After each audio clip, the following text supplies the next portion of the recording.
Good morning, everybody, and welcome to Pickleball, 7th tournament of the season. We are in a different location. Normally you'll find us at Basingstoke, but we are here in the lovely, sunny, beautiful Abingdon at the White Horse Tennis and Leisure Centre. As I said, lovely place, Abingdon, and an equally nice and facility for us to hold this, what is recognised by Pickleball England as the official warm-up to the English Open, which takes place in August. So, action's going to get underway fairly soon. You can see the players warming up. Shout out to some of our sponsors. We are supported and sponsored by Manor and Ashbury Resorts down in Devon and Cornwall. Caters for all sports, residential sports, including obviously the lovely pickleball and golf, etc., etc. PSO Travel and Akram Resorts, whom I believe will be with us and we'll have a stand later. So if you're coming down later and you want to talk to them about a coaching trip to Turkey, then they'll be on site later today and tomorrow. ICTO for all our technical software and basically responsible for bringing this fantastic coverage to you. So over the course of today and tomorrow, both days will have 300 plus competitors competing in categories from basically 18 plus and 50 plus, mixed, gender, and yeah, so 600 plus players over 2 days. Pretty much 50-50, 300 plus today, 300 plus tomorrow. Okay, we're just about, as I said, to get underway. The players there on court are deciding who's going to serve and which end to take. So it's a race to 11, win by 1. This is the 4.5 plus gender doubles, men's, as you can see, and the two pairs will be Tom Crisp and Ed Gateshill, and versus Bright and Langleben. I'll introduce you and point out who's who when they line up and start serving, but just take 10 seconds and I'll come back to you as soon as they're ready to go.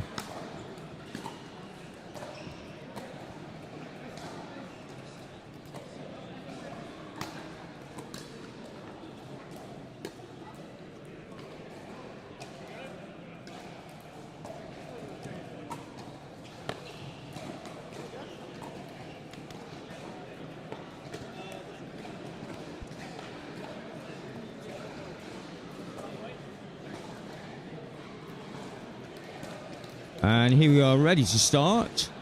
So at the bottom of your screen and serving Ed Gateshill, partnered by Tom Crisp. At the top of the screen, Bright and Langleben.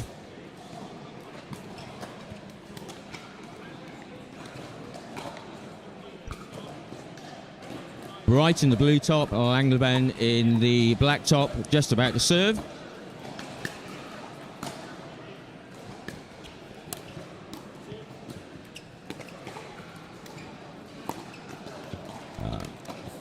Nice cross-court dinking from both pairs there.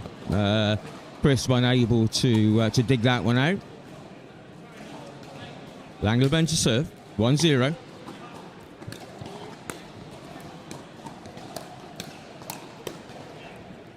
Yeah, nice fast hands first from speed up from Gateshill, finished off by Crisp.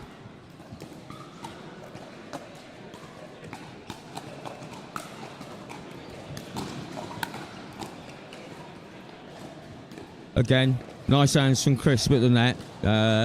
Saul, Langleben and Bright were back and stuck it straight down on their toes.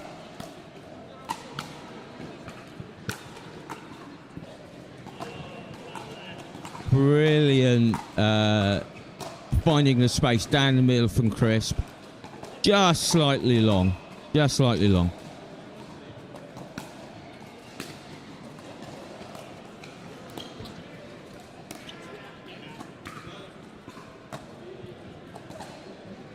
Gateshill showing his partner how it's done.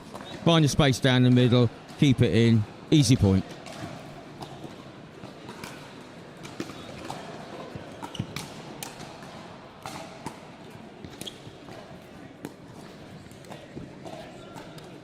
Again, some beautiful cross-court dinking from both teams. Chris coming out on top there.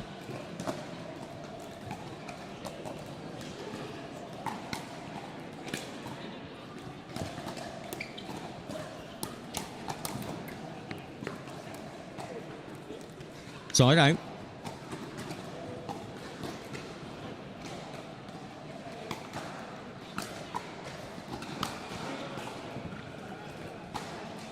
Bit of a wild one there from Bright. Right there, power in the middle.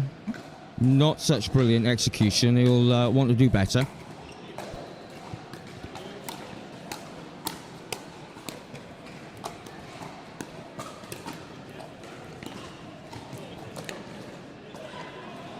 Yeah, Chris got away with that one a little bit. It was a little bit high, but Langleben couldn't put it away.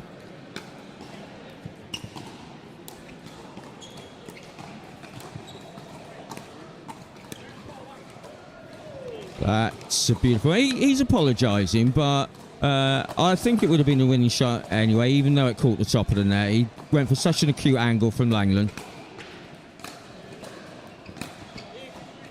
Oh. Chris turned this time to put a drive well out the back. Probably going to take, a few points for both teams to really find their range and find their distance. This is a newly laid down court. The lighting's different to what they would normally be. They've only had a small amount of time to warm up, so would expect the odd shot to go in the net, to go out the back until they've really got their lasers sighted. Anyway, change of serve again. 1-2, Gateshill serving.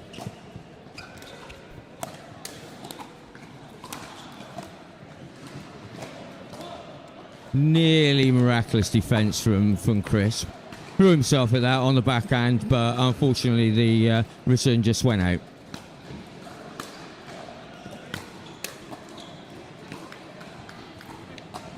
Good pressure from Langleben.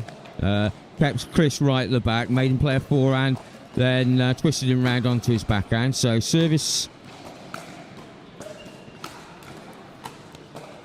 Second server. Langleben to serve. 2-1.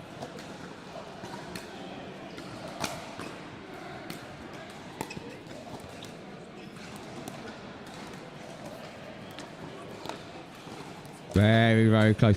One of those that will it, won't it? And in the end, the ball fell back on Langleben's side. So change of serves again.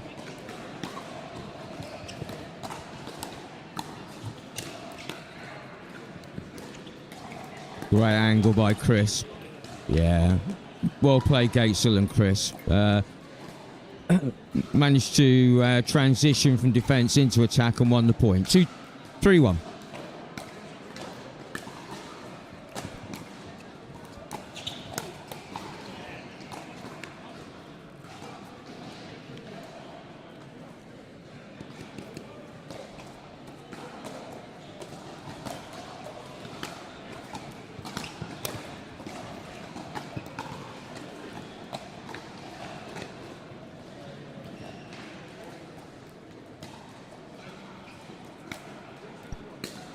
Okay, apologies for the score not quite reading right. It is 5-1, first server to Chris from Gateshill. And as I say that, the ball floats out, but they've got a second serve. 5-1. Change ends at 6. Whoever reaches 6 first.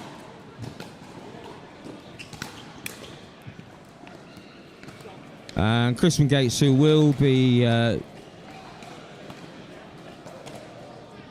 both teams will be changing ends. Chris from Gateshill are in the ascendancy, 6-1.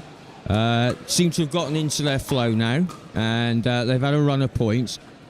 Change ends at 6, purely because, as I mentioned before, you know, this is a court which has been set up by us Pickleball yesterday evening, and you know, you probably will be able to see it on the wide cam, but there is a window down one end of this hall. So from one end of the show court that you're watching, you basically look out into the car park, and from the other end you look at a wall. So there is an advantage, disadvantage, whichever way you want to look at it. So that's why, in fact, on all the courts, but particularly on the show court, we change ends at 6. Anyway, back to the action. Side out, first server. Right to serve, 1-7. Need a run of points now if they're going to get back into this. That is superb aggressive play from Chris. The backhand, I don't know what you call it. Push, slice, back to the forehand of Bright, and then the follow-up smash. Very nice. And now it's Langland's turn. Exactly the same. Drove the ball at Gateshill. Ball's a bit of a pop-up, and then put the smash away.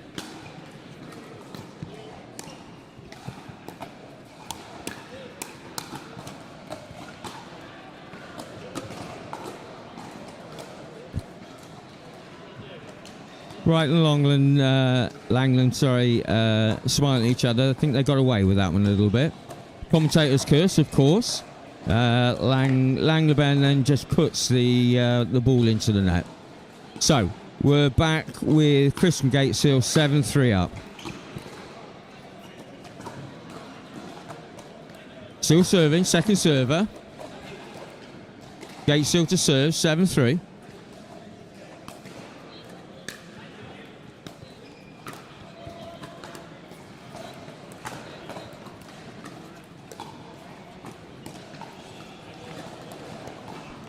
Some lovely tight net job. Yeah, a couple of net chords, but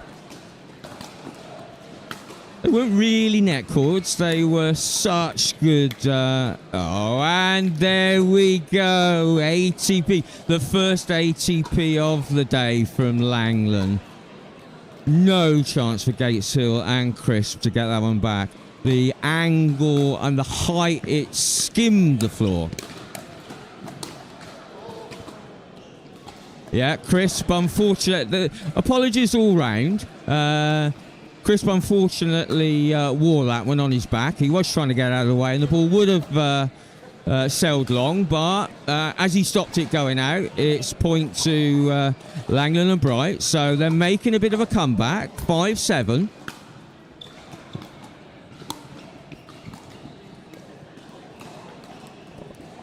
Beautiful play, first from Chris, found a really sweet angle, caught the line, but Bright replied in kind, and yeah, I think that was an ATP. I'm sure that went around the side of the net.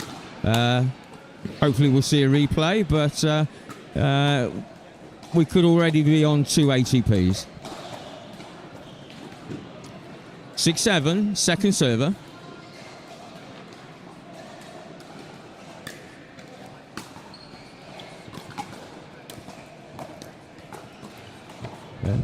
Good steady play from Gateshill. Kept the opposition at the back. Forced the error. So change of serve. 7-6. Chris serving. Oh, the net is not the friend of Crisp. But what a beautiful reply to serve. Deep, right on the line. Kind of forced Crisp back on his heels. Forced the error. That one goes long though. So they get another point. Gateshill and Chris 2 up now, 8-6. Still a very close game though. Difficult still to call this one. Ooh. Great defence though. The old adage of get one more ball back and let the opposition make the run in, let them make the mistake. So 9-6, inching ahead now, Chris from Gateshill. Beautiful slice from, and follow up with a drive. Yeah, great play there from Chris. First the backhand slice cross court and then the drive. Game point. Race to 11. Yeah, nice play from Chris from Gateshill. There we have it. Gateshill, nice probing drives. Got the pop up. Put away by Chris. Well, that was a fantastic first game. So, if the rest of the day goes like that, what a feast and what a treat you're all in for. We'll go to some ads, and then I'll be right back with you with the next game. Here with Yola Pickleball. This is the new Magnus Lion CAS paddle. Stands for carbon abrasion surface. Carbon abrasion on the surface here. It's a double frame carbon fiber construction. Great for performance, very durable, and it's edgeless, it's lightweight, it's aerodynamic, and it looks the part, I'll tell you what. It's the same elongated shape that I've been playing with since day one. Yola did a great job with really making the hitting zone very forgiving. It has a ton of pop, and it just seems like the hitting zone is very consistent. This paddle is going to take your game to the next level. Go Yola.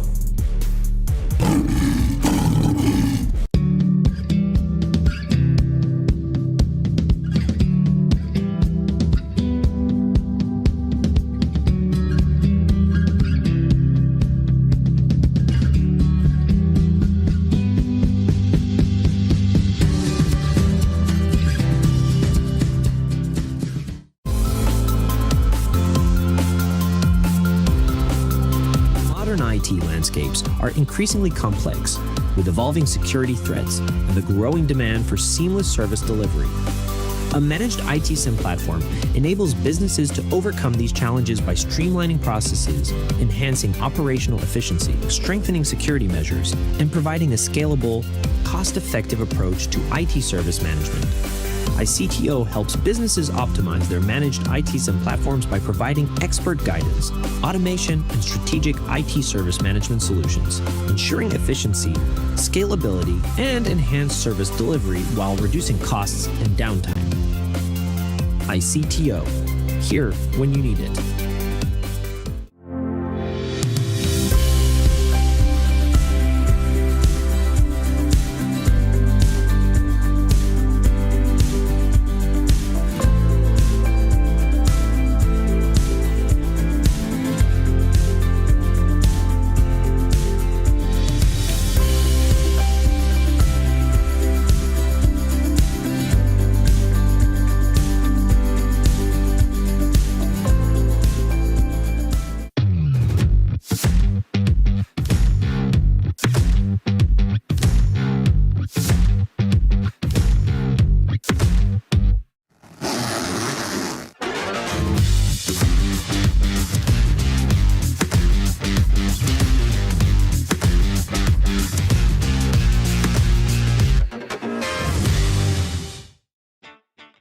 Pro 4, I'm super excited to talk about this. This is my baby. 3S is and was a great paddle, but the 4 I think is even better. Our main focus going into the Pro 4 was fixing the overall solidity of the paddle, and so we added some supports near the throat area, and that has made the outside edge extremely consistent. Where you're going to see this really affect in real gameplay is you miss it when you don't hit it in the middle. And then it's extremely forgiving. You're really not going to make a lot of errors even when you miss-hit it. It's a pleasure to play with, and I'm really excited for you guys to try this.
Cricket match will be getting underway very, very shortly.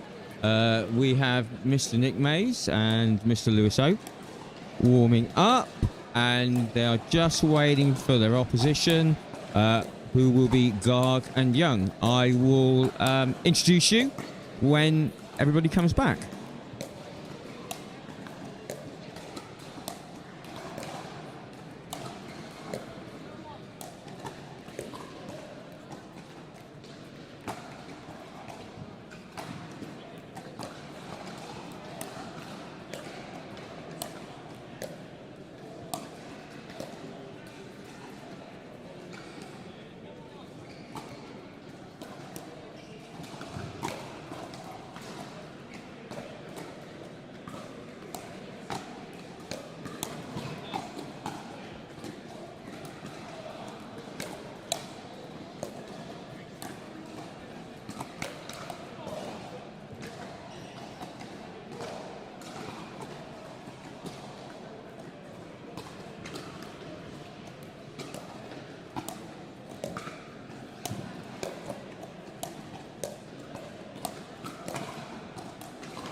They collect on Saturday. Oh, okay. I didn't think they did.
Okay, opponents have arrived.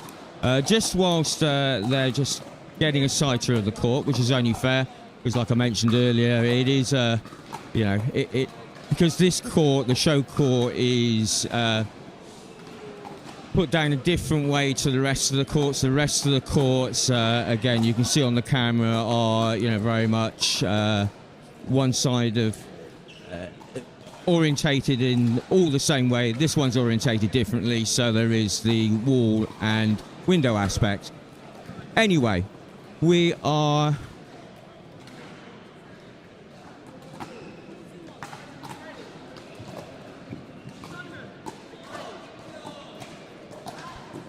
and we're ready to go. So Lewis Oak to serve, along with Nicholas Mays at the top of your screen, and Garg and Yeng at the bottom of your screen, both in blue.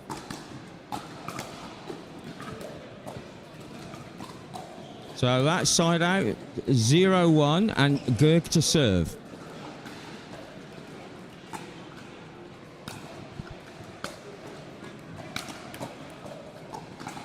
Both Mr. Nicholas Mays and Mr. Lewis Oak are members of the Pickleball team. Nick Mays you will hear on commentary, if not today, then definitely tomorrow. Lewis, when he's not on court, spends a lot of time on the desk, helping, well, not helping, but managing the cameras, the shots that you see.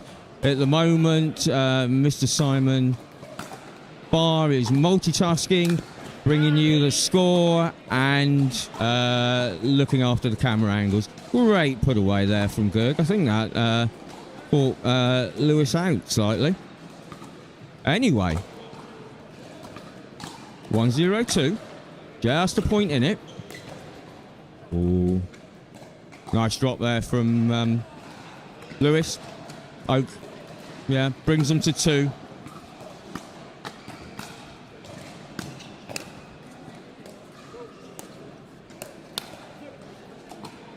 Good speed up by Mays. Yeah, well below the top of the net, but managed to get some power. Caught Garg out, and he put it out the back of the court. Yeah. Good play, first by Garg. Set the point up, then by Yeng, put it away. Oak thought that was going out, left it when probably should have hit it. But anyway, service back to Garg and Yeng. Garg to serve, 0-3.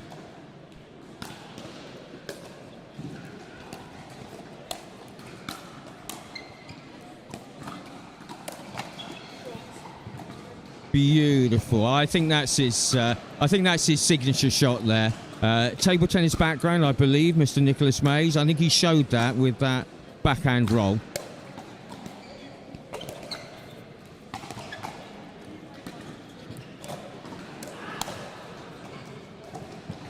Yeah.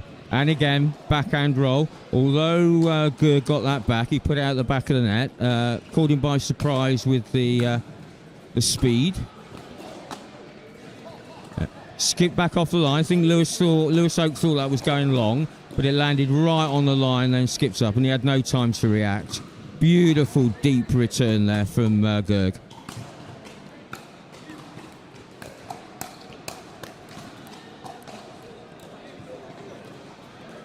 Shout out to Lynn Watts. Glad you're enjoying our coverage this morning. Hope you'll be with us for a number of hours to come.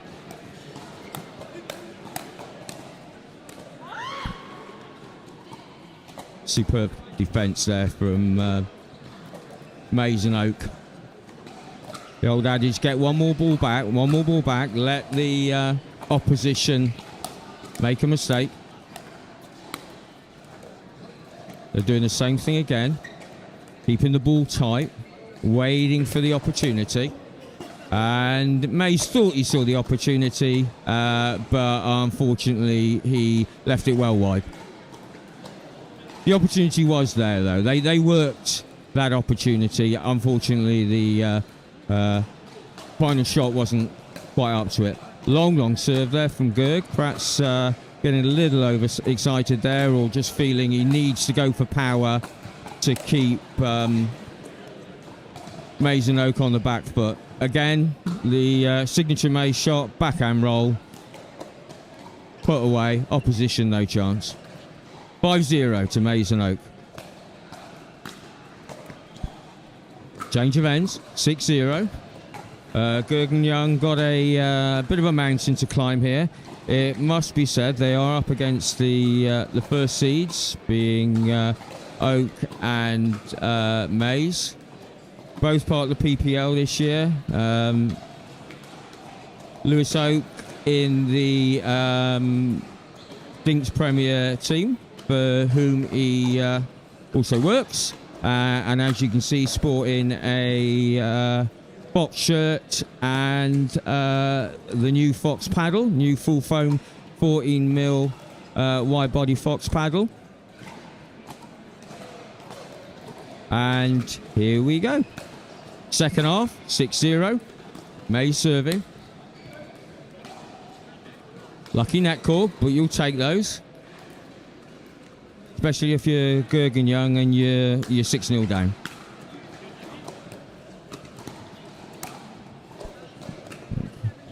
Great drop by Mays. Yes, Oak had the put away. By his standards, it was quite easy, but the work was done by the deft drop of Mays.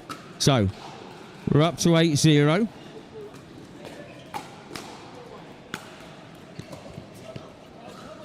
Again, Garg apologises for that. Smile on his face. Everybody's got a smile on their face. What can you do? You don't mean to do that, but you're quite grateful sometimes when it comes your way. Both Mays and Oak are calling Oak an idiot for putting that long, but, you know, it's only one shot.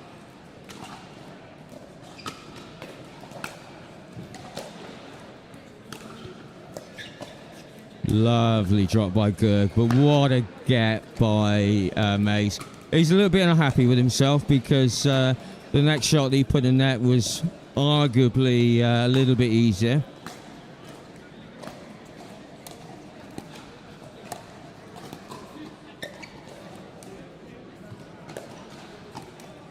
Again, patient play from both teams, probing away, looking for the opening, looking for a slightly elevated shot that can be put away.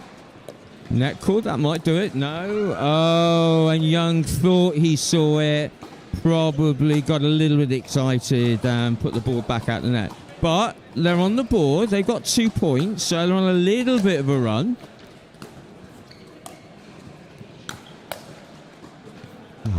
I was going to say good drive by Garg, but what a return by him. Almost disdainful with the way he stood over that backhand roll flick straight down the middle. Serve back with Mays and Oak. Oh, beautiful angle by Garg. Unfortunately, it just sailed out. Nice drop though by Oak. 9-2. Oh, good depth from Young's.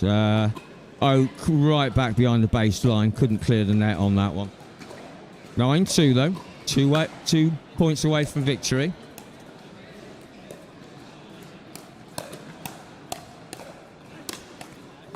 Good hands from both Oak and Mays. We have game point 2, and for the first time, I say this morning, the Oak Express train is on the move.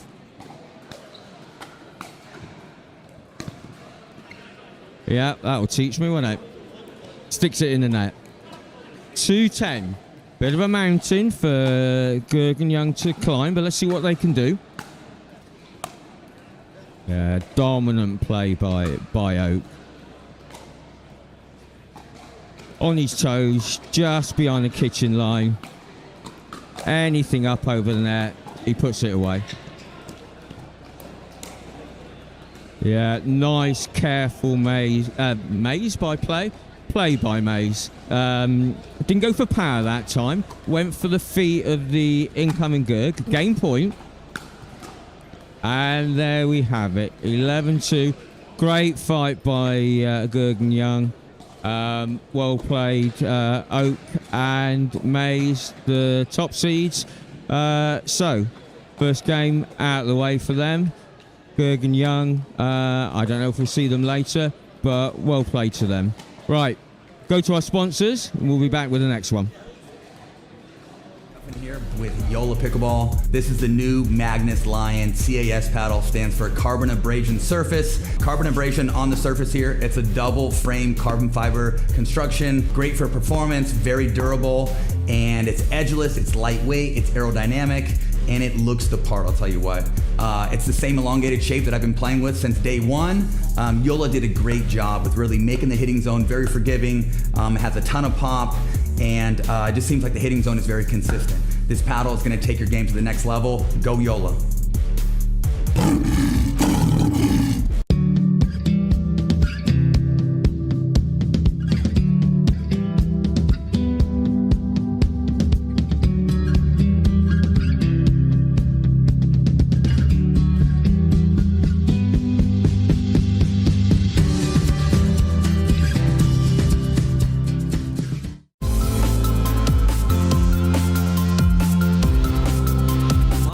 Landscapes are increasingly complex, with evolving security threats and the growing demand for seamless service delivery.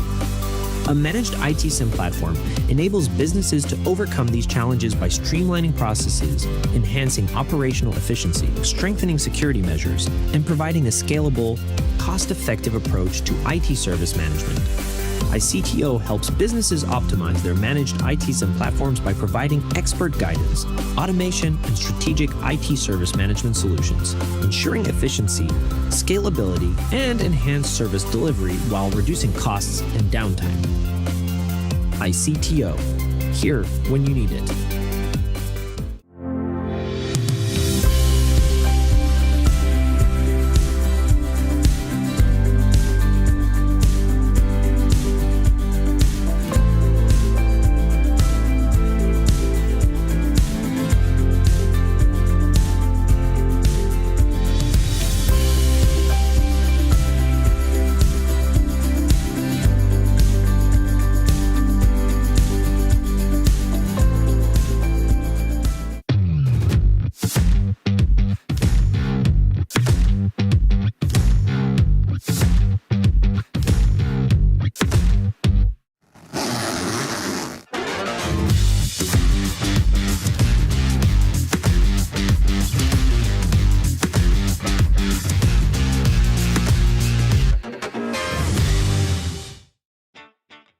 Pro 4, I'm super excited to talk about this. This is my baby. 3S is and was a great paddle, but the 4 I think is even better.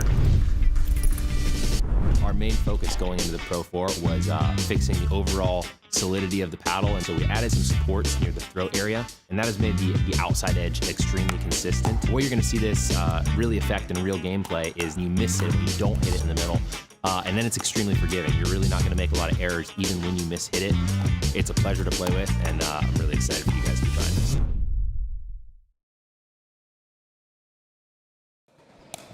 Welcome back, welcome back. So we're on to the next one. Anderson and Raja versus Chris from Gateshill. Chris from Gateshill, their second trip to the show court. Anderson and Raja, their first.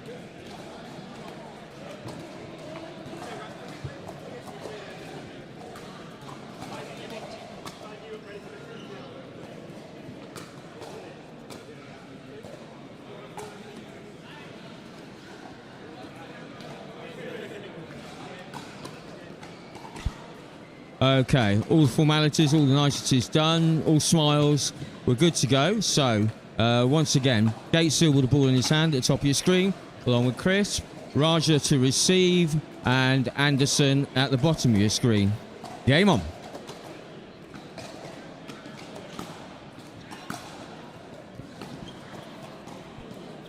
Lovely deep slice, push return from Raja. Rock Chris back on his heels. Change of serve.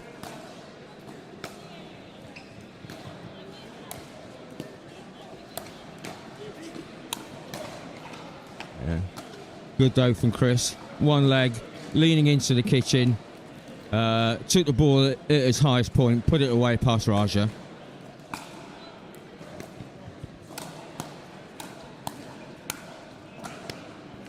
Great net play from Chris. Again, leaning forward, taking the ball as high as he possibly could. Backhand, forehand combination.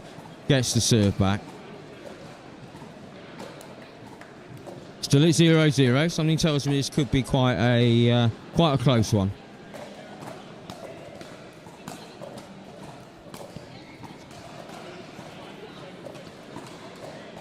Again, good deep return. Crisp nets. Still second server though. Still a chance to put points on the board.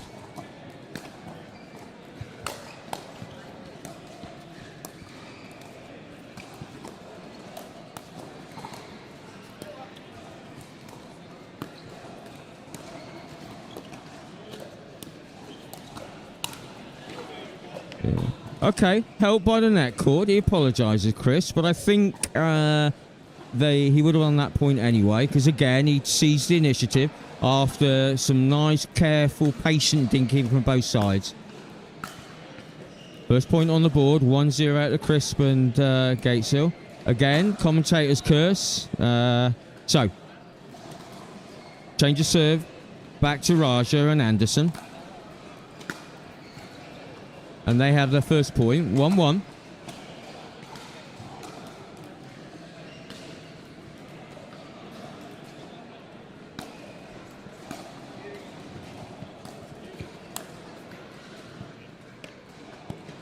A little bit long from Gateshill. Absolutely right idea. Keep the opposition at the back.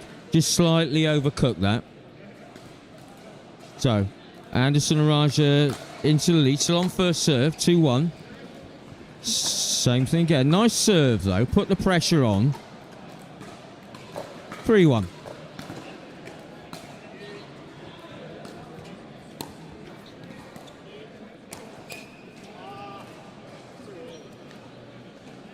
That one caught Anderson a little bit unawares. Not a... didn't go for power, Crisp, on that one. Really went for direction and height to make Anderson stretch. And it had the desired effect. Serve though still with Anderson and Raja. They now go to 4-1.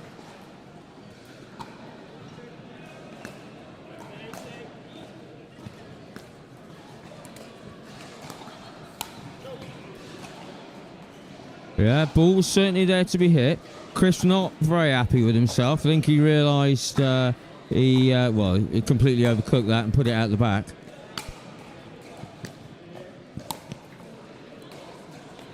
Nice height on the drop from Anderson. Yeah, it was a tempting height, and I think Chris had every right to go for that. But I think the ball at the last minute just dropped too low for him to play a speed up. But give credit to the quality of the drop from Anderson.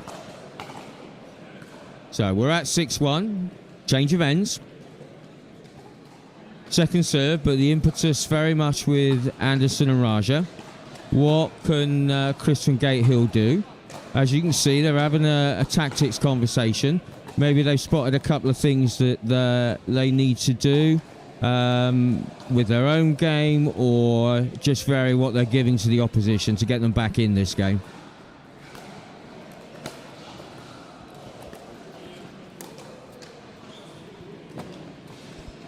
Again, quality drop, quite high, but because of the height, it landed well in the kitchen.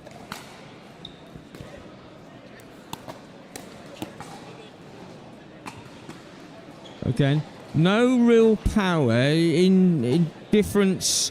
You're seeing a different style of play in this game to previous games. Anderson and Raj are just playing, not really using any power, but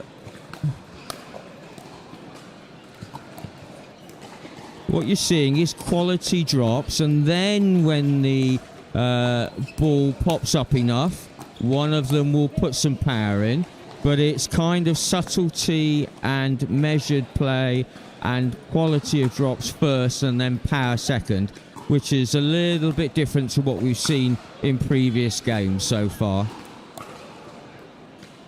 Ball was tight, called out there, and all of a sudden we are in 10-1 to Anderson and Raja. Ball on court, play gets stopped. Every time that happens, play gets stopped immediately, because obviously there is a danger of somebody stepping on the rogue ball and turning an ankle. Game point still, and that's it. So, just goes to show what I know about pickleball, in that I predicted that would be a close one, and it's game 1 to Anderson and Raja. But as I mentioned earlier, I think there you see a different style of play in the game. Yeah, dropping it first. So third shot drop to bring them into the net. But the drop has to be quality, because otherwise the likes of Crisp in particular will put it away. Whereas previous games we've seen, certainly with Oak and Mays, very much driving the ball first rather than dropping it first. Could be the same result, whether you drive it, whether you drop it. If the quality of the shot is there, it will lead to the next shot being a nice, juicy high ball at the net to put away. But just a different style, a different way of executing. Anyway, enough from me. We'll go to some adverts, and then we'll be right back with the next one. Pro 4, I'm super excited to talk about this. This is my baby. 3S is and was a great paddle, but the 4 I think is even better. Our main focus going into the Pro 4 was fixing the overall solidity of the paddle, and so we added some supports near the throat area, and that has made the outside edge extremely consistent. Where you're going to see this really affect in real gameplay is you miss it, you don't hit it in the middle. And then it's extremely forgiving. You're really not going to make a lot of errors even when you miss-hit it. It's a pleasure to play with, and I'm really excited for you guys to try this.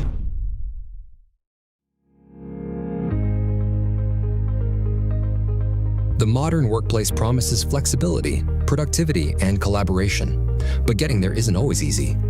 Many businesses struggle with outdated systems, security concerns, and the challenge of integrating remote and hybrid work environments seamlessly. ICTO delivers modern workplace solutions designed to tackle these challenges head-on. With expertise in cloud integration, enhanced security, and intuitive collaboration tools, ICTO ensures your team can work securely and efficiently from anywhere. Our tailored solutions streamline workflows, reduce the IT headache, and create an agile, future-proof workplace. Plus, with proactive support and strategic guidance, ICTO helps you navigate the ever-changing digital landscape with confidence. Don't let workplace challenges hold your business back. Choose ICTO to transform your workplace into a dynamic, productive, and resilient environment. ICTO, here when you need it. Ooh, let's go.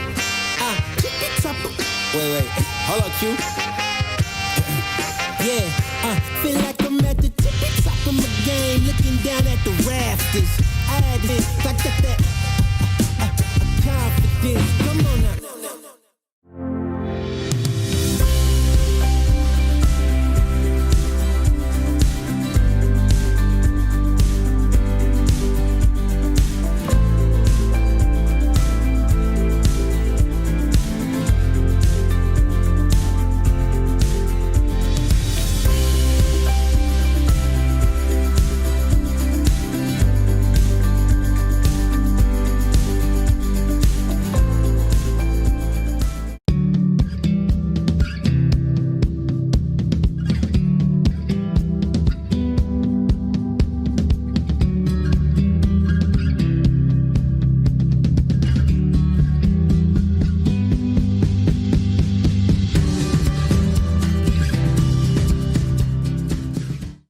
McGuffin here with Yola Pickleball. This is the new Magnus Lion CAS paddle. Stands for Carbon Abrasion Surface. Carbon abrasion on the surface here. It's a double frame carbon fiber construction. Great for performance, very durable, and it's edgeless, it's lightweight, it's aerodynamic, and it looks the part, I'll tell you what. It's the same elongated shape that I've been playing with since day one. Yola did a great job with really making the hitting zone very forgiving, has a ton of pop, and it just seems like the hitting zone is very consistent. This paddle is gonna take your game to the next level. Go Yola.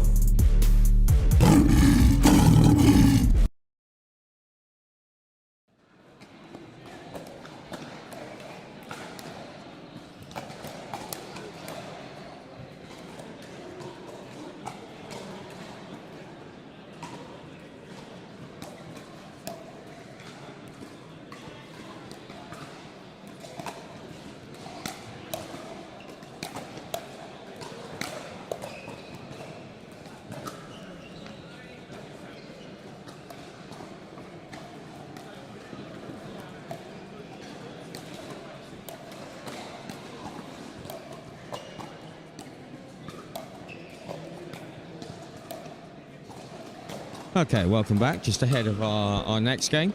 A little bit of useless information that you might be interested in. So this event is put together by Pickleball. 2 or 3 years now, been running events all around the country. As I mentioned earlier, very much based this year at the lovely facility in Basingstoke. But occasionally we do venture further afield, and this is it for this year in Abingdon. Again, fantastic facility, and again, as I've mentioned earlier, this is the Pickleball England officially recognised warm-up tournament for the fantastic English Open, which takes place the middle of August.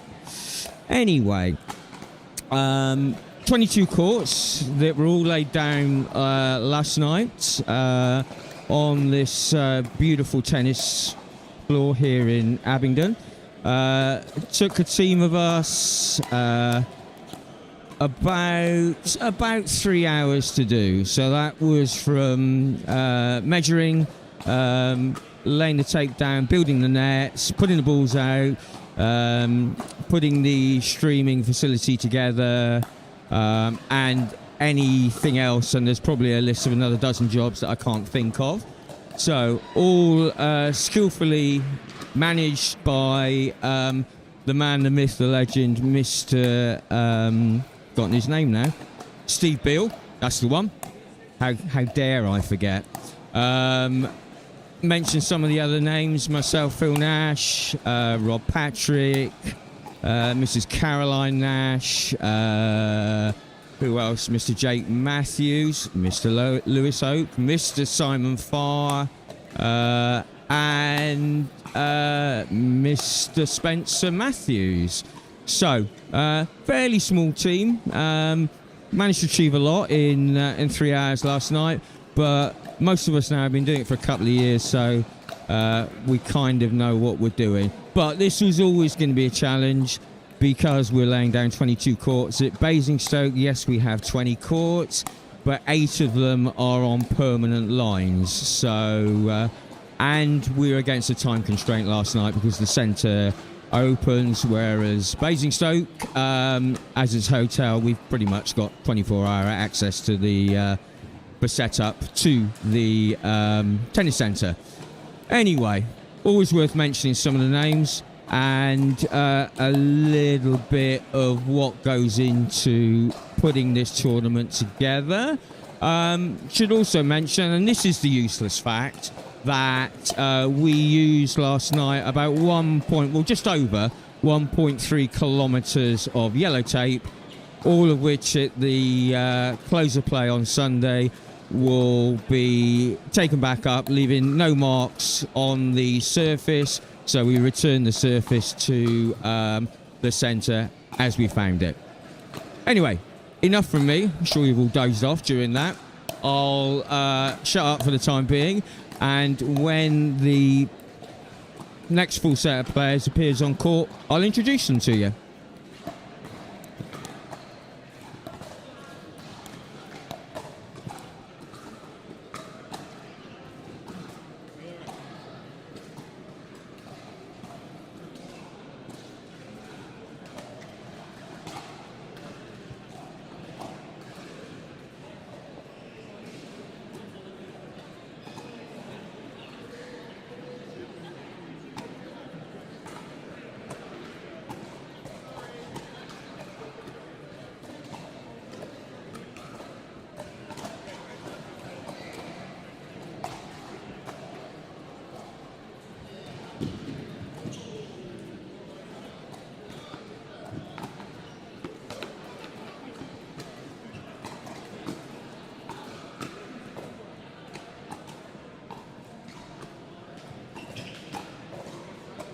creating a gap. Oh, no, yeah, sorry.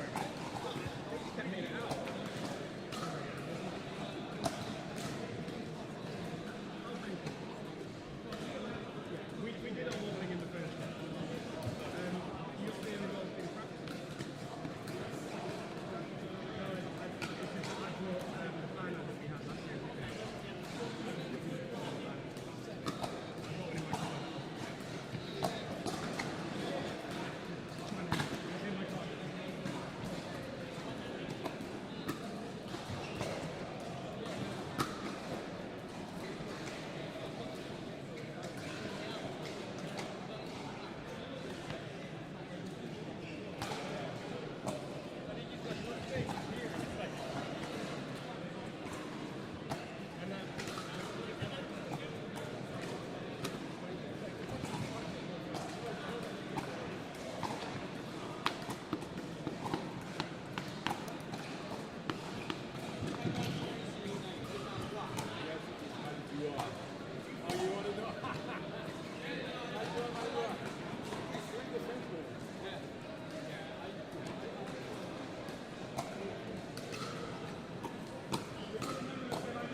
Shout out to Sasha Mohern. Glad you're enjoying our coverage. Yes, we look forward to seeing you tomorrow when you join us. But hope you enjoy the rest of the day watching, and we'll see you tomorrow. But thanks very much for taking the trouble to message in.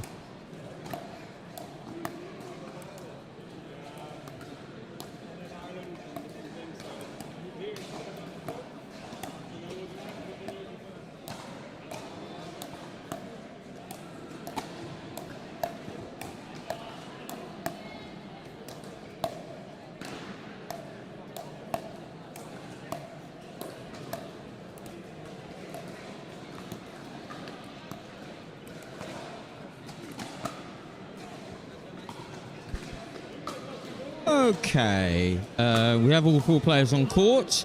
We have a game between Weston and Yeng and Cross and Malbois. So just going through the formalities, who's going to serve what end, etc, etc. And then I'll point out whom is whom when they've lined up.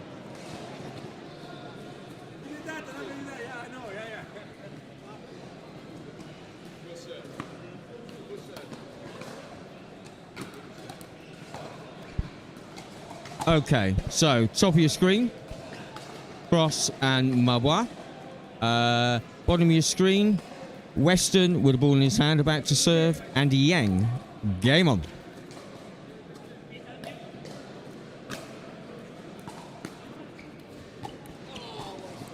Again, sorry, not sorry. Malbois say, oh God, that's not a good start for us. But good start for Weston and Yeng, 1-0.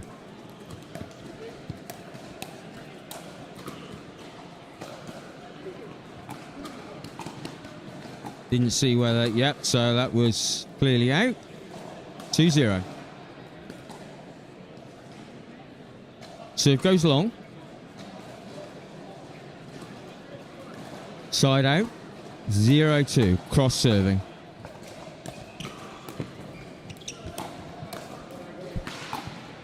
Nice angle from Yeng. Really switched the play across. Caught them out a little bit.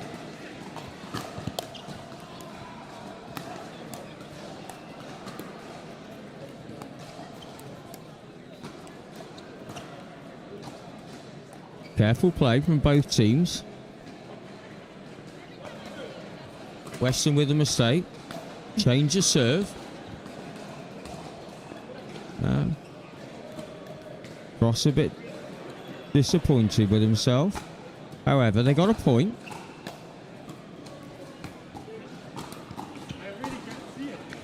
Quality of drop. Now, to illustrate my point earlier, Malbois saying I really couldn't see that, which I suspect he's referring to the difference in ends, with there being a large glass window at one end that unfortunately players at one end of this court are looking into. But everybody changes at 6, so throughout the course of the game it's the same for everyone. And wherever a big tournament is held, there are differences in appearances from one end of the court to another.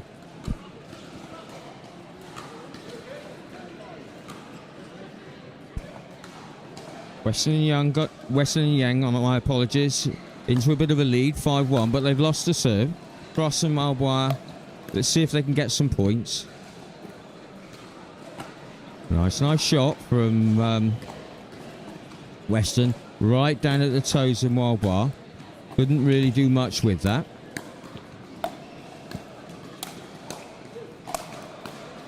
Resolute defence from Cross and Malbois. Just worn down in the end by relentless pressure from Weston and Yeng.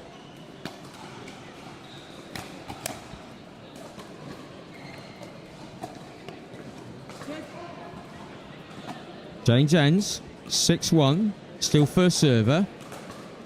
Let's see what Cross and Malbois can do. Whether they've got a strategy of, have they spotted any weaknesses in the opposition they can exploit? Maybe the change of ends will make a difference. Weston and Yeng, though, pressing on. They're now 7-1. Still on first server.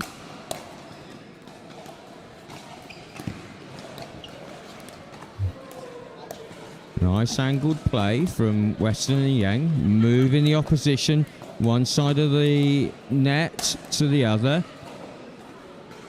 I think Cross there felt he needed to try something different. Went for the lob, but Yeng well and truly read that, and a very nice smash to put it away first time.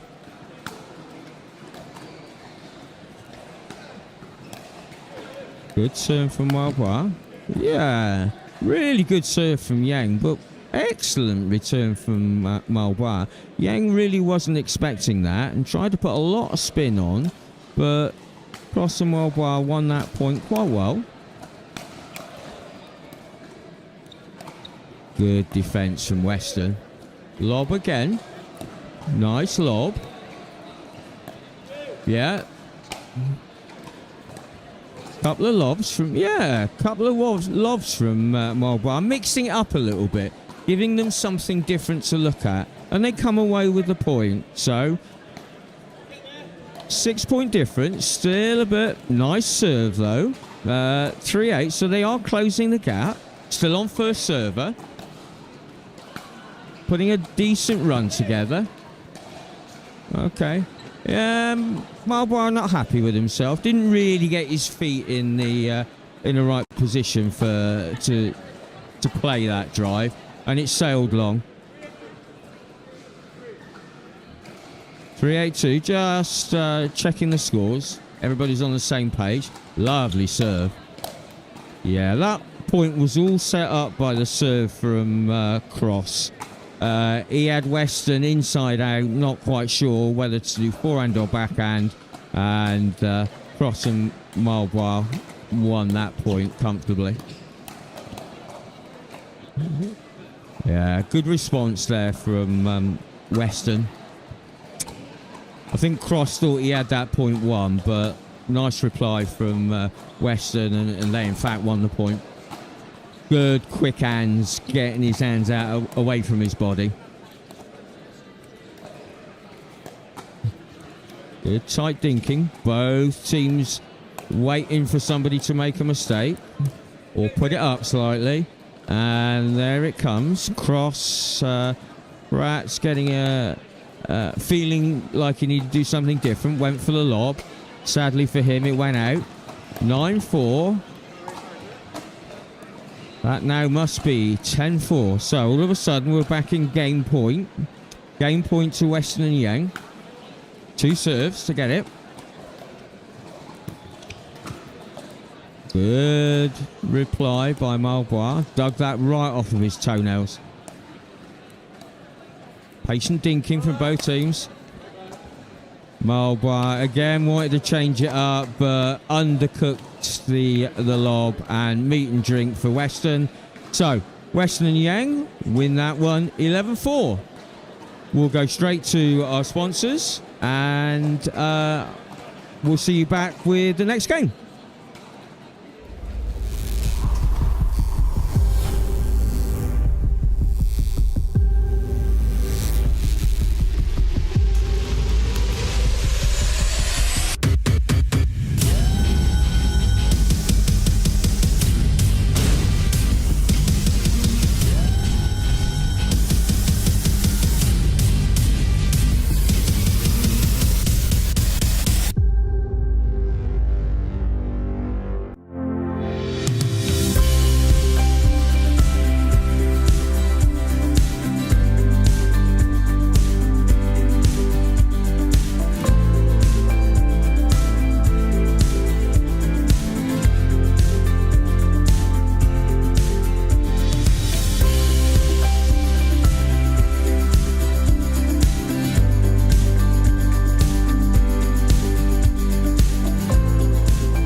Cyber threats grow in frequency and sophistication. Businesses must protect sensitive data, maintain regulatory compliance, and ensure operational resilience. Cyber attacks, data breaches, and evolving mandates demand a proactive security strategy. Our expertise delivers tailored cybersecurity solutions, including advanced threat detection, robust data protection, and compliance frameworks aligned with industry standards. By leveraging cutting-edge security technologies, we help you stay ahead of threats, prevent breaches, and safeguard critical assets. Beyond protection, we build resilience. In today's interconnected world, we equip your business with the tools to respond effectively to cyber incidents, ensuring continuity and long-term security. With our trusted guidance, you can confidently navigate digital risks and regulatory complexities. By partnering with ICTO, businesses gain access to expert cybersecurity leadership, cutting-edge security solutions, and a proactive defense strategy that ensures long-term protection against ever-evolving cyber threats. ICTO, here when you need it.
threats grow in frequency and sophistication, businesses must protect sensitive data, maintain regulatory compliance, and ensure operational resilience. Cyber attacks, data breaches, and evolving mandates demand a proactive security strategy. Our expertise delivers tailored cybersecurity solutions, including advanced threat detection, robust data protection, and compliance frameworks aligned with industry standards. By leveraging cutting-edge security technologies, we help you stay ahead of threats, prevent breaches, and safeguard critical assets. Beyond protection, we build resilience. In today's interconnected world, we equip your business with the tools to respond effectively to cyber incidents, ensuring continuity and long-term security. With our trusted guidance, you can confidently navigate digital risks and regulatory complexities. By partnering with ICTO, businesses gain access to expert cybersecurity leadership, cutting-edge security solutions, and a proactive defense strategy that ensures long-term protection against ever-evolving cyber threats. ICTO, here when you need it.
Cyber threats grow in frequency and sophistication.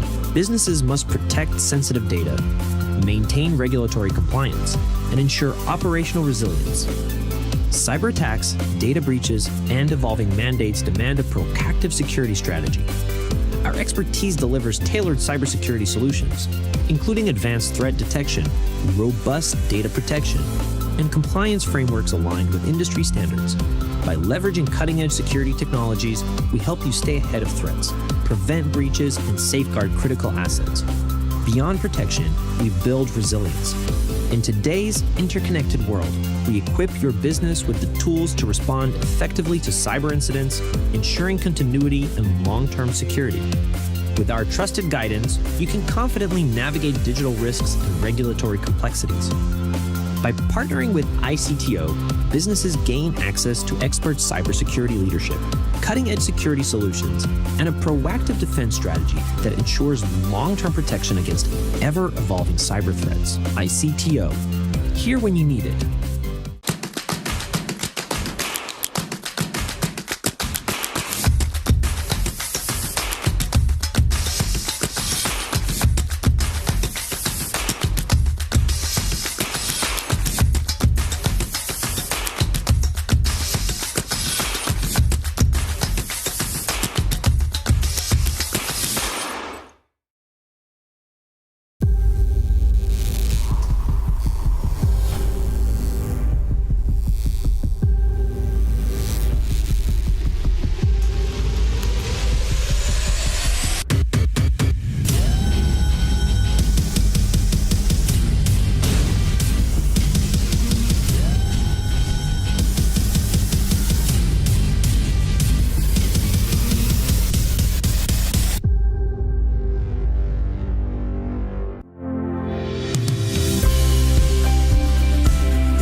threats grow in frequency and sophistication, businesses must protect sensitive data, maintain regulatory compliance, and ensure operational resilience. Cyber attacks, data breaches, and evolving mandates demand a proactive security strategy. Our expertise delivers tailored cybersecurity solutions, including advanced threat detection, robust data protection, and compliance frameworks aligned with industry standards. By leveraging cutting-edge security technologies, we help you stay ahead of threats, prevent breaches, and safeguard critical assets. Beyond protection, we build resilience. In today's interconnected world, we equip your business with the tools to respond effectively to cyber incidents, ensuring continuity and long-term security. With our trusted guidance, you can confidently navigate digital risks and regulatory complexities. By partnering with ICTO, businesses gain access to expert cybersecurity leadership, cutting-edge security solutions, and a proactive defense strategy that ensures long-term protection against ever-evolving cyber threats. ICTO, here when you need it.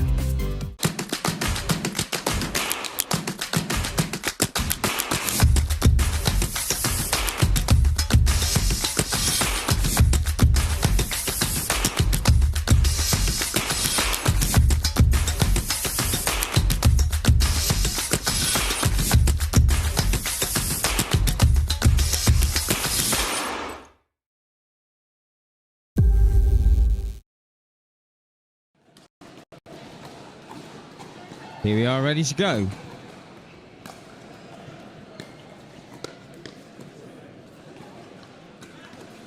So, top of your screen. Hill and Marshall. Hill just served. Bottom of your screen. Sison and Law.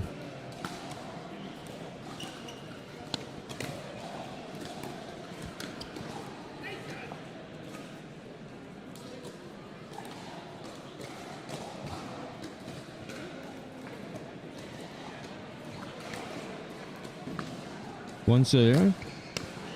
Early start Sison and Law. Relentless pressure from Marshall. We mentioned on this commentary and other commentaries, and probably tell by the shirt he's wearing that Marshall has a great pedigree in table tennis, and certainly his shots from the front part of the court are drawn very heavily and very successfully on his fine table tennis background. Anyway, change of serve. Hill to serve.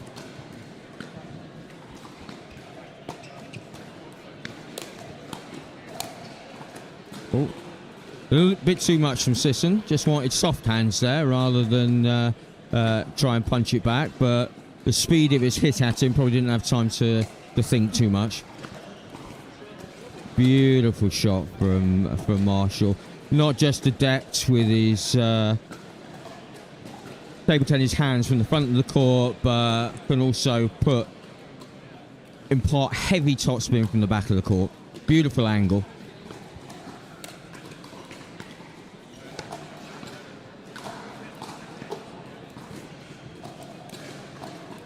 The get from Marshall. Again. Ball went up a little bit. Marshall in for the kill.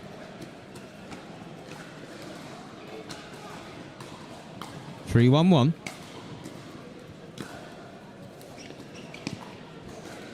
Yeah, nice strike. Again, Marshall in, cover in the middle, taking it on his forehand. Lovely put away, but point really set up from the very precise drop from Nathan Hill. 4-1 to the good.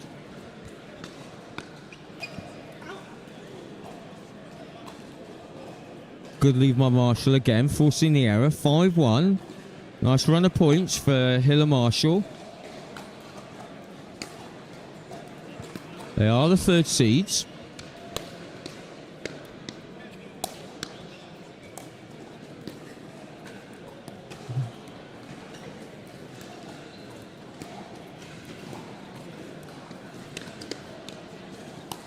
Patient play from both sides. And then they go into hand battle, which surprisingly was lost by Marshall and Hill. So fair play to Law and Sison. They stood toe-to-toe and they won the hands battle.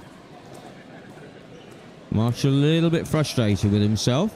Perhaps went for a bit too much power and not enough topspin. So 1-5, first server. See what Law and Sison can do. Can they get a run of points?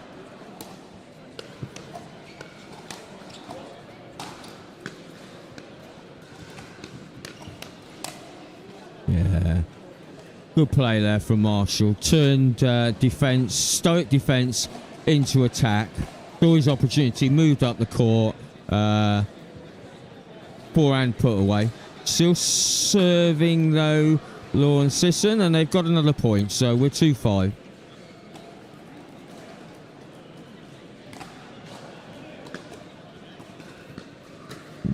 Beautiful return, right on the line, return of serve. Probably the ball skips up a little bit off the line, whether it's a tape line or a painted line. The ball, if it hits it direct, can skip up and confuse the receiver a little bit, but inch perfect accuracy.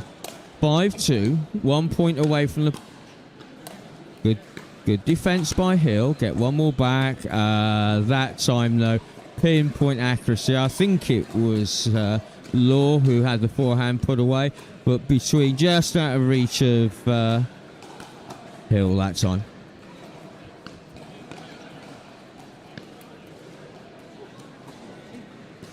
Yeah.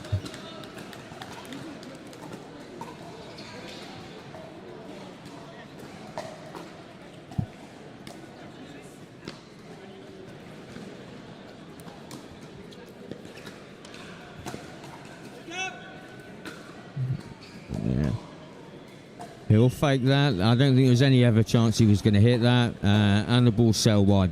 Well wide. 2-5-2. Law and Sison serving. Delicate play. Just out though from Hill. So, Law and Sison putting a few points together. 3-5.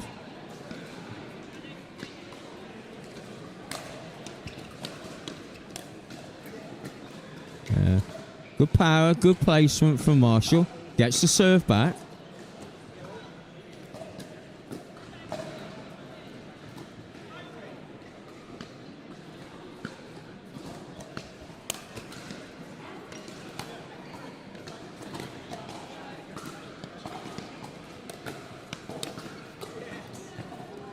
Good step in by Marshall.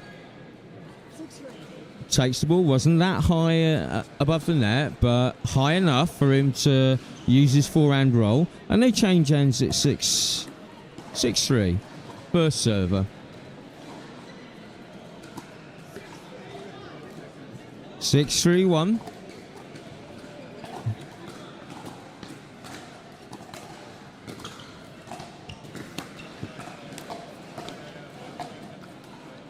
Bearing in mind this is an 18 plus category, shout out to Hill and Marshall who play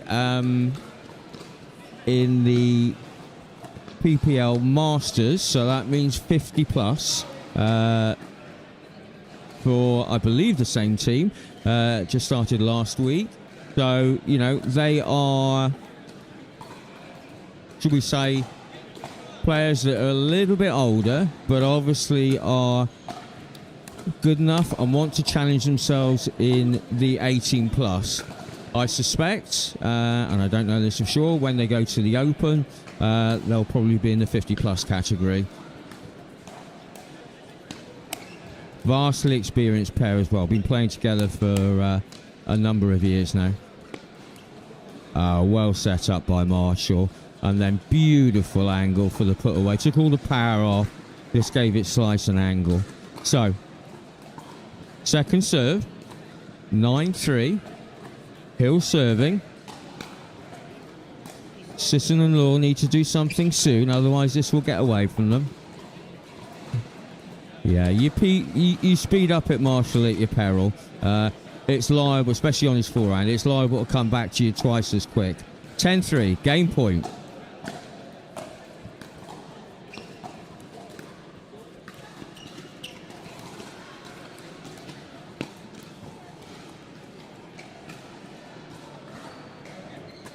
I would say that's probably too low for anybody to speed up, and it wasn't that case for Marshall. He tried to speed up, but you never know with him because of his table tennis hands. He can speed it up from almost any height normally.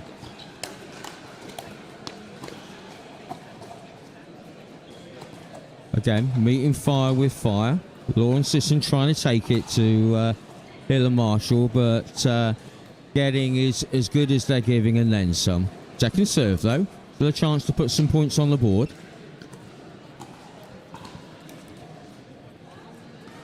Good low drive from Marshall, right at the shoelaces of Sison. Game point again. Hill to serve, Hill served. Nice drive, flat drive. Marshall steps in. Oh, too much that time. First forehand drive at Sison. Sison dealt with very, very well and put it straight back at the feet of Marshall. Still game point though. And there we go. Wicked dropping, dipping. Something in between a drive and a drip, I believe it's called. Anyway, that's game point from Marshall. 11-3. Just a quick word. Lots of you know Nathan Hill been a little bit poorly towards the beginning of the year.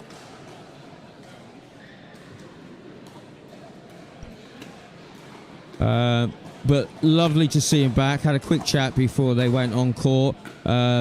He's still recovering, still finding his way back, still finding his sharpness, but lovely to see him back on court. Okay, slight change. We're going to the next game. Going to be men's 4-0. We will go to some adverts, and then we'll see you back on the other side.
Without a technical director, small and medium-sized enterprises, SMEs, encounter numerous challenges, including poor technology decisions, inefficiencies, and costly errors. Teams may lack direction, leading to delays and accumulating technical debt. Without strategic oversight, SMEs risk falling behind competitors and missing out on growth opportunities. To address these challenges, ICTO offers a fractional technical director service. This approach provides high-level technical leadership without the financial burden of a full-time hire. Startups and SMEs benefit from strategic guidance on software architecture, product development, and technology roadmaps while maintaining manageable expenses. Our extensive experience enables companies to avoid potential pitfalls and accelerate their growth. An ICTO fractional director brings scalable technology strategies and enhances team development without disrupting daily operations. By evaluating technology stacks, streamlining processes, and mentoring in-house teams, we improve efficiency and long-term stability. Our external perspective helps identify issues that internal teams may overlook. ICTO provides flexibility and agility, which are essential for navigating rapidly evolving markets. Companies can adjust our involvement based on project requirements, funding rounds, or significant strategic shifts. With our expert guidance, businesses make informed, technical decisions, mitigate risks, and maintain their competitiveness. ICTO, here when you need it.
Slight change in what we have to offer for the next game. We're putting in a 4-0. I'll get back to you shortly with introducing the players.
Okay, as mentioned, slight change to the running order here. Jackson and Chalk versus Hughes and Tsui in the 4-0 category. So preliminaries are just taking place, and then I'll tell you who's who when they all line up in their starting positions. Okay, so the bottom of your screen, in the rather attractive blue B shirt, I don't quite know why his partner's not wearing a matching shirt. Anyway, in the blue B shirt, you have Jackson and his partner Chalk.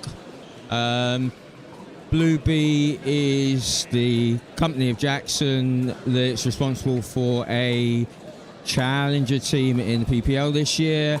And also he provides the shirts for two teams that played in the Southwest Amateur Premier League, of which I'm a member of one of those teams. Anyway, we're underway.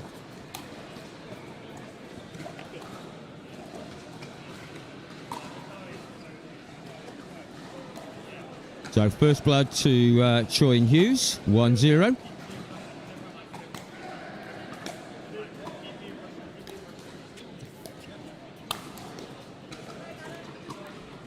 Yeah, Jackson knows he gave that one too much air, and Tsui was close enough from that to take full advantage. So we're running at 2-0.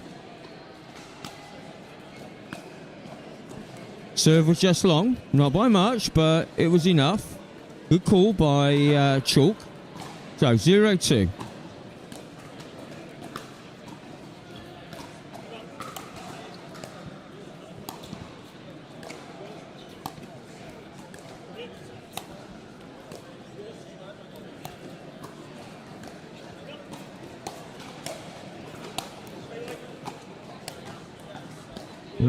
Nice rally. Attack and defence. Oh, really unlucky. Great defence there by Chalk and Jackson, but Hughes and Tsui kept at it and wore them down in the end. Second serve though, 0-2.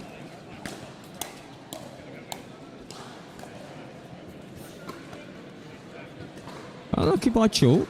Wanted to vary the angle, so went cross court. Unfortunately, just netted it. 2-0 to Tsui and Hughes.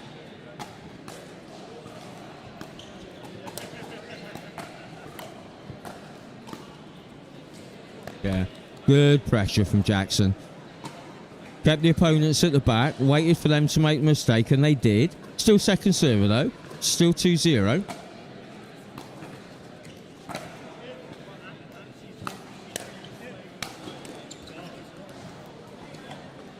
Yeah, good attacking play by Hughes.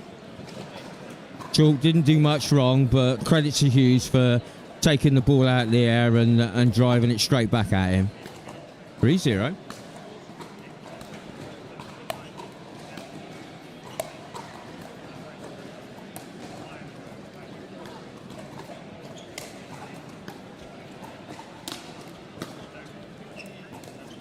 Good defence by Hughes. Yeah. Good play though by Chalk. Couple of decent smashes. Probably his strongest shot is his overhead. Two decent ones where the ball kept coming back, but he stuck at it. Forced the error. Got the serve back. Great athleticism by Chalk. Yeah, that's a point for just sticking at it, getting the ball back, making the opposition play. But lovely drop to finish the point off.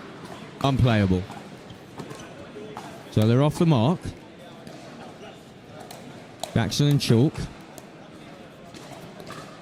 Yeah, good transition in from Chalk.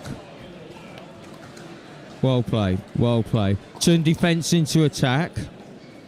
Solid wall. Chalk and Jackson at the net. Back even. 2-2.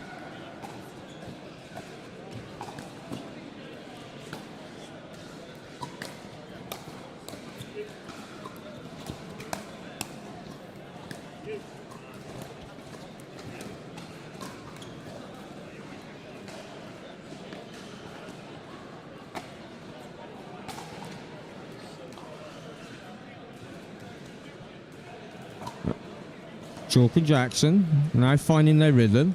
They've inched into the lead. Up by a point, 3-2. Still on first serve.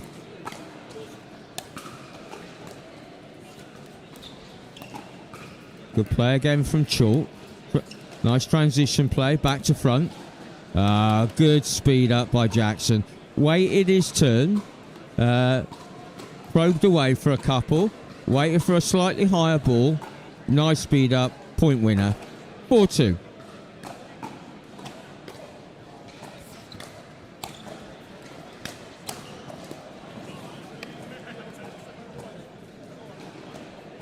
Good play by Hughes.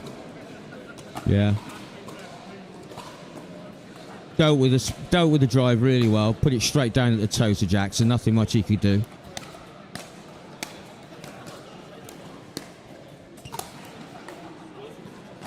Good defence.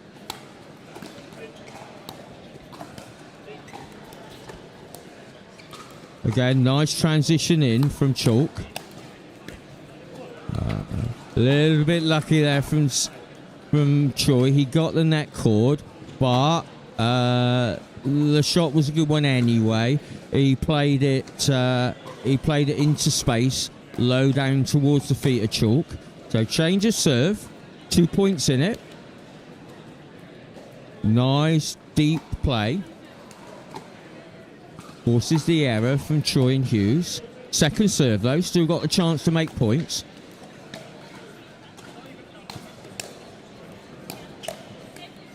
Yeah, good response by Jackson. Ball might have been flying out. He couldn't take any chances though. Sped up against, put it straight back. Change of serve now. 4-2. Chalk serves. Good drive by Jackson. Again. Nice transition from back to front. Forcing the error.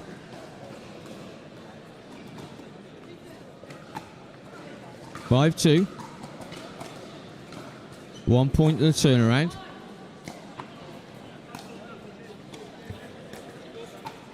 Little bit of indecision, but they recovered. Nice lob by Chalk. Tsui attempting to show his football skills. Unintentionally trapped the ball really well, but obviously that's a fault. The ball was bouncing in anyway. I think the deception on the lob was enough from Chalk. That probably had the point one, regardless of the fact that Tsui fouled by catching the ball on the top of his foot. Anyway, 6-2. Still first server. Jackson and Chalk on a run.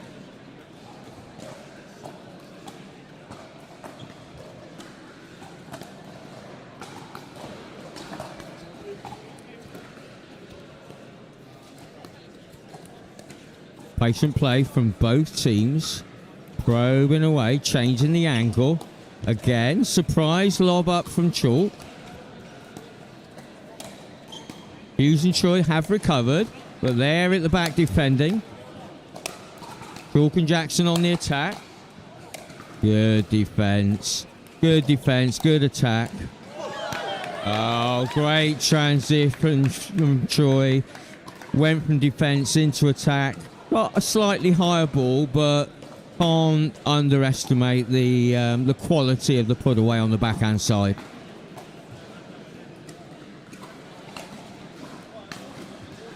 (6-2), second server.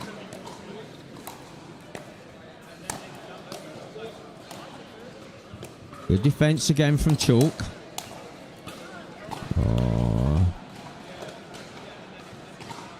Sped up from Tsui. Jackson replied in turn, but Tsui was there, and third speed up in a row, he put the ball past Chalk. So change of serve. 2-6. See what they can do. Yeah. Nice there from Chalk. Saw Hughes was coming in, put it right down at his feet into the side. Very, very difficult shot, and he netted it.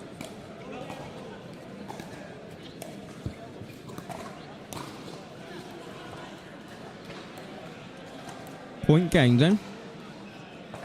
Hughes and Tsui on a little bit of a run. Only a point though. Still 3 points in it. Yeah.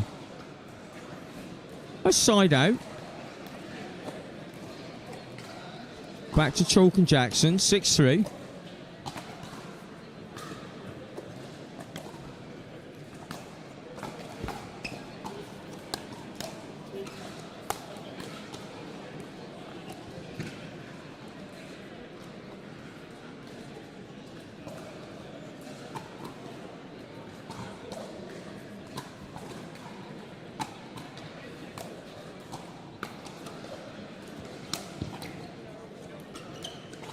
Good drive by Chalk. Rocks Hughes right back on his feet.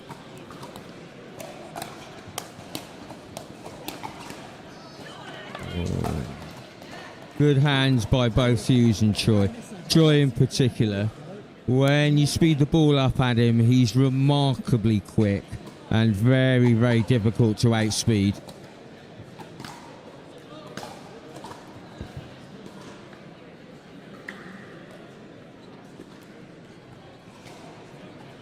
Again, players remarking about how the light is different from one end to the other.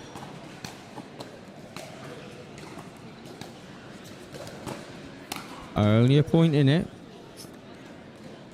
Jackson Chalk a little bit lucky there, but one more ball, and Hughes put that one into the net when really he shouldn't have done. 5-6 second server.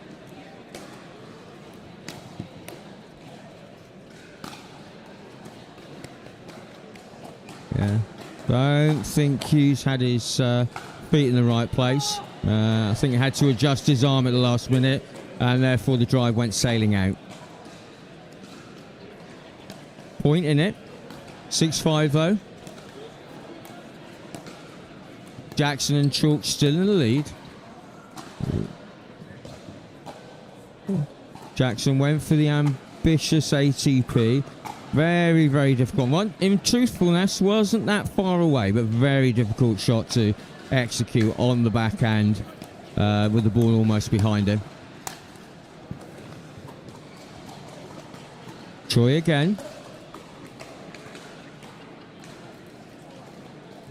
Sped it up, forced the pop up, put it away. 5-6. First server.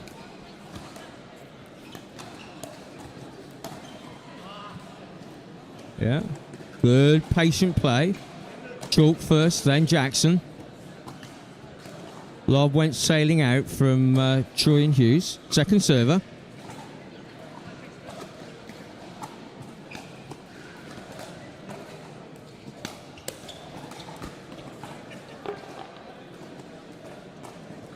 Fair to say Hughes would probably like that one back. Not quite sure what happened there. They're both smiling. Complete air shot. Coming forward. Ball at a nice height. Maybe took his eye off the ball just at the last minute. Anyway, change of serve. Chalk serving, 6-5. Jackson steps in. Nice drop. Keeping it tight, both teams. Jackson gets the pop-up. Helped by the net, but I still think that was where he meant it to go. So Jackson and Chalk managed to get off 6. 2-point margin, 7-5.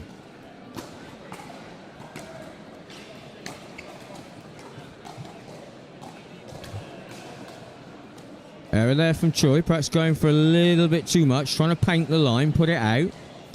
8-5. A little bit of a run now for Chalk and Jackson.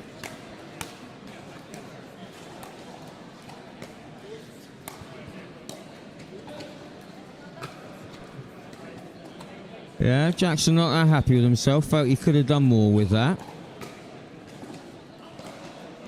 Still have the serve. Still have a 3-point margin, though. Nice deep looping serve from Jackson.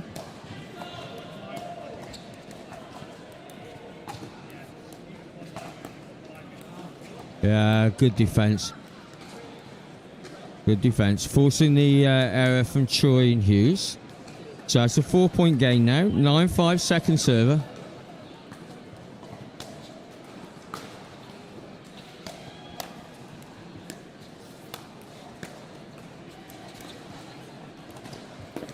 Ooh. Unlucky by Chalk. Very quick out the blocks there, trying to deal with the net cord. And because he was full gas going for the ball, couldn't really control it when he got to it. Otherwise, it would have been an amazing ATP. But as it stands, 4-point margin. Serve though back with Hughes and Tsui. Yeah. Chalk's turn to get a bit of luck. Hughes got to it, but again, because he was at full pelt, couldn't control the ball.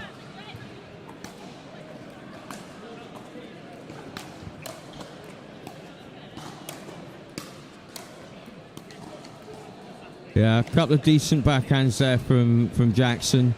Just directed the ball back, used the opponent's power, directed back to feet, got the error. Serve back now with Jackson and Chalk, 9-5. Yeah. Good deep return. Jackson a bit frustrated with himself. He was playing the right shot, just didn't give it quite enough air to carry the net. Still 9-5.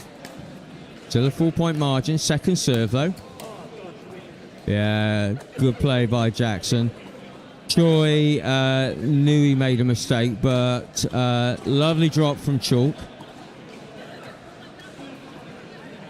And he called himself a footfall anyway for transgressing in the kitchen. Very, very honest with him.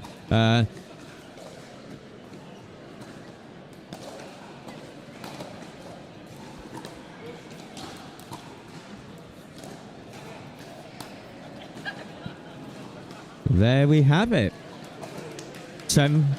Game 5. Well played to both teams. Nice to see a slightly different category on the court. Very entertaining game. Lot of cat and mouse. Chalk and Jackson come out the winners, and we are now back after some adverts to 4.5 plus action.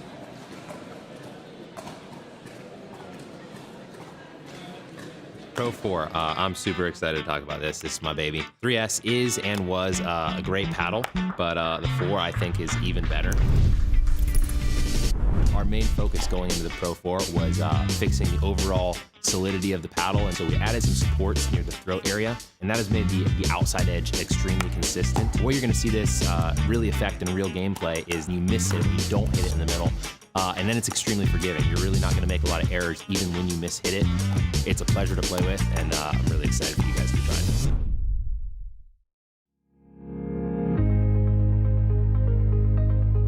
The modern workplace promises flexibility, productivity, and collaboration, but getting there isn't always easy. Many businesses struggle with outdated systems, security concerns, and the challenge of integrating remote and hybrid work environments seamlessly. ICTO delivers modern workplace solutions designed to tackle these challenges head-on. With expertise in cloud integration, enhanced security, and intuitive collaboration tools, ICTO ensures your team can work securely and efficiently from anywhere. Our tailored solutions streamline workflows, reduce the IT headache, and create an agile, future-proof workplace. Plus, with proactive support and strategic guidance, ICTO helps you navigate the ever-changing digital landscape with confidence. Don't let workplace challenges hold your business back. Choose ICTO to transform your workplace into a dynamic, productive, and resilient environment. ICTO, here when you need it. Ooh, let's go. Wait, hold up, Q. Yeah, feel like I'm at the tippy top of my game, looking down at the rafters. I got that confidence. Come on now.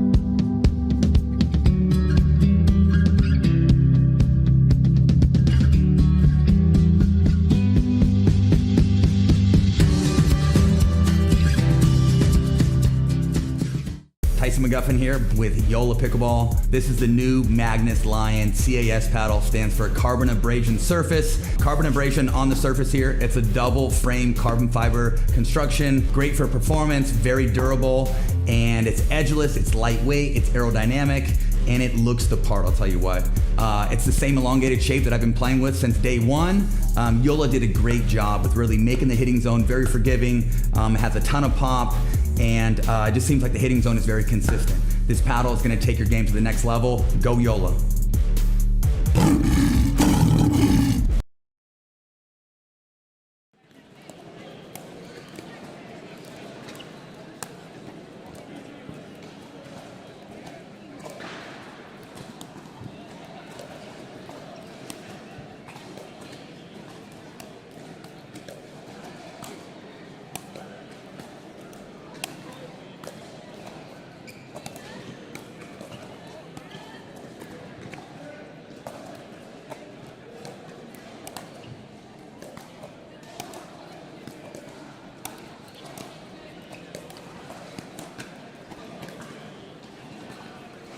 Okay, shortly we will be starting our quarterfinals.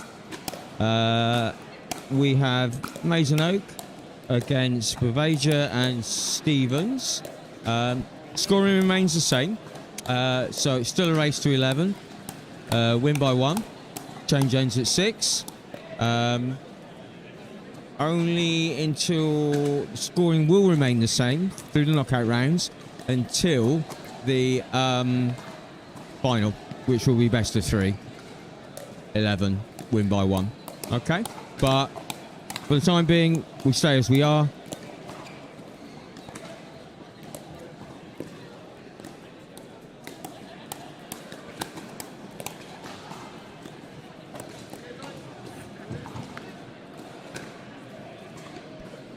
So, we're more or less ready to go.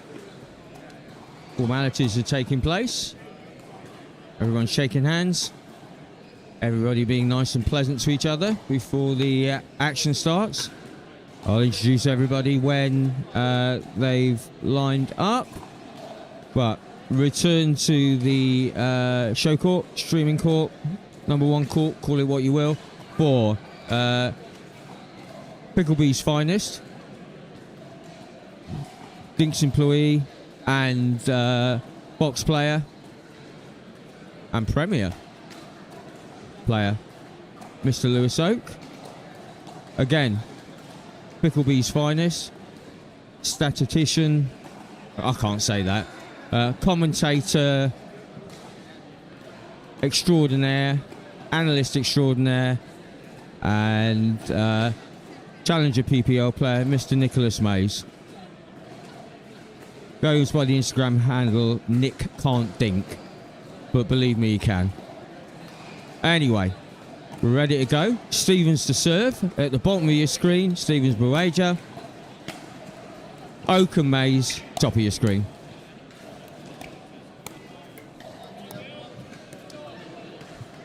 Yeah, Oak not happy with a shot that I would have been more than pleased with, but it won him the point. And 1-0.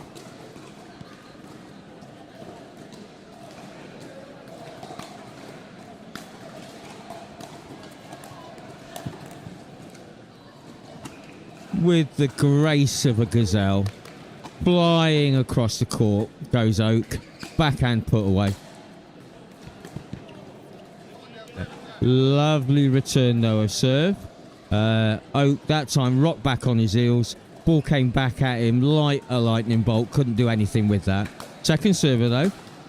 2 to the good. 2-0 to Oak and Mays.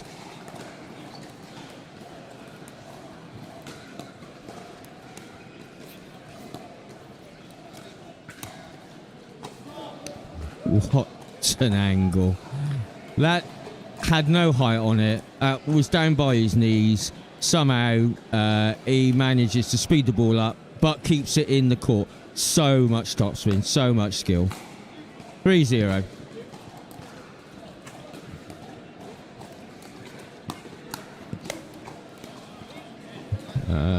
Good recovery halfway through from Oak. Good put away from Mays. Didn't really have any time or any space to get that amount of purchase on the ball, but he did. Very fast hands, very quick reaction from Mays. Yeah, good pressure from Baweja. Yeah. 1-2-3 shot combo. 0-4.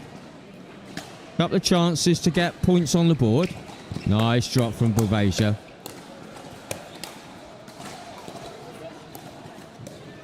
Oh, great. Great point there.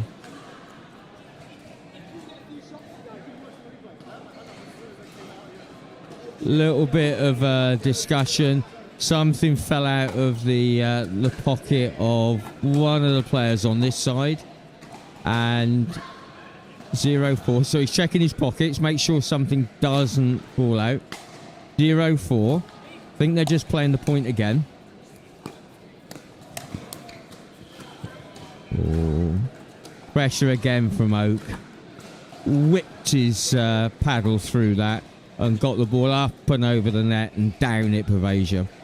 Your chance to score. Nice serve, well returned though by Mays. Yeah, that's good. Mays trademark backhand roll, cross court, a little bit high. Baweja onto it. Directed it down and away from Oak. So they're on the board, 1-4.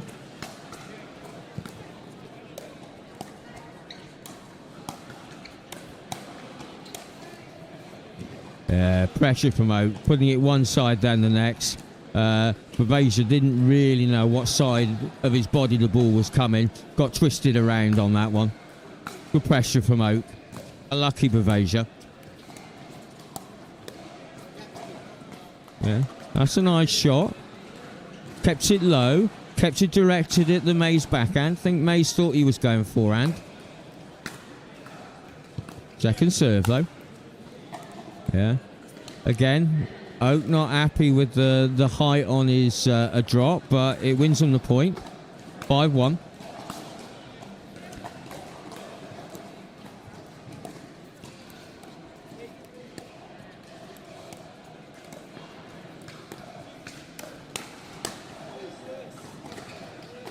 Play all round.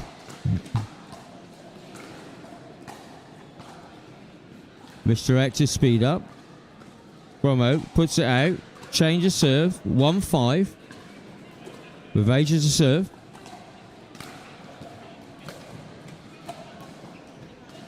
Yeah, really trying to kiss the line there. Went a little bit too long.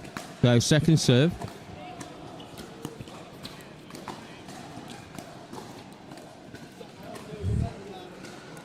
Yeah. Good pressurised net play from Oak.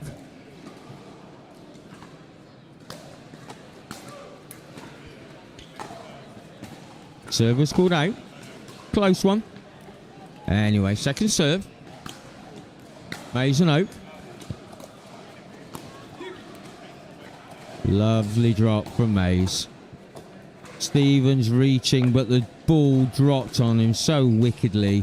Probably should have let it bounce, but credit to Mays for the quality of the shot and the top spin he gave it, that it came right down closer to the net than Stevens was expecting.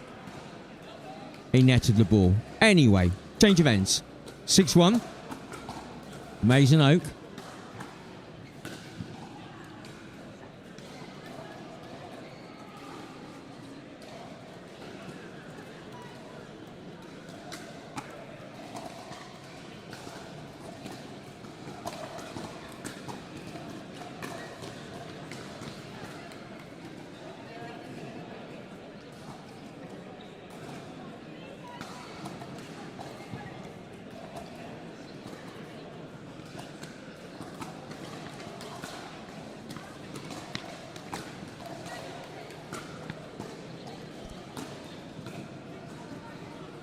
Second half, 6-1-2.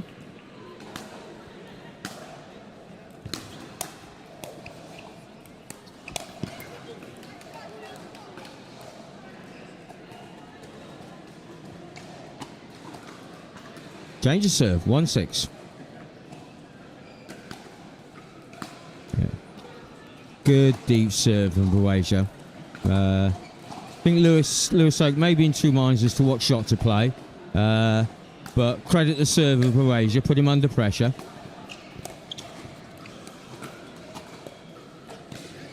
Again, very active from Baweja, keeping the ball low, asking questions to the opposition. Couple of points back, so it's only a 3-point game now. This is the quarter-final. So one team will go on, one team will go home in this one. As we're now down to the knockout stage. 3-6. Second server.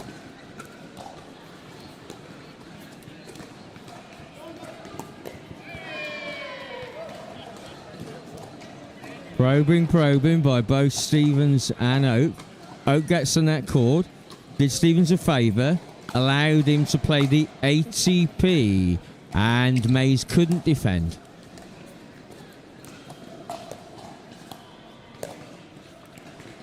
Yeah, nice pinpoint accuracy from Mays. Yeah, saw Baweja was on the move, stuck it right down on his shoelaces. Couldn't get the ball up and over the net. Back on serve, Mays and Oak. 2 points to the good, 6-4. Ball was just away. Great judgment by Oak. 7-4.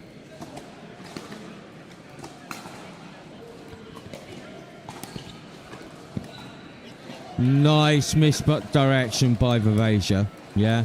Oak thought he was coming middle. Made the move. Baweja stuck it outside, and Oak, with all his dexterity, couldn't get it over the net. Credit to Baweja. Gate, really good shot. So back on serve. Another point to the good. 5-7.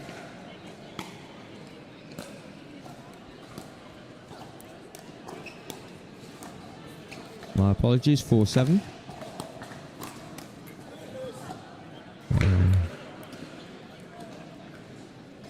Oak not taking a step back. Hanging over the kitchen, taking the ball as high up as he possibly can. Leaving the opposition no margin for error. In the end, he just wore them down. So, serve back with Mays and Oak, 7-4.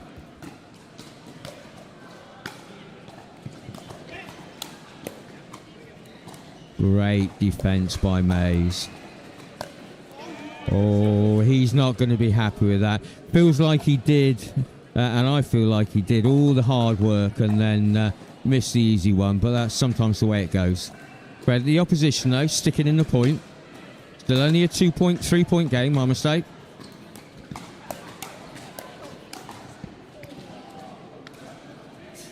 Yeah, Mays getting out the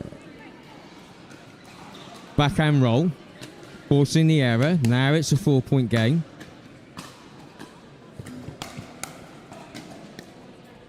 Nice defense by Baweja. Unfortunately, he overcooked the cross court. Suppose that was close to an early, but 9-4, 5 points the difference. Yeah. Oak not fooled by the backhand down the line this time. And I do believe that takes them to match point, 10-4.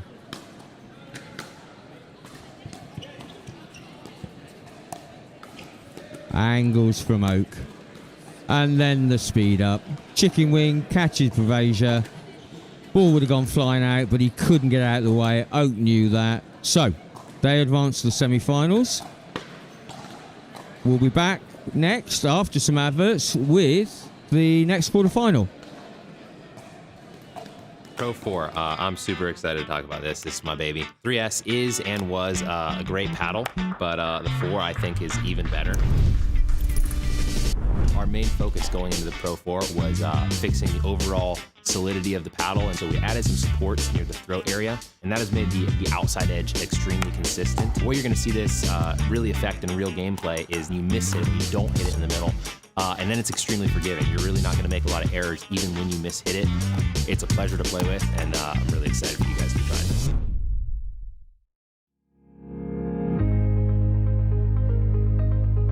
The modern workplace promises flexibility, productivity, and collaboration, but getting there isn't always easy.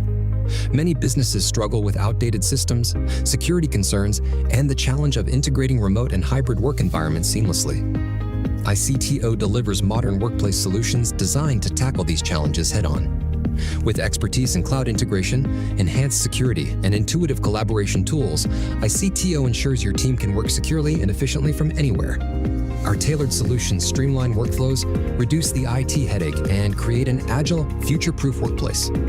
Plus, with proactive support and strategic guidance, ICTO helps you navigate the ever-changing digital landscape with confidence. Don't let workplace challenges hold your business back. Choose ICTO to transform your workplace into a dynamic, productive, and resilient environment. ICTO, here when you need it. Ooh, let's go. Wait, hold up, Q.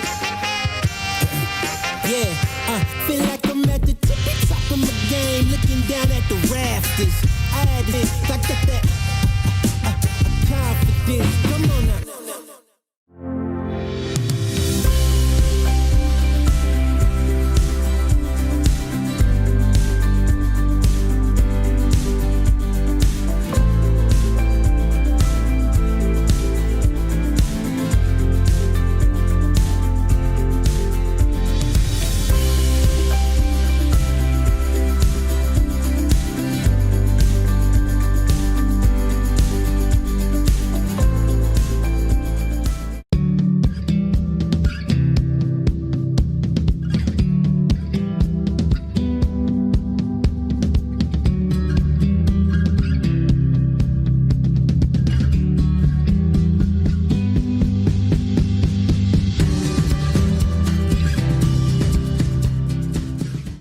McGuffin here with Yola Pickleball. This is the new Magnus Lion CAS paddle. Stands for Carbon Abrasion Surface. Carbon abrasion on the surface here. It's a double frame carbon fiber construction. Great for performance, very durable, and it's edgeless, it's lightweight, it's aerodynamic, and it looks the part, I'll tell you what. It's the same elongated shape that I've been playing with since day one. Yola did a great job with really making the hitting zone very forgiving. It has a ton of pop, and it just seems like the hitting zone is very consistent. This paddle is going to take your game to the next level. Go Yola.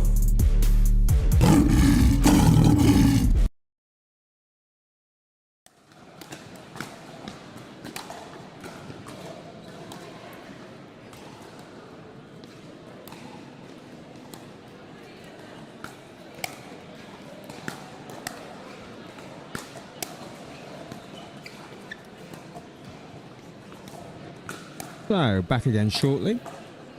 Well, we're back again. Shortly, we'll be moving on with another quarter-final. Hill and Marshall. In fact, both pairs you've already seen on the show court. Hill and Marshall, Garg and Yeng. Or Gerg and Yeng.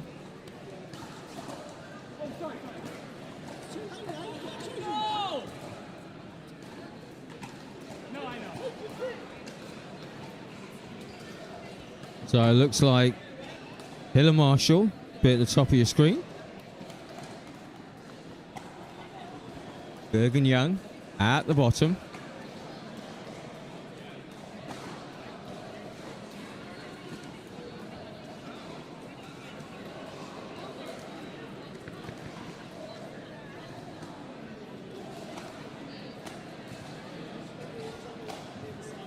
Gerg just taking a few last minute bites out of a banana, so must be needing some of the goodness that banana can give you for this important game. We're ready to go. Goes to Tsui. 0-0.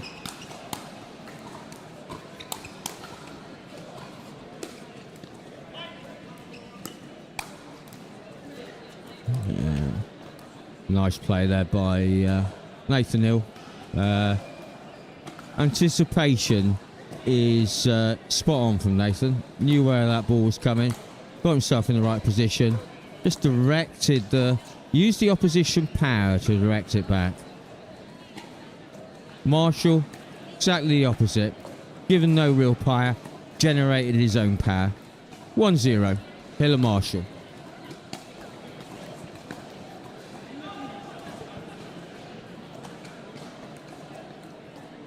1-0, second server.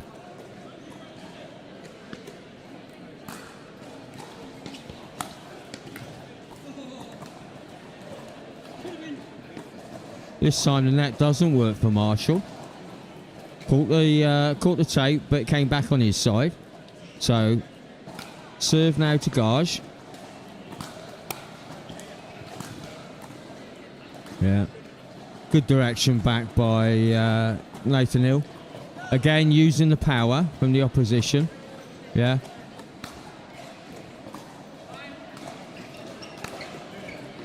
Yeah. Won't be happy with that, Hill. Floated the ball back, but it only went to, which is great on a return of serve if you can get it towards the back line. That one, sadly for him, only went half court. Easy put away for Yeng. Ooh.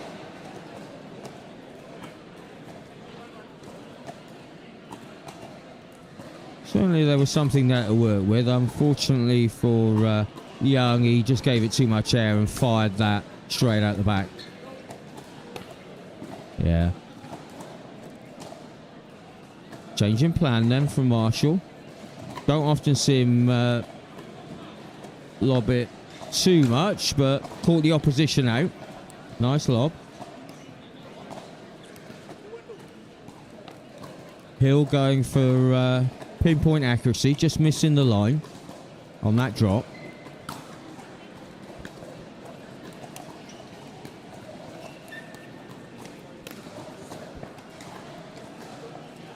Good speed up by Marshall. Again, no real height. Young didn't give him height to work with, but Marshall, as we know, can speed it up from any height.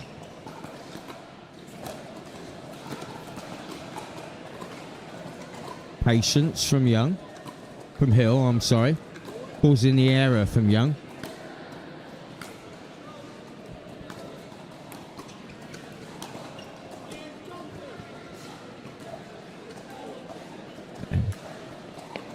Hill not happy with himself. Maybe one more drop was what was required. Big wind up from Garg. Unfortunately, fired it between the players, but unfortunately for him, fired it right out the back.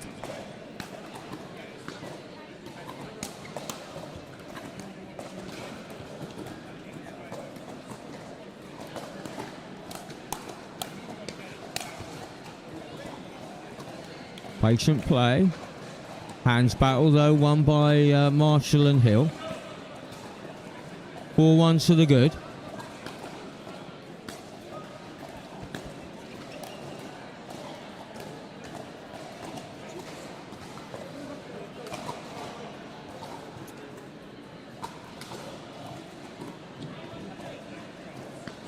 Second server.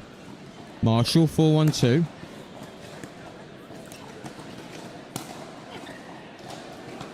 Again. Nice put away by Marshall. Generated all the pace himself. Up and over the top of the ball. Hard to defend.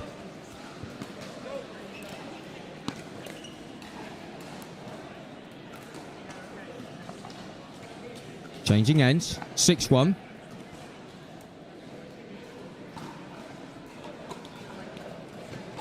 Hill and Marshall are the third seeds, so far this is going the way it should do, but long way to go. See what Garg and Young can do. Suspect they need to do something quite quickly if they're going to get back in this match.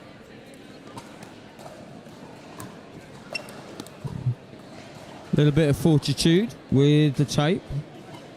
Worked out in Hill and Marshall's favour. They've got the serve back. Spinny, dippy, sideways serve from Marshall. Completely deceived Young. 8-1-2.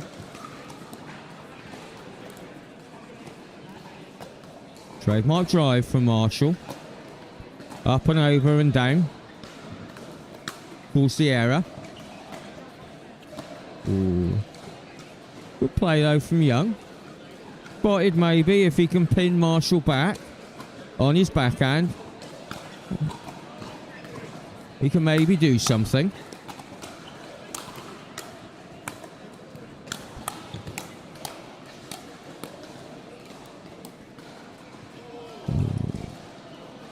Good play. Good play from both teams. Great defence from Marshall and Hill. Garg Young on the attack. Just put that last ball out. Maybe got a little bit excited. But good play up until then. Lovely defence from Hill. Took the ball as high as he could, as far forward as he could. It was a drive. Just used the pace of the ball to direct it back down and away from Young. 9-1.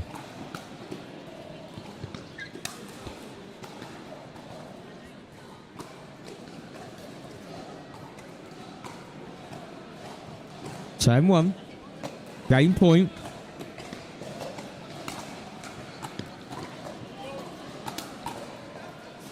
Again, Marshall throws in the lob.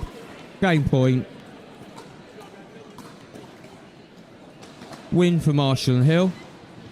We'll go to some adverts. We'll be right back with the next knockout game.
Cyber threats grow in frequency and sophistication.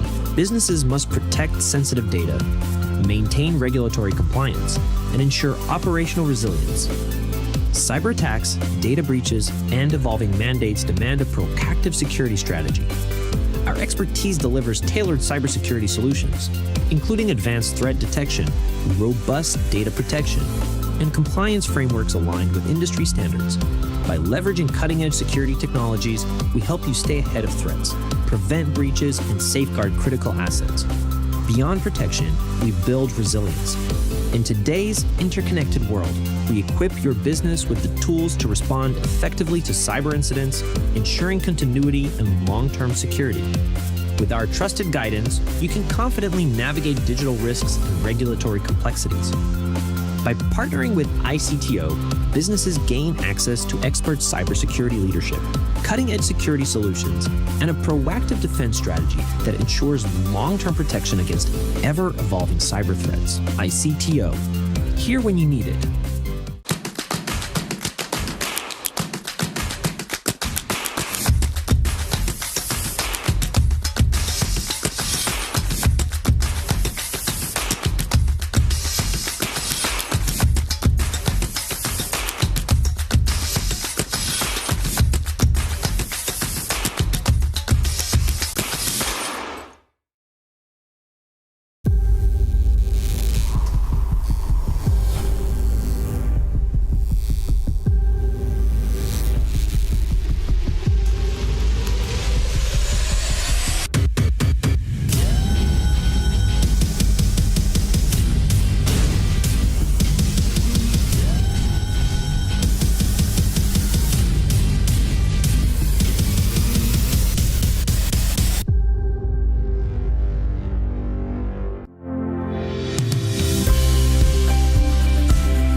threats grow in frequency and sophistication, businesses must protect sensitive data, maintain regulatory compliance, and ensure operational resilience.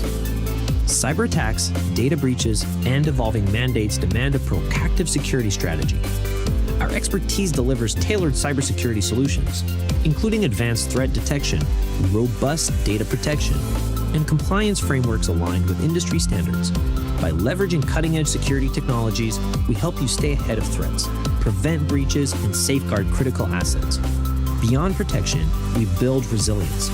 In today's interconnected world, we equip your business with the tools to respond effectively to cyber incidents, ensuring continuity and long-term security. With our trusted guidance, you can confidently navigate digital risks and regulatory complexities. By partnering with ICTO, businesses gain access to expert cybersecurity leadership, cutting-edge security solutions, and a proactive defense strategy that ensures long-term protection against ever-evolving cyber threats. ICTO, here when you need it.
Cyber threats grow in frequency and sophistication.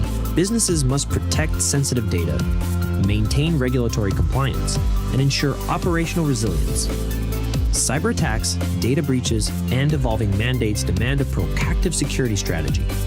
Our expertise delivers tailored cybersecurity solutions, including advanced threat detection, robust data protection, and compliance frameworks aligned with industry standards. By leveraging cutting-edge security technologies, we help you stay ahead of threats, prevent breaches, and safeguard critical assets. Beyond protection, we build resilience. In today's interconnected world, we equip your business with the tools to respond effectively to cyber incidents, ensuring continuity and long-term security. With our trusted guidance, you can confidently navigate digital risks and regulatory complexities.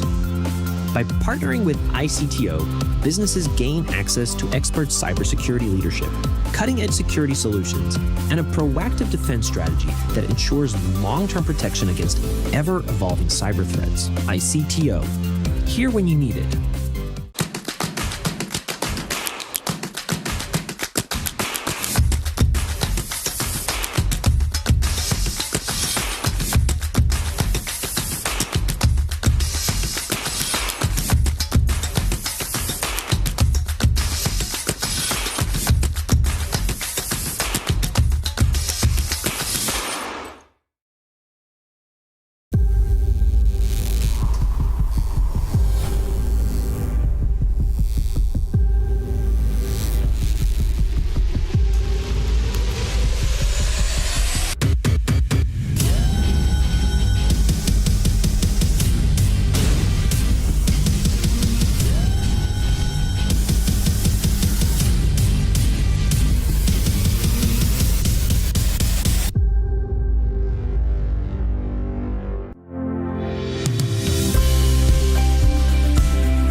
As cyber threats grow in frequency and sophistication, businesses must protect sensitive data, maintain regulatory compliance, and ensure operational resilience.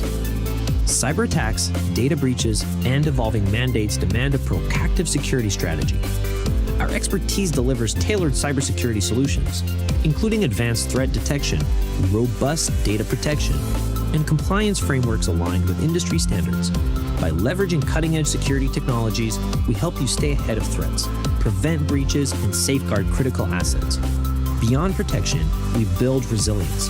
In today's interconnected world, we equip your business with the tools to respond effectively to cyber incidents, ensuring continuity and long-term security. With our trusted guidance, you can confidently navigate digital risks and regulatory complexities. By partnering with ICTO, businesses gain access to expert cybersecurity leadership, cutting-edge security solutions, and a proactive defense strategy that ensures long-term protection against ever-evolving cyber threats. ICTO, here when you need it.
Cyber threats grow in frequency and sophistication.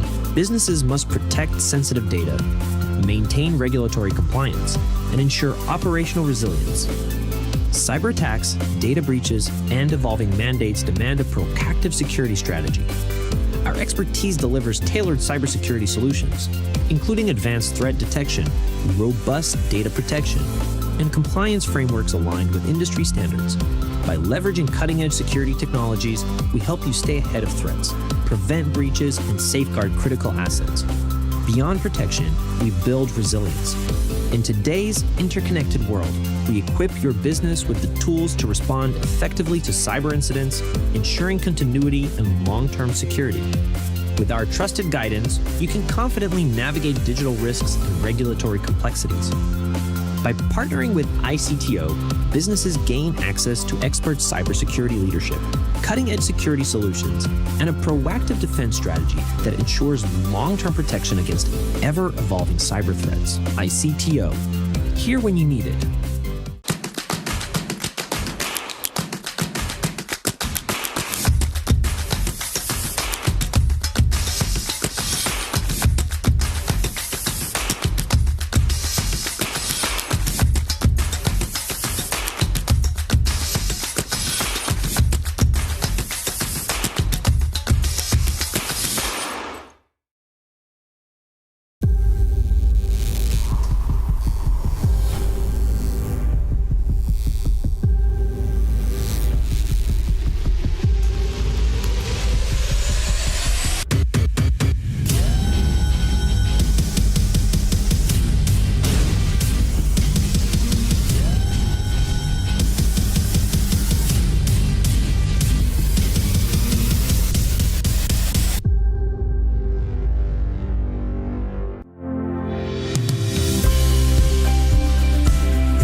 Okay, welcome back.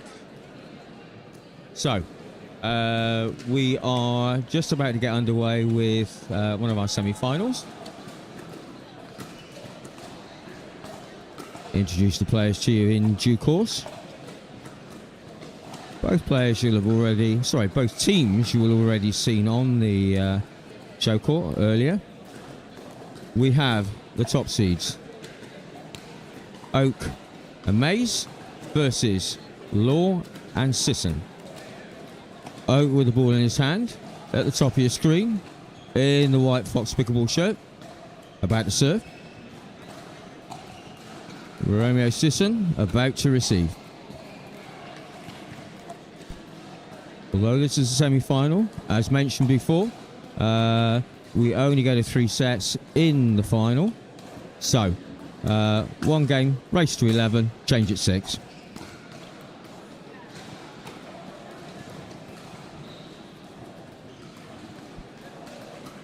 Change of serve straight away. Sison to serve.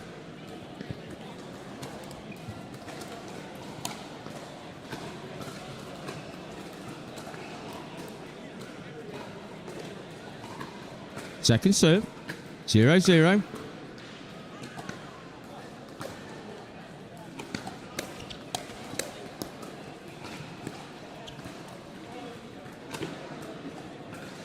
Nice from both teams. Very fast hands, very direct play. Lovely little topspin dink though from Oak to finish the point off. Next he comes roaring in with a drive. And the first point has been scored.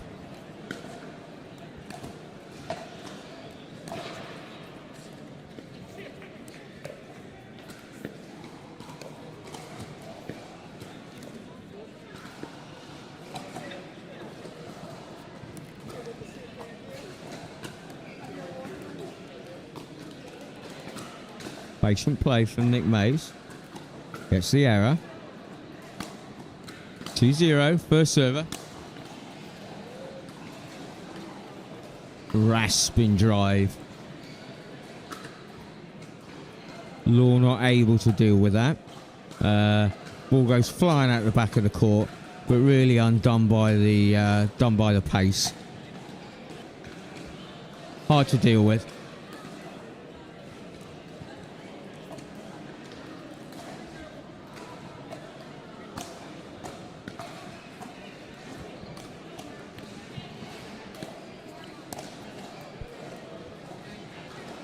Good depth of drop from Lewis Oak.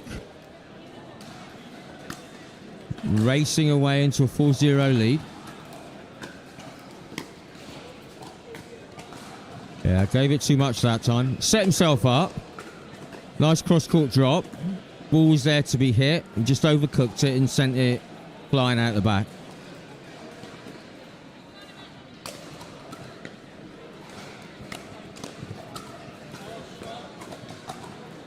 Yeah. Misjudgment there from Oak. Thought that was going out. Landed on the line. Good shot. So, score back to Law and Sison. Sison to serve. See if they can get off the mark. Nicely directed by Nick Mays. Took some pace off. Went for accuracy. Went for trajectory. It's not a word easy to say for me. Won the point.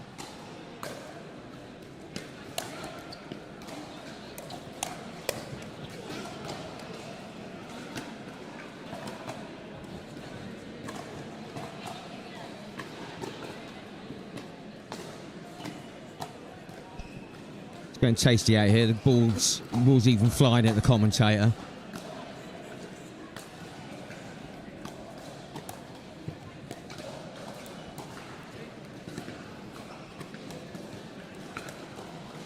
Patient play from both teams.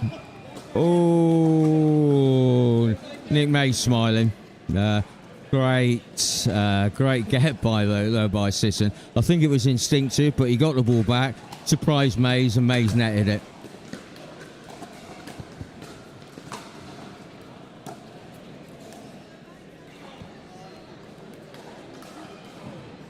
Patient play. Just a little bit unlucky there, and that didn't want to work for him on that occasion.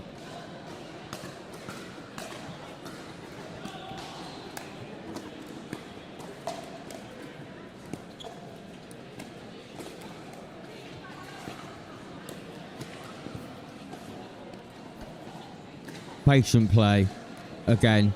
Both teams not given the opportunity to speed up, so both playing with angles. In the end, Oak got the better angle, although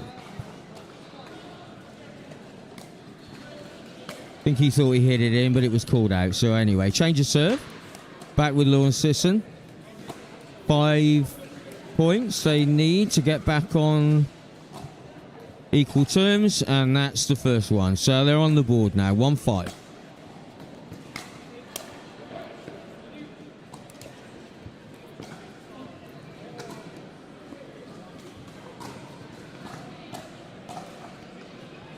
Yeah, Lorne knew he needed to get that cross-court dink more air, but unfortunately he couldn't. So back on second serve now.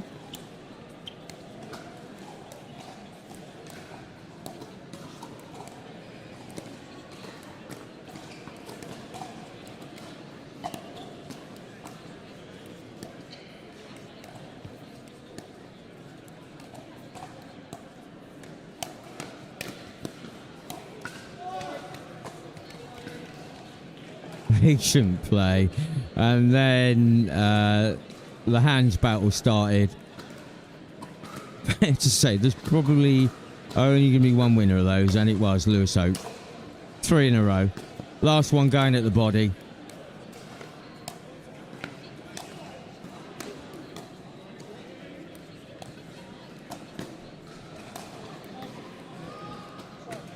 Patience, good defence, good resilience from Oak. Pulls the error from Sison. And we're changing ends. 6-1 to the good. Mays and Oak.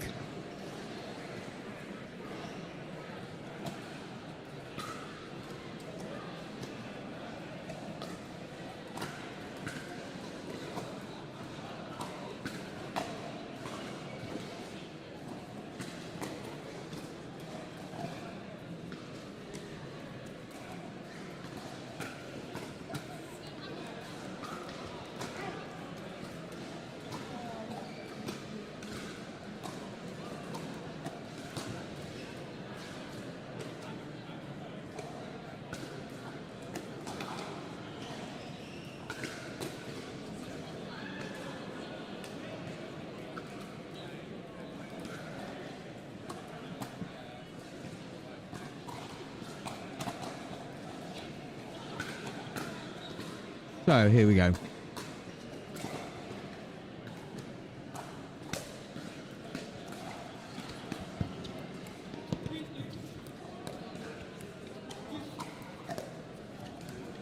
Again, patient play.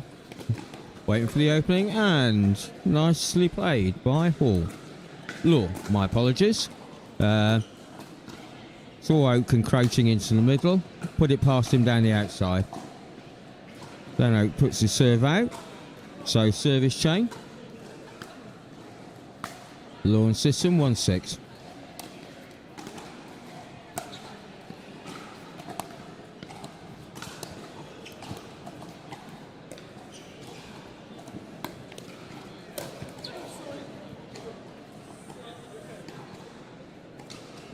Yeah, May's apologising. He had the serve to put away, and he put it away a little bit higher than he wanted to, and it caught Sison, but no damage done. He'll live to fight another day.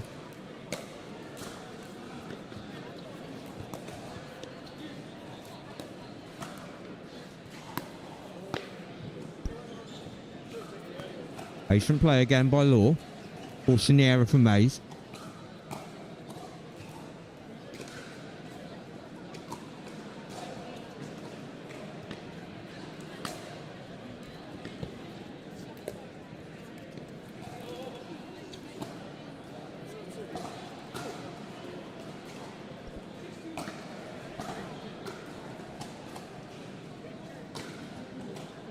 Nice net play from Mays again, forcing the error.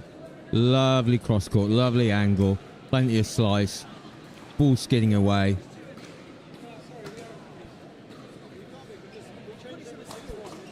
Little bit of confusion over the serve. Everything resolved. 6-2-1. Oak to serve.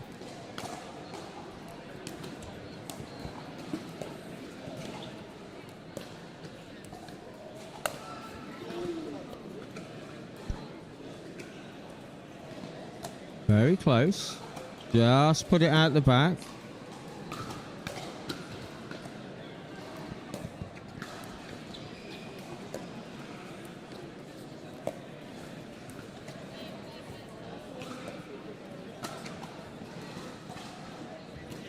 Unlucky from Law. Caught the tape. Ball rolled back on his side. So get a point. Oak and Mays get the point. 7-2. Oak on the prowl. On the balls of his feet. Looking to make the interception whenever he can. Stay patient. Law in the end. The ball dropped nicely for him. Perhaps tried a little bit too hard. Maybe just needed to take a shake off and just keep the ball moving in the court. Instead he put it out of the back.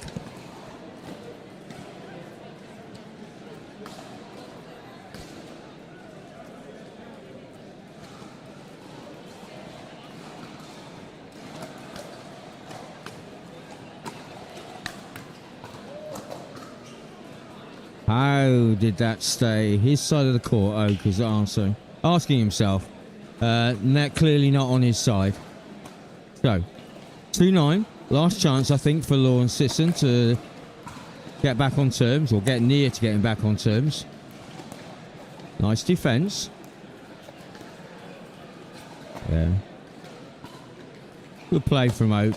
Again, took pace off, went for angle.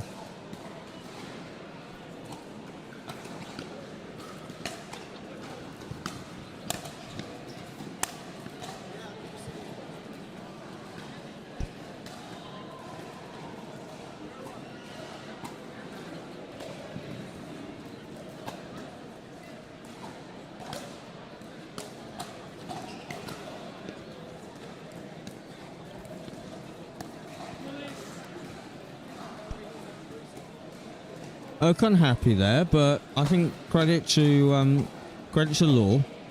Kept the ball nice and tight to the net. Didn't give Oak anything to work with.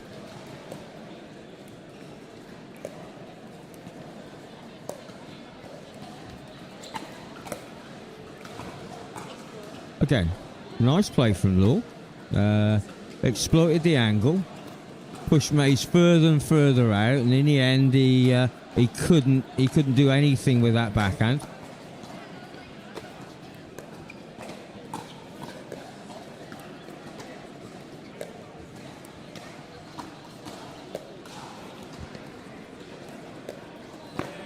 Again, Law. Patient, as was Mays. Error came from Mays. Law kind of ground that point out and ground Mays down a little bit.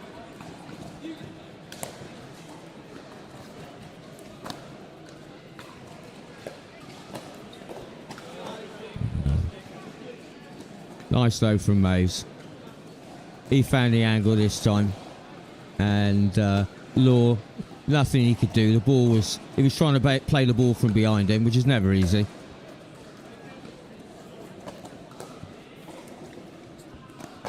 Definite strategy here, though, from Law and Sison.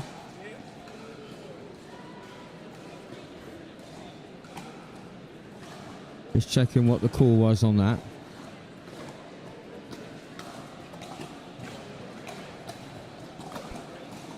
Ball was called just out. Mays and Oak with the serve. 9-3.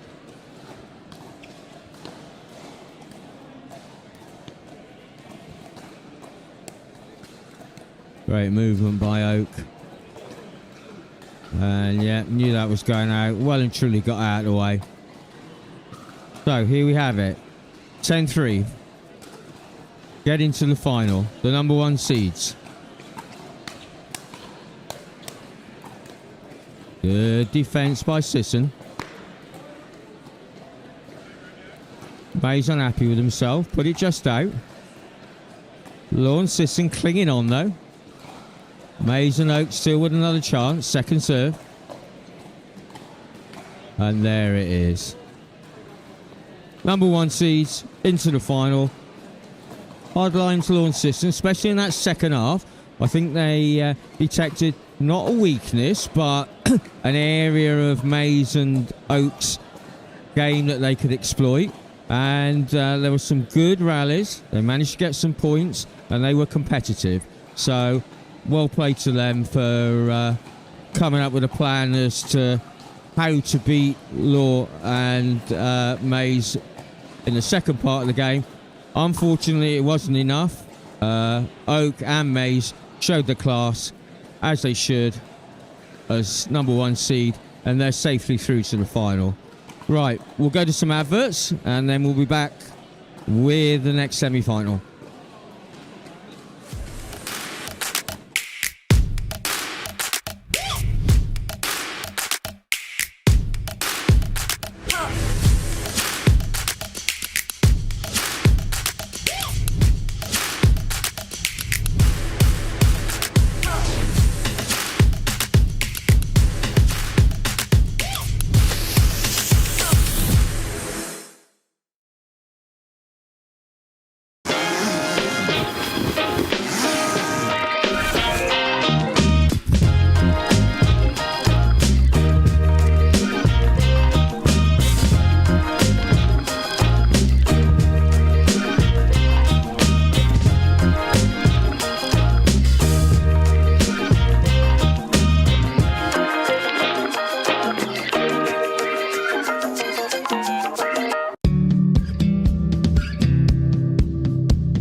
Without a technical director, small and medium-sized enterprises, SMEs, encounter numerous challenges, including poor technology decisions, inefficiencies, and costly errors.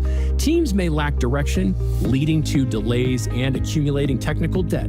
Without strategic oversight, SMEs risk falling behind competitors and missing out on growth opportunities. To address these challenges, ICTO offers a fractional technical director service. This approach provides high-level technical leadership without the financial burden of a full-time hire. Startups and SMEs benefit from strategic guidance on software architecture, product development, and technology roadmaps while maintaining manageable expenses. Our extensive experience enables companies to avoid potential pitfalls and accelerate their growth. An ICTO fractional director brings scalable technology strategies and enhances team development without disrupting daily operations. By evaluating technology stacks, streamlining processes, and mentoring in-house teams, we improve efficiency and long-term stability. Our external perspective helps identify issues that internal teams may overlook. ICTO provides flexibility and agility, which are essential for navigating rapidly evolving markets. Companies can adjust our involvement based on project requirements, funding rounds, or significant strategic shifts. With our expert guidance, businesses make informed technical decisions, mitigate risks, and maintain their competitiveness. ICTO, here when you need it.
Okay, following on from my last words where I said we'd be back for the semi-final. My bad. We're back straight into the final. So the semi-final, the second one, took place elsewhere. And here we have the main event. 1 versus 2. Oak and Mays being the first seed. Anderson and Raja being the second seed. Now, this one will be best of 3. Still race to 11, win by 1. Oak and Mays at the top of your screen. Oak with the ball in his hand, so he's going to serve. Receiving Raja with his partner, Anderson. Here we go. Game on.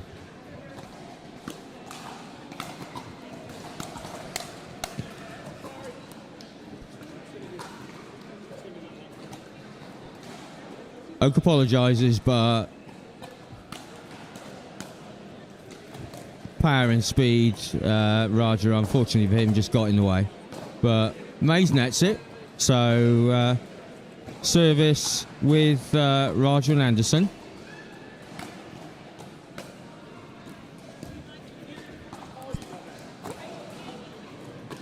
Lovely looking drop there by Anderson, just hindered by the tape. Centimetre higher, that would have been perfect.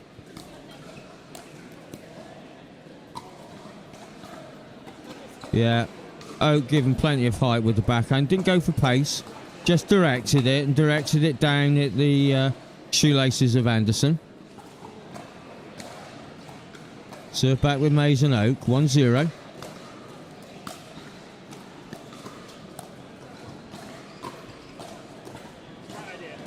Two-0.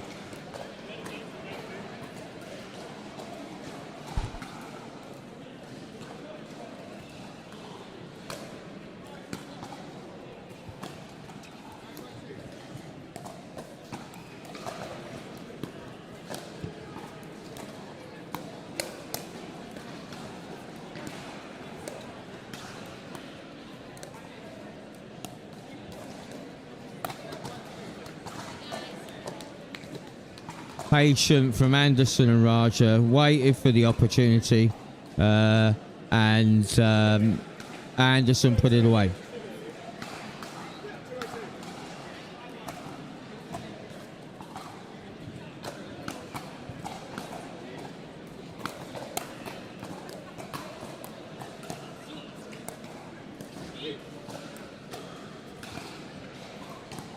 Patient play, both teams looking for the opening. Oak complimenting Mays with the quality of his cross-court backhand dink that caught Anderson out. Nice return, gets him back. Anderson, nice deep return to Mays, couldn't do anything with it. So change of serve, 0-3, Raj serving.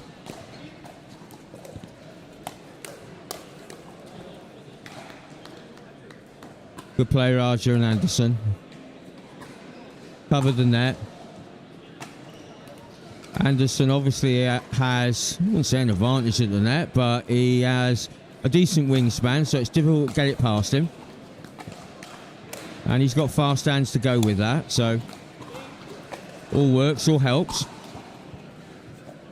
Pressure though by Oak. Causing the error from Raja.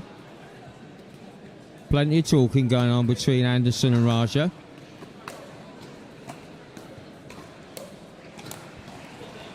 They have a strategy.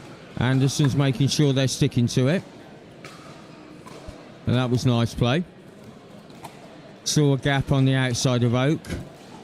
Again, took pace off, went for direction, steered it, won the point. Only a point in it now, 2-3.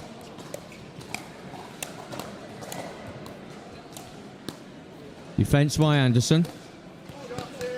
Good put away by Raja. Oak had drifted over into the middle. Left his backhand exposed. Raja spotted it. Great shot though to find the space.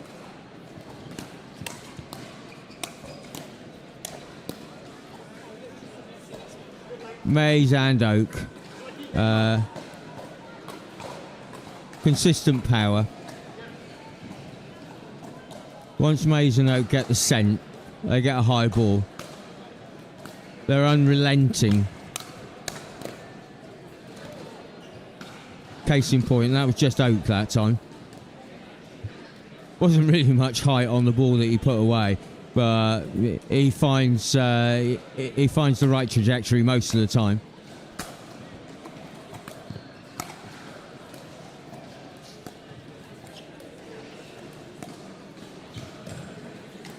Nice footwork from Mays. Yeah. Both Raja and Mays cross-court backhand dink battle. Mays on that occasion comes out the winner. Mistake from Raja, but forced error. Not an unforced error.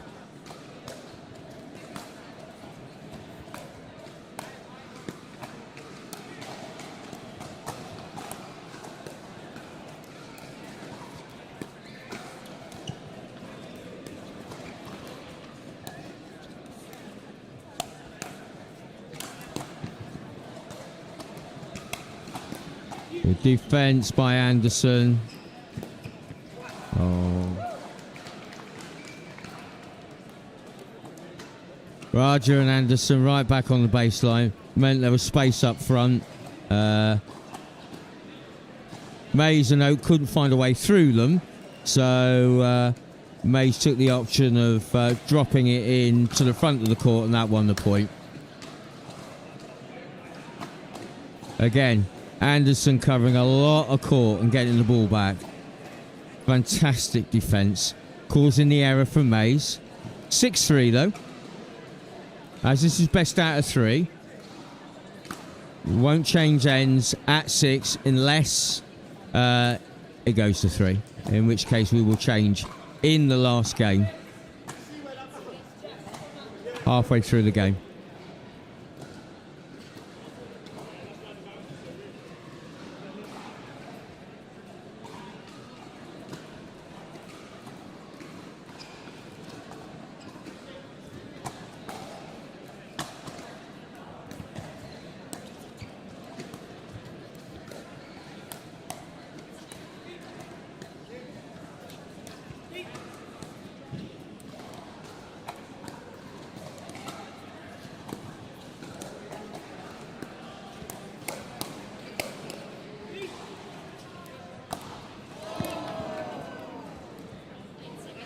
Big sigh from the crowd. Great defence though from Raja and Anderson. Oak will be unhappy with himself. Possibly the easiest ball of the rally, and he nets it. And then Anderson, flush with his success in the last point, sticks the serve straight in the net.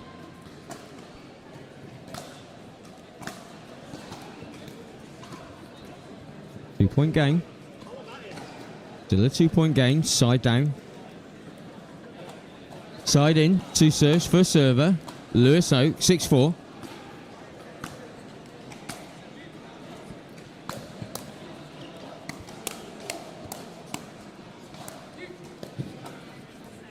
Great reactions from Oak in particular. Mays opting for safety, but finds a lovely angle on the outside, and therefore the backhand of Anderson causes him to put the ball out.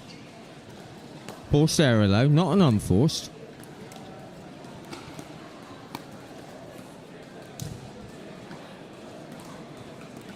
Well play Anderson and Raja.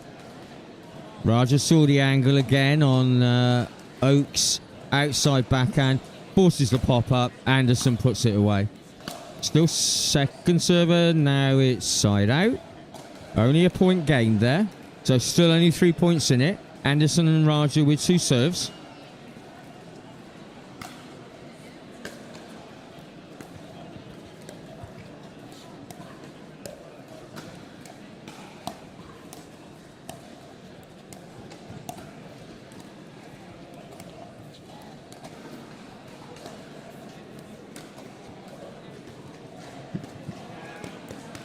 Very nice lob from Raja. Oak is fast, and Oak got to it, but there was nothing he could do because of the top spin that was on the lob and taking the ball away past the back line.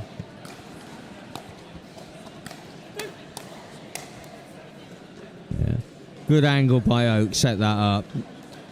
Mays applied the pressure, and Oak then had the easy put away.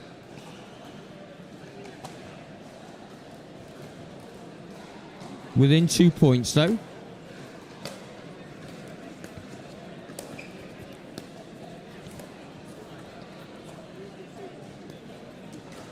May's unhappy with himself. He's been making most of those. In fact, all of those. Doesn't make that one.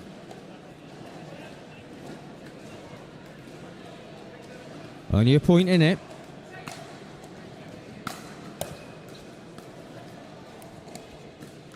Didn't unwind the stack this time.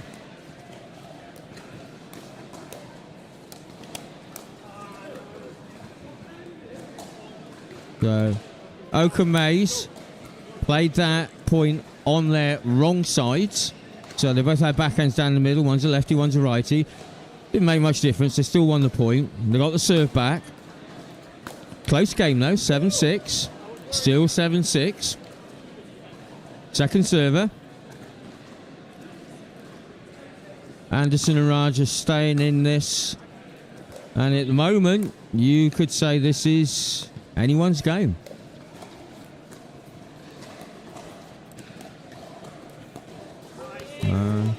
Raja again. Backhand to Oak's forehand. Sorry. Raja forehand to Oak's backhand has yielded a few errors from Oak and yielded a few points to Raja and Anderson.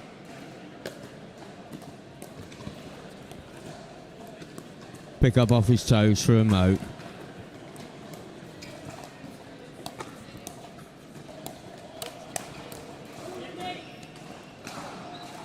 Good play, Lewis Oak. Moved the ball around. Responded to the pop.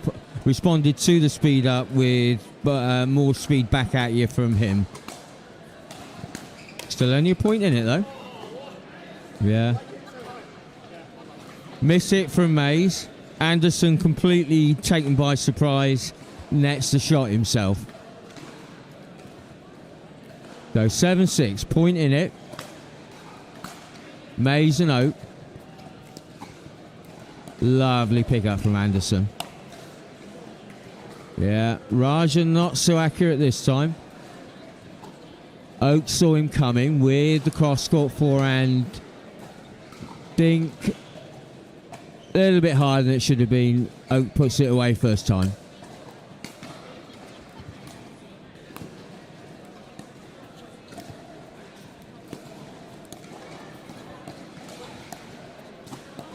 Yeah, good interchange by Raja and Oak.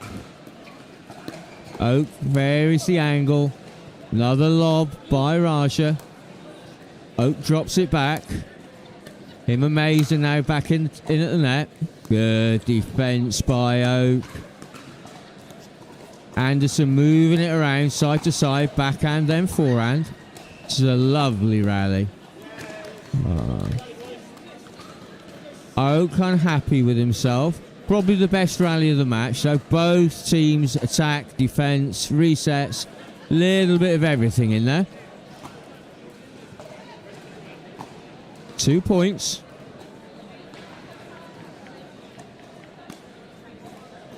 Plenty of talking still from Anderson. Making sure both him and Raja are on the same page. Great hands from Raja. Oh, ball's there. Still. Oh, and only just. Lovely smash though by Raja. Lovely offensive play. Mays goes to the sideline. It's very, very hot in here. You can imagine we've got 22 courts, every court in operation. It's a warm day outside. So plenty of heat coming in from outside, plenty of heat being generated in here. So everybody's getting a full and getting a full workout. Even sitting down commentating, you get a full workout. Anyway, still a 2-point game.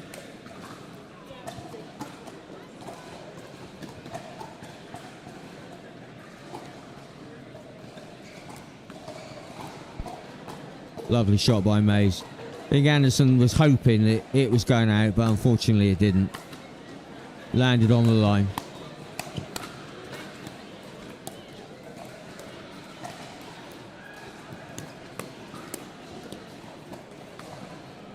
Missed it from Mays, but he got the angle right.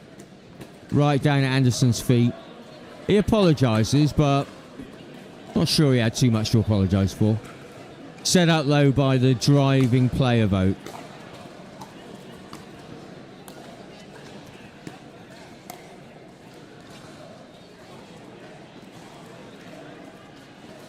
And all of a sudden we're at game point.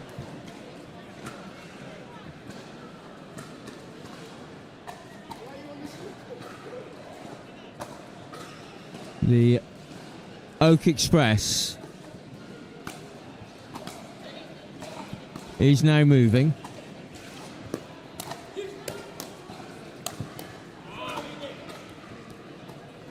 And that's game. 11-6.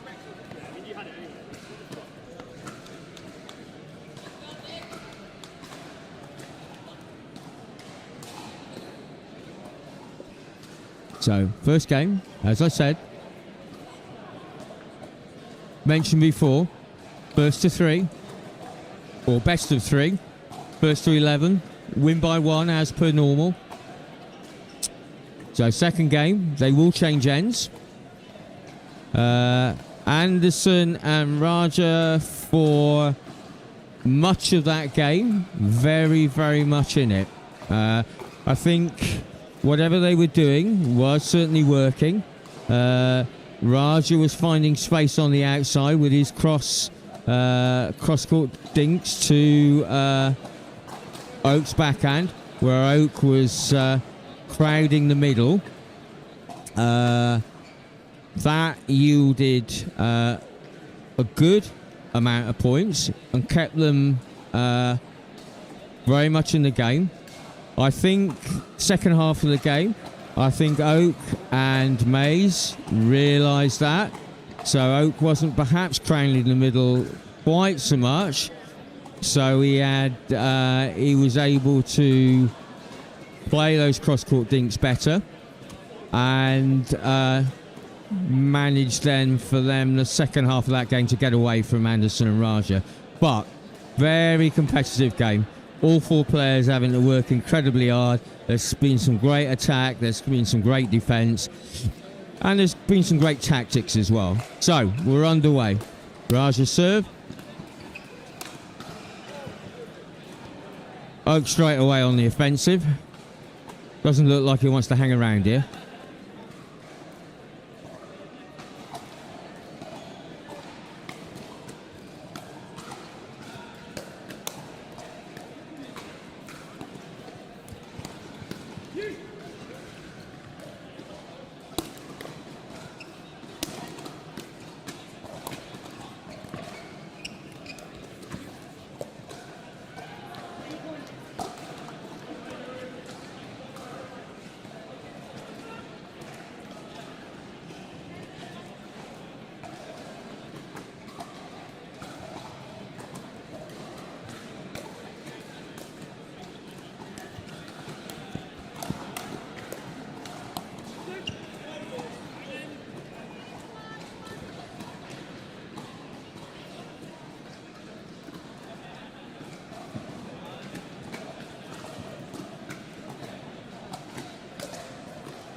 Mays to serve. Game all square. 4-4. Nice drive. Pulls the error.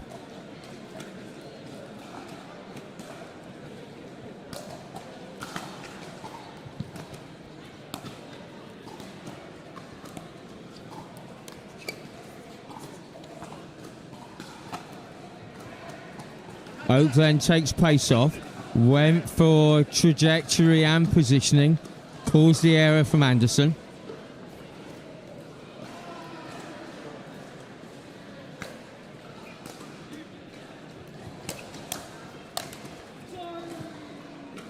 Oak apologises. I think the ball went where it was supposed to. But obviously obviously Anderson and Raja were set for where the ball was going to arrive. It arrived in a different place because of the net cord.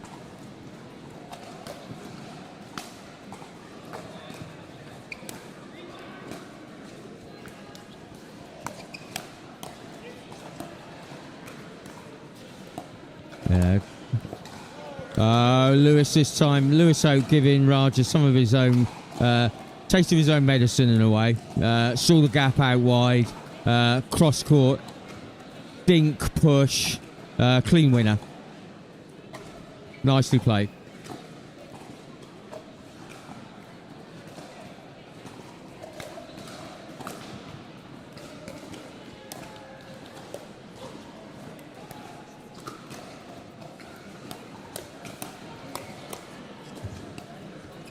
Good defence by Anderson.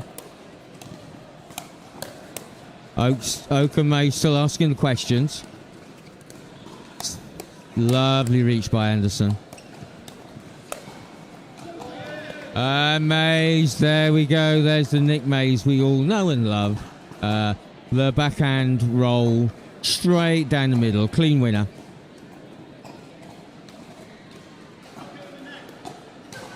Mays and Oak getting ever closer. 2 points away. 5 points the difference. 2 points away from victory. Mays asking the question, why did I do that? Maybe he was getting excited. Perhaps he saw the gold medal.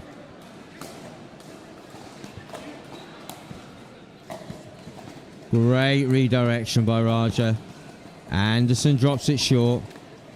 Oak's up to it though. Oh, not that time. Well played by Raja. Putting the ball into the gap. Always asking the question. Getting the error from Oak. So, one last chance, I suggest, for Anderson and Raja to take this to 3. I think they need to score, and they need to score big on this service.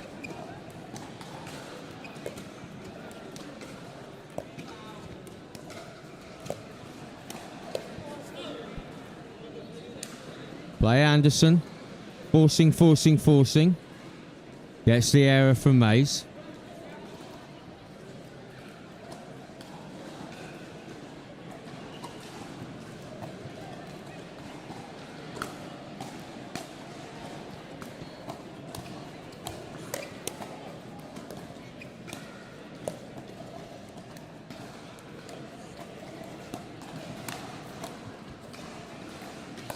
Great scurrying by Raja. Anderson caught out though. Quality of the play both from Oak and Mays. But brilliant recovery halfway through that point from Raja. Ball looked dead and flung his paddle at it. Still lost the point though, unfortunately. And closer, picks up a couple of points. 6-9, it's only 3 in it.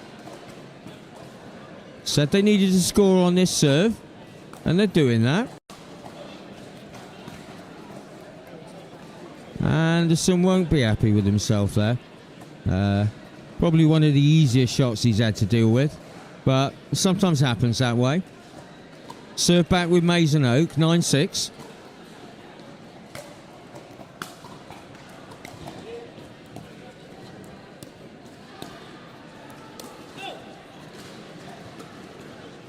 Oak's eyes lighting up. He saw the gap down the middle. Gap was there. He overcooked it though. Gave it too much beans and it went sailing out the back. Second chance though to close this out. 9-6.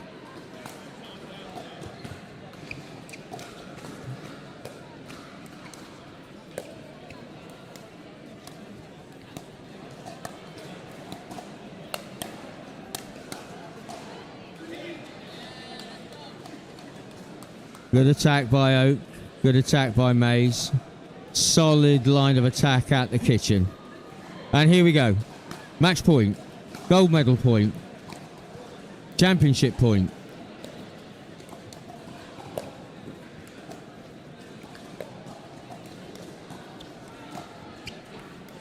Anderson and Raja are just going to try and stay in this point.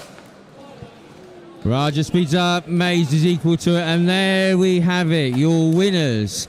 Oak and Mays. 18 plus. 4.5 plus. First winners of the day in 2 sets. Shout out to Anderson and Raja. Pushed them all the way. Couldn't quite get close enough. Well done. Lewis Oak. Nick Mays. We'll be back with, I believe, ladies 4-5. See you after these adverts. Pro 4, I'm super excited to talk about this. This is my baby. 3S is and was a great paddle, but the 4 I think is even better. Our main focus going into the Pro 4 was fixing the overall solidity of the paddle, and so we added some supports near the throat area, and that has made the outside edge extremely consistent. The way you're going to see this really affect in real gameplay is you miss it, you don't hit it in the middle, and then it's extremely forgiving. You're really not going to make a lot of errors even when you miss hit it. It's a pleasure to play with, and I'm really excited for you guys to try this.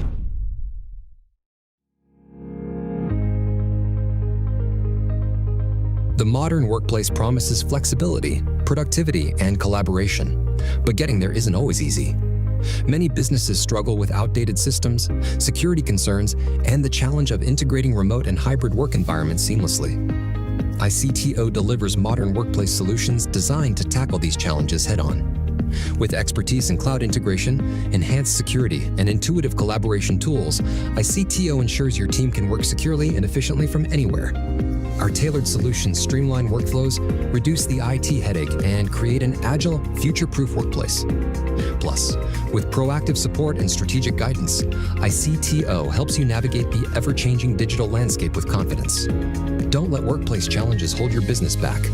Choose ICTO to transform your workplace into a dynamic, productive, and resilient environment. ICTO, here when you need it. Ooh, let's go. Wait. Hold on, Q. Yeah, feel like I'm at the tippy top of my game, looking down at the rafters. I had it, I got that confidence. Come on now.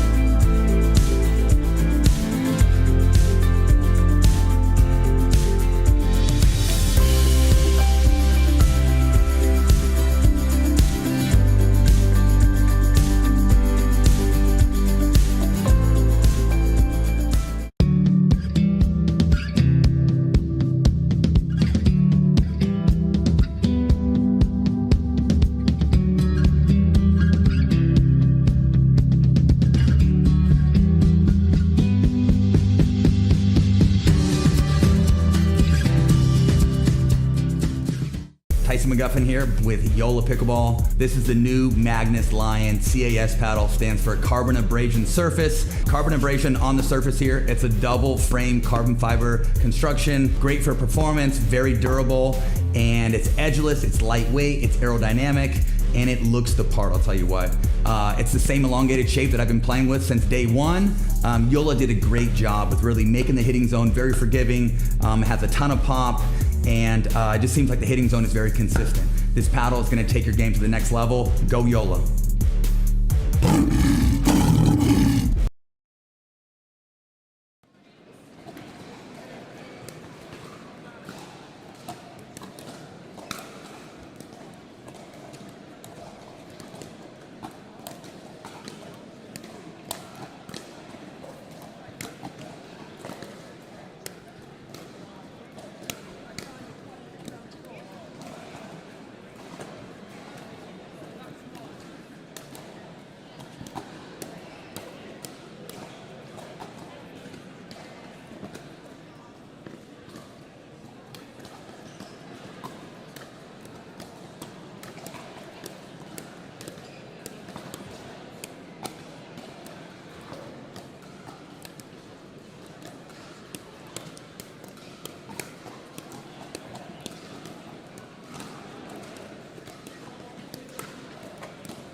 Sorry? That is exactly where I'm going. You use the showers here, do you? Ideally, jump in a cold pool. I know. Although I doubt the pool is cold.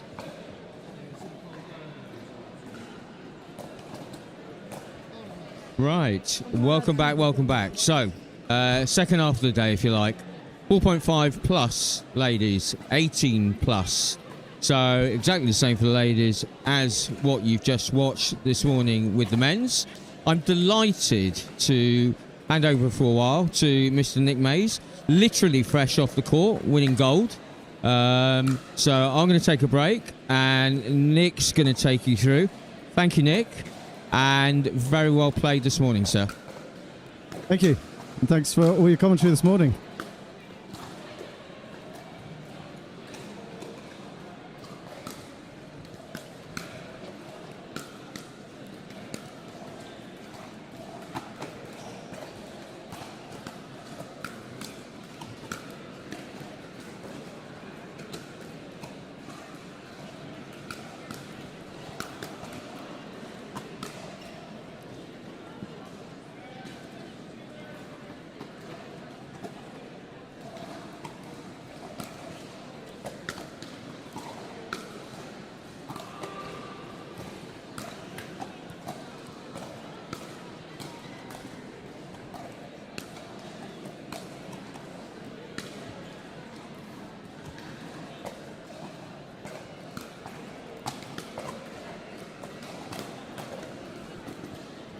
So as the players are finishing their warm-up, for those of you unaware,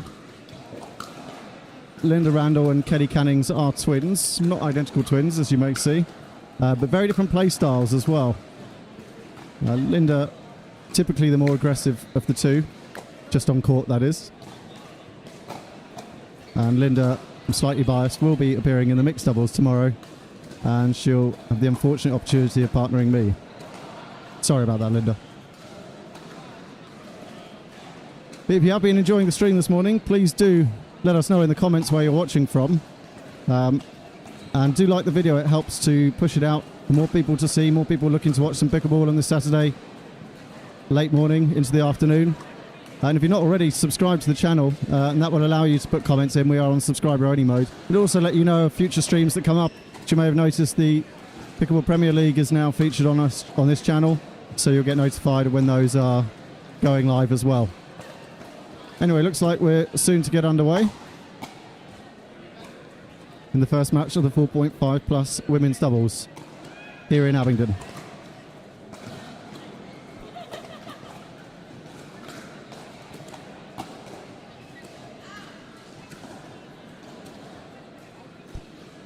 So the pair at the bottom of your screen are Gama and Millard. It's Millard to serve first, 0-0.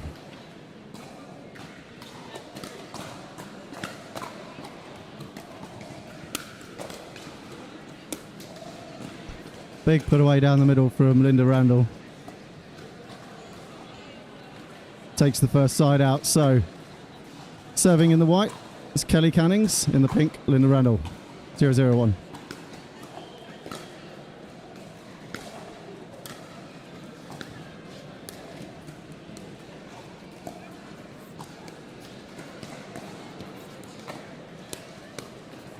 Yeah, good transition work in by the pair, but just causing the early pop-up in the dinky exchange, neatly taken by Millard.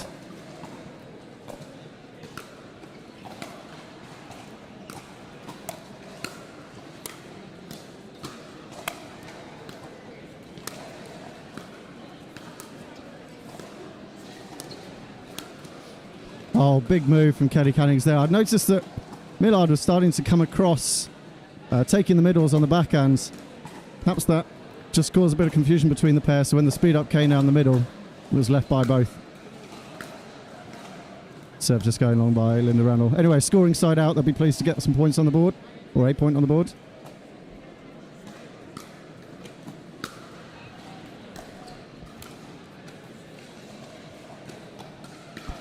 First game of the day. Smiles from Linda Randall. She puts that one wide. And the pair at the bottom of your screen will be pleased to get their first point on the board. So 1-1.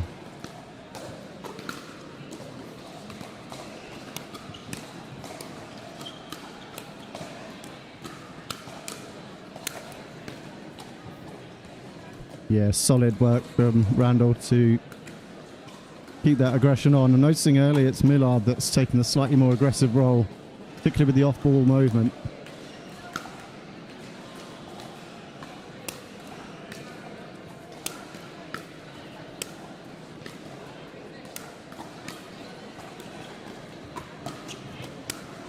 Linda Randall with the trademark Randall drop was coined some tournaments ago, has stuck ever since. Noticing how deep they were defending, taking advantage of it. So 1-1.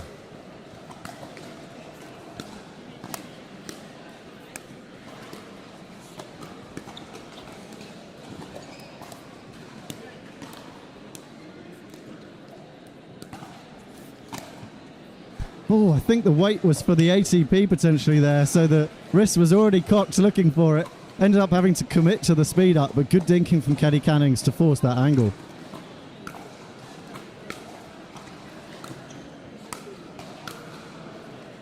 Oh, left by both players. That middle, especially as they didn't unwind the stack, you may have noticed Millard so far has been playing on the right.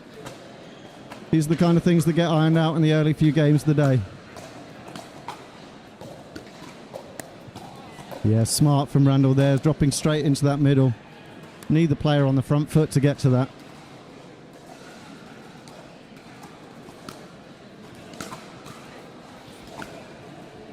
Serve return just called long, wasn't far out. Now 5-1, a bit of a lead opening up for the Twins here at the top of your screen.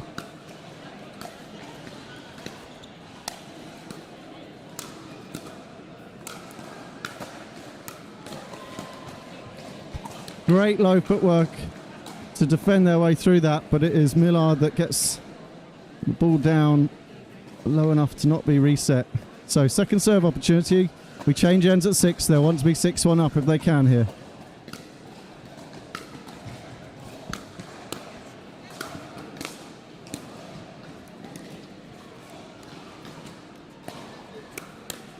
Yes, good dink. A little fortunate with the net. Causes the pop-up. Linda Randall's backhand playing a big part in this so far. She's strong on the put away, and Kelly Cannings brilliantly good at transitioning in. Both players from London Pickleball, run by Lou Stevens. If you're watching from London Pickleball, do let us know in the comments. I see Mike had, thank you for your comment, congratulating me and Lewis. Those that aren't aware, that final was my first gold in a Pickleball event, so if it looked like we were calm and in control, we weren't. But I didn't feel it.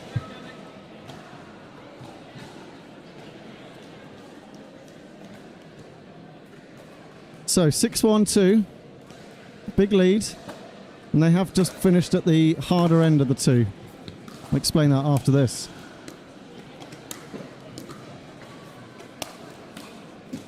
Oh, that ball catching the ceiling would have been off camera there.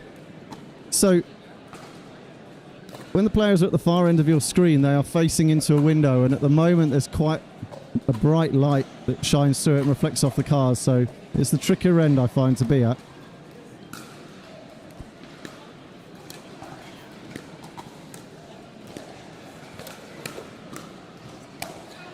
Big counter from Millard in the middle, but the swing and a miss from Gama. There have been a few outballs that have been hit, but that one was just too quick. But keeping an eye on that backhand from Millard, it is a great pouncing attack.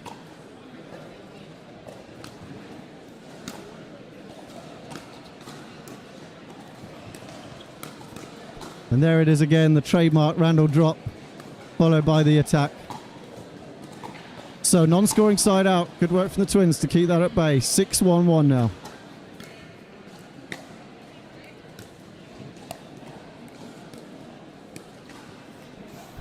Yeah, good work from Kelly to switch that down the line, seeing that Millard was trying to cover the middle a little bit. So this gap opening up ever further here.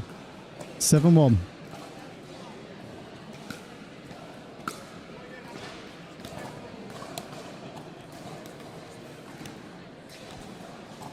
Gama and Millard will be pleased with that. What can they do here They'll really want this point and get the serve back and put some points on the board. They've unwound the stack this time.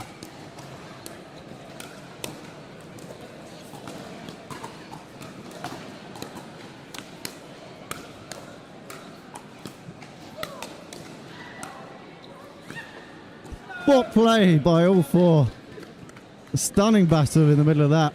At one point, Millard is being pushed back and back on that backhand, but was not giving in. But that is now 8-1-2. Linda Randall serving. Can they climb to 11 on this serve?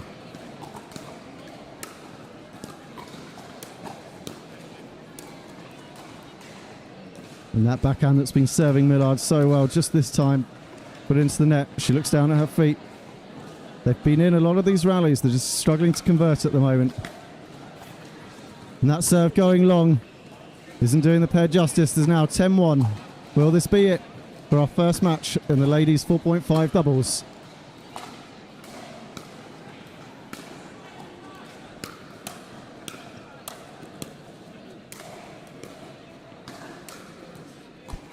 Drive turns into defense, but Millard with the angle. Inside out, overhead. Gets them the serve back. Now, what can they do? Feel like this may be a last chance to try and convert. 110.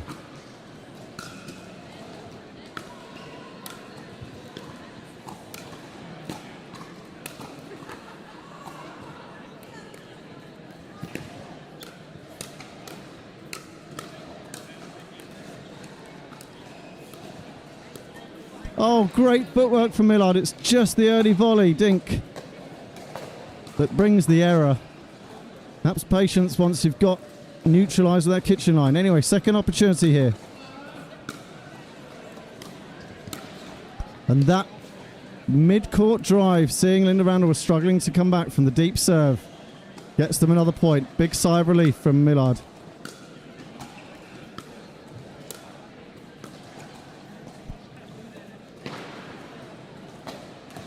So, second game point opportunity, this time in the hands of Kelly Cannings to serve. The first drop, third shot goes into the net. They will get a second opportunity at this. Be on Linda Randall's serve, where they scored a couple of points last time.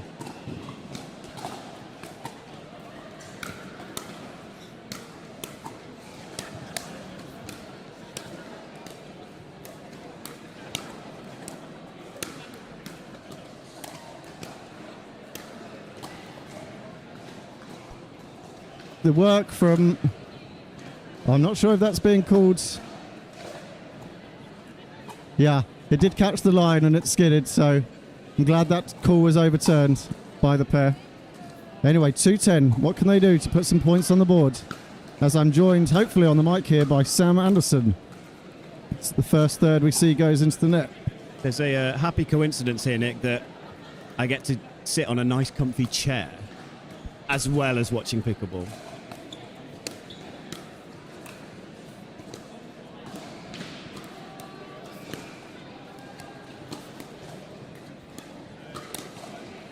Great lead by Millard. The patience finally paid off. Some lovely dinking as well by Gama there to keep the pressure on cross court. That's now 3-10.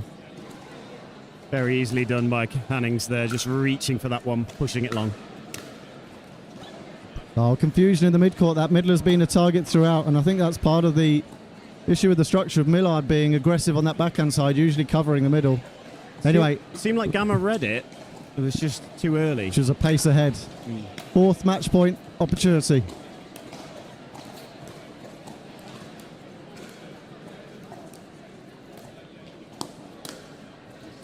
Oh, it was a good speed up, but just the tip of the paddle from Kelly Cannings is enough to rescue that one. One of those unfortunate ones for Gama. She read the paddle angle and was covering line because it's where sort of it should have been, but just because it caught the top, it goes over her right shoulder. Good game. It's not like any of us top players to hit horrendous mishits on show not court. at all. I mean, you blamed the light a few times, didn't you? Once that ball went up, I was just swinging at a general space the ball might be. And hoping for the best. Yes, I know the feeling. I know the feeling. But how do you find the final, Sam? Good fun. one of those really tough but really good and enjoyable games.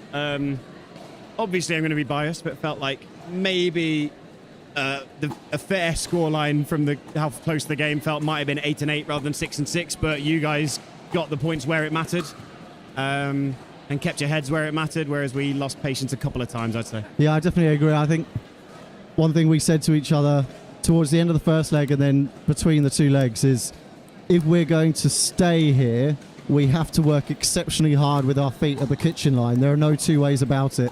And a game like that never feels like you're in control, because you can only stay roughly neutral if you're working as hard as we had to. So that's always good to be part of a game like that and to, force yourself to have to, not get complacent, not get lazy. We were grateful for a few errors, but it was clear as well the second leg you bring out a high level of aggression.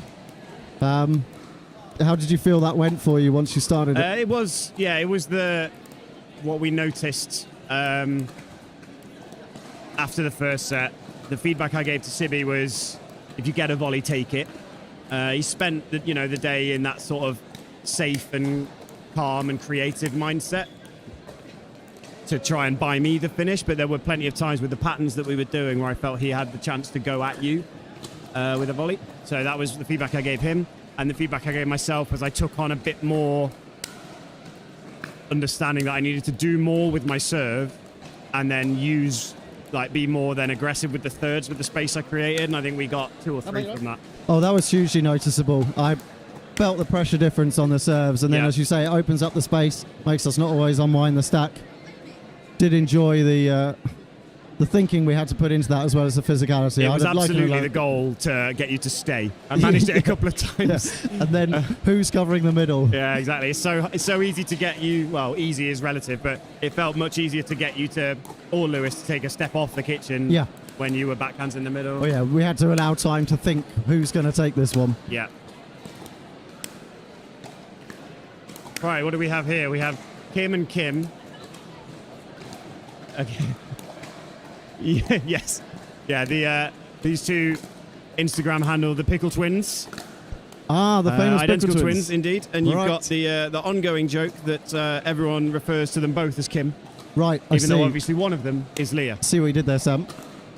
The jokes I find are always funnier when you explain them. Yeah, those are the best types of jokes.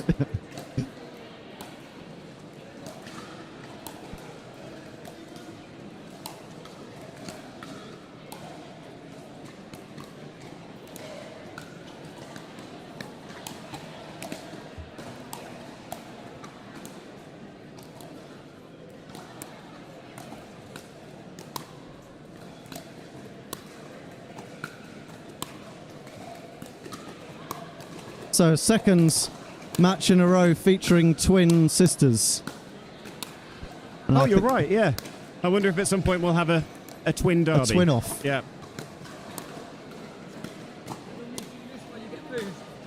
Over these two, you say, are identical twins, whereas Kelly and Linda... Very much not identical. No. In play style, appearance... Yeah.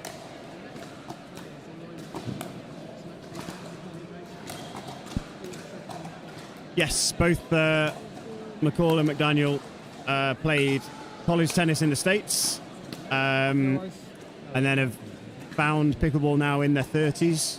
I believe they both played for Wales in over 35s tennis. Kim McCall has also competed for Great Britain in beach tennis. That's the sport I'm going to have to look up later on. Yeah, it's a funny one. It's sort of like volleyball. It's like beach volleyball, but with racket, with like wooden Presumably paddles. it can't bounce. Is what, sorry? Presumably it can't bounce. Correct, yeah. Right. So that's why I say it's like volleyball, famously. And then the ball is like, it is a ball, but it's vaguely beanbaggy. Okay. Not that we here at Pickleball could do much to laugh at the bubble together sports of others. It's a pretty entertaining sport to see. They have to be quite creative and keep the rallies going. There's me chuckling, thinking, oh, what a piece together sport. And that's literally how Pickleball got its name. Yeah, exactly. So, yeah. Absolutely. Well, I wonder how beach tennis got its name. Sam Anderson with 2 jokes in a row. Welcome to Do I need to explain that one?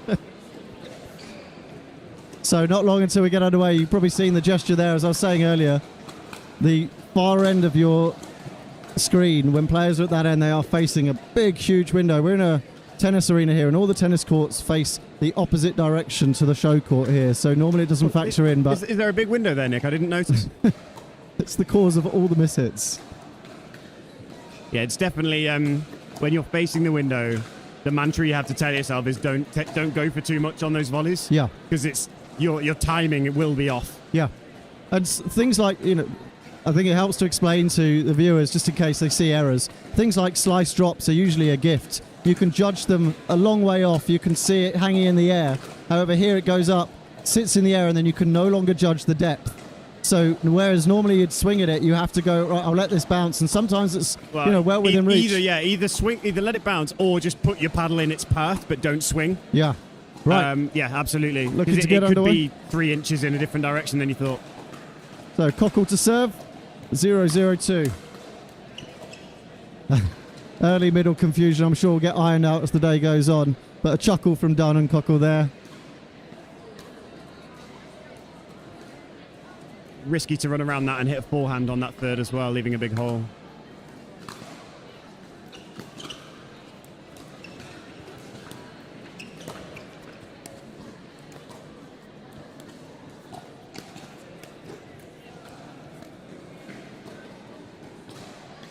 McCall with a slight framing of that one, looking for the volley dink. Yeah. Early serve return out. It's good to capitalise on these errors while players aren't still quite fresh enough to find these out. But first point on the boards as that serve goes long. Talking of errors. So, chance back now for Cockell, 0-1-1. McCall seeing the funny side of her missed serve there. Good to start in good spirits. Attempting the overhead backhand, which is a... I think that's one of those examples of losing it in the light. Yeah. I think it was quite likely to go long, that ball.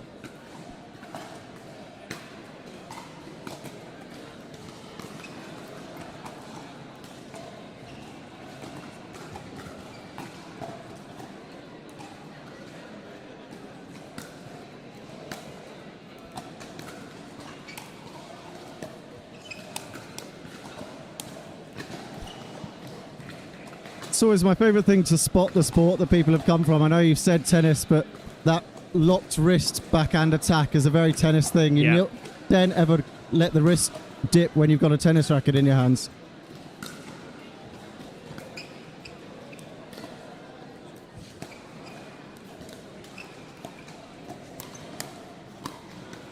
Oh, lovely point. A great drop cross court. Well returned. Some good dinking. A nice reset in the middle there. Yeah, there was that locked wrist backhand volley again from Yes. Kim McCall. So I think all 4 players will probably favour that style.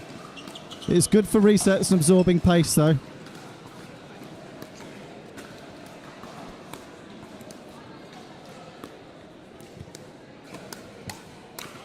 Oh, lovely dinking, but a really good sequence by the pair. Starting to find their rhythm now. Yeah, good construction.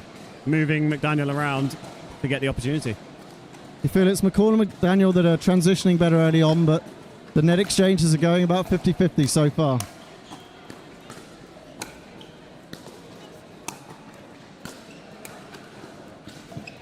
Lovely touch angle there. I don't think I'd even attempt that with my wrist. I saw James Chowdhury do it a lot in the singles at PPL, and then he's quite good at that. I tried it the next day and realised I wasn't him. Yeah, it's lovely backhand roll really there. quite difficult. Also saw Josh Bright near enough spin a ball back onto his side of the net and realised I would never be him. We have our limits, don't we?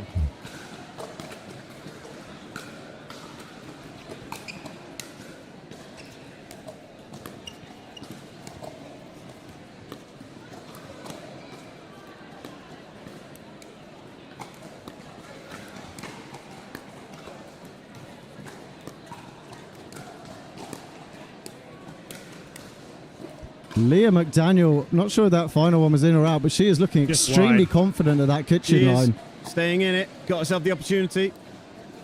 Good footwork, good anticipation of what's coming. She read the middle one. 1-1-2 though, that ball was just wide, as you say.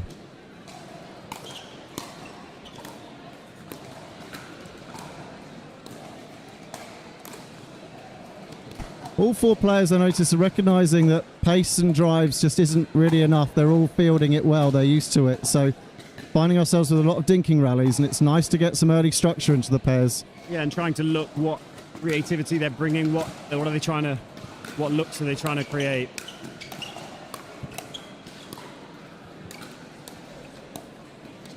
Oh, lovely footwork to get onto that volley and roll it out wide to the forehands.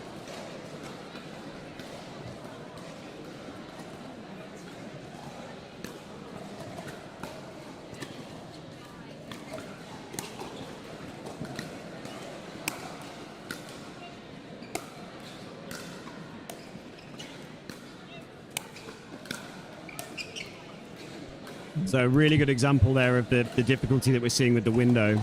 Both the twins really taking it easy on those overheads, then McCall framing one, and then missing one. And that's very window dependent.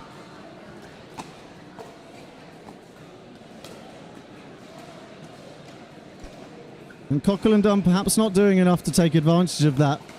They seem very safe with their speed ups, but it's not until you've played against that window side that you realise sheer speed up head height is not as easy to pick out of the air. No, it's really not. It makes you feel a bit silly at times.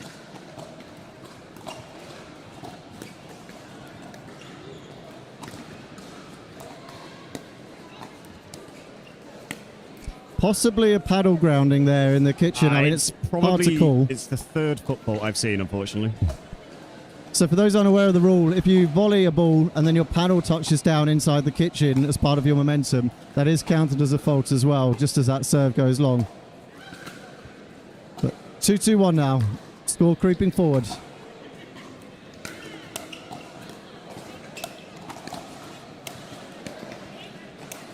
Oh, great hip rotation on the penultimate forehand volley drive there. That seemed like good understanding, and maybe again affected by the window, that the first volley is not the winner. The first volley is used to buy yourself a better one. And she sort of upgraded 3 volleys in a row to get herself the overhead and put it away. Yeah, I'm noticing really strong pace control from the twins at the moment, showing their confidence and experience with a paddle or a racket in their hand. Oh, the body bag tag there just at shoulder height. And if you can get your shots there, it's a difficult place to volley them back, but I think it just caught her unexpected. Especially if they're sort of centre mass, it's quite hard to get out the way, even though you... It's foot fault number 5. Unfortunate just to go long. Good structure there. Well, the end result, the right team won the rally. So 3-2, back in front just by 1 point here are the twins. Ooh, cheeky attempt at the nice little drop one. I tried that about 4 times on Lewis Oakey, and he got all of them, annoyingly.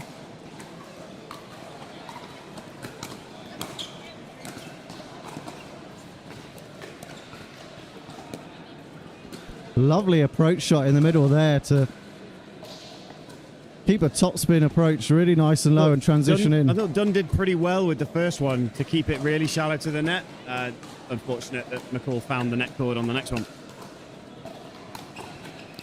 Oh, it's a beautiful drip. Finding the feet of the player, still not yet at the kitchen line after the serve. And that rush of points takes us to 6-2. And now the twins will have the preferable end as they won't be looking into the light. But so far, really commanding play. Both players very comfortable to be on the left side, and they're very happy to gift each other that dominant position and say, right, take the middles. Yeah, they're interchanging quite easily as to who's left, who's taking on that pressure on themselves on the point to make something happen. It's not like identical twins to have such good intuition and placement around each other. They sort of share a double brain, don't they? It's all connected.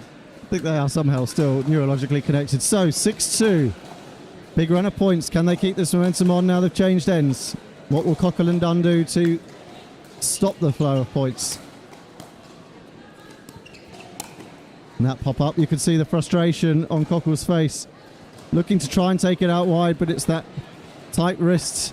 Well, also that first kind of height of the ball that she's had to deal with the light. Serve just going wide, but they will get a second chance. All laughs and smiles between the pair.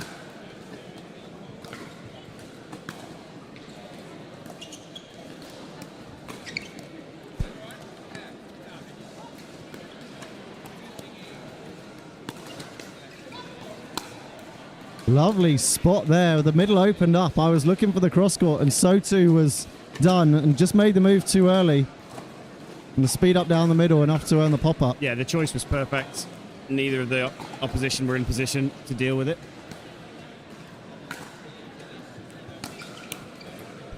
The first error on a drive, I think we've seen just a little bit of tightness in Cockell. I was about to say in the last point, she corrected nicely for that cross court. Just McCall and McDaniel keeping the pressure up here.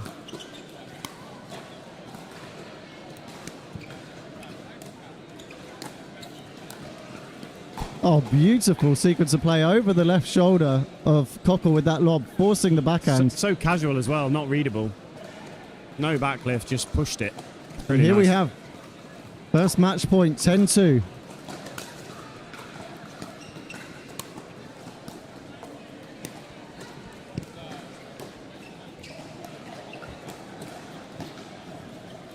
Great save. Oh, and again the left shoulder, and that's enough to close it out. 11-2. What a performance we've just seen by McCall and McDaniel. Light on their feet, shot selection, balance, paddle control, everything that you'd want to see in a pair, and really good coordination. I'm mostly impressed at how comfortable they are at just playing it straight up and changing side to side, and just having faith in each other that the player on the left will do something and create something. Impressive once they got rolling. Now, the passage of play where all they did really was just keeping the basics very tight, and it wasn't safe shots. They were playing good shots, good aggression, but not without speeding up. And then towards the end, they demonstrated that by being a little bit more creative and introducing some different patterns, they're just as comfortable as well. It almost does feel like they're aware of what each other's going to do before they do it, or they're just ready for it when they do. They just know. They have that telepathy and make the most of it, I say. Looking forward to a twin-off later on.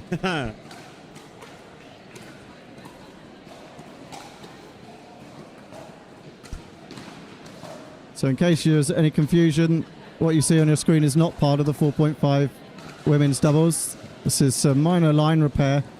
So we don't have the rollout court here for the stream today. The courts are taped.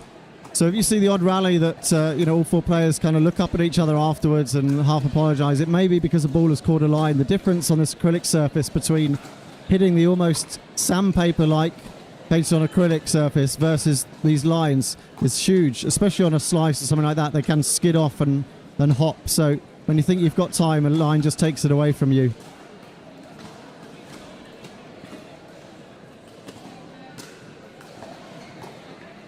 Sorry, I was just distracted there by my lovely wife just completely whiffing a forehand volley out of the air. Missed it by about 3 inches.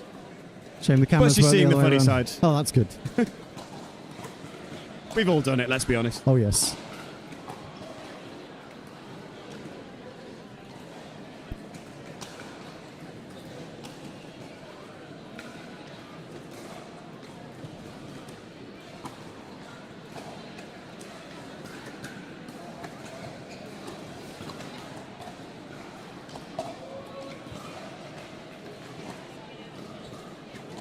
Okay, so we see another match with the twins that we've just watched, and new onto the show court today, we have Alice Lamb and Heidi Pyle. So Heidi Pyle I'm aware of, I should say I know.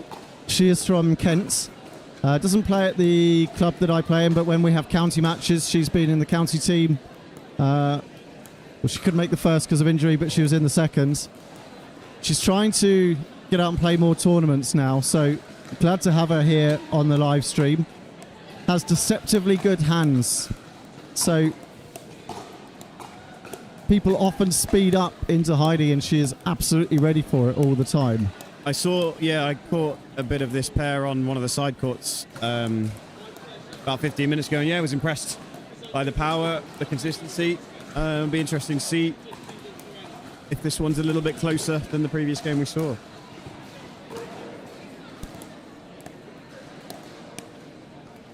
So Alice Lamb is new to me, but I understand I think she mentioned earlier she's from Rob Adams' club. So Rob, if you're watching, let us know in the comments or drop me a message what we're to look out for. Or indeed, if you're someone else from the same club as Alice, let us know what we're in store for, or give us some words of encouragement in the comments. But the pair they are facing, we've just seen put in a comprehensive performance. And I think if they notice early on that the pace isn't effective, they may get into some of those more tactical dinking rallies that we saw at the first half of the last match. Looking through Alice Lamb's Duper history, Duper is on an upward trajectory, just over 4.1 now, 4.133. She played, what's Rob's team name? Is it the Bristol something? And looks like she's played some good level pickleball at the club, the EPL National Finals recently. So interesting to see what she can bring. Yeah, developing players are often the ones that I always say that the best player is the player that's slightly better than you think they're going to be. So when they get a little bit more back, or they're just improved on the last time you've seen them, and you expect a certain thing to work and it doesn't, it can allow some of that really complacency. Annoying when that happens. There used to be a time, Nick, where I would just give you a backhand volley and it would sail about a metre long. Unfortunately, that doesn't happen much anymore. Yeah. Believe it or not, it's because my confidence in my volley has gone down, and I no longer go, oh, this is a winner, and just boot it out of the court. But I always know my backhands are going to start missing when I start thinking they're good. Ah, okay. The overconfidence, yes. Right, so the players take their sides. Not sure the results from Heidi Pyle and Alice Lamb on their previous matches, but as we've seen, McCall and McDaniel have some momentum, but it is Lamb serving at the top of your screen in the black, Pyle in the purple, to get us underway.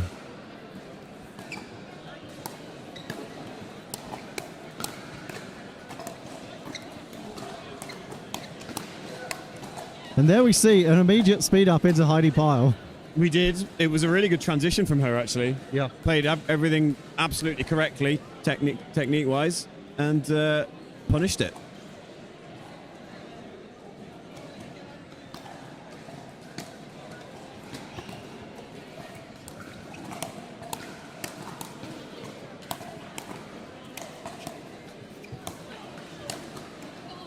Oh, some just hesitation there from Heidi, thinking that ball was going out.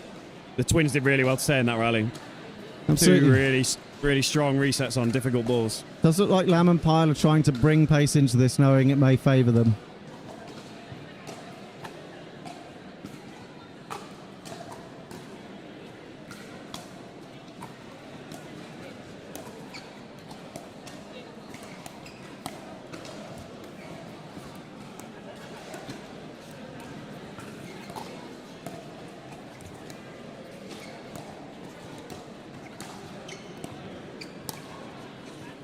Oh, a great leave by Alice Lamb there. Some good patience in the dinking. The twins looking to move the ball around, and maybe a little bit of impatience to just take that snatch speed up. Well left by Alice Lamb. Really liking what I'm seeing. It wasn't so far. high either. It was low. Difficult one to leave, and yeah, just an inch long. Unless, of course, with that light, just as we see that error go in the net. Leah's going to want that one back. It may be that with that light, if you can't see it, just, well, leave it and hope. Yeah, maybe. Maybe I should have left more of your volleys. They were all going in. All of them, yes.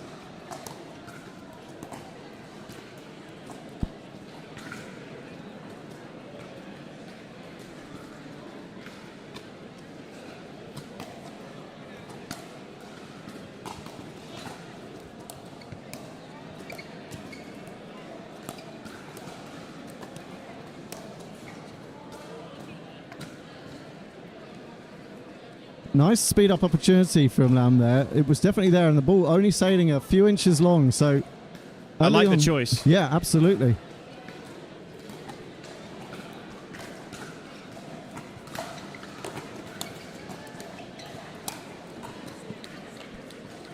Yeah, I mean, Heidi Pyle absorbing the pace on that speed up, but still at the mid-court position following the serve return.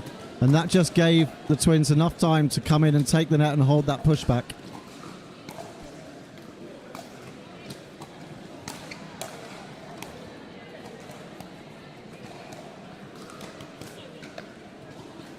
Seems a shame, that one. Incredible volleyed fifth reset from Leah.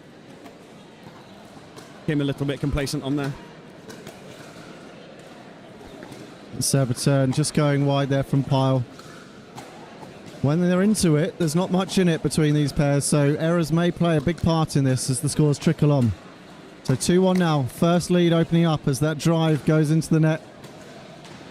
Kim having a laugh at herself there. I think she knows that a drive is not her forte. I don't think we'll see many more of those.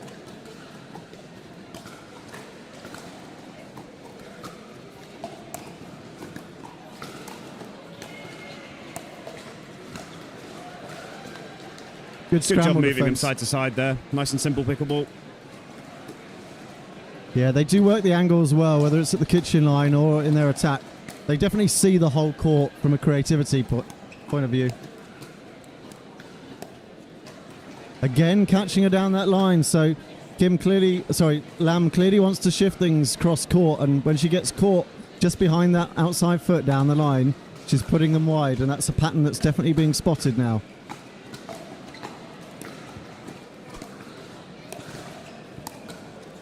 Good anticipation there, noticing Lam's paddler just dropped below the net. That ball was only ever going to come up and was going to be safe.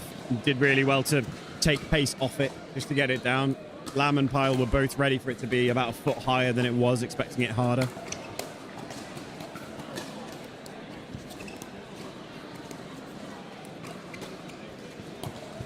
Heidi Pyle with the ATP. Incredible footwork. She just loaded that left foot ready for that wide dink. Gave it time, and what a shot as that goes around the side of McDaniel. Covered a lot of ground to get there as well. It was quite a aggressive dink by McCall. Really well done by Heidi Pyle. I suspect we'll be seeing that one on Instagram. And so it should.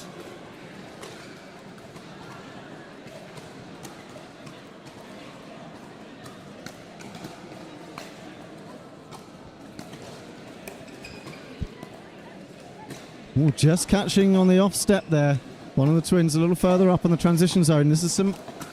Although they're 4-1 up, seeing a little bit more frustration on these errors. I think they're sensing that this has the makings of a tighter battle. They're having to work perhaps a little bit harder than they did in the end of that last match for these points. What can Lam and Pyle do on their own serve here?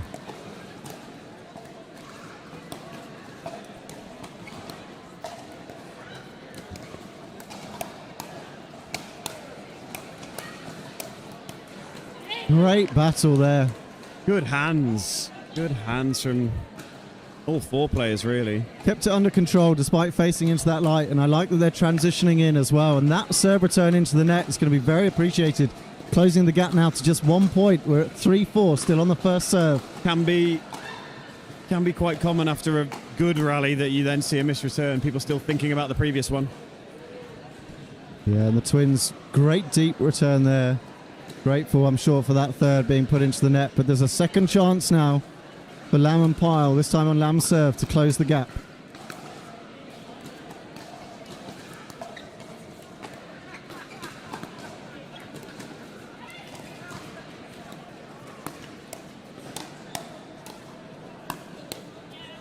Yeah, it's safe power, but it's really well played by Pyle again. It's not really quite well enough. Pyle is able to take her time when the pace isn't as fast on those hands battles, and rather than just return it, to actually put some pressure on herself.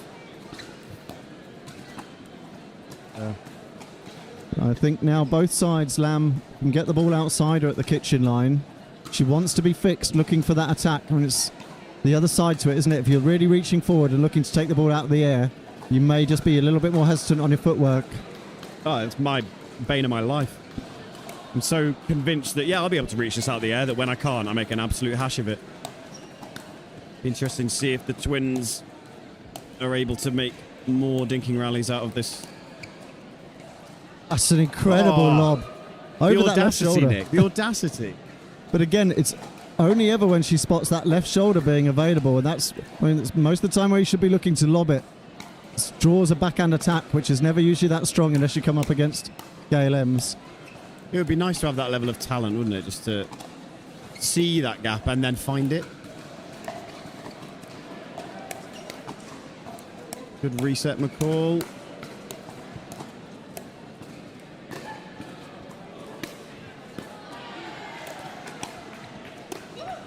Oh, hesitation there. More of a scramble lob. I think it was a panic just to buy themselves time.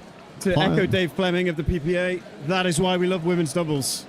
You get rallies like that with scramble, with reset, with power. There's so many options. Just make them hit one more ball, one more ball, one more ball. Keep fighting and buy the error, especially when the window's glaring light right where you want to hit the ball. But 6-4, not a big lead. It is a lead, 2 points up, but they will be facing into that sunlight reflecting window at the moment in the second leg. So Pyle and Lamb with some work to do, but they've shown they're transitioning well. If they get their thirds in play and trust themselves in the mid-court, and then at the kitchen line, they are doing well. We are starting to see this creativity that comes out when McCall and McDaniel start to flow a little bit more, seeing the lobs, seeing the wide dinks. But so far, good job from Lamb and Pyle to keep the pressure on. I would say to make this game into 2 lines, McDaniel and McCall want to dink outside foot, and Lamb and Pyle want hands battles. So let's see who can make it what they want and what they need to win the game. But that snatch error will be a soft point in the making of this game. 7-4 now. And again, the pop-up wasn't the problem. They were happy to sit into that hands master. It was actually the put-away that got missed. So, as we said early on, it's just the small errors, the unforced errors that play a big part. 8-4 now, some momentum building.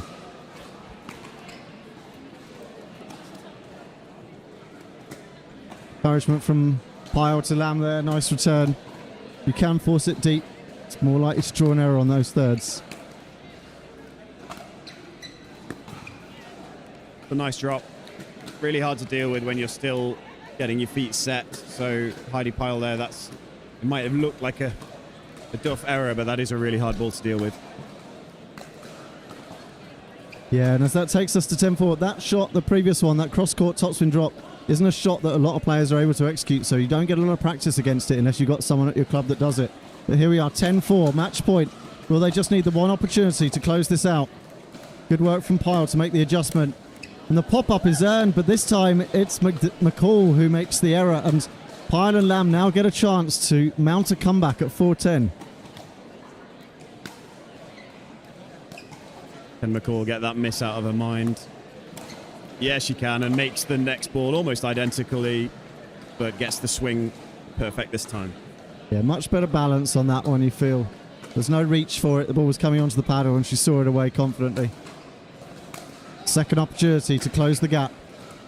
Just wide on the cross-court drop from Pyle. Isn't it nice when your opponent misses a third? Tell me about it. There was a moment in that final when you did one. I said to Lewis, we'll take that. Anyway, 10-4, second match point opportunity.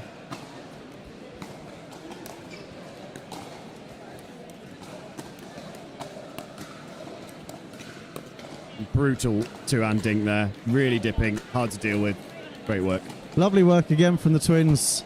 Pyle and Lamb felt in it at the start, but I feel that was just the surprise factor of, okay, let's try pace against them, and no, that's not going to work for us, so we've got to get smart again, and they did exactly that. They've got beautiful placement of the ball around the kitchen line. They can spot balance very, very well and take advantage of it without too much of a tell from their body. These lobs aren't clearly signposted. The speed-ups aren't. The shift of direction isn't. The down-the-line ones especially. No, I agree, and I'm always envious of people that are able to disguise it so well and almost lean so much on just their wrist to place the ball where they want to go. My mediocre technique, I need to use my whole body a lot of the time to direct the ball, so I am more readable, and you see the difference of, you know, people that have played high-level racket sports their whole life, what they're able to do with just an arm or just a wrist. I am very envious. And that said, I notice a lot of players when they're starting out or in the sort of 3-5 level, when they're, you know, getting to competing, deception they feel needs to be a big part of their game. But I would say, I mean, when I was at a club just starting to develop and getting up to the 4.5s, I remember telling them that actually I don't think about deception almost at all. Executing the shots well is the key thing. So if you feel like you haven't got that skill, don't worry about integrating that until you've got your core shots really down. In a way, it's almost hampering the rest of your development for quite a long time, especially at the 3-5 level and the 4.0 level even as well. Yeah, like, oh great, you can win a game by being extremely unexpected, but then you're never practicing the shots that you need to get to your 4.5 and 5.0 level. Yeah, and it's that consistency. As we saw in the last game, it became a game of errors. You've got to get those out of your game, and anything where you're sacrificing form at, you know, to try and push forward a risky change of direction, it's often going to cost you in so many other points. So you may hit one winner, and 4 errors, and you'll take the winner home with you. But it's crafting that core game that's the most important thing. Well, and especially those forehand third shot drops, wouldn't you think, Nick? From our final, that first game. You mean the 2 that I binned into the net? 3 was it? We were actively returning to your see right that. foot. Yeah, I could see that. I still, to this moment, because they weren't just slightly missing, they were about a foot off the floor into the bottom of the net. There was no deception. I have no idea what went wrong with that shot. I sometimes wonder if I have this effect on people, because I feel like, you know, I'm blessed that people tend to dump a lot of thirds into the net against me, and I wonder is it because they know with my height that they have very little margin to play with? I think, for me, I'm sorry to take that moment away from you. Oh, yeah, go ahead. You're just bad, is that what you're saying? I like cross-court drops as my go-to shot, and I know that if I can get it behind your left foot, then I'm going to cause trouble for you, and if Lewis Hope can pounce, it's great. I don't know if I was too casual or what, but or maybe I'll blame the light. No, I'll blame the light. There we go. Yeah. I couldn't judge the depths of the ball, but they were horrendous shots. So, yeah, everyone that's just heard me give a big monologue about coaching, please ignore. Yeah, do take from this that I'm still coaching myself as well. Sure.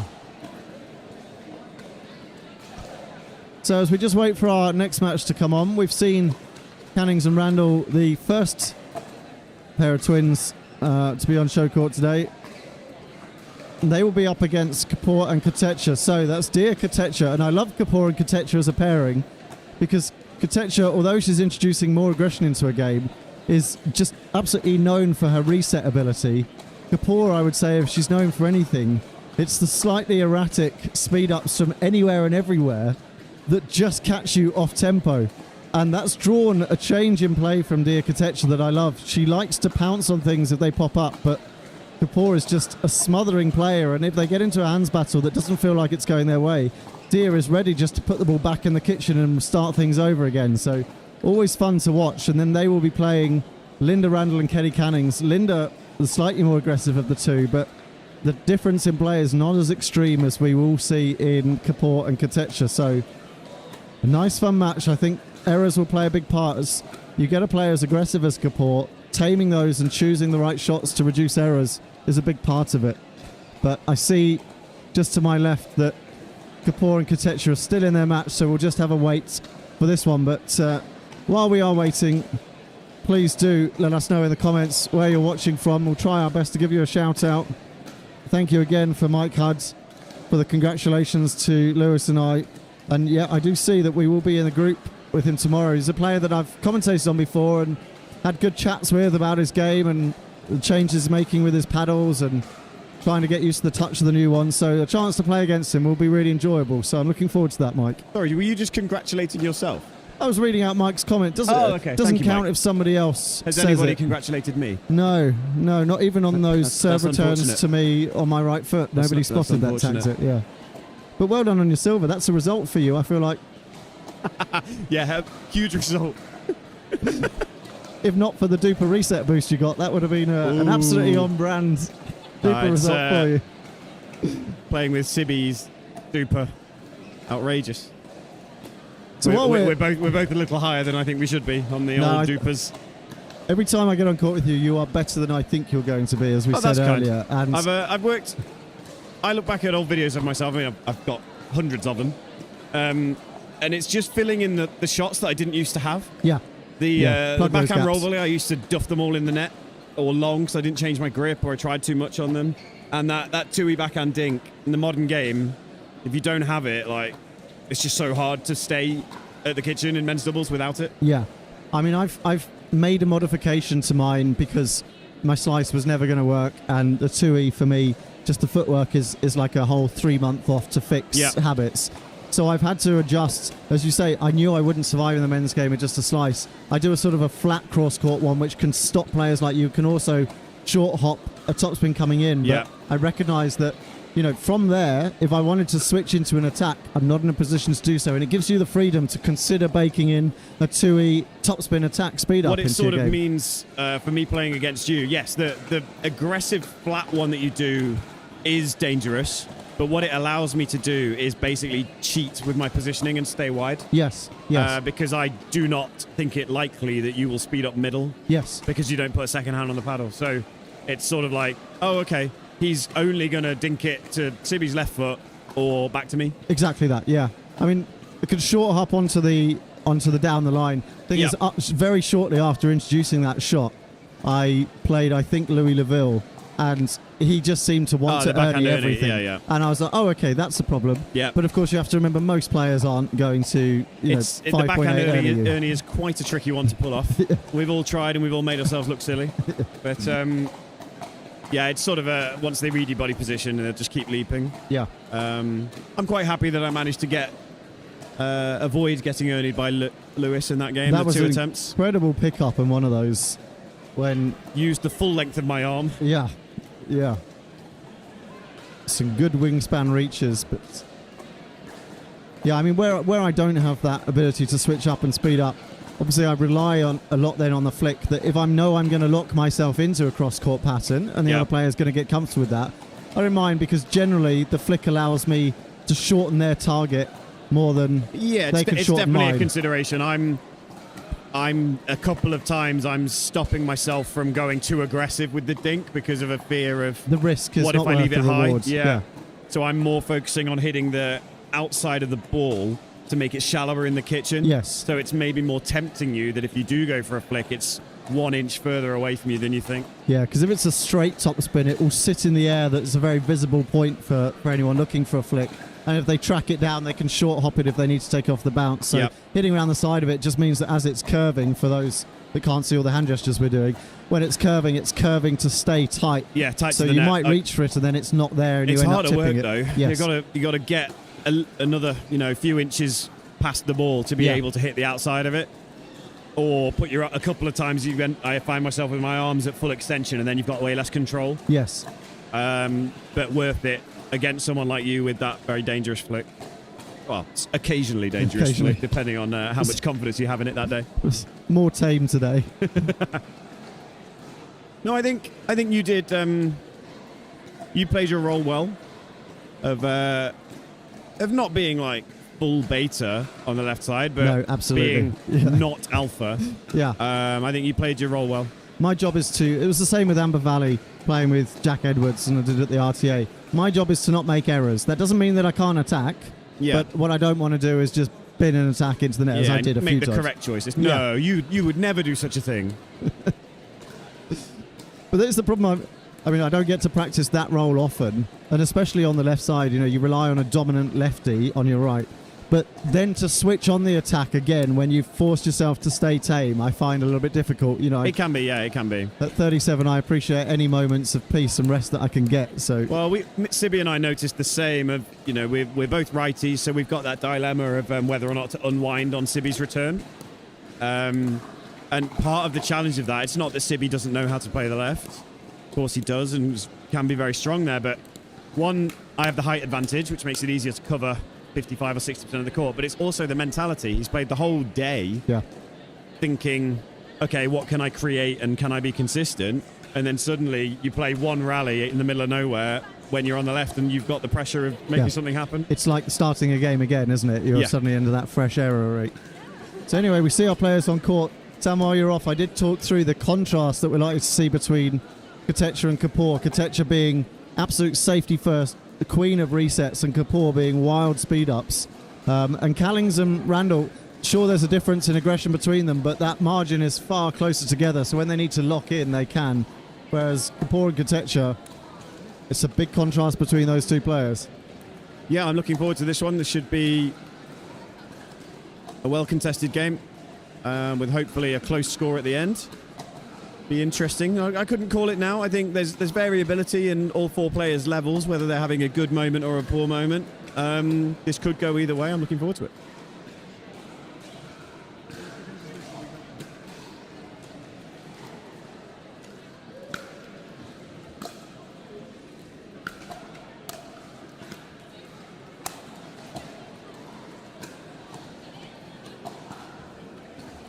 That just find the line, it looks like. An entertaining, almost Disney-like leave by Linda, finding the ball between her legs on the line. You say Disney-like? It was almost cartoonish. Aha. The the leave and then the look of perplexedness. And then you as it see that bounces. block volley down into the net. I'm gonna give her the benefit of the doubt with the light in her eyes on that one. Don't think she'd have made that mistake the other side of the court. And there we see with Kotecha, as I mentioned before, trying to bring more aggression into a game. It naturally will come at the cost of some of the core reset shots that she's been known for, but adds dimensions to it. And there we see, recognizing the right time to keep the pressure on. Coming out firing, aren't they? Do you think it's a game plan to really go after it? It's certainly Kapoor's game plan, and Dia's a very responsive player. He's adding more aggressive footwork as well into her game for this very reason. That was a nice drive. Oh, and the tip of the paddle touch from Dia. The reset was going in. It was. It was going in. Kotecha had to hit that. So, well done, the twins hanging in that one, Randall and Cannings. Yeah, first blood to Kapoor and Kotecha there, so 0-1. Wow. Third shot lob with the pushback.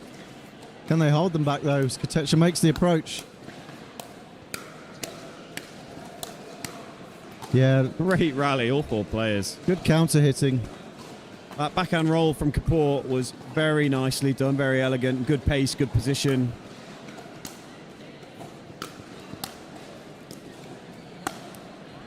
Lovely angle, yeah. The pace of...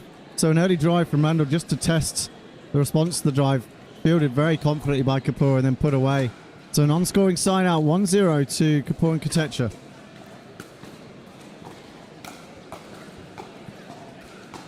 Is that just wide? Drive going wide, looking at the casual shoulders of Cannings. I don't believe that went in.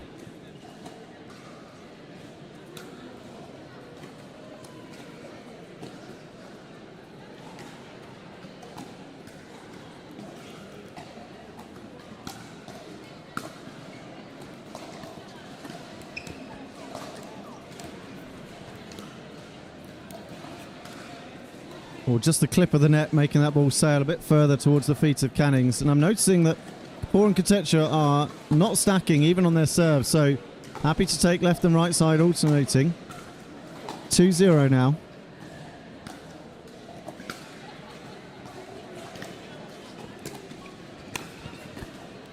Oh, exactly what she wanted. Just got there almost too early. That's a lovely topspin drop, and that's exactly what you're looking for. If you get the player down by their feet, the ball is likely to come up. If they can't control it in the kitchen, it's there to put away.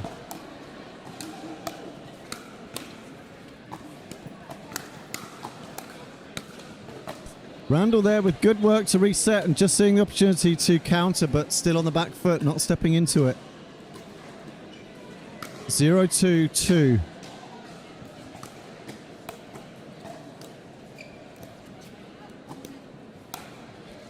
Anything reachable is getting sped up, and it's not even high. She's doing a very good job with those backhand rolls, looking for them, keeping them controlled.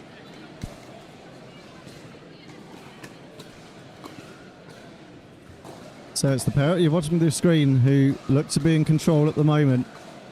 Cannings and Randall struggling to convert on their serve in the early parts of this game. And these pop-ups being forced with good pressure dinking and just the hesitance.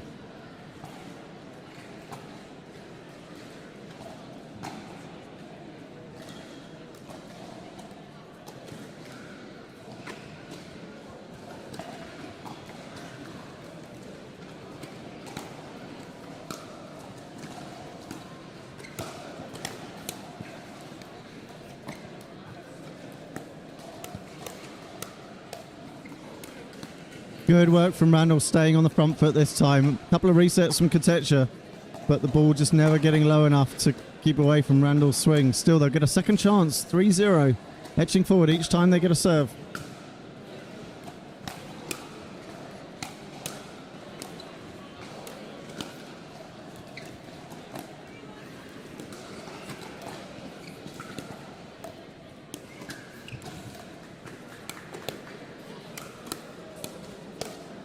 Oh, I like the confidence shift from Randall and Cannings there. Yeah, looking to put more on those dinks and take a bit more risk. but then you see the reward as they moved Kotecha around very effectively there. Yeah. Because safe isn't working unless it's really tight, with this pair taking so much out of the air. Liking Kelly's change in footwork. Unfortunate to get caught on the inside there. Good work from dear Kotecha, but Linda as well making herself a bigger presence on the left-hand side. Can they get a point on their serve, though? And just as I say Yes, it, they'll can. be grateful for that. Sometimes that's what you really need, just to get that momentum swinging back towards you. So Randall and Cannings are stacking by the looks of it. Yeah, and it doesn't look like the first team to launch the attack. The others can't control it. Just keep it pressing. And that's 2-3 now. They'll be pleased to have closed this from a 3-point game back to 1. Can they tie it up?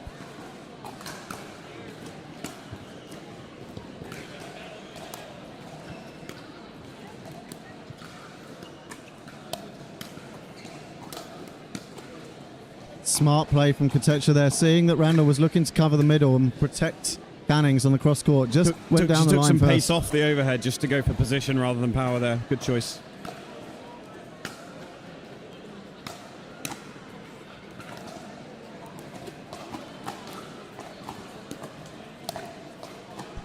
Great approach from Kotecha. And there's a fun stat that I've got from the cumulative stats gathering on Kotecha's play, and that's that although the drive is a very recent addition, when she plays the drive rather than drop, she's about 50% more likely to win the point. So I do like the introduction of it from her. How interesting, yeah, because it was, you know, it's not the most powerful drive ever, but it was low and it was dipping. So to buy yourself that easier fifth. Again, it's the mechanics we talked about building as the foundation. She's got good mechanics for topspin drop, and turning that into a dipping drive is not too many changes to make. It's just largely the same motion but faster and a little bit more backswing.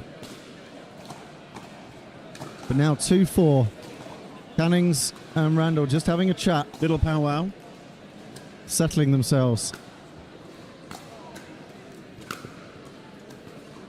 Randall just wide on the drive. The depth was good, but well left by Kotecha. Be surprised if that's what the powwow was, to drive it at the standing still player. That was a nice drop. Oh, lovely lob counter. I think that was fully intended. Absolutely intended. You can see from the look on her We face. see on she the meant it. replay. Yep, the lift of the paddle meant I'm going to lob it with topspin. That's clear intent. It's now 3-4 with Linda moving over to serve from the stack position.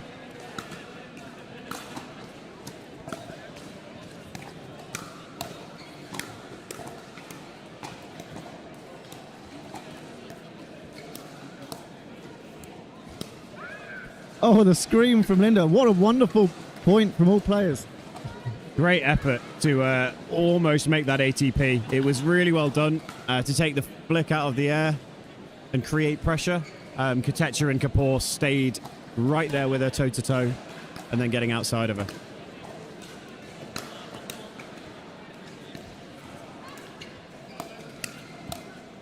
Yeah, good Kotecha anticipation. knew exactly where the ball was going. Wasn't able to make that one, but was there, was early. Paddle up. A shame.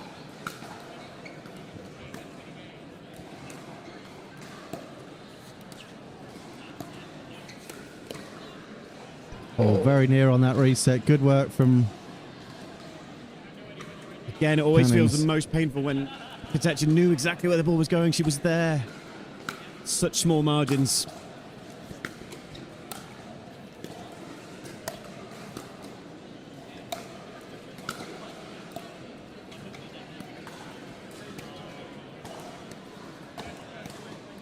Great defense into offense from Kelly Cannings there. The ball was up for overheads. She just saw a chance to hit through it and did so brilliantly, putting the ball at the feet of Kapoor. And that serve return just going long. Does that put them in the lead? I'm just confirming whether it's 5-4 or 5-all. That would be 5-4, I Yeah, believe, saying from where the 5-4, players are okay. standing. So that puts them in the lead for the first time in this game.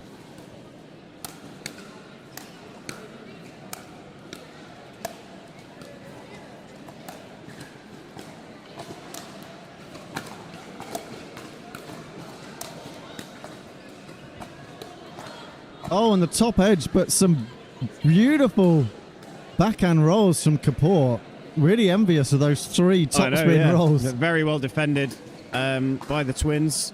Correct technique, good position, wide stance, getting low, paddle head down. Just stay in there, try and take pace off the ball every time, and don't try and hit the perfect drop until you've got a ball that you think you can actually manage that on, until they're just keeping in that rally. Yeah, it's one thing I appreciate a lot in even the pro women's game when I do stats on, some streams, some PPA. It doesn't matter if it's reachable on the volley. If you keep it low, hard for them to create too much pressure that you can't defend against. So just keep it coming in. Keep it, just about 6 inches or so above the net. Make it so they can't really hurt you, and then just dig in and stay there until you see an opportunity for yourself. You've got to back yourself and back your partner to continue to defend as long as you've kept their contact point below their shoulder. So 6-4, a big turnaround in this one, going in favour of the twins. I wonder if the change of ends will have an effect on the momentum here. And another comedy leave with the ball landing in between the legs and going straight through. Second nutmeg of the day.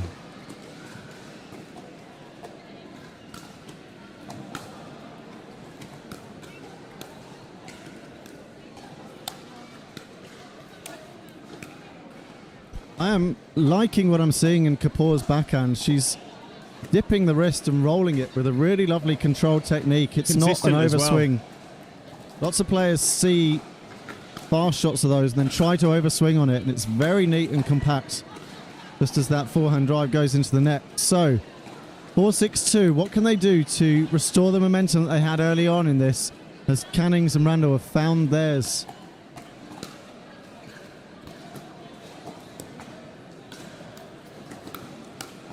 Yeah, and it's slightly tentative from Kotecha and Kapoor, and it's Randall looking to just take the pace at the first opportunity. The team that speeds up first is often the winner here. So 6-4.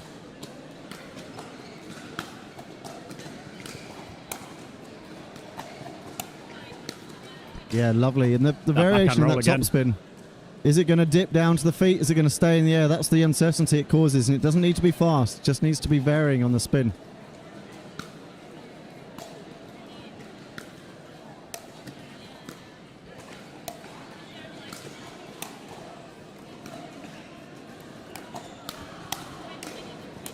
The flying counter from Linda Randall, something of a trademark. I love the choice. She saw Kapoor take that drop step and came flying in and made really good contact with the ball. Well played, Randall. It's like she sees the attack coming and makes the decision not to be on the back foot, but to be on the front foot instead, and it catches them just off tempo.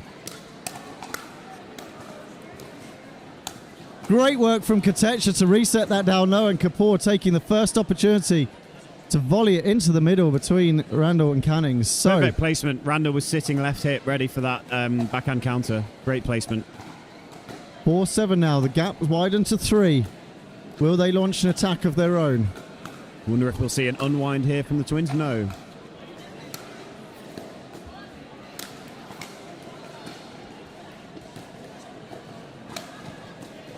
Just as that ball goes out, watching the overhead, worth calling out, the twins both played university level badminton and were softball players for England as well, if you're trying to work out what sporting pedigree you're seeing from these two. Fast legs there to track down that lob.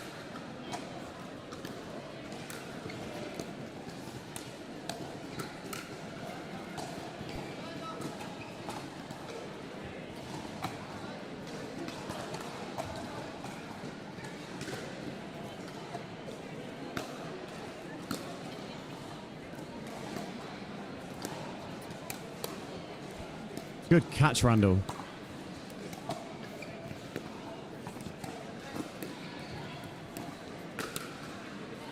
Oh, she left it. Left that one late. Did it find the baseline? Not quite, just long. It seemed like a late change of her mind. Randall ended up pushing it just long. What a drive from Kapoor. Oh, just to some busted confusion position there. But still, are we switching? Are we staying? Wasn't that she just hit the open space. She absolutely drilled it into the corner of the court.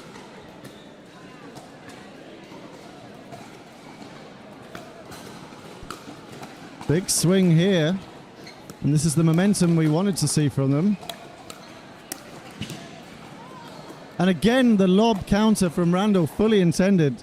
Right through that channel. That the muscle memory for Kotecha may have been, where's that male player's long arm to take that overhead? But this is women's doubles. That one's right down the channel, looking for one of the players to just take control and shout mine and take that overhead on.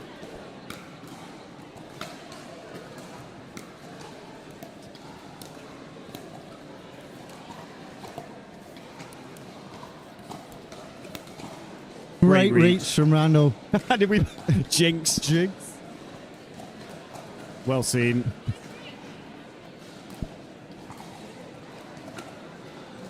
So that ties it up, but they have 2 serves to keep pushing this forward. And that serve return into the net is an uncharacteristic error in this game. It is hard to fully overcome the scoreboard pressure. I did say this would be a close one. And they are facing return into on the window 8-8. now, so that's where the errors can come. Speed up just long from Kapoor there. That's the first backhand roll Kapoor has missed, I yes, believe. just a little bit of eager And anticipation again, to put it away. From 8-8, we've had a missed return and then a missed backhand roll. Pressure telling here. Match point now. Randall with the movement in and the attack, just a good return down low, and Kelly Cannings will have a second opportunity. We are seeing runs on points on these serving side outs. They'll want to close it out here. That steady Kapoor's nerves. Can she hold this now?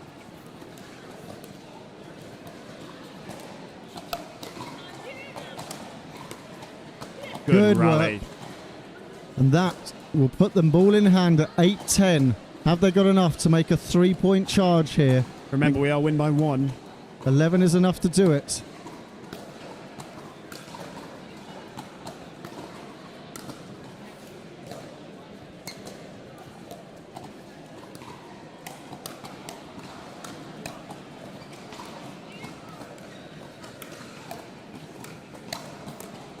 Oh, and the counter from Kotecha.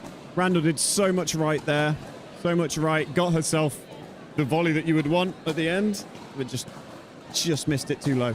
And I see the stacking now, and I was going to say that Kotecha opposite Randall is the right way to do it. Randall attacking down the line, Kotecha resetting well. 9-10.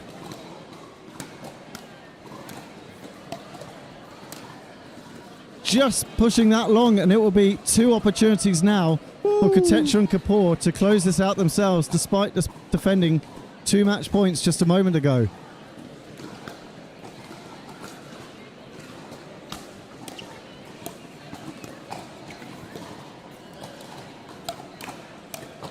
Oh, the play from Kotecha, the reset and the counter. Outside foot recovery, kept it under control. Really impressive.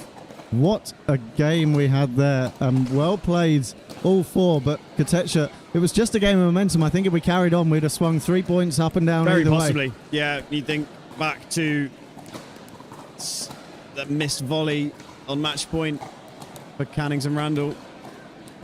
But just as that ends, we see another 2 players enter the show court for the first time. So we have the better half of Harry Feast and the better half of Sam Anderson on court. Very true, very well said.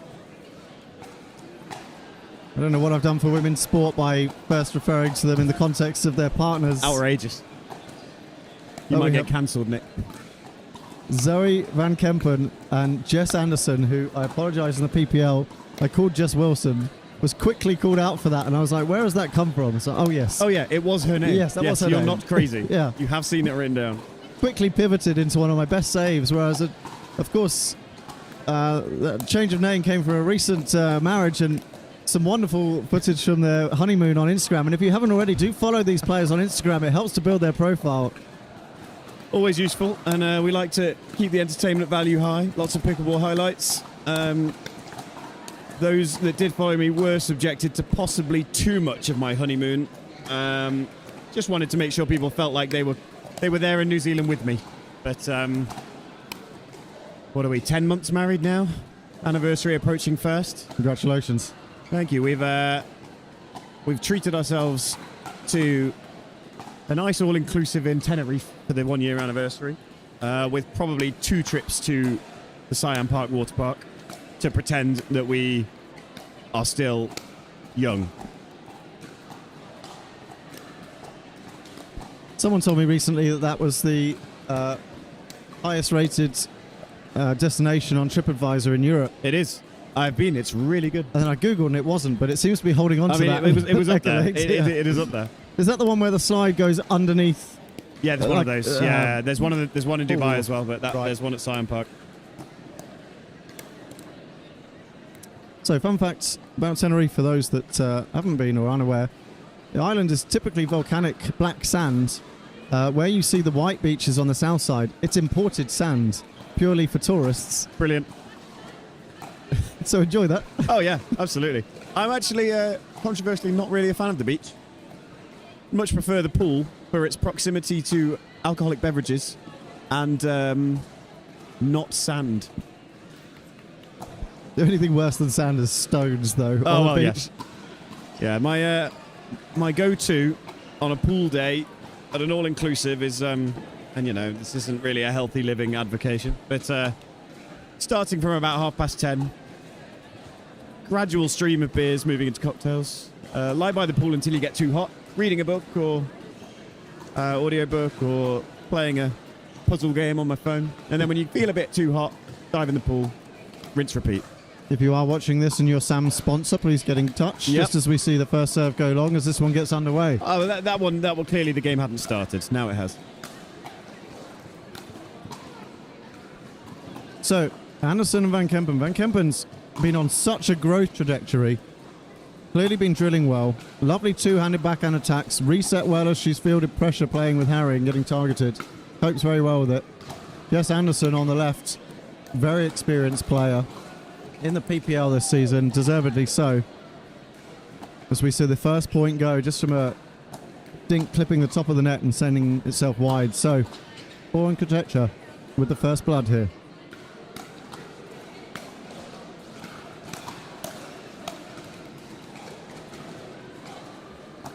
Yep, I believe that's 0-1. 0. I will do my utmost to not be too disparaging to my wife in this commentary. The aim today was practicing big left side, looking to dominate, looking to create. All smiles on that error.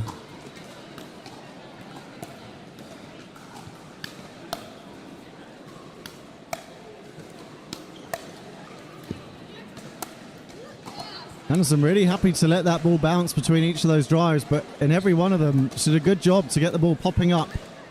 So perhaps when the light is not in her eyes, she may be pouncing on those a little bit more.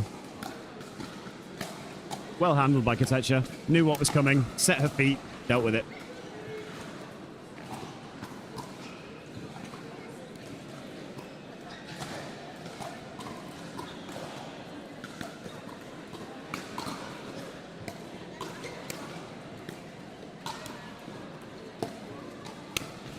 Lovely angles by Anderson there. I was just going to say it before you do so and we get accused of bias.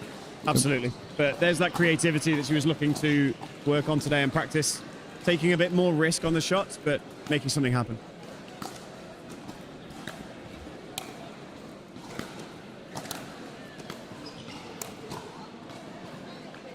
Just a moment of indecision there, and that's, I can speak from experience, having a good backhand flick, well, sometimes, does often then, if you're on the right-hand side, cause some confusion over who's going to take it.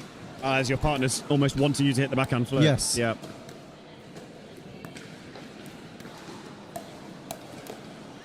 Good work from Good Vankempen. reach, Vankempen. Love the encouragement from Anderson here. So 2-1 now. They've shifted it their way. As the serve clips the net, and just very fortunate, it did clear the kitchen line, so it's a legal serve. And that's 3-1 now.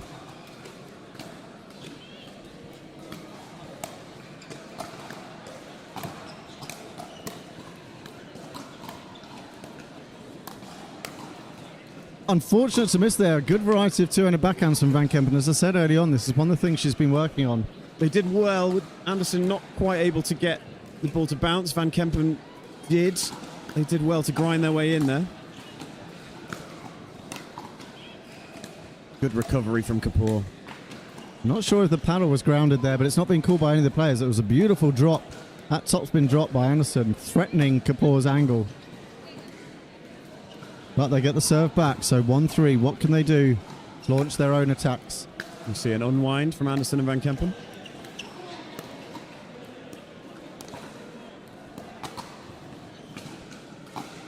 Yeah, looking for a lot of topspin on those dinks, and it will serve well as an aggressive shot, but you see naturally the errors can come in when you're trying to whip up the back of the ball like that. It's often the dichotomy of a dink rally. You can stay in it forever, or you try for too much, and that's when the error comes. But that grip does set up for potential speed-ups like that. It's just anticipated well by Kotecha and Kapoor. Have now levelled things out at 3-all. Interesting that even after the last game ending with stacking on serve, they've gone back to just playing it straight up. Interesting.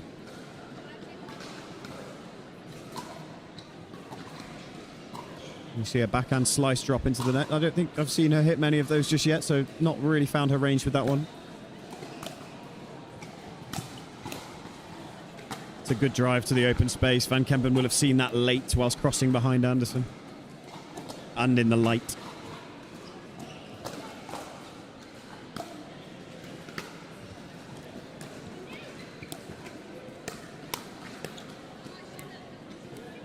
Frustration from Kotecha there. I think she's saying she shouldn't have tried a reset.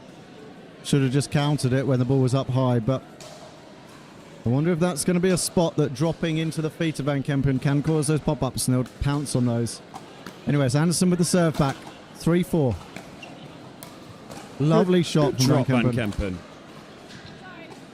Again, difficult for Kotecha there as she's just arriving and has that really difficult decision to make of trying to find the time to take a drop step and let it bounce, or pushing it out the air.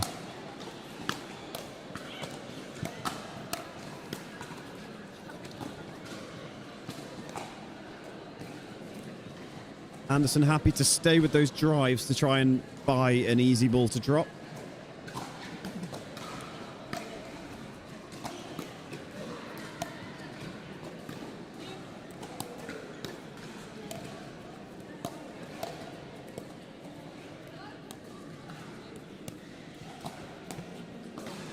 Oh, and I think ATP just floating long there, but good attempt, had to go for it. The players starting out in this game looking to see good technique. I'd say watch Jess Anderson and her transition work and her footwork in that point. It's absolutely textbook, and it earned them their place at the kitchen line. I should hope so. We've been working on it for about 2 years, Nick. And that there, 6-4 with the volley going into the net, and it's the pressure from these drops. So both Vankempen and Anderson favour a topspin drop, which forces the question of, are you going to volley it? And if not, you've got to back off because that ball's coming in with aggression.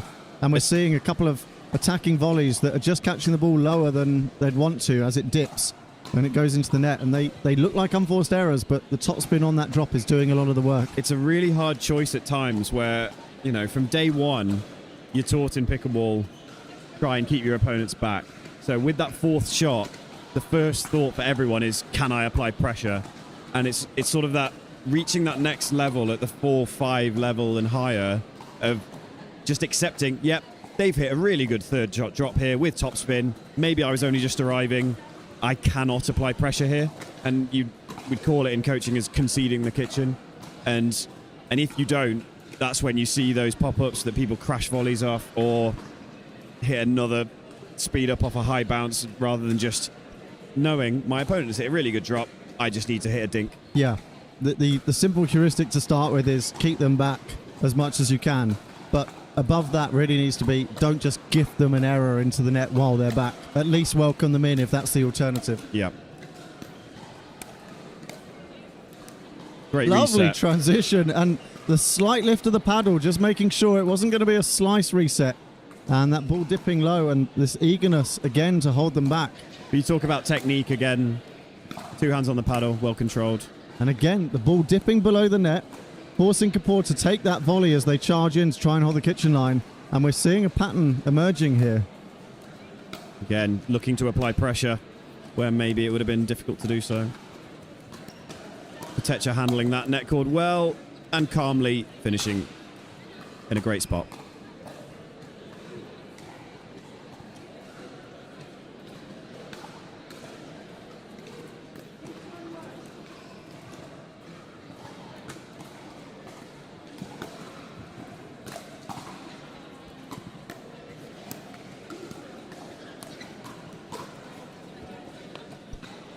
Good work. I think Kotecha was anticipating that to go wide across court, and it just found the inside of her right foot, choking her paddle up. So if that was intended by Vankempen, that's really smart work at the kitchen.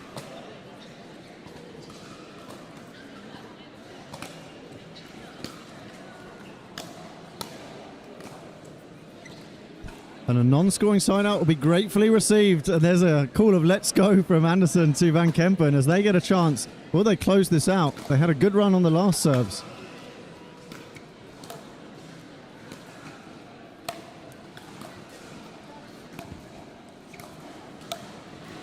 Dia doing a really good job, Dia Kotecha there, of deciding when to step back on the drop, accepting that it was good, but noticing the gaps, keeping them back as best she could still. And finding good length, going for feet, not power.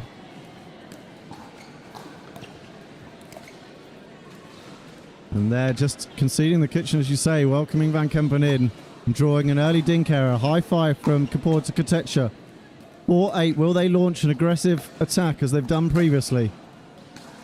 Serve return going long is the start. What will this do to the momentum? We see the return of the stack. Dia commanding that right side. The lob is up and just long. Although well chased down by Anderson, who I've seen go ploughing through a barrier before. Doesn't seem to know when to stop. It was out. It was Vankempen called it out. Yep.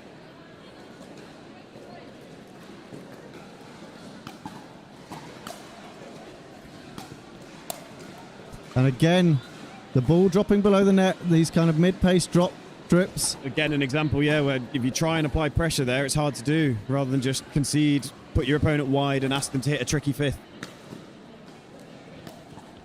It's not to take out that once the ball has dropped below the net and it's got a little pace on it, a little topspin, it does require a really good contact and some nice touch and good balance. It is a shot to practice, but it does often fall on the basis of errors at this 4.5 level.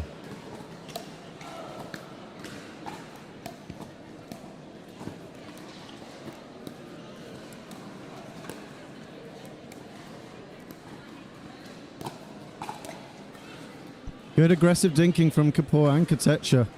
Especially Kapoor there, two really nice dinks in a row that put Anderson in a bit of a footwork problem. Drew the reset, which allowed them to switch the pattern back the way they seem to favour. Second chance now, 6-8 as that drive goes long. Well left by Kapoor. Good spot out of the air with the light in her face. Absolutely, that one was, I think I would have hit that. So 6-8, 2 points on the last side out. What have they got here? It was a good drop, but again it forced a shot from lower down than Anderson might have wanted to do, and she was on the back foot. The drops are playing such a big part in this match for both pairings. 3 points from Kapoor and Kotecha in a row as they've clawed their way back here.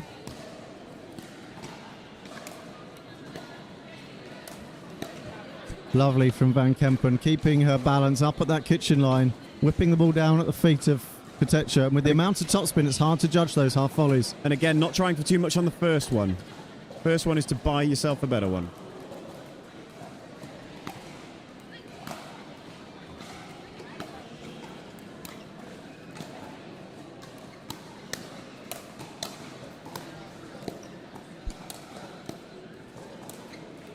Lovely work in the middle there from Anderson on the step back attack, but a great reset from Kotecha. Really good. And it's these below the net volleys as Anderson. Like this one is a huge point here at 8-8-2. Who can hold their nerve?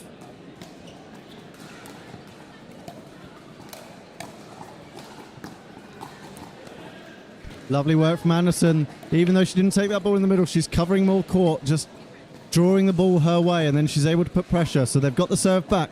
Big chance now, 8-8.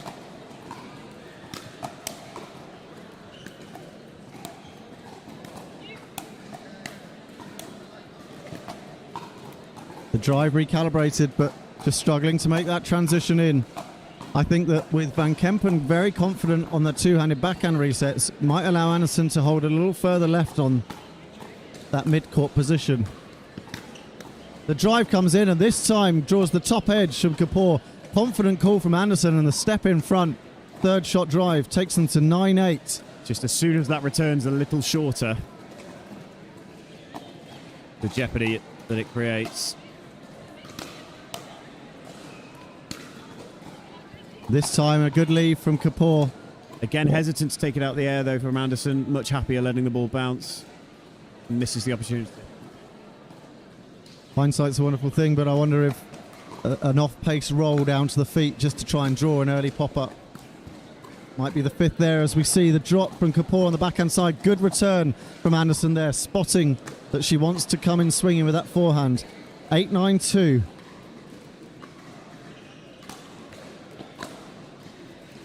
And the fortunate net call with apologies, but some smiles at this end. All smiles, though, from Kapoor. She sees the positive side in that. 9-8. Can they close this out here?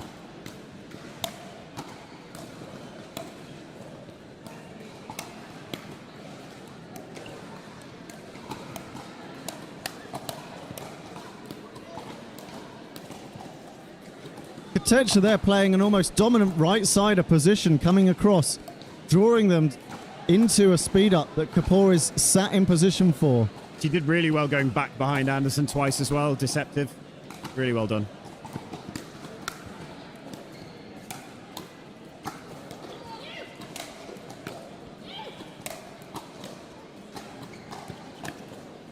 Oh, and it was a roll from Kapoor again in the middle of that drew a shot that ended up putting them on the back foot, but it was a really good attack and just that... Good calm defense from Kotecha again. Yeah, the recovery from a difficult position is what they're getting known for.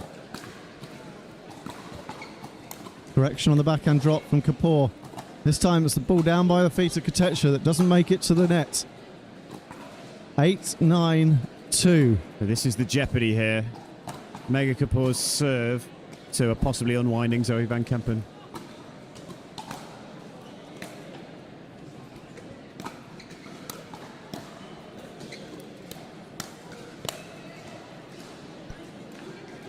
It's a big case of momentum there, I think, with Anderson with the speed up, holding that middle.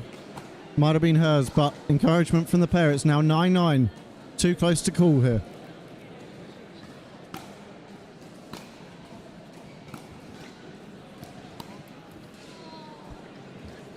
And the step back error from Anderson. Misjudged the slice. Yeah. Needs no more comment other than to say it is now 10-9. Match point, Kapoor Kotecha.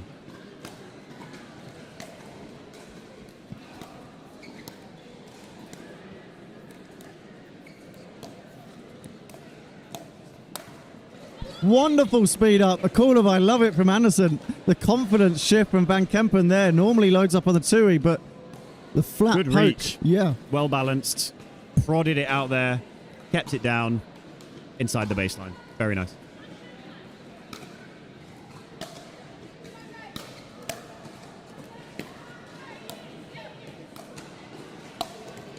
Yeah, that short. I don't know if it was meant to be a drop or a lob.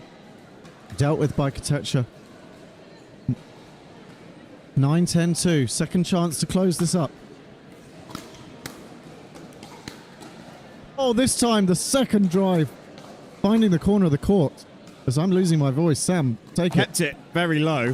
I sort of winced as I saw her winding up for it again after missing the last two, but that one, right on the money. So win by one. This is match point now to Anderson and Vankempen.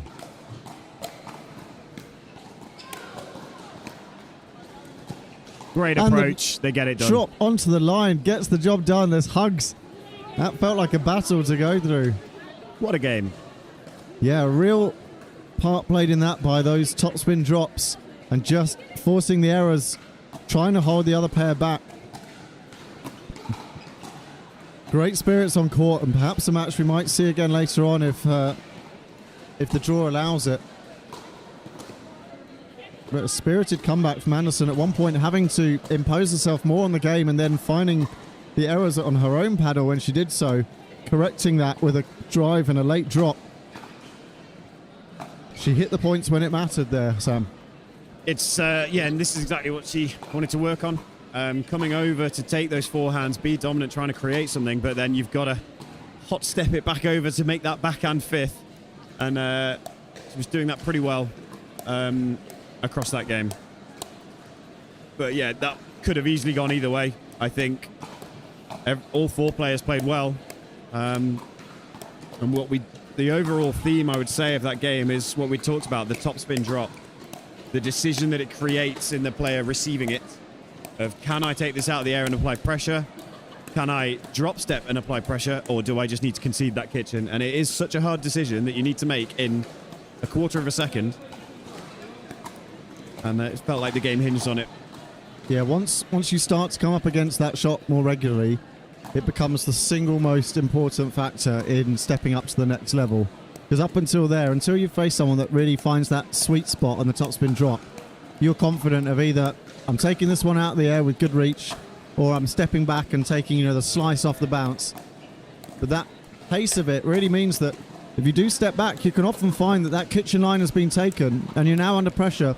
So I tend to then work on a cross-court, a dink from a slight distance from the kitchen line, just to make sure that if I am pushed back, I at least recover that position and get things re-neutralized, because if you put your head down for a moment, they can pounce on anything that's loose. Absolutely. It's much better to make them hit a relatively difficult running outside fifth. Yes. Than give them a volley in the middle. Much, much better. So we see our players warming up for our next one. So we have Lamb and Pyle, as we've seen earlier, against Gama and Millard. So the reason why we're seeing a few of these pairs a couple of times in a row is that it is a single group, I believe, in the women's doubles today of 7 or 8 pairings. So Pyle, we saw earlier, good hands. She hit a fantastic ATP and good work to transition in. Lamb imposing herself well on the kitchen line as a left-sider, just finding that the ball outside her feet on either side was a target against the twins. And they will come up against Gama and Millard. Millard with some great backhands, almost dominating from the right-hand side at times for those backhands.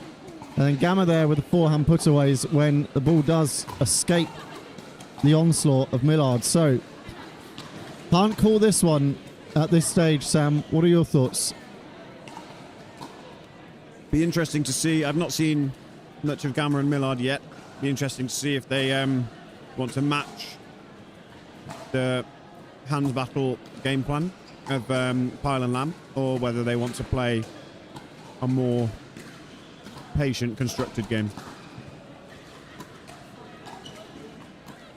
So they conclude the toss, wish each other good luck, and it will be Pyle and Lamb facing into the light of the window first, but the ball is in hand for Millard and Gama to be serving. So bottom of your screen, Gama in the white and black, Millard in the all black. Top of your screen, Pyle on the right in the purple, and Lamb on the left.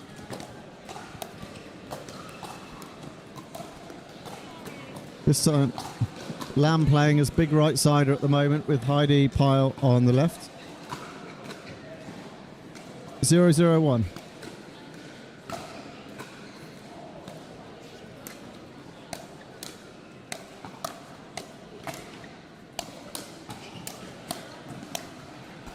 Relentless attack from Lamb. No resetting when the opportunity is there. Just determined to keep the pressure on, but doing so from a slightly disadvantageous position of the midcourt. I would say yes. The game plan for Lamb and Pyle is as expected. Let's come out swinging. And it's Heidi piling on the pressure. Sorry, I just wanted to say that. Sorry, Heidi. Thanks for watching back and probably messaging me about that one.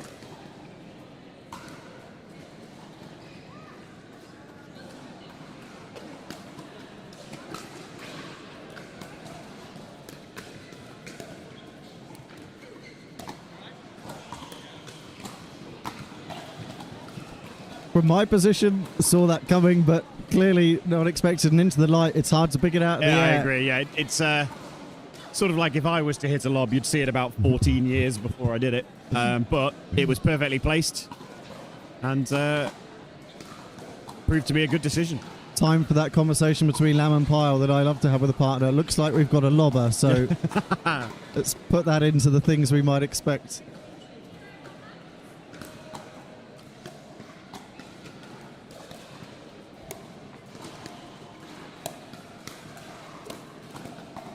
The mishit from Pyle's paddle, making that an incredibly hard ball to reset.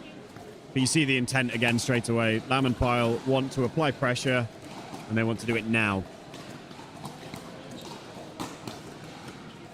Oh, the net cord on the serve there, making it just out of reach for Lamb. So, one on the board now for Gama and Millard. It's that drive attack just goes wide. All smiles, though, between Gama and Millard.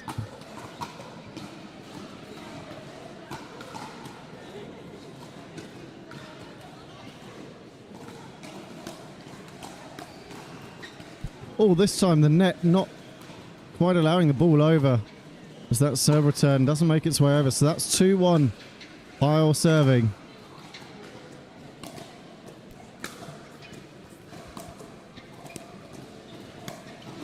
Lovely topspin drop by Pyle, just struggling to capitalise on the pop-up. For the benefit of everyone watching future events, I'm now going to coin the drop and pop as the sequence from that topspin drop. So if you hear me use that, here's where it started.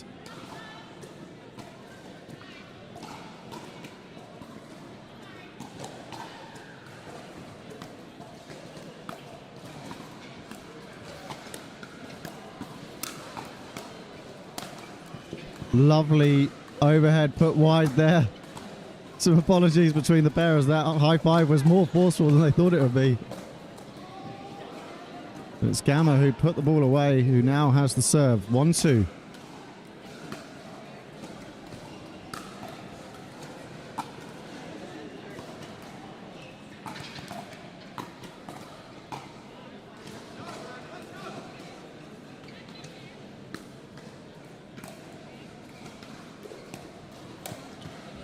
Good anticipation from Lamb there, reading that ball coming cross court and it being a flat drop, just putting the attack long, and that's what we talk about, the errors when at the kitchen line and the opponents are back. Such a crucial part of the game. And a flat swipe from Heidi Pyle sees the side out. So 2-2, all things level at the moment, early days in this game.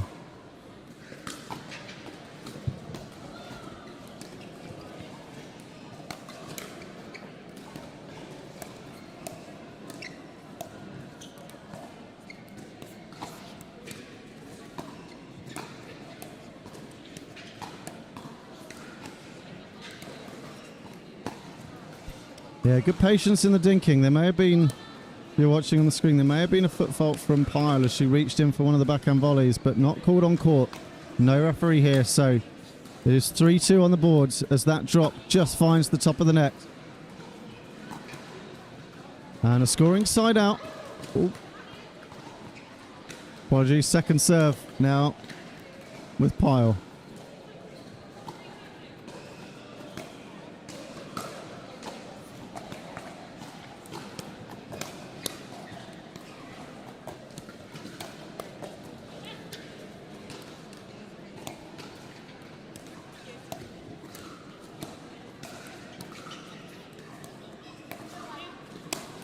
And it's Millard launching the attack, hunting for the body of Gama at one point in there, and Gama doing a great job to get herself out the way and get a paddle on it. But it's the speed ups and follow ups that is working for Pyle and Lamb here, with Lamb leading the charge. So that drop finds the top of the net. We do have a side out now. So 2-2 when the ball left their hands, 2-4.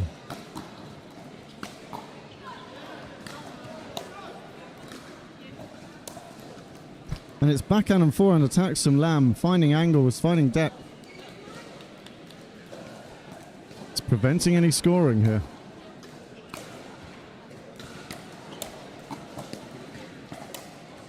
And again the leave as Lamb looks to apply pressure, but does so with a fraction too much. And that's now 3-4.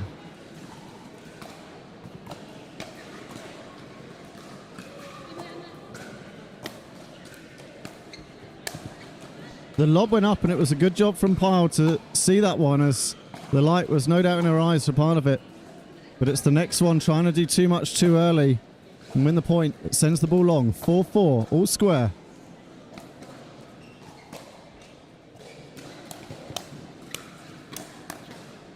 Good hands again from Lamb to counter the attacks. Gets them the ball in hand. So 4-4. Can they make the push to 6 for the change of ends?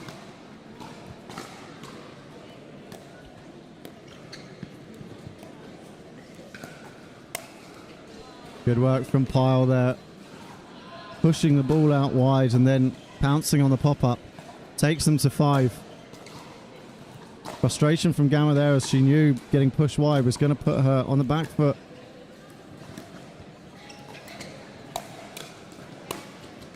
Pyle pouncing on the early volley and missing the put away. All smiles though. This is earning the opportunities. It's just closing the point out.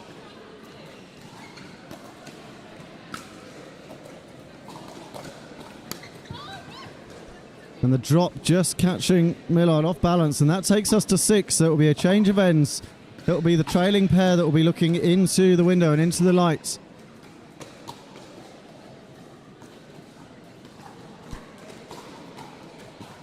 So far we are seeing, as we expected, pouncing attacks from Lamb and Pyle whenever the ball is there to be volleyed. And Gama and Millard largely collecting their points on the base of errors. Balls being hit out long on volleys. But it's Lamb and Pyle that are keeping the aggression on their side, and it's paying off more than it's not at the moment.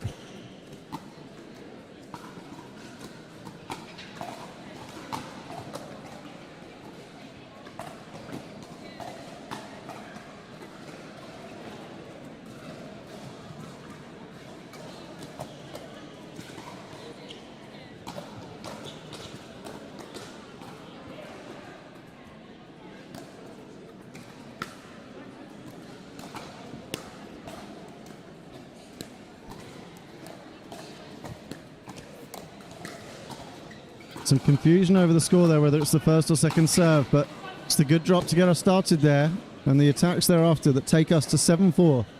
3-point lead for Lamb and Pyle.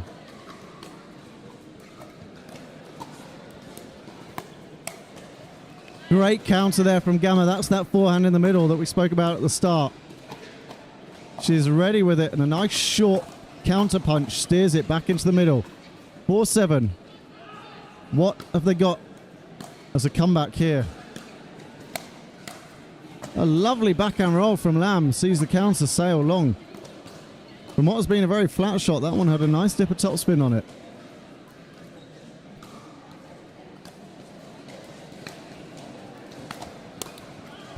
Yeah, good work from Gama, spotting the gap where Pyle was looking to cover the centre, leaving the line drive open, and that's 5-7.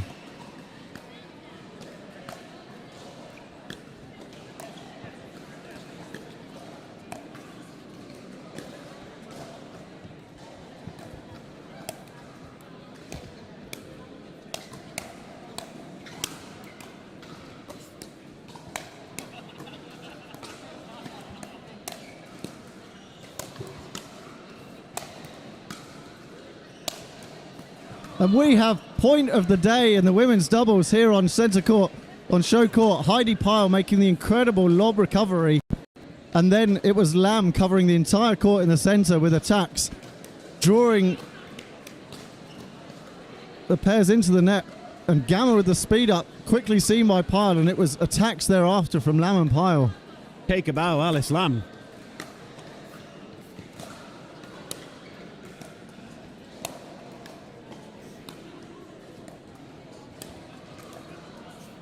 Good control there, making sure they weren't making that error.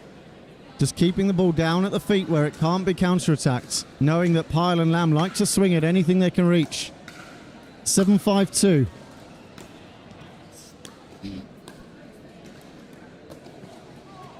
Dink barely not making it over the net. She did well to recover from that drop. And there's sighs and frustration from Millard as she knows that could be a crucial error here. Ball on court is going to give them a moment to settle themselves. And it is Lamb serving 8-5. They broaden the gap back to 3 points where they were before.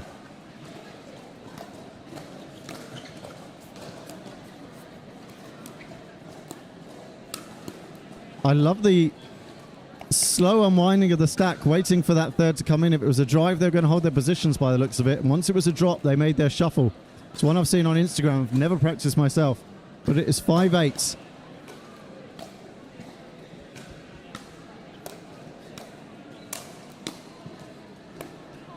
Pyle looking for the backhand put away after a stinging forehand down at the feet was recovered beautifully by Millard.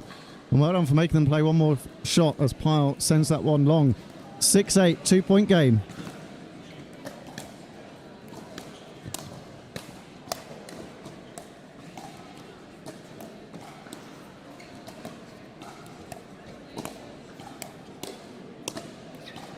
Oh, a moment of hesitation as that ball was probably lost in the light, but well done to take her time and compose find herself. it and get it down again. Good rally. And that takes us to 7-8 now. It was good.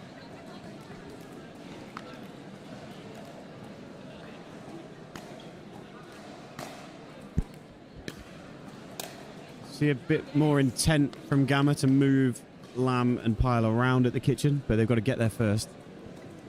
So, the last time they served to Pyle, she struggled to recover her position, and then they tried to take Lamb down the line. Wonder whether they'll use that space if it's there. No, going straight at Lamb this time as she occupies the middle, and that is now 8-all. It's on the second serve. So, can they push themselves above Lamb and Pyle, who have been leading since the change of ends? And that fifth going into the net, hands the serve back. The decision to let that one bounce will be haunting her, I think.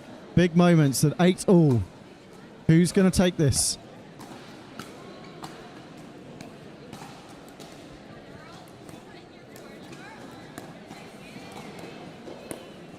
And it's the aggressive dink from Gama forcing the hesitant volley from Pyle. That was well done with one hand.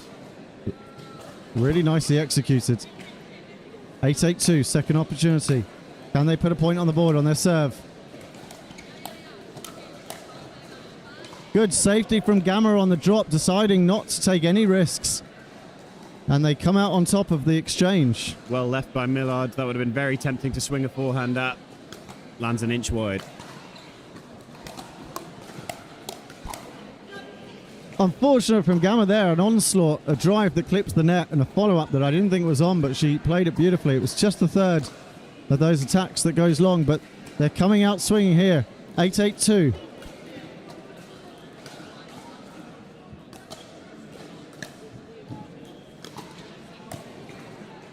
And that drop down to the backhand side, outside the left foot of Heidi Pyle, draws the error as that wrist just lags and drops, pointing it out wide. So 9-8-2. Is this going to be a charge to 11?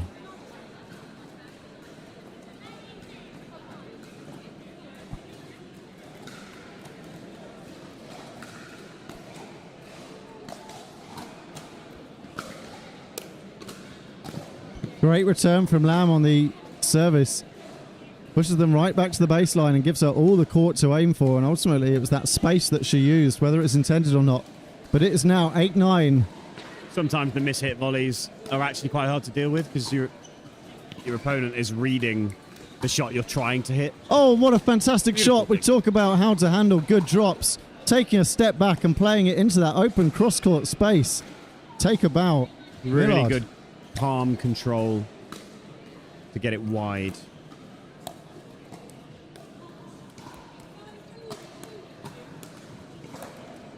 Oh, the off-pace speed up. It was smart from Pyle there. I was worried there was going to be a swing at that, but just taking the chance to volley it down low. Helped slightly by the net cord, but I think she got the tempo of Gama there. Takes them to 9-9-2.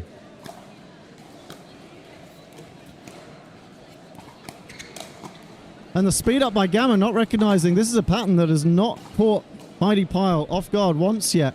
Maybe works against Lamb, but not against Pyle. And we are now 10-9 with match point. Heidi Pyle, service in hand. They'll have one go at this. Is that all they need? As Pyle composes herself.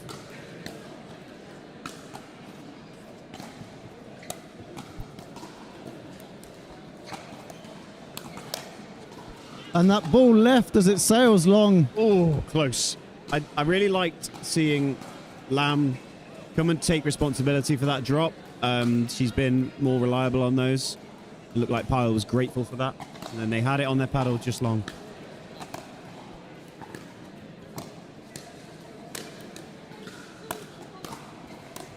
Great defense.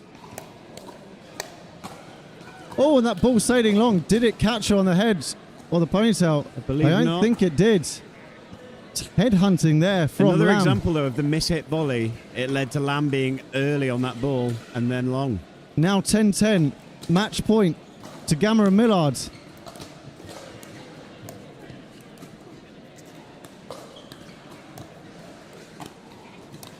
And the hesitation to speed up was smart.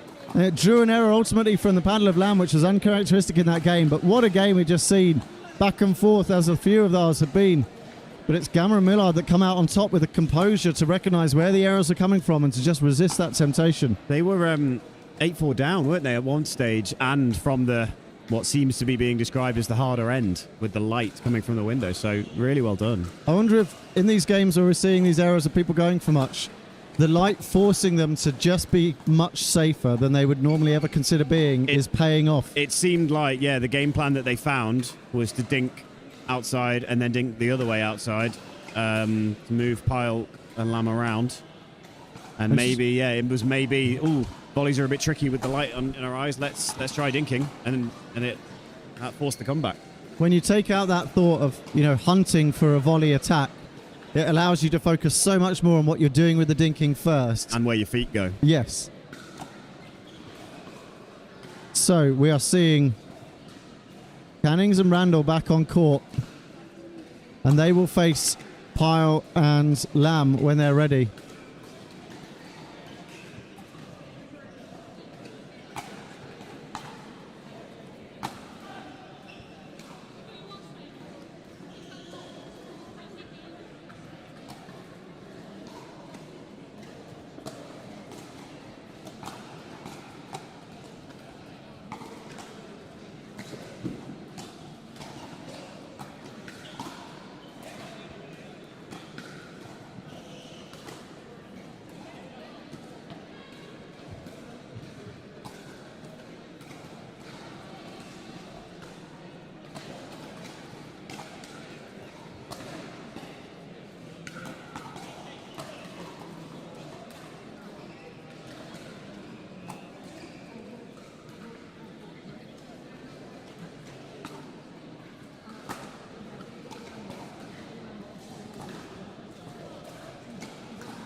So underway quickly here. Lamb and Pyle serving first at the bottom of your screen. But the serve just going long. So Kelly Cannings now.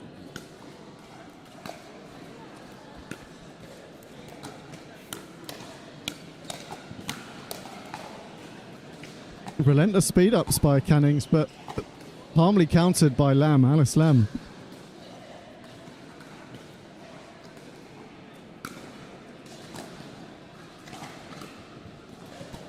Randall just early days looking for that drop.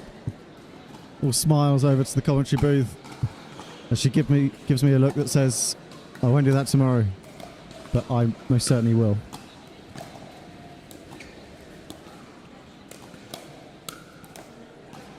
Good reach from Randall to get that first attack in. Pyle ready for it, but not doing enough with the reset to keep it out of reach.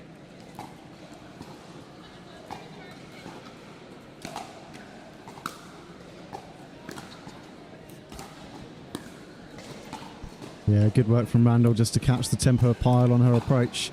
So still non-scoring in this show court match. 0-0, one with Cannings to serve.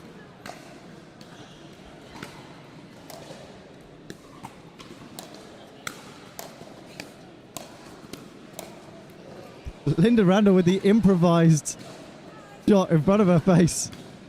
All smiles as we see a walk over to the baseline, but it's an effective shot in her arsenal.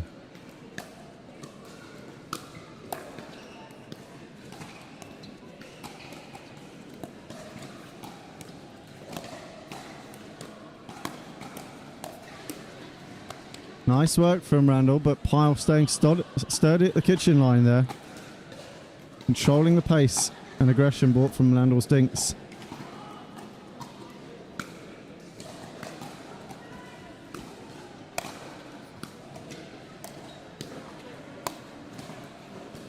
Good backhand put away from Lamb there.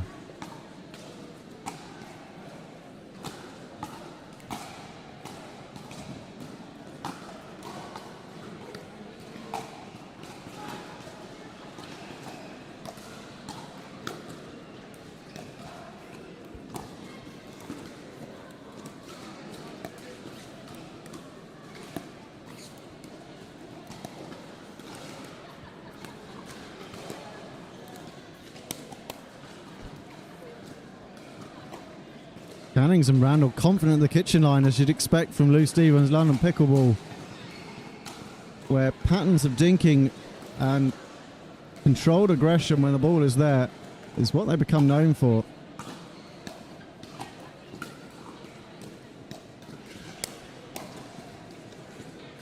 Good off-pace speed up from Cannings.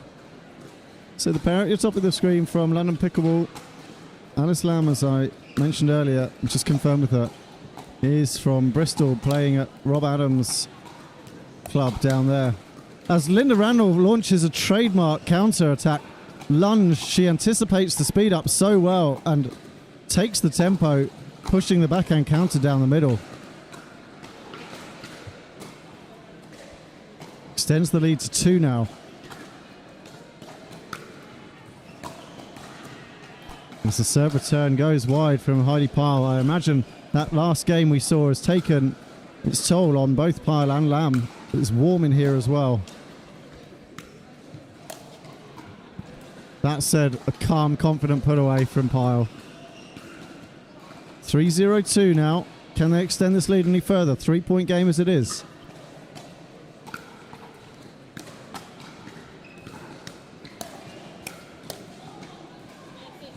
Linda Randall reading the gap left by Heidi Pyle as she struggled to recover the kitchen position following the return of serve, but Pyle absolutely ready for it. Good work to launch the counter.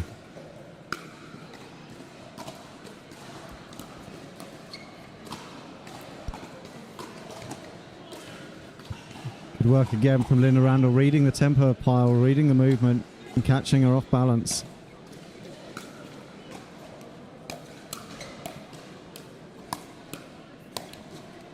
Good exchange, this time put away by Alice Lamb. So Linda Randall versus Heidi Pyle is a pairing to watch out for, as they will, as I understand it, be facing each other in the mixed doubles tomorrow, in the group stages at least. You playing mixed tomorrow, Nick? You with Linda? Yes. Yeah, I'll be playing with Linda, so I will look for her to carry me just as Lewis has today. The best rallies in mixed doubles are where you don't even have to hit the ball. You might need to look a bit scary and stand in a threatening place, but not hit the ball. Those are the best ones.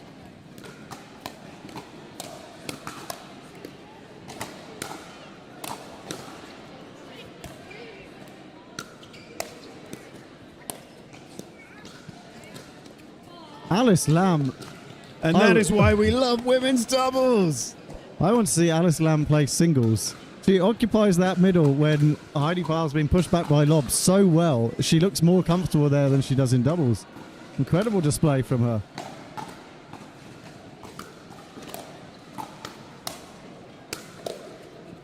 Great catch.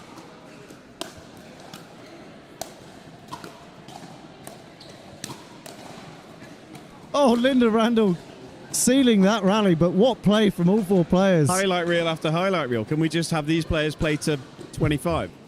I mean, the score isn't doing this justice. It's 5-1 now, but what exchanges, just as Pyle takes a moment. It is hot in here, and we saw that last match going all the way, 11-10. And that's not just the hot air coming out of our mouths. As that volley goes into the net, Lamb doing a good job with her aggression, but naturally, occasionally, there will be errors. And we are now 6-1. Feels far closer than that, but Randall and Cannings that have sharpened up to the tempo brought from this pair and said, if that's the game we're going to have, let's do it. And they're doing it well.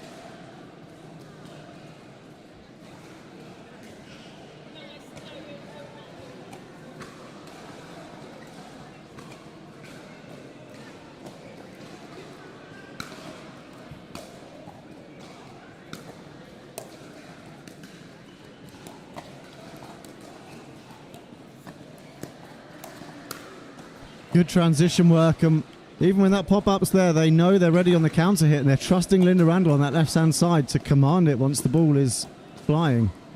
Definitely looking for that thinking outside game plan.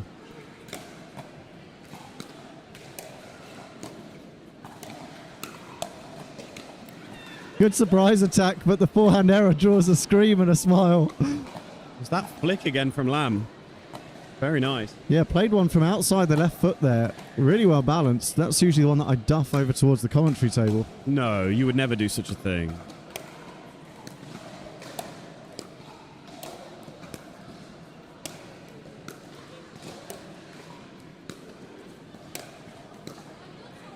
Oh, good work. Just keeping the ball consistently deep in the court, making sure that Randall and Cannings couldn't make a move in. And they get the serve back, but it is 1-7. A 6-point deficit. I would say rather unusually, Alice Lamb's backhand roll is more dangerous than her forehand. I think most good players have that trait as the ball clips the net and catches Linda on another nutmeg by the looks of it. You're looking out for these nutmegs today, aren't you, Nick? They're just so entertaining. And the pounce backhand attack roll is working. Yeah, I'm really liking this. We're seeing a lot of great backhand rolls today on show court once the men's had finished. Only mediocre ones before that.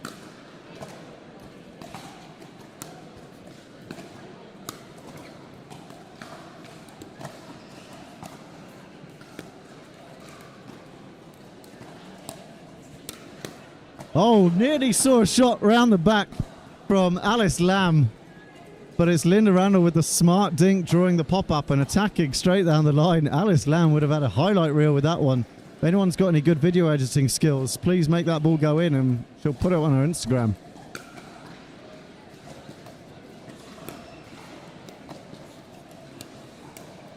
Smart again from Randall, seeing the threat of the middle of the court, pushing it to the outside foot of Lamb as we called at the start of the game. It's closed that a little now.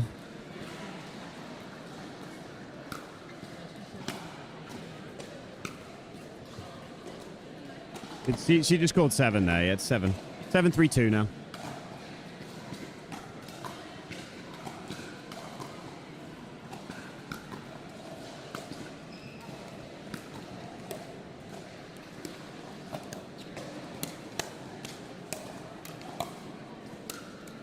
Great work to spot the middle. Cannings launching the first attack down the backhand side of Lamb. Lamb ready for it, and this time the switch to the middle. It's Randall and Cannings who are doing the better job here of creating space and hitting it.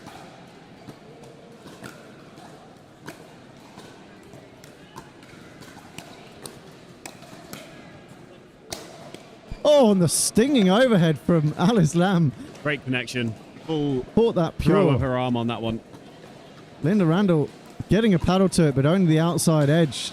I don't think anybody expected such a launch from that one, but it gets in the serve back. 3-8. Ooh, And it that was in. ball landing in. Lets are in play in pickleball, certainly at this level. So it's 4-8 now. As Randall puts an uncharacteristic volley into the net, takes a breath and encouragement from her twin sister. But Pyle with a run of 2 points on her serve now.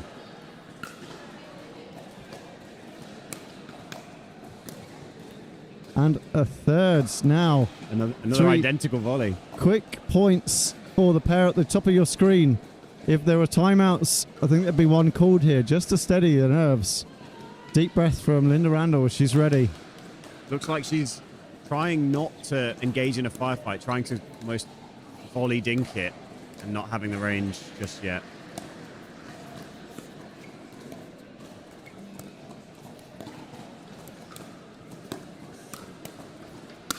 That's better, and that's the pattern. Strong apologies as Heidi Pyle finds herself with a fresh tattoo, this time on the leg, from Linda Randall. You see that rally constructed much more what the twins seem to be looking for. Standard pickleball. Not wanting to engage in a firefight without starting it from a nice pop-up. Lamb just drawing the tempo. Snatch volley. And body language change from Randall and Cannings here. This is only a 1 point deficit now. And this time the volley finding the top of the net still, but making its way over. That's a big moment in this game. If that had gone in the net, I wonder if that would have been all confidence gone. But it's ball back in hand now with only a 1 point lead.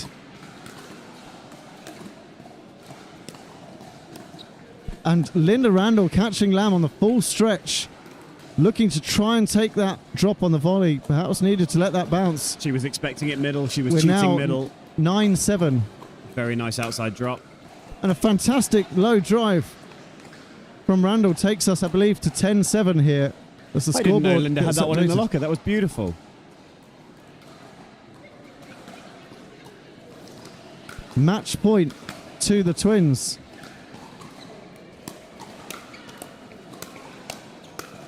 Linda Randall reading the speed up, taking the center of the court and seeing it through from there. High fives at the net, a strong performance on the comeback, but Randall and Cannings just found their minds again towards the end and walk away with that one with a 4 point victory over Lamb and Pyle. Your thoughts, Sam? I think we saw the momentum switch when Lamb and Pyle were able to make the game more the game they wanted. Bit scrappier, a bit firefightier, less textbook to back where they thought they seemed to have an advantage of fast reflexes and those strong wristed volleys. And they managed to massively cut the deficit and catch all the way back up, really. If you remember, Randall had that volley that trickled over the net. That was the difference between 8-7-1 to Cannings and Randall, or it would have been 8-8-2 with Lamb and Pyle still serving, and that's hugely different. The twins were able to keep calm and get back to the game plan that they wanted, though, of can we make this 4 or 5 dinks to the outside feet of our opponents? And if they could, then almost always they'd get a pop-up to work with. Yeah, good points, well made.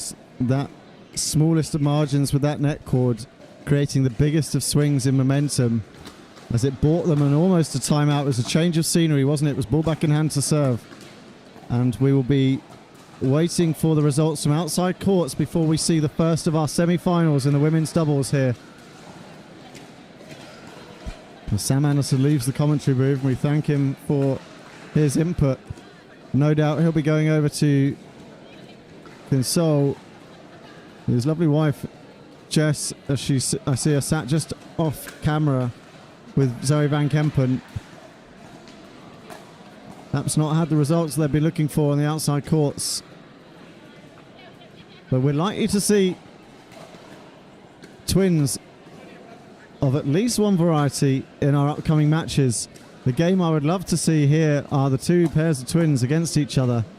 But there are a lot of strong pairs still putting in good performances in this 4.5 plus women's doubles.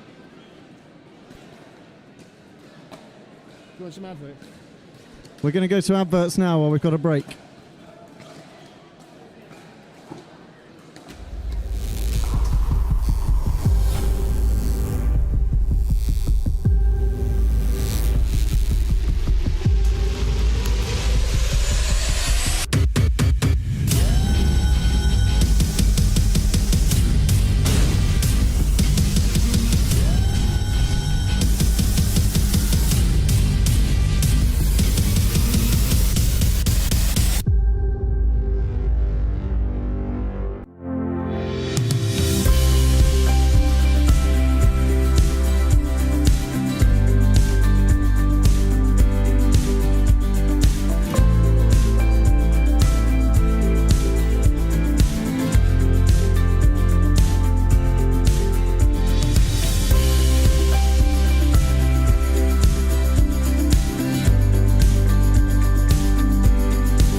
Cyber threats grow in frequency and sophistication. Businesses must protect sensitive data, maintain regulatory compliance, and ensure operational resilience. Cyber attacks, data breaches, and evolving mandates demand a proactive security strategy. Our expertise delivers tailored cybersecurity solutions, including advanced threat detection, robust data protection, and compliance frameworks aligned with industry standards. By leveraging cutting-edge security technologies, we help you stay ahead of threats, prevent breaches, and safeguard critical assets. Beyond protection, we build resilience. In today's interconnected world, we equip your business with the tools to respond effectively to cyber incidents, ensuring continuity and long-term security. With our trusted guidance, you can confidently navigate digital risks and regulatory complexities. By partnering with ICTO, businesses gain access to expert cybersecurity leadership, cutting-edge security solutions, and a proactive defense strategy that ensures long-term protection against ever-evolving cyber threats. ICTO, here when you need it.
cyber threats grow in frequency and sophistication, businesses must protect sensitive data, maintain regulatory compliance, and ensure operational resilience. Cyber attacks, data breaches, and evolving mandates demand a proactive security strategy. Our expertise delivers tailored cybersecurity solutions, including advanced threat detection, robust data protection, and compliance frameworks aligned with industry standards. By leveraging cutting-edge security technologies, we help you stay ahead of threats, prevent breaches, and safeguard critical assets. Beyond protection, we build resilience. In today's interconnected world, we equip your business with the tools to respond effectively to cyber incidents, ensuring continuity and long-term security. With our trusted guidance, you can confidently navigate digital risks and regulatory complexities. By partnering with ICTO, businesses gain access to expert cybersecurity leadership, cutting-edge security solutions, and a proactive defense strategy that ensures long-term protection against ever-evolving cyber threats. ICTO, here when you need it. Welcome back. You're joining us for our first semi-final of the women's doubles 4.5 plus at the Pickleball event here in Abingdon. We have Gama and Millard at the bottom of your screen with ball in hand to start us off. And they face against Kelly Cannings and Linda Randall. 0-0-2.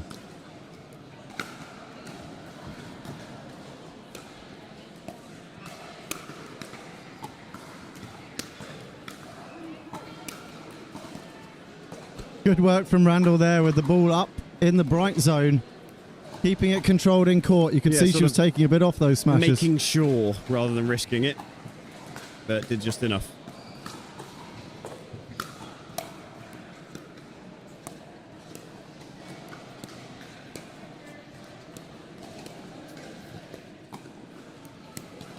Oh, a lovely switch of direction on the inside-out dink. Woohoo, that was bold, that was. But yeah, moved the players around, got herself a nice dead dink with a high bounce.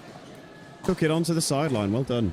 Always impresses me when I see players like Linda, who is a great mixed player on the right, just suddenly switch on this left side energy without any strain at all. And I typically lose a point within 2 shots when I step onto the right-hand side of the court. So you had to play a couple today, and I did. I saw you pick on me. Yeah, didn't do too bad. But yes, we did absolutely pick on you.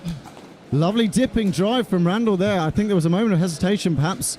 Millard thought the Gama was going to cover the middle there. What were you saying about left side energy? That was a very nice dipping drive on the advancing player. Might not stack with her tomorrow.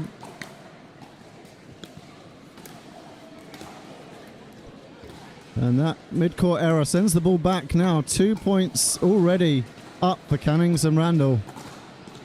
Nervy start from Gama and Millard here.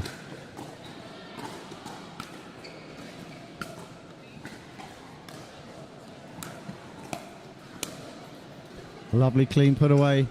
And it was the mid-court shot from Cannings right down by the feet of Gama that drew the pop-up. 0-2-2.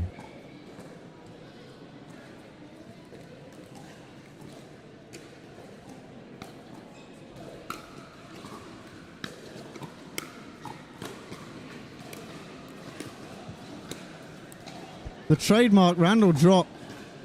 Depth on one, width on another, and then the drop to finish it off. Is that the first one of those we've seen? Fourth today, but first in a few games. Very nice. Good patience.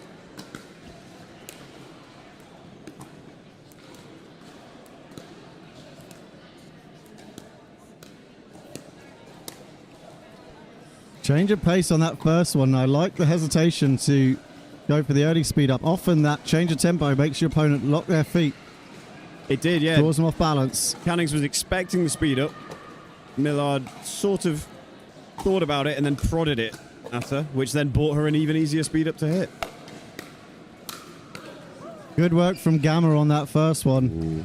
The second looks like it was flying out. I don't think it tagged Cannings there, but the frustration from her that she hit it when the ball was sailing long. But it's back to 0-2 now. Good spirits on court.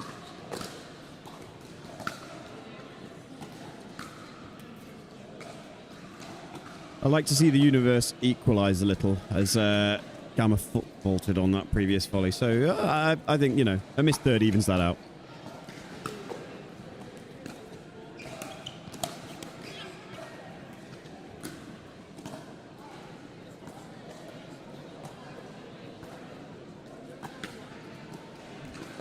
She sort of went to leave that. I think it may have been going in. Just difficult all around to deal with. Good attack by Gama.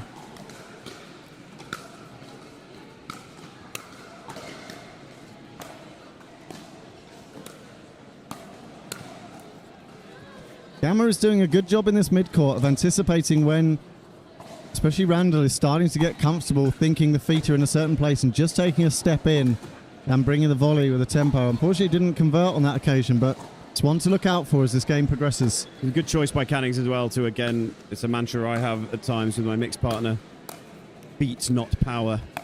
Just placing that so it's hard to deal with rather than worrying about hitting it too hard. Unfortunate top of the paddle there for Millard. Extends the lead to 2 points in favour of Cannings and Randall.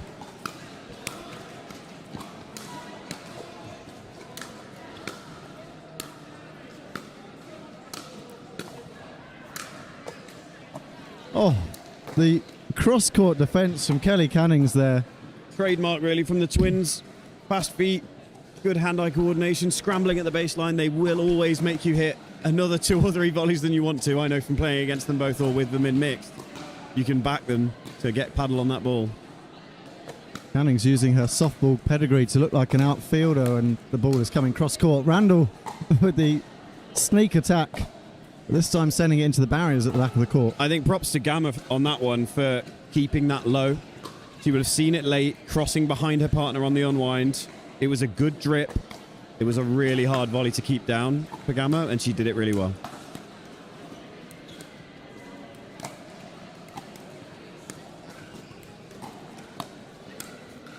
Yeah, it's the experience of Cannings and Randall to know when to take a ball out of the air, when to just keep developing the point, calmly knowing that the pop-up will come, and then snatching it whenever it's there.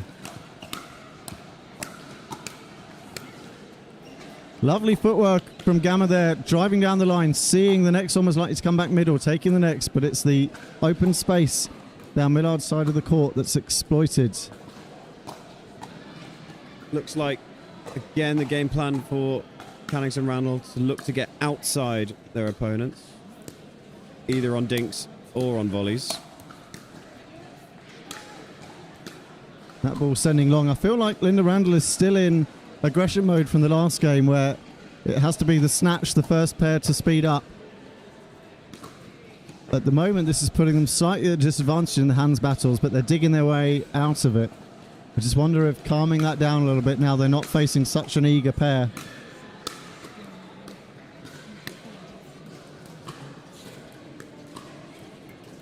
As she hits a better two-handed backhand drive than I've ever hit in my life on a third. I think you should let her take thirds tomorrow. I am out of the changing middle. my tactics. Yeah.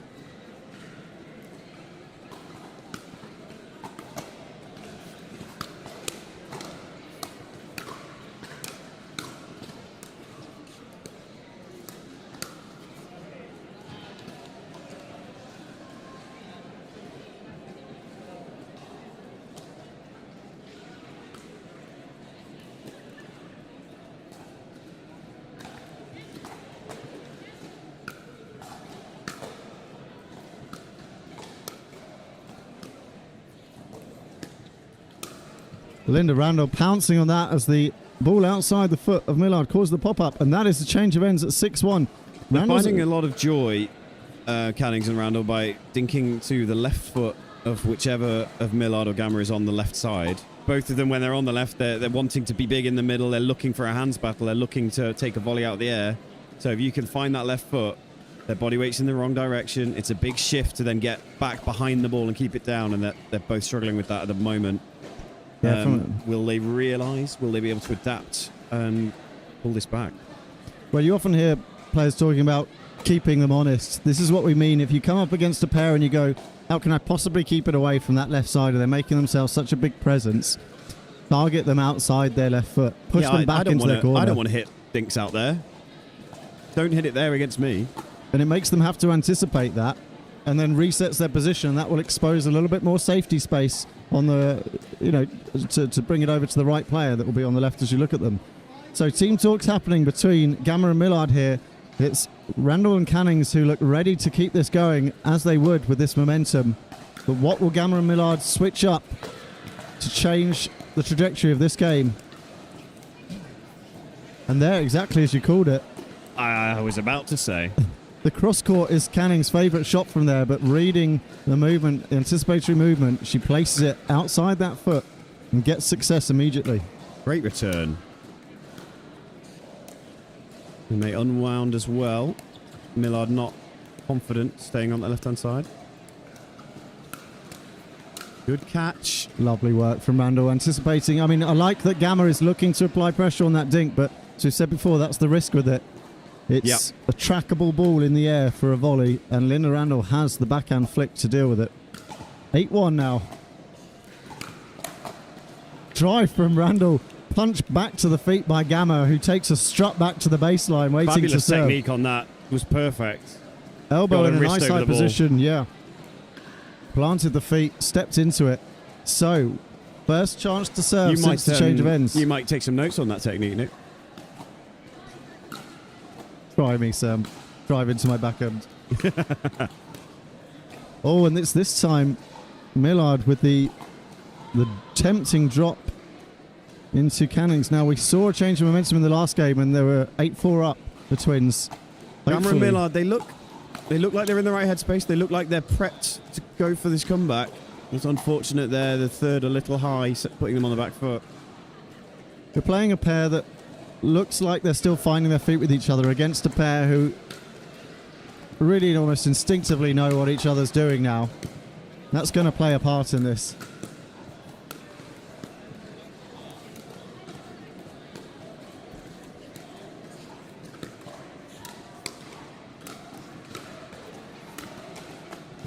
It's good work on the scramble, but Cannings and Randall never looked out of position for a moment in there, so unless they made an error, it didn't look like that was going to go anything but their way. And it is 8-2, not far from the 11-point finish line here.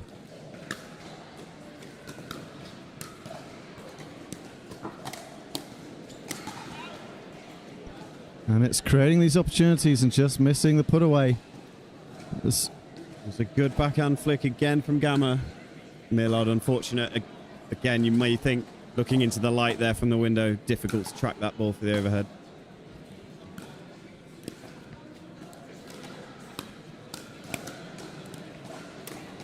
Well, it was great work from Millard to handle the topspin aggression down to the feet by Cannings, but ultimately the error, the soft one coming from Gama, and that's probably nerves here as they face match point. Will this be Cannings and Randall into the final? Cannings with an almost improvised backhand put away, but it does the job as Millard finds herself back in the court, almost hitting her partner with a return of serve. But we see Cannings and Randall through to the final. Gama and Millard will be into the playoff for bronze. Pat on the back for Cannings from Randall there as they walk off. They've got to be confident with that performance. And I see another pair of twins enter our show court. So, if they win this, then will we be seeing a twin off? Twin derby, twin off in the final. And much closer game than the scoreline suggested, that one, I think. Millard and Gama competed well, especially in hands battles. It was sort of, once Cannings and Randall worked out, hey, let's dink to the left foot of the left-sided player and put them under a lot of pressure, it looked like Gama and Millard couldn't find their way out of that, unfortunately. Yeah, both players coming from that sort of old school London pickleball pedigree of moving the ball around well at the kitchen line. For those that don't know, in pickleball, the balls used these days, the X40s typically, are faster and they don't tend to dip in the air as much as the older balls that were slower in the air, and that meant that you often would play far more repetitions in dinking battles than you do now. But that got you to learn how to read these patterns, how to move the ball around, how to put someone off balance when the ball wasn't helping you do that. And once you adjust to the pace of the X40, the same rules apply. They can just be a little bit harder to execute. But it's games like that where you can see Randall and Cannings know what they're doing and don't have to overly think about it or rework their game. But now we see the twins, McCall and McDaniel, coming up against Kapoor and Kotecha. Kapoor and Kotecha, I feel, have been going from strength to strength in their games, and the fact they're here in the semi-final shows they put in some good results. But the twins on the left of your screen, well, in the multicam, haven't looked threatened so far. They did, I believe, lose to this pair in the round robin. I don't know the score, but yes, I believe they did. I think I can't call a winner in this game. What I'm going to call is that the losing team will get at least 9. That's my call. Okay, and that's your Anderson pick of the day. Yeah, I'm going to sit on the fence as to who it's going to be, but I'm saying it's going to be close. So what we saw earlier, both pairings initially not favouring any form of stacking. Later in the games, we've often seen that Kotecha and Kapoor have favoured stacking, at the very least on their serve, possibly not looking to play themselves out of position if they're stacked on return. And McCall and McDaniel able to switch on the left and right position like a pair of identical twins would. Yeah, you wouldn't know which one's which on which side anyway. Not at all. It's interesting with Kapoor and Kotecha that they revert to stacking on serve when the going gets tough, or when they get behind, or when it gets tense. And it does beg the question, why are you waiting for that? If you feel more comfortable that way, do it from the start. You might end up a point or two better off. It does hold in reserve that kind of additional focus lock-in that doesn't allow the opponents to get used to that too much. But if that was a textbook decision, we'd see more pros to it. But it's working for them so far. And what that often means as well is that it puts Kotecha directly opposite the left-sider. And so in a game like this where we see clear left side, right side rolls, often those speed-ups go straight down the line at Kotecha, and she is perfectly equipped to reset those and bring the ball back onto their terms. So we get underway for our second semi-final. It will be McCall to serve at the top of your screen. That's McDaniel. Top banter, Nick. Well seen by Kapoor. Reading that middle speed up, was right there. McDaniel not ready to deal with what came out.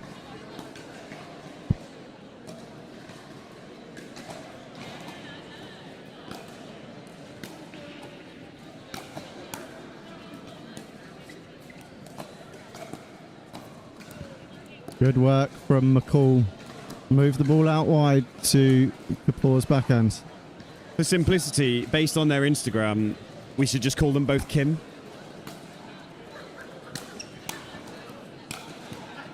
I'd seen a lot of those posts and not knowing what it was about, but now I'm here trying to commentate. I get it. So Kapoor's speed up, catching the paddle of Kim or Kim there. I think unexpected with the driven fifth, but caught Leah off guard.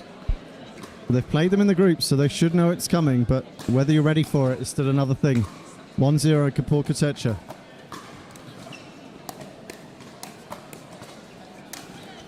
Possible foot fault from Kapoor on the volley approach there, but no referee here to call it.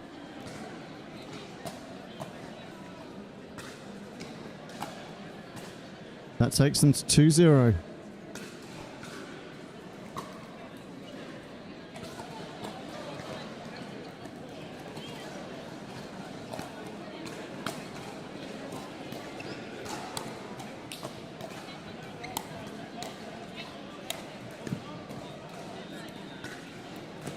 Good power and shoulder rotation from Kim McCall there. We saw that earlier on in one of our show court matches. She does well with that kinetic chain to really deliver a lot of power from a small swing. Some tactical discussion going on there between the twins. Wasn't able to catch what it was, but some on-the-fly adjustments being made.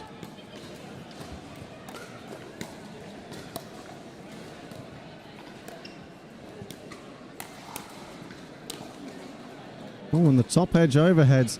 I know we speak a lot about the window, but the bright lights in this arena do make pop-ups at this end difficult as well. I feel like they deserved, they fought and grounded their way into the kitchen there with sort of 7 or 8 shots to get there. But if that's what it takes, that's what it takes. Lovely backhand reset there.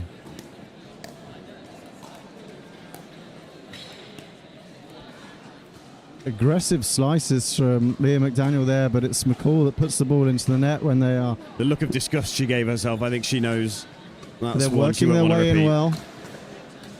They're getting into the points. It's just converting that's going to be the issue. And another shrug, frustration from Kim McCall as she goes over to towel down. It was a good solid volley from Kotecha. Not an easy one to reset, but yeah, McCall definitely annoyed with herself.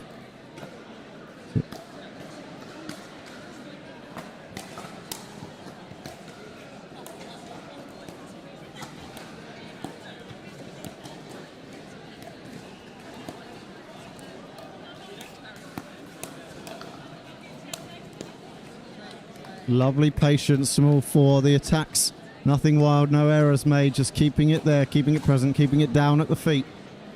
I noticed McDaniel much readier for the drive out of Kapoor there. That solid wrist, blocked it back down, no messing about. And a confident swagger to that leave from Liam McDaniel. I personally like to stare at my opponent as I leave those, just so I can see their soul leave their body as they watch their drive sail along. Well, and try not even watch the ball, just judge whether it was in or not from their facial expression. Power move. Good variety of dinks, switching from the topspin to the slice. The sliced one was absolutely savage. It's like close a to the millimetre over the net.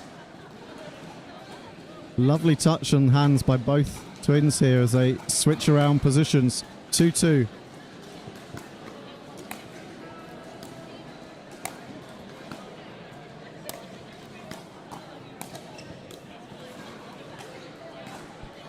I like the footwork, I like the anticipation, everything's there but the shot, as we hear a slap, the paddle on the thigh in frustration by Kim McCall. Hopefully that's just going to be used to focus her and she's not getting frustrated.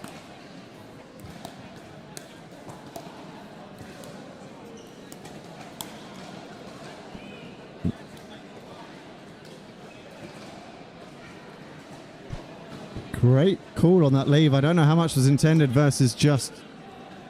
I believe about a millimetre long. Yes. And dipping, but it is 2-2. Back to Kapoor and Kotecha.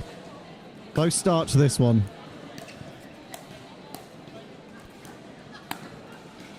Oh, the slow off-pace body bag. Apologies at the net.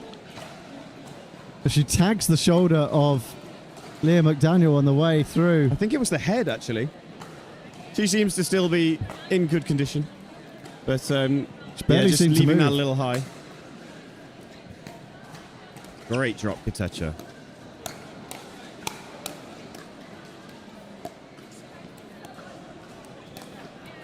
Great movement around the snatch, kind of panic there from Kapoor as that Change ball of was suddenly direction from directed. McCall. Yeah.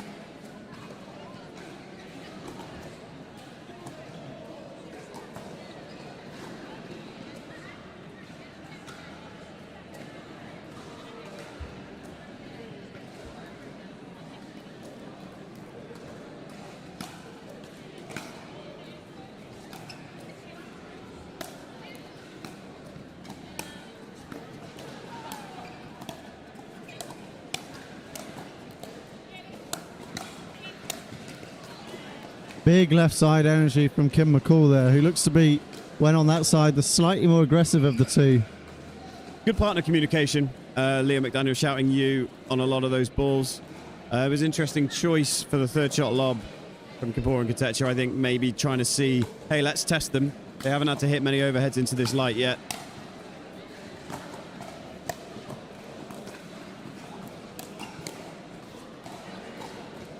Not quite making the volley reset there. Good placement from Kapoor.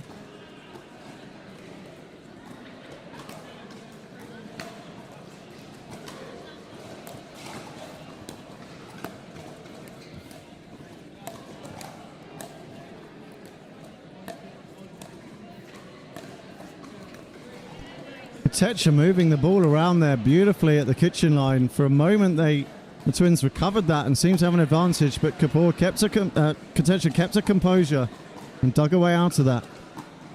3-2, 1 point lead.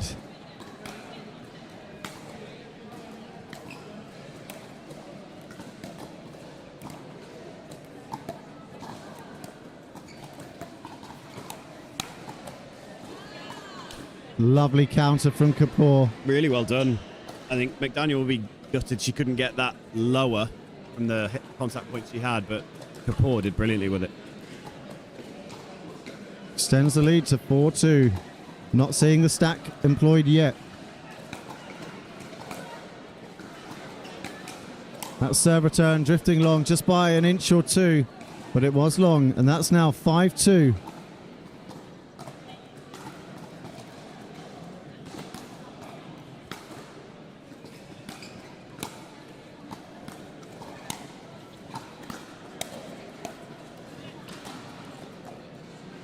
You feel that McDaniel and McCall need to get another point or two before the change of ends here for momentum's sake, but Kotecha and Kapoor playing very well, very few errors.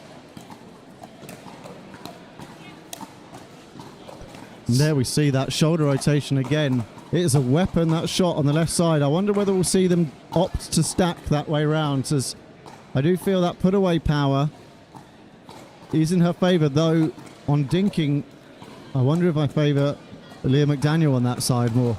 Perhaps that's why they do it. Perhaps they know their games better than I do. The transition and the backhand drops, and the backhand dinks, McDaniel looks very strong, but yeah, that forehand volley in the middle. It's almost like they just need to swap a few of their strengths and weaknesses. But they have opted to maintain just the normal score ordered positioning as they change around with that point on the board a moment ago from the serve going long. 3-5-2, second serve. Can they close this or even take the lead before the change of ends?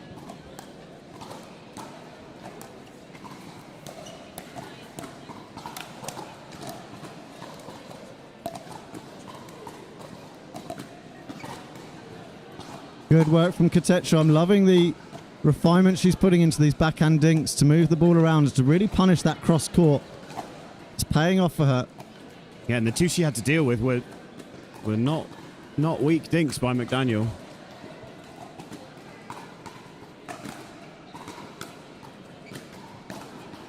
Good return.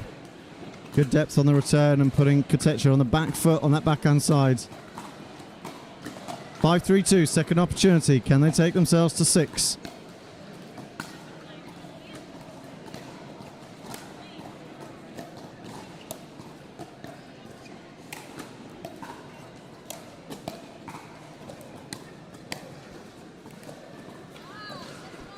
It's a soft error from the feet there, but a good rally up until then. It's going to be about keeping this level and this composure. Neither team is making errors early on. It's just digging away, grinding away at it, keeping that ball moving around until somebody is caught off balance. 6-3. What's your take on this at this stage, Sam? I do agree that, especially in that last rally, but there's been others as well where McDaniel has the chance to apply real pressure with a forehand volley and isn't able to do so as well as McCall can. But McCall is making a few more errors on the dinks, so I'm not sure what they need to do to dig themselves out of this one. But Kapoor and Kotecha playing very good pickleball, very solid, asking the right questions of the twins, keeping them under pressure. Kotecha especially doing really well on the dink, and Kapoor doing really well on the volleys. And for those who try to tune in for all of our events, you'd have seen Kotecha and Kapoor playing previously with a much higher error rate, and they've been working a lot as a pair on that. It's the kind of game where that's critical, because McCall and McDaniel will keep the ball in play and will keep pressure on.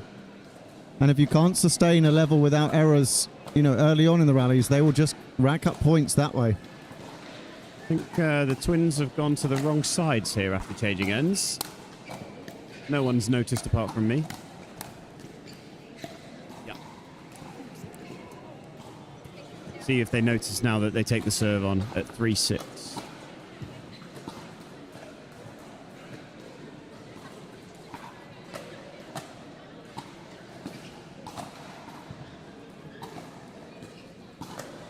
Nope. Oh well. Kim McCall showing an error rate on these serves that we've not seen before. He bangs the paddle in frustration.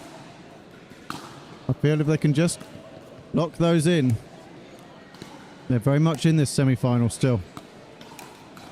Lovely anticipation from Kapoor. And Brilliantly the roll. read. Came flying in there to fill that space. As we see Fully on the sold out replay. that it was going middle, and she was right. A slight clip of the net, but it does the job. 6-3. Kapoor onto it, but just forced into a snatch, and I like that, even though it was a bit of a pop-up, it just took the tempo. I think they got away with one there.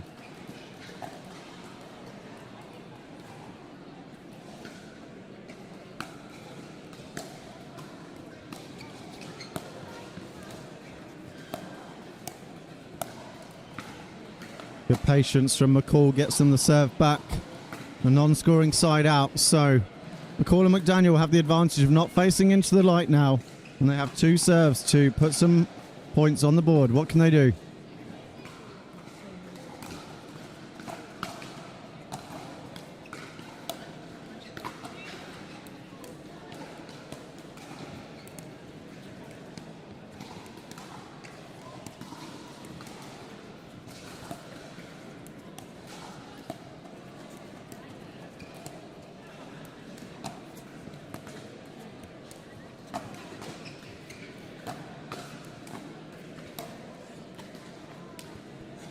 Really good footwork from McCall in there, and the first whipping cross-court from McDaniel looked right, but just caught on the back foot, still wanted to apply pressure when I think a more neutral dink might have been safer, and ultimately that pop-up put away. McCall did brilliantly. She's found her dink there, the correct movement, kept all of them well under control. Let's see if she can keep that up.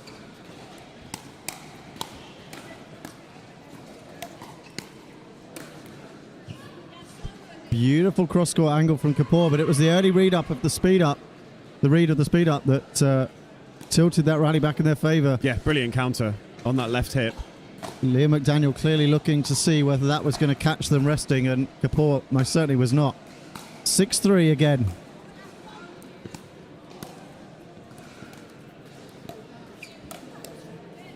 Yeah, I wonder if they're spotting that if there's either of the twins that are going to back off on drops more, it's likely to be McDaniel at the moment, and so they seem to be playing that drop into her and taking that as an invitation in, but they've got to watch out for that back foot cross-court dink.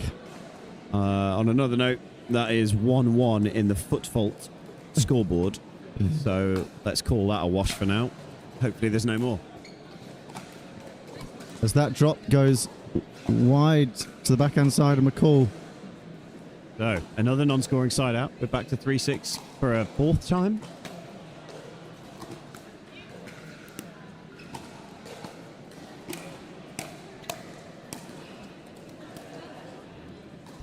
Pushing that volley just wide, trying to get behind Mega Kapoor.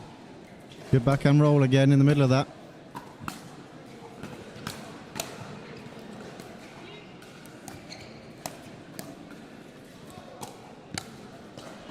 Beautiful work from Kapoor. It was sort of a half-baked speed up, almost like she changed her mind, and Kapoor just pounced on that and said, if you're not sure what you're doing, I'm sure what I'm doing, and I'm countering this shot back down the middle of you two.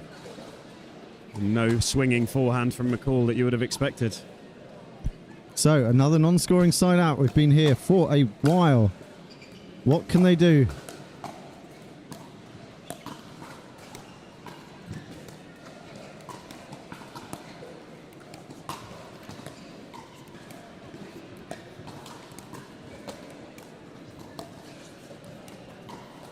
Beautiful work by Kapoor to handle the pressure from McCall there, and it's once again the one cross-court followed by the second, which seems slightly more casual. It's almost as if she stands up a little waiting for the pop-up, and when it's not there is still stood over the ball. But that's now 7, a 4-point lead. First point scored in a while.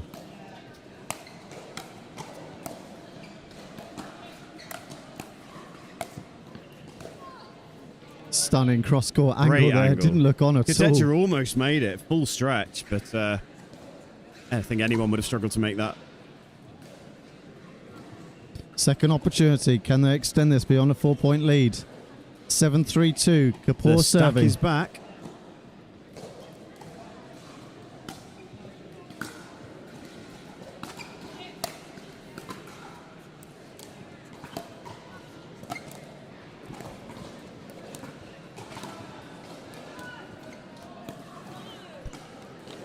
An early foot fault in that rally, but it's not being spotted by the players on court, and that hands the serve back to McCall and McDaniel. So You keep the score, I'll keep the foot fault score.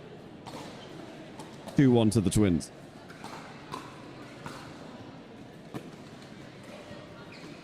You feel there's real need for some points now for the Twins to get back into this game.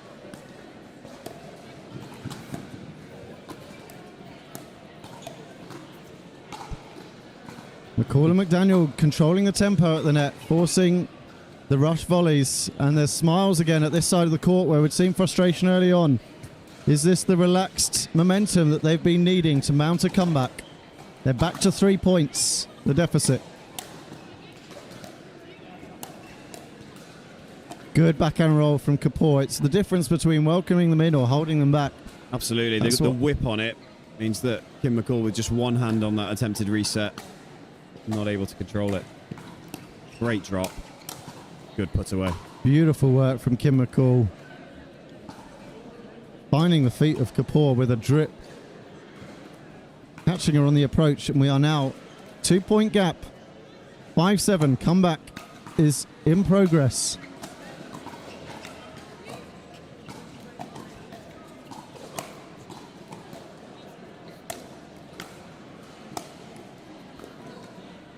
It's the lob that does the pushback, but again, it's that angle that's available. That was very James Chowdhury-esque, that one.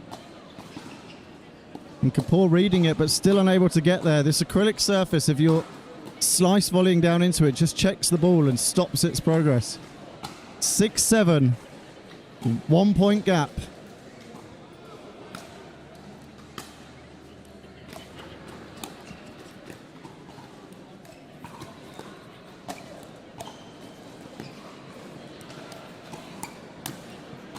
Kapoor read it, but looked like her body weight was shifting to the left. Small margins, small margins. And it was that line speed up where they've been seeing everything in the middle. Now levels it up, 7-7. Momentum thoroughly in the favour of the pair at the bottom of the screen. Drive goes long and hands the serve back. We are into the throes of this one. Your bet early on that we were going to see a 9 something at least game. It's looking more favourable now than it was a moment ago.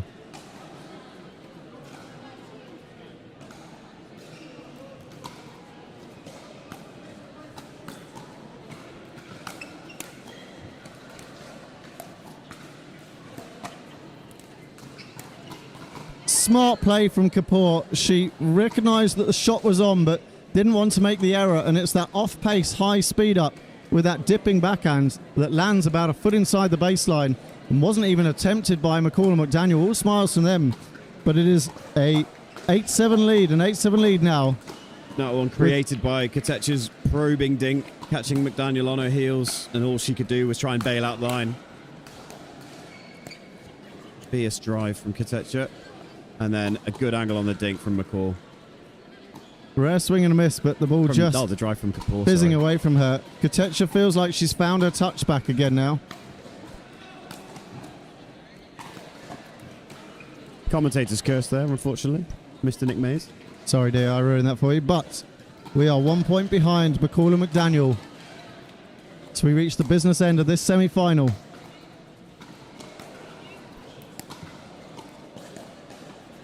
Yeah, McDaniel making the advance, and surprised, I think, to see that McCall hadn't followed her there.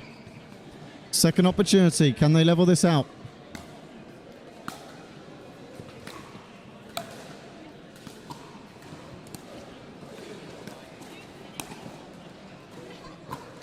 Goodness me. Where's that left side energy that we saw earlier from Kim McCall? Just watching that ball sail right through her forehand passage. It's just a change in tempo. McCall earlier, when she had the momentum going, was split stepping and bouncing around this court. We've seen a few in a row now where she's been a little bit later on the approach. And Kapoor and Kotecha are recognising that middle is a target. And the shot from Kotecha. Great hands by McDaniel and Kapoor. That was really high-level stuff. And then Kotecha changing the pace and finding that outside left foot of McCall, unable to handle it. The attempted lob just wide. That lob going wide, 9-7-2.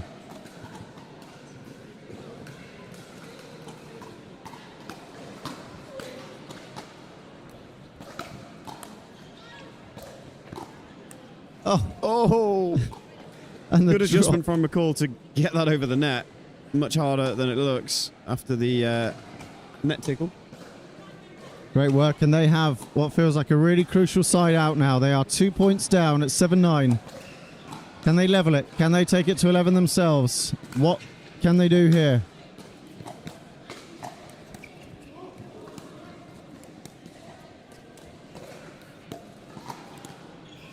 Good work from Kotecha to force the volley, the dink from lower down than McDaniel wants. She wants to use that height to whip it across. That's the first opportunity gone without score.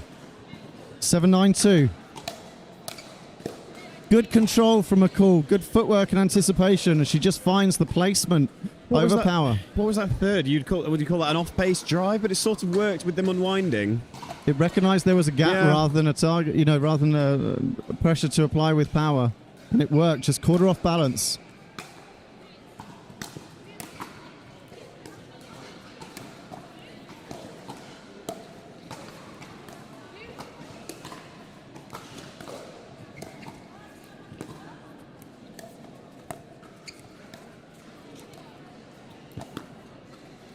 Great reach from Kotecha, and McCall and McDaniel were doing everything to stay in control of that rally, and then it was Kapoor with the off-pace speed up that just seems to... Just flew through the middle again. Pops these two into a lock mode as if they're not ready for it because they don't see the swing. And it's effective. They are now 1 point up, 9-8. Looking for that spot in our final here in Abingdon.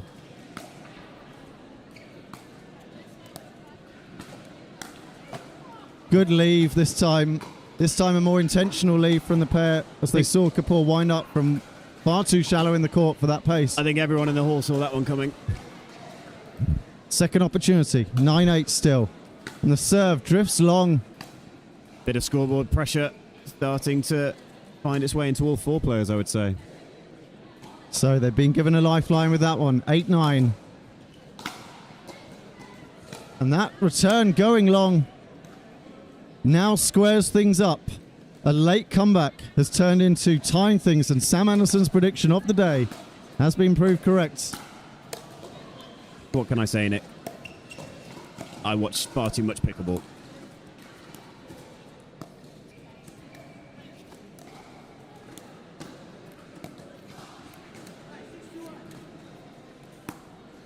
And again, the step away, it looked like the pressure of the dink had put Kapoor into an unfavourable position, and she takes a half swing, and there is no reaction at all from McCall or McDaniel. She's worked it out, though. She's realised middle speed up is often middle speed open.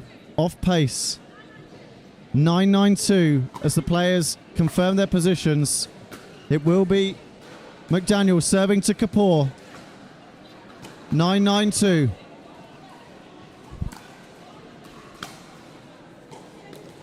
And that serve return perfectly central in the court catches our line.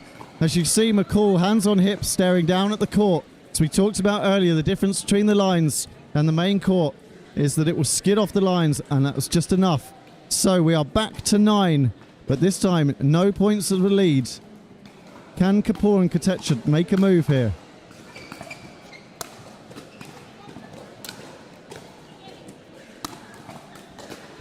Tying Kapoor up inside the body with that off-base overhead. Looks like if you saw the movement from McCall for that fourth, she's remembered, hey, I'm on the left. I need to hit the middle balls. Taking responsibility. And Kapoor again hitting the middle. Clean middle left. Speed up, perfectly on the line. And here we see on the replay, no response from either player.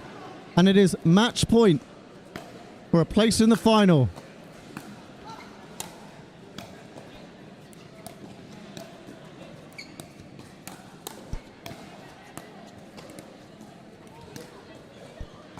Oh, and it's the lob off just the long, back I foot think. lob. But Kapoor with the flick in the middle of that to keep the pressure on. What a game we've seen. Sam Anderson's predictions come right. As much as I don't like to tell him that he's correct, he is on this occasion. Just on this occasion. And we will not see a battle of the twins on show court as McCall and McDaniel are knocked out of this run. They will play off for the bronze medal, but it will be Kapoor and Kotecha who have really dialed in their game, and Kapoor, especially with those off-pace speed-ups down the middle, just absolutely found the measure of these two. They will face off against Kelly Cannings and Linda Randall. But we will be seeing the bronze medal match on show court.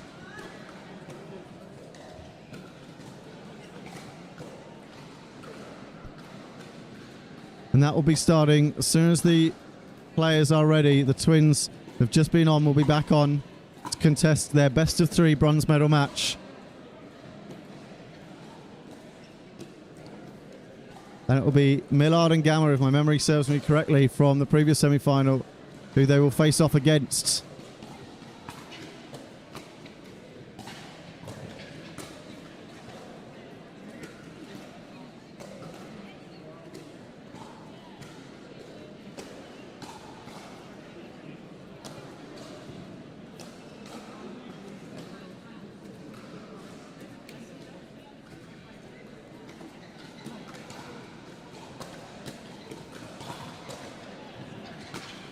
So, we have a comment down below, and there was a comment earlier on about foot faults.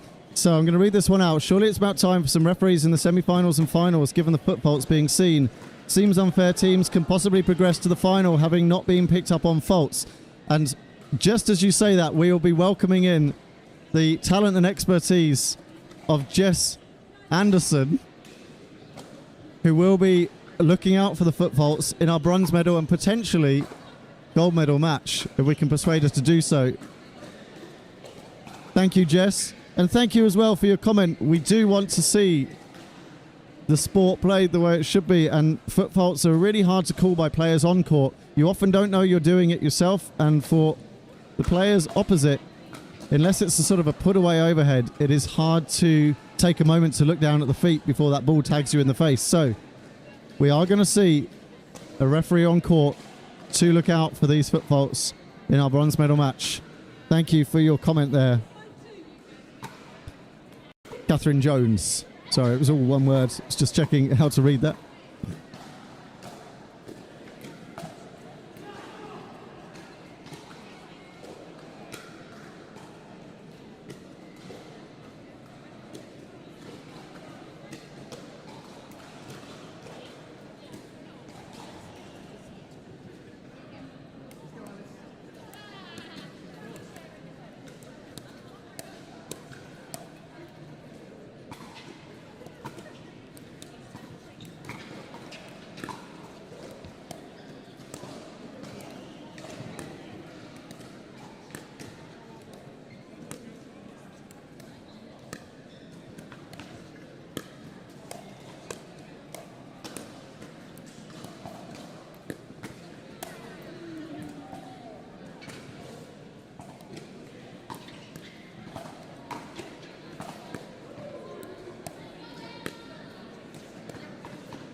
So we're just seeing a very brief warm-up as one pair has come off fresh from the previous game, the other pair coming in cold, having had to sit out for a match. But it is Jess Anderson on the left of your screen who is going to organise the toss, so to speak, for who will be serving, who will be choosing ends, and will be refereeing for foot faults in this game, among other things. So referees, if you've not played with one, will take on the responsibility of calling service calls normally and foot faults during rallies. The line calls, the remainder of the line calls are left to the players. Often they can challenge and ask the referee, but if the referee didn't see it, they are free to say that they didn't see it and that the original call on court stands. So it will still be the responsibility of players to call line calls on their side of the court, but typically foot faults and service line faults are called by the referee. But it will be Millard to get us underway in our bronze medal match.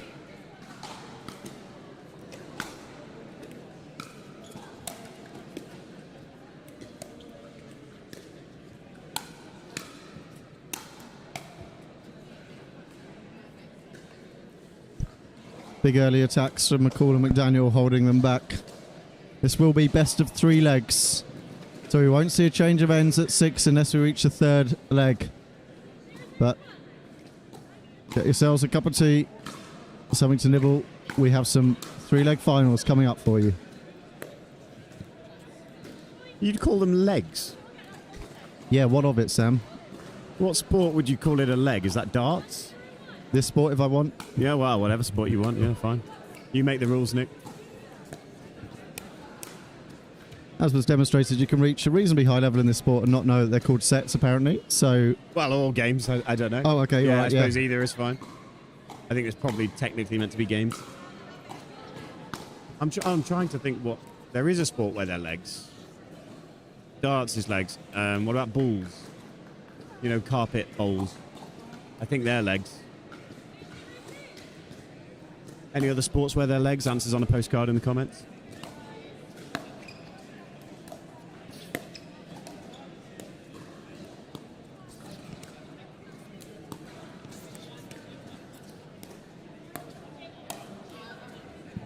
Clean movement around the kitchen line by McCall and McDaniel. Finding this pair a little less balanced and composed on the resets than they've just been up against in Kapoor and Kotecha. Now, I believe 3-0 up. Do you think McCall will realise soon that every time she's hit a drive, it's gone out or in the net? I will contextualise that comment that she is my doubles partner and I know her very well, so I'm not just being really mean to a random person.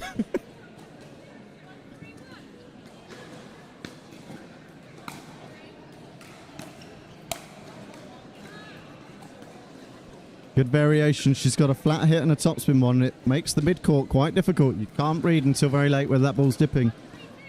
1-3-2 now. Gama serving. As that return sails long, she caught it really sweet, but just couldn't control it. 2-3, closing the gap. Early stages of this leg.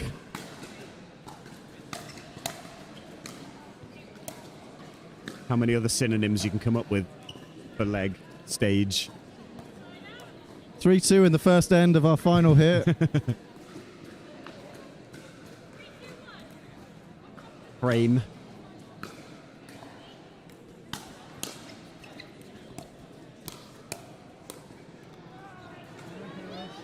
Good work to hold her position there, hovering back from that line. She did well with the first drive block as well to keep that down and not give the next volley.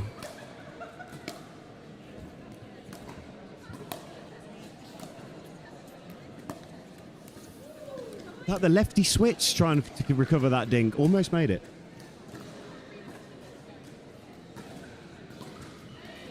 But the lead opening up now, 5-2 as that serve finds the net. 5-2-2. There won't be a change of ends, as we say.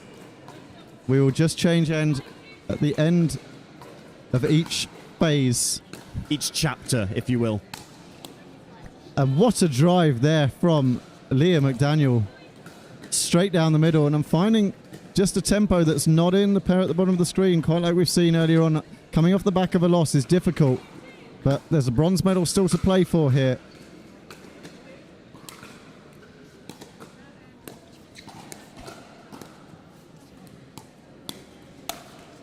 But it's the twins at the top of your screen that are providing the overwhelming attacks.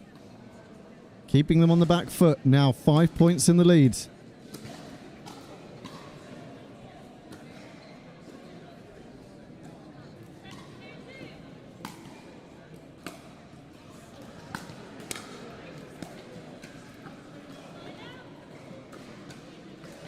So 2-7. Chance to recompose themselves after that run of points. And the serve going wide of the middle line is not what they'd be looking for here. Shoulders dropping a little bit from Millard. Hopefully that can be picked up. And now we see encouragement, applause to Gama as she places a really good drop just at the extended reach of McDaniel. Gave Leah a very difficult decision to make there. and made the wrong one, but easily done. This time forcing the pushback, and it worked for McDaniel as the first shot into the feet of Gama. There you Forces see an error. the other decision that can be made. Take that drop step, control the push dink, apply pressure without power. Find the feet. Yeah, the pause to McDaniel there. Both twins really able to recognize positioning and balance in their opponents. She took a moment to bring her head up and see that Gama was not back into position. Took the pace off the drive and made sure of it. Now 8-3 up. Players not used to having a referee on court, so when the score is being called, you cannot serve at the same time. And it seems that Jess Anderson is taking no prisoners here, not giving them a second chance at that.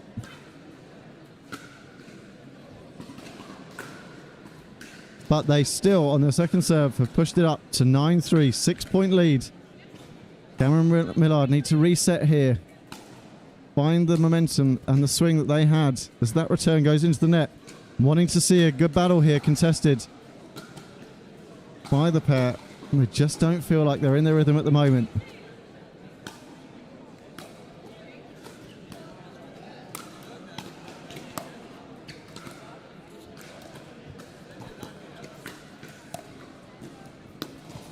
Oh, and the potential maybe look for an ATP, but she was already chasing the ball, and I don't think was going to keep catching it up as it went further away. So 3-10. Will that be the confidence boost to give them a momentum of their own? Pop up cleanly put away. I'd like to see them dig in and know that that game, the point isn't over when the ball's popped up. Sometimes the best defense is enough to swing it. It would be nice for them to end with a couple more points here, just to build a bit of morale into the next chapter. I'm sticking with chapter, I quite like that. But unfortunately, a bit of confusion there as to who's going to take that drop in the middle. For those unaware, this will be something like the 8th or 9th game of the day, so it's easy from the sidelines to comment, but there's going to be fatigue playing a part in this. Hopefully, after the adrenaline is settled and the nerves are settled, in the later stages of this leg or in the next, they will find their rhythm. Well, confusion in the middle again. No team immune to that one. So no twin telepathy there either, surprisingly.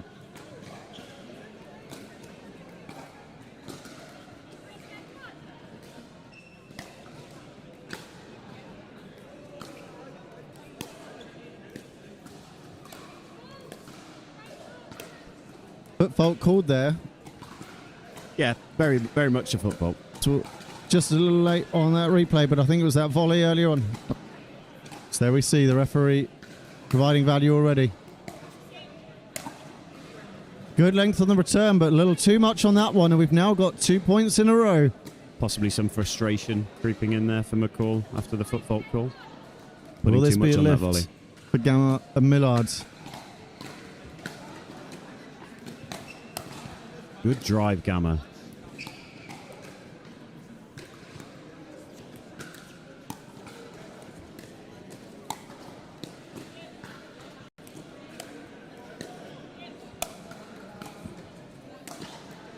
They vary length and angle brilliantly, these two, to keep the ball moving around.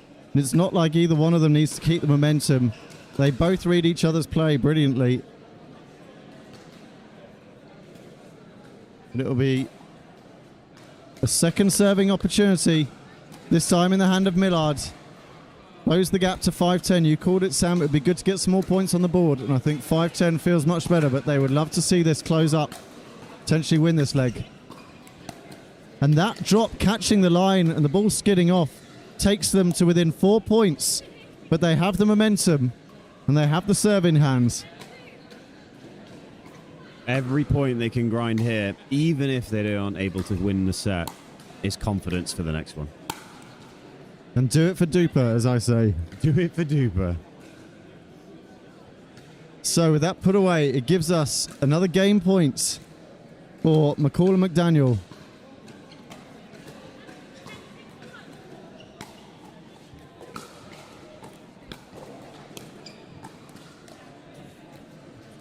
And that dink going wide sees off the first of them. A little more composure from Gama and Millard now. More confident to see off this attack. Second opportunity in this side out. Good recovery. Incredible cross-court drop by McDaniel, but Millard with the fast feet and the good hands to place it back in the mid-court. And McCall and McDaniel just weren't ready for that.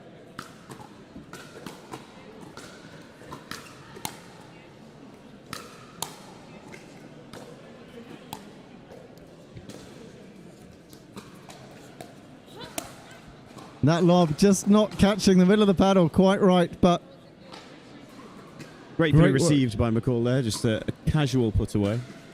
I like the idea, especially bearing in mind that McCall would have been looking into the light, but yeah, as you say, just not quite middled it, didn't get the height it needed. Great drip.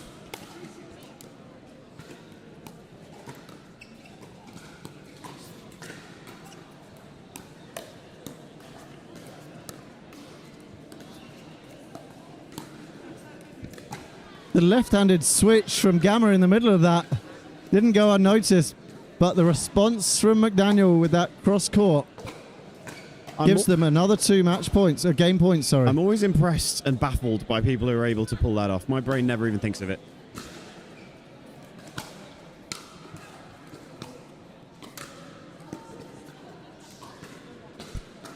And they see off another game point chance. I think that's been 4 so far. What can they do with number 5? 10-6-2.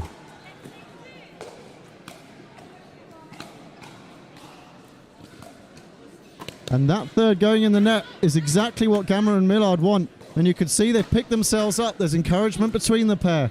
They've got their bounce back in their step. Confident nods. High fives. Can they close this 4-point gap?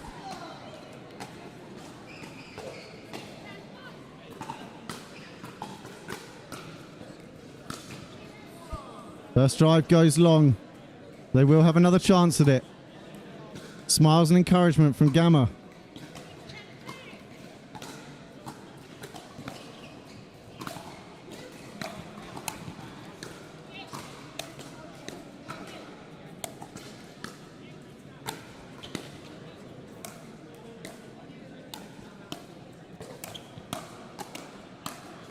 Good work from Gama in the mid-court to bring the tempo back to them, but it is McCall and McDaniel that will have opportunity number 6 and 7, if my count's right, to close this one out. Still 4 points up.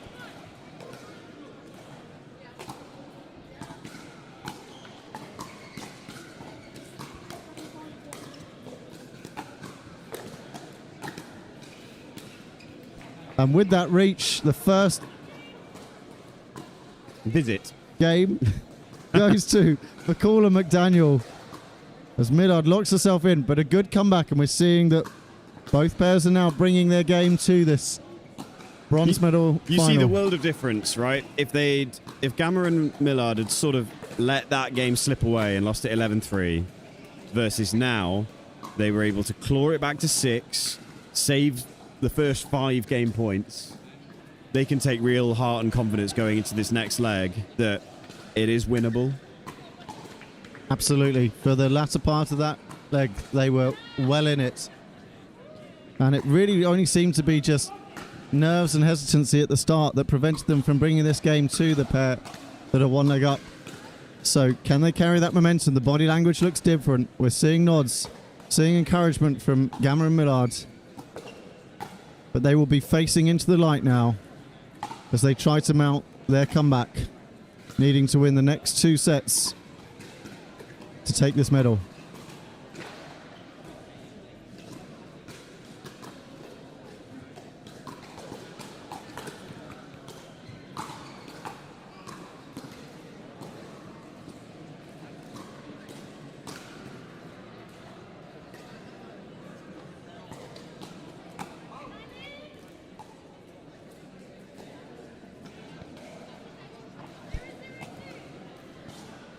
Second set underway.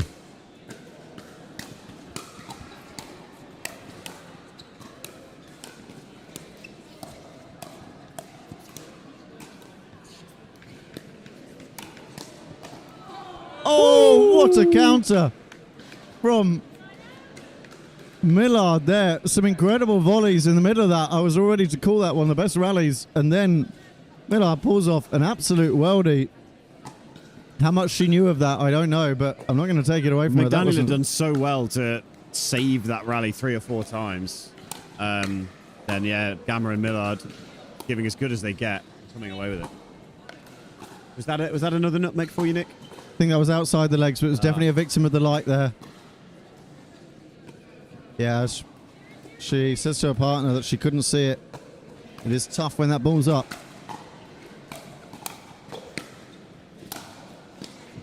What a save. Good reset. Yeah, the difference now, Millard looks ready for the fight. I was watching when that ball was popped up in the early parts of the first set. It was almost like they'd given up, and now she is ready for battle. When the ball is up, she is sprung into attack. And she's got fast feet and quite a long reach. She is getting to a lot of these balls. So the first point goes the way of McCall and McDaniel. So they look to close this out in 2. 1-0.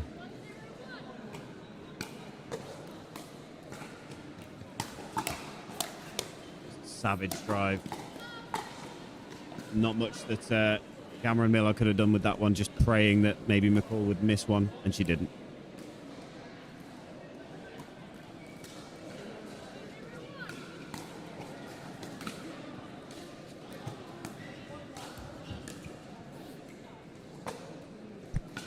A little confusion over that serve. I think Gama thought it had gone wide. Millard wasn't calling it. And although the pair at the top of your screen look ready for this fight, there's been a run of points. It's given them the start they didn't want. And with that tidy volley put away, they are seeing space on this court that may be a result of fatigue. Millard not quite up to the kitchen line as much as she has been. And they're capitalizing with a 4-0 lead.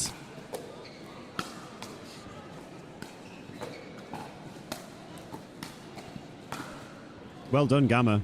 Calm, backpedaled smoothly, and made good contact with that. Not worrying about hitting as hard as she could, just making sure she made solid contact.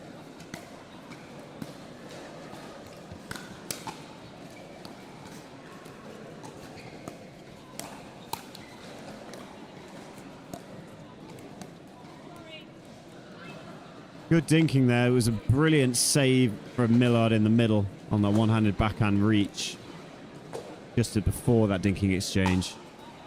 But very solid momentum here with the twins now.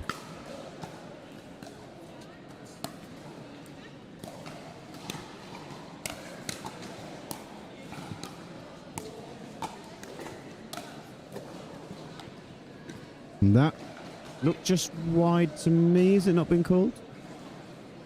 Nope. That volley finding its way into the court. 6-0 this starts. Is this a book of just 2 chapters? Hey. And the drop hitting the net is going to come as a relief to Gama and Millard, and I hope we don't see the shoulders drop too much. Smiles from Millard there as she collects the ball. What can they do? Can they use that miss to get started here? Build on that as well. A missed return.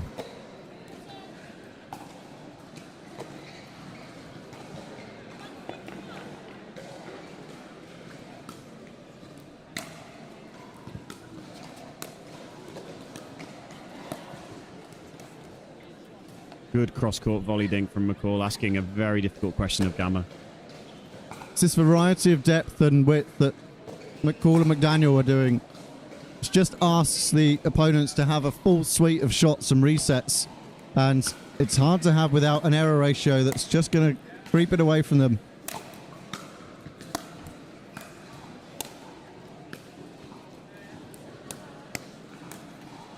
Good positivity from Gama, saying, I can see you want to speed this up, but I'm going to meet you at the line. And she does, and responds well, and puts the second point on their board, closes from a 6-point game to 4.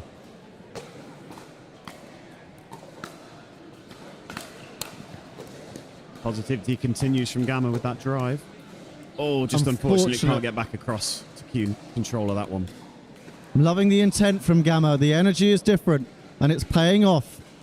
She's rolling her eyes at the miss of that dink because she knows she set it up well with the drive, but you've got to keep on the front foot here. And that dipping drop, again causing that indecision. Nearly paddle touching the kitchen ground there as she hit it.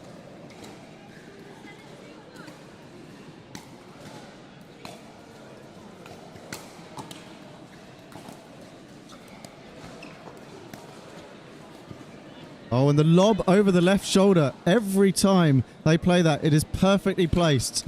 Apart from match point down in the semi-final. There was that, yes. That was the one. Sorry, Nick. Apart from that one.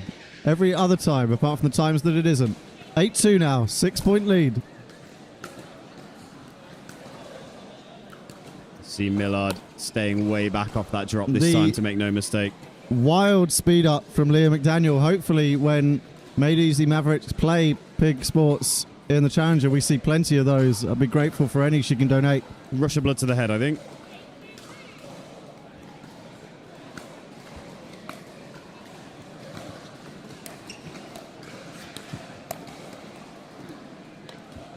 Side to side from McCall. Stops either of the players from getting any momentum, and Gama's looking to impose herself here as this bronze medal final is slipping away from them, but as it's every other ball, it's hard to. 9-2 now.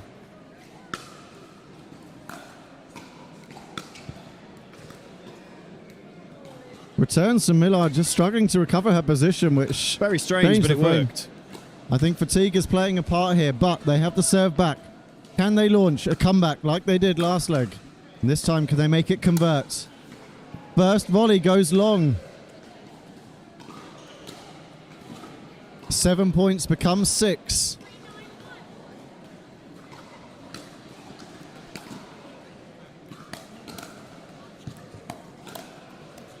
Oh, tough one. Must have lost that in the light.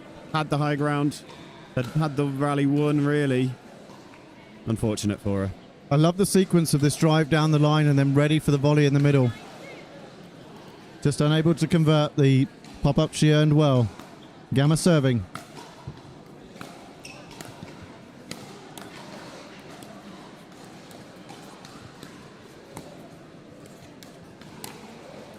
Yeah, it was a panic speed up down the middle, but they were ready to steer it into the open space, and they will get a chance now to serve at 9-3.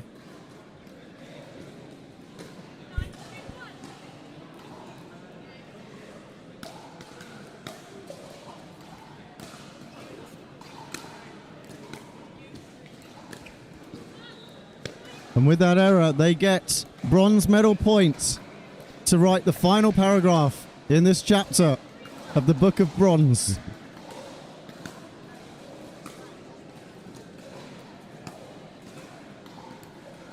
And serve and return perfectly on the line, but the attempted drive finds the top of the net, and that seals it. We see our bronze medal winners, Kim McCall and Leah McDaniel, see off the competition of Millard and Gama, who put in a spirited performance, but fatigue seemed to play a part. I love the footwork from Millard throughout that, and the pressure from Gama when she switched it on and drove down the line and followed it up into the middle. Really impressive, and I hope to see more of them in the future. Your thoughts, Sam? Really impressive court coverage, good hands. I think the story of that second set, I don't know if you remember, Millard missed a volley from a well-hit drop, and then it looked like she perhaps lost her confidence on taking those out of the air from that point. Was very willing to stay off the line and let it bounce, possibly to make sure she, with the ball coming out of the light from the window, it just looked like a loss of confidence in there. Absolutely. Well, with that, we'll go to an advert break now, and we'll see you in a moment for our final. Here with Yola Pickleball. This is the new Magnus Lion CAS paddle. Stands for Carbon Abrasion Surface. Carbon abrasion on the surface here. It's a double frame carbon fiber construction. Great for performance, very durable, and it's edgeless, it's lightweight, it's aerodynamic, and it looks the part, I'll tell you what. It's the same elongated shape that I've been playing with since day one. Yola did a great job with really making the hitting zone very forgiving. It has a ton of pop, and it just seems like the hitting zone is very consistent. This paddle is going to take your game to the next level. Go Yola.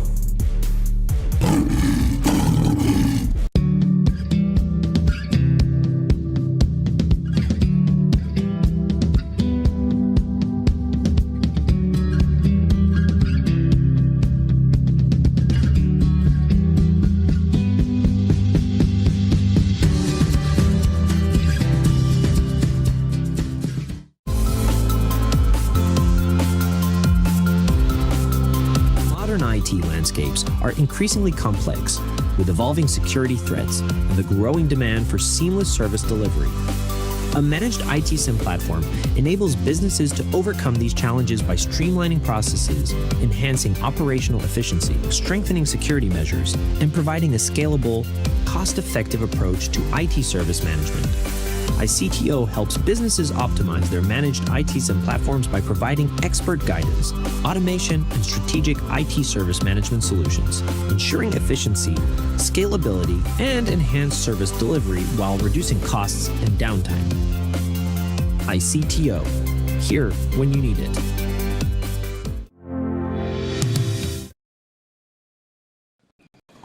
One of the best things about this sport is the community, by and large. Number of people that are really happy to have found either a brand new sport, but more often a return to sport following high-level performance elsewhere. As I've mentioned before, Kelly Cannings and Linda Randall, both university badminton players, but both played softball for England. I've come from a table tennis background. A lot of the players here come from high-level tennis. Badminton players, we've got squash players. One of my favourite players in pickleball, Lloyd Allen, has come from squash, and we all kind of cobble together our games based on our previous experience and make a lot of good friends in the process. So keen to know where everyone knows each other from. But if you are watching and you've come from a particular sport, let us know in the comments. Always like to spark some conversation there. Because otherwise Nick runs out of things to talk about. He thinks that wasn't into the microphone, but it was. I absolutely know on a 12-hour live stream that I run out very early on. We have... oh no, sorry, I thought we had another comment. It was just my phone refreshing. Oh, referee Anderson running a tight ship. 1 minute on the warm-up remaining.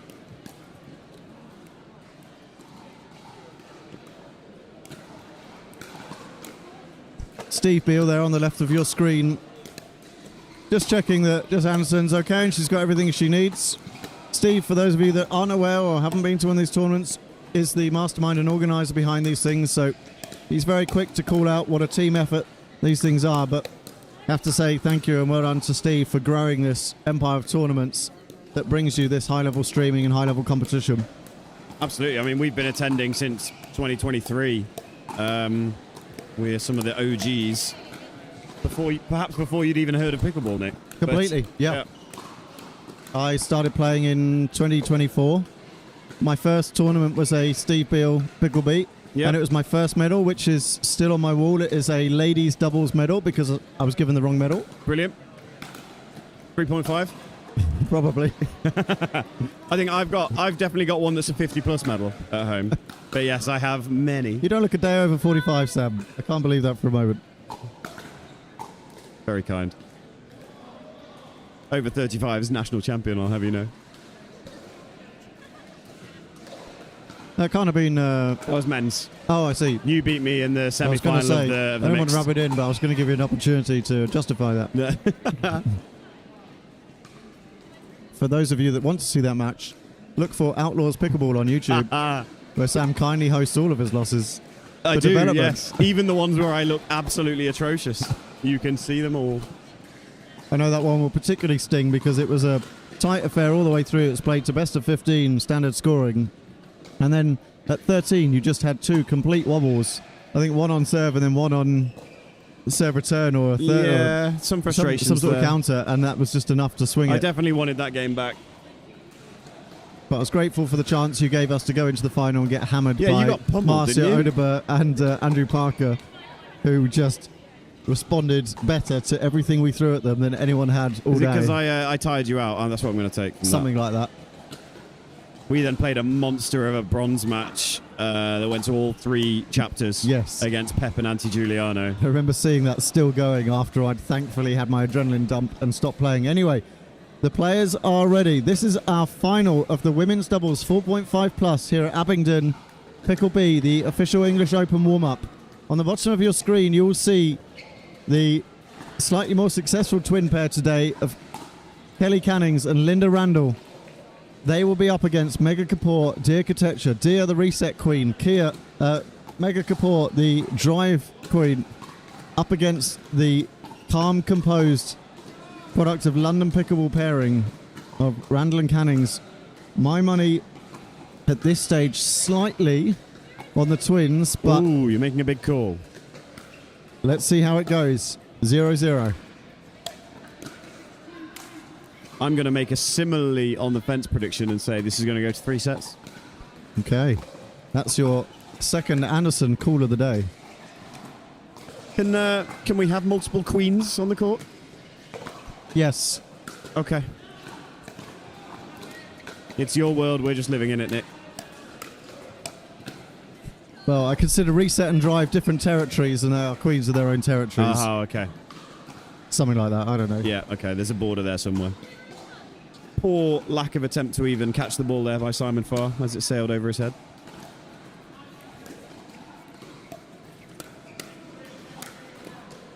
I like that from Cannings, looking for that outside speed up and then finish. Early on, you can see a lot of respect from all players on court here.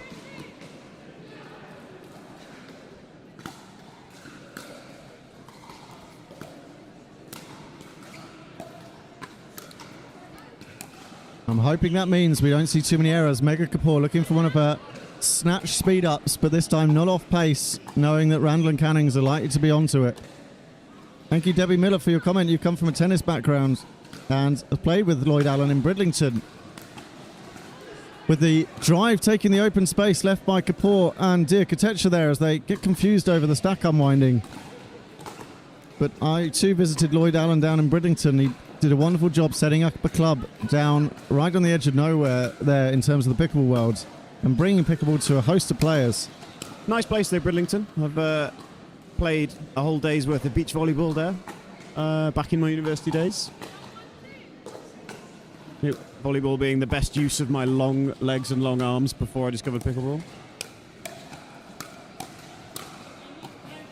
Good combo there from Linda Randall. Left, right, all under control. When she gets going, she really asks the question of how well they can absorb that pace or counter it and reset it. And if they can't, she keeps that momentum flowing well.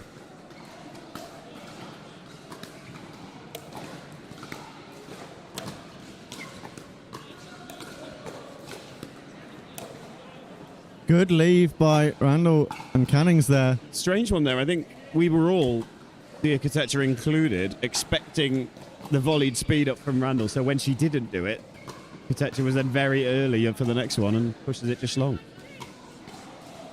3-1, a lead building up. Early stages though. Kelly Cannings is dialed in with that off-pace drive. That was nice, yeah, very dipping. I think Randall will be a bit disappointed she wasn't able to drop that fifth.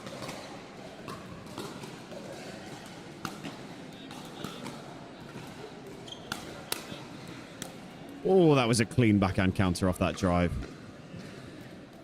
Kapoor expecting a weak return off the first pace. Found it coming back with a little bit of interest. Making that fifth shot harder.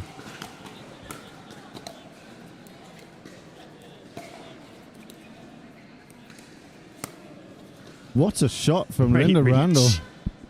Great reach over Mega Kapoor's left shoulder and comfortably inside the baseline. Kapoor reading it as if it was going to go central, as I did, but Randall able to switch it out wide.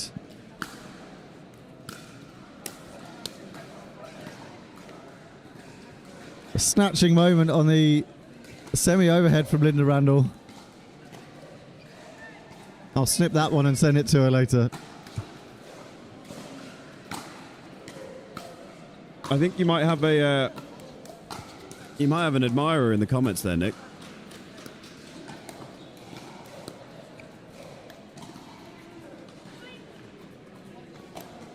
Thanks, Debbie. I will be there at Amber Valley. I'm really curious what you've heard about me. It can't be good things if it's come from Lloyd. But keeping focused here, we are 4-1 up, and there's a team talk between Kapoor and Kotecha, wondering if they're spotting a pattern in their play or in their opponents that they're going to correct for.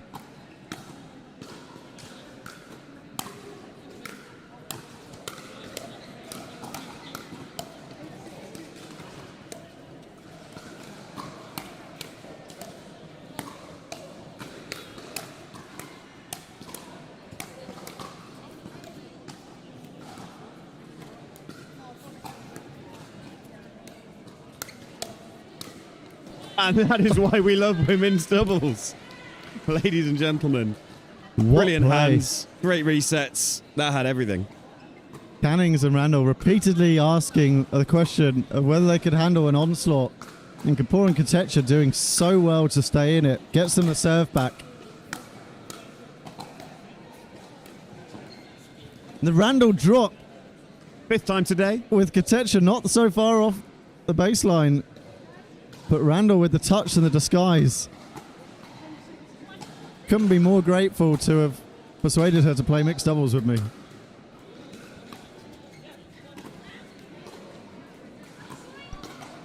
So, for those that didn't hear it on court, Kelly Cannings lined up to overhead that one, and Linda called yep. What does yep mean, Nick? I don't think that they know. No twin telepathy there, unfortunately. But the lob puts up a point on the boards. 2-4. Good drive.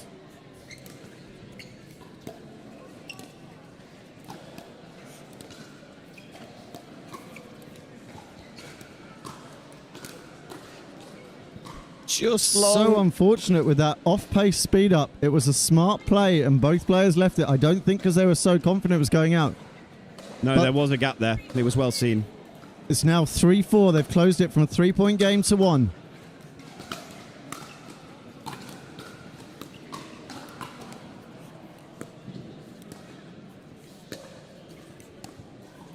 And the consistency in the cross-court dinks to Kapoor draws the error, and the serve back. Good work from Randall there. 4-3. Will we see an attacking sequence here?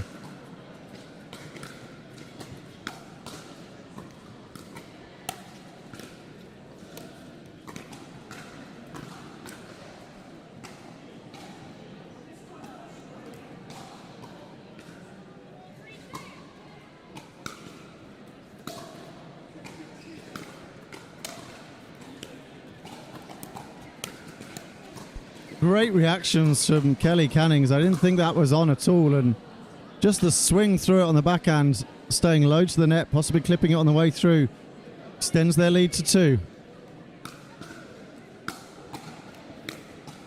Ooh, great drip. Well dealt with by Kapoor. The attempted Just reset wide. just falling wide from Linda Randall. But we saw a run of 3, I believe, points on the last sign out. 2 or 3 points. Can they do that again here? Take the lead.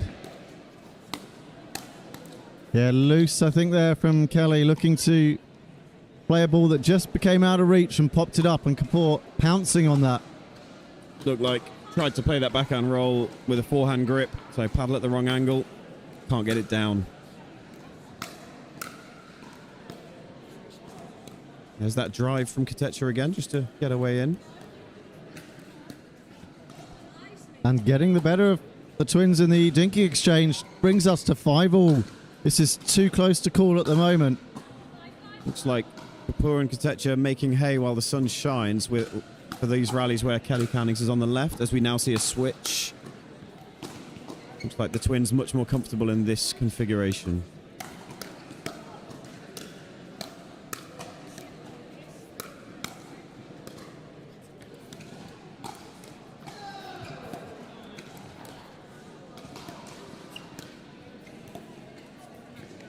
Great work from Kotecha staying that, but Kelly Cannings keeping the pressure on in the middle, an exchange where Linda Randall's ability to improvise attacking shots from any position is to be admired. Long legs, long arms. Good volley technique. Can keep the pressure on. Good reactions from Kotecha to keep that one safe.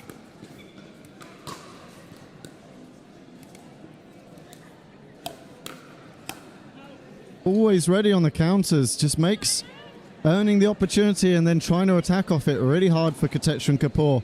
It's Cannings and Randall with the serve again. 5-all. Deep breath. So they get themselves ready for their 2 serves.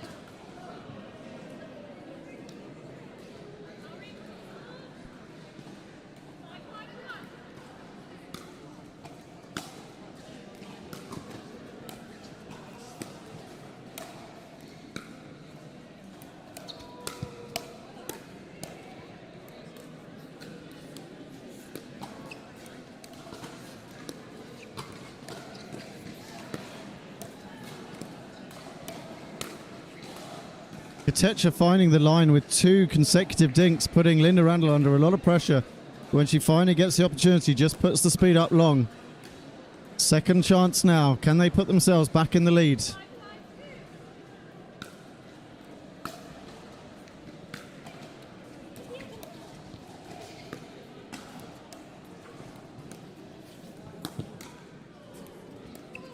Great catch. A stunning reset from Linda Randall. Looked like the grip was barely held together and just decided to slice down on the ball. It's so hard to do as well, because where the ball was, Linda Randall's got to be thinking about the ATP. She's got to be covering the line. She's got to be pressuring the line reset. So to cover middle speed up there is either brilliant read or really fast reflexes.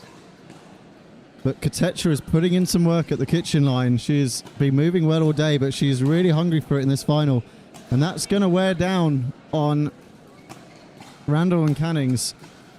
Serve goes long. They'll get a second chance at this. Dear Kotecha playing hype girl role in this for her partner, keeping spirits up. Good return from Randall. The next one popped up. Kapoor just a step behind it. And that hands the serve back over without score. 6-5. Can the pair from London Pickleball extend this lead?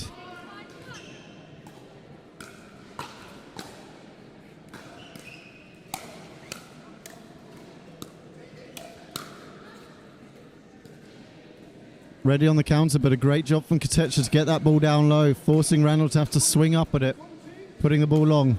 Took the words out of my mouth. Randall knew it was a speed up, knew it was going middle, but was already swinging. So as soon as Kotecha gets it low enough, it's always going to go long. A great drive down the line causes a snatch error. Linda Randall this time of year was a player that I'd met and played against the first time and told me that she didn't cope with pace, but I don't think I've seen a player today better at anticipating when pace is coming and countering it. Ooh, and that drive narrowly missing, clipping the top of the net, but they extend their lead to 2 points as they now face the serves of Kapoor and Kotecha once again. 5-7.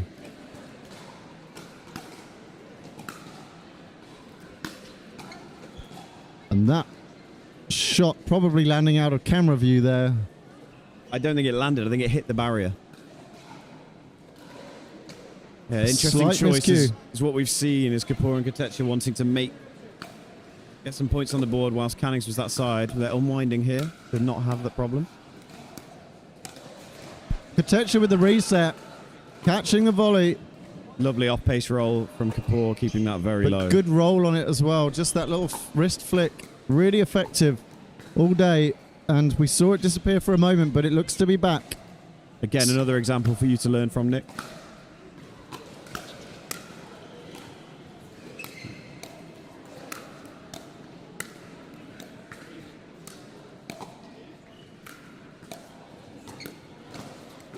A great lead from Kapoor. She was planting that foot, ready to play one of those rolls from the outside and recognize that ball's going wide. We're now 7-7.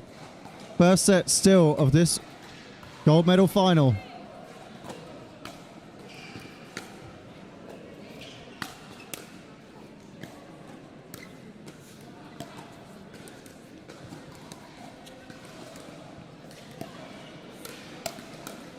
Kotecha reading the speed up, knowing the pop-up was going to be bringing an attack and countering it beautifully, puts them in the lead for I think the first time, at least since the start of this leg. 8-7. Thea does really well at keeping those wrists locked so that a paddle angle does all the work in getting that ball down. Sort of the difference between a two-hand backhand of maybe someone that's been playing tennis for 20 years versus someone that's learned it through pickleball. Doesn't have beautiful swing, perhaps, but does the right thing. Oh. Dia creating patterns there with that speed up, knowing the first wasn't going to win the point, but was going to set up a follow-up. But good aggression from Randall and Cannings to make sure they're not just finding themselves on the back foot, passively waiting for the speed up. 7-8, what can they do? The angle from Kotecha puts away that short, high ball. They'll have a second chance. Deep breaths as we get to the business end of this first set. That smash was so angled, I thought it was going to hit me.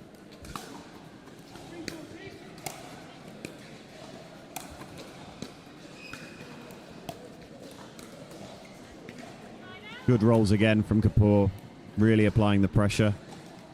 Recognizing as well they're resetting well off pace and just taking the pace off it, making sure the ball was low. Gets on the serve, 8-7. Kapoor's drive goes into the net. They'll have another opportunity. Still 8-7. This time, Kapoor will be serving.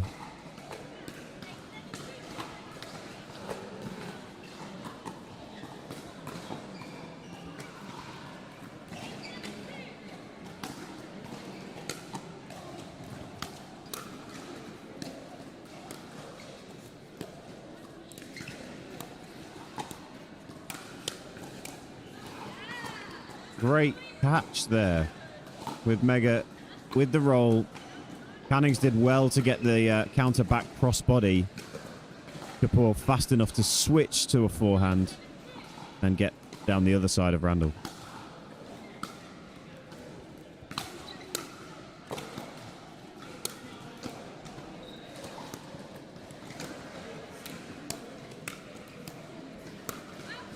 Linda Randall taking that big left-sider position, and I think that is the right play, but just needs to make sure the control is there and she's not snatching, trying to win the point. But it is set point for Kapoor and Kotecha, 10-7. And the serve finding the net is a relief for Linda Randall and Kelly Cannings. Can they mount a late-stage comeback? And this would be an upset to Kapoor and Kotecha.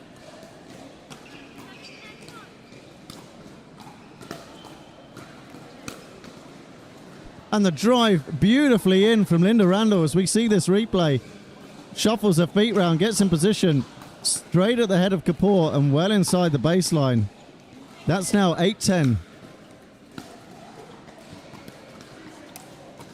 And the roll attempt perhaps... Too low for that, I think. Too eager, Cannings too low. did very well to get to that and keep it under control. It was very low. That's He where kept it very low. a locked volley cross court, if you're going to try and take that cross court on, needs to just take the wrist out of it. Easy to say from the sidelines. It's now 9-10, still on the first serve.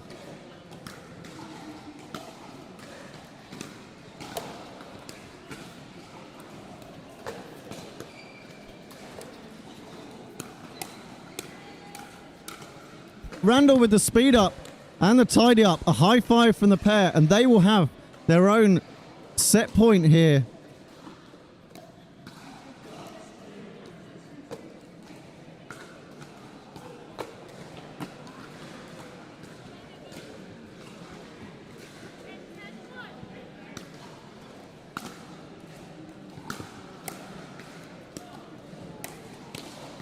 Oh, and it's the forehand counter from Linda Randall that I thought that would be game. But it seems they've agreed to go win by 2. Oh. Excuse the premature hype. Well. But they have now a game point. 2 of them. And the first third goes in the net. Perhaps we saw them swinging freely because they didn't feel the pressure of game point. But they will have another opportunity. Kelly Cannings to serve. To Mega Kapoor. 11-10-2. This time the third in play, but Kapoor with the roll. Perfectly the feet. I thought we were going to see our 4th nutmeg of the day, but it will be Kapoor and Kotecha at 10-11. Can they mount a comeback? Let's look out for the unwind here. Cannings wants to be on the right. Yep, she is.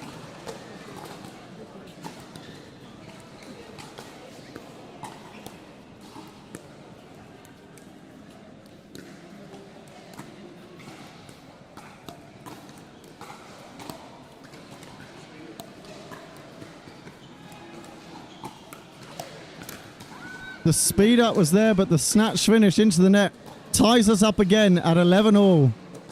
Shake of the head from Linda Randall, but encouragement from her sister. Right decision. She was there. I'd say she was just early again, unfortunately. And Great that handling. counter lob landing in by Kelly Cannings. Big smiles, laughter, as I think she knows that was a little bit lucky, but get the paddle to the ball and there's always a all chance. Intended and all skill. But no, she did well enough with the first one to give herself a chance at the second one. Great depth on the return, draws the indecision, and they get it back. We are tied up at 11-all, but it will be Linda and Kelly that have 2 serves to create a gap here. Linda Randall will be first.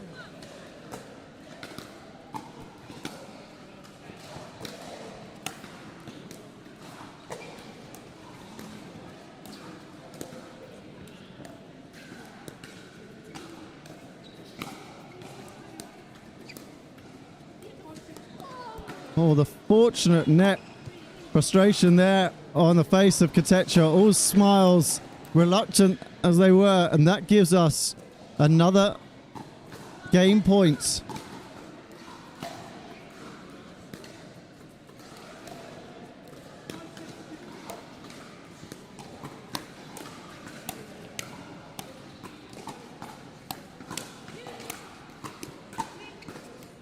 Well played, Kelly Cannings.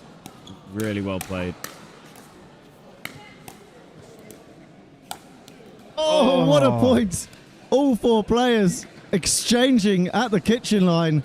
Kapoor doing a great job in the middle to whip those balls down, but Kelly Cannings launched a counter. Linda threw everything she had, but so well defended by Kotecha and Kapoor. And Kapoor having the presence of mind to find the space with that last one as soon as she had a split second to even think about what she was doing. Another game point though here. 12-11-2.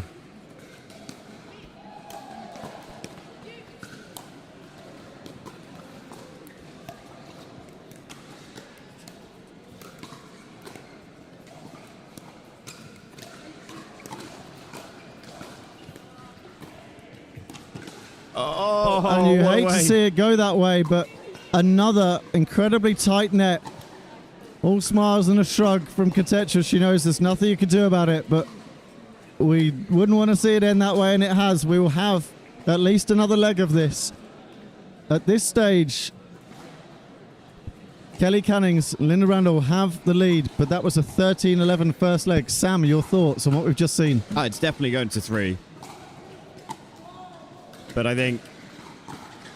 I wonder if they might rue, Kotecha and Kapoor might rue not employing the stack again, as we see. They look more comfortable with Kapoor on the left and Kotecha on the right. You see the difference. Cannings and Randall are very well aware that that's the configuration that they want to be in. So we're taking that additional risk and unwinding on return of serve, which leaves them a little bit vulnerable to a strong drive or a strong drip. But Kotecha and Kapoor opting to play straight up, not even stacking on serve, and I wonder if that might be the difference here. Yeah, late in that leg, I think, is where it became more crucial that if they wanted to launch an attack, having a consistent player that's going to command that in Kapoor on the left was just lacking, and they found themselves the kind of the opposite way round and not correcting it. Personally, I'm completely useless on the right, Nick, so I always have to make sure that I'm with a player that is comfortable on that side and that we can unwind the stack, because me on the right is not a pretty sight. Yeah, that's why you and I have never played together. Oh, I thought it's because we hated each other. One of us would have to play on the right, unless we just put both on the left. Yeah, we could just do both on the left, and what's the worst that could happen? Hey, we should try that once. No, we should try pairing. Sort and of just like sing a goalkeeper in a penalty non-duper one. shootout, standing very far over to one side just to bait them. Just like, hey, hit it into the space. I'm not covering it, honest. Perhaps not. Anyway, Kapoor and Kotecha gather themselves. Not too much in terms of notes. When you look at the score at the end, a couple of nets was enough to tip it. But what can they do here to get off to a strong start? Will we see an impact of the light in the twins' eyes? Let's see.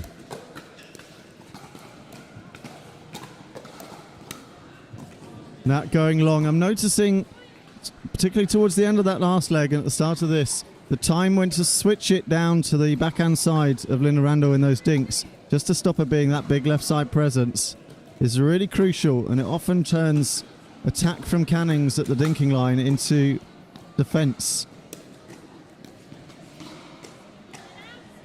First point on the board to Kapoor and Kotecha. Now the service side out will be Cannings and Randall. 2 to serve. Discussion on possibly an unwind. We're seeing... No, we're not.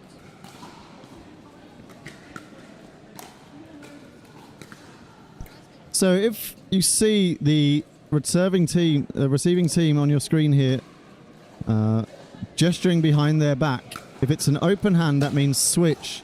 A closed hand means stay. Same calls, I think, as are used in tennis doubles in terms of which direction someone's going. So if you do see that on Kapoor and Kotecha when they're receiving, that's what it means.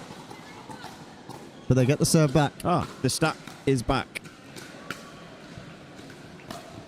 Maybe they heard me, or maybe they realised on their own, but opting to stack on serve here.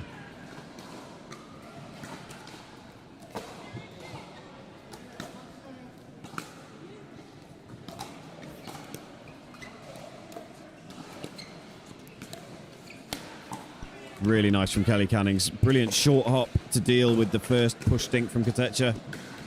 Then puts the nice one away. She forces the opponent to decide whether they're going to try and counter-attack those dinks or reset them. And often when they try to counter, it has to be a really good shot with that topspin to not pop the ball up.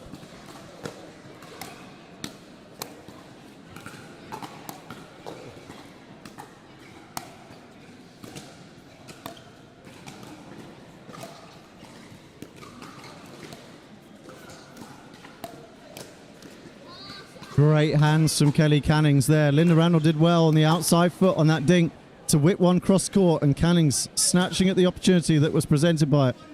The two-hand backhand dink has appeared for Linda Randall. Did you teach her that one? No, you can't, because you don't do that. But that's a nice addition to her game. Oh, Kotecha looking for that inside-out cross court, but drawing an error. We are now seeing Cannings and Randall taking an early lead. Still only 2-1.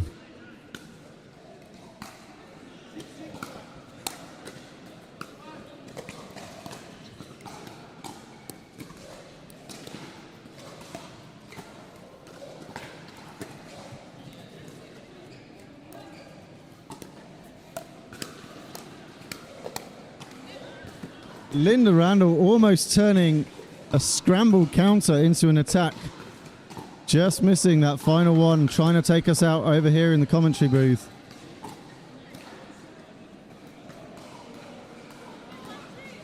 Two on two, Linda Randall.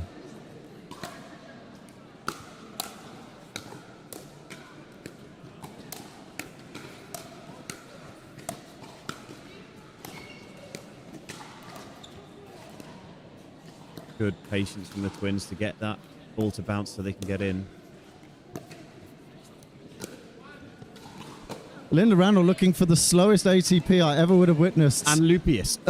It was sort of like she thought it still needed to go over the net. Caught in two minds, I see.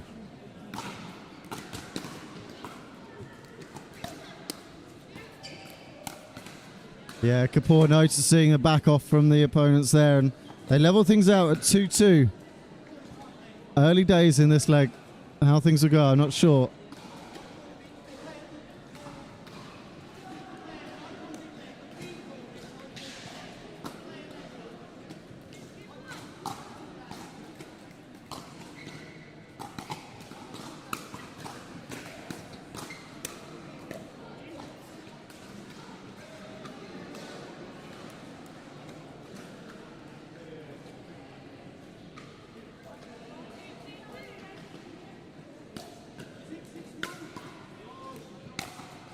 Drive, finding the middle of the net, hands the serve back to Cannings and Randall, conceding only 1 point there, and that side out.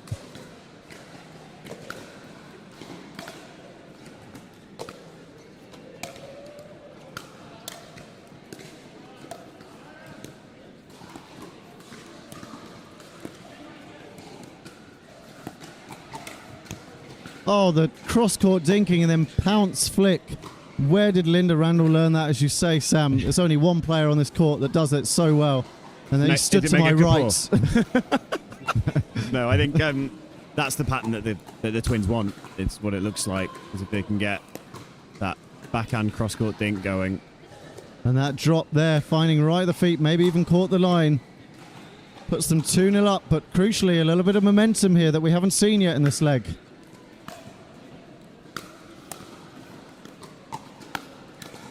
Kapoor with the really critical flick. He's not just placing it, the roll is what's causing these errors. Such a good shot in her arsenal at the moment.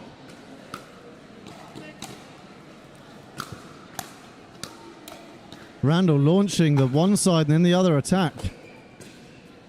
Strong momentum going on here as we get to 5-2. Again, from the more difficult side, you would think. If Kapoor and Kotecha look a little... Oh, and a cruel net there to Kapoor. When it rains, it pours. When it's going against you, Kotecha, it keeps going. See if they can arrest the momentum here and get the serve back. 4 points on this side out so far.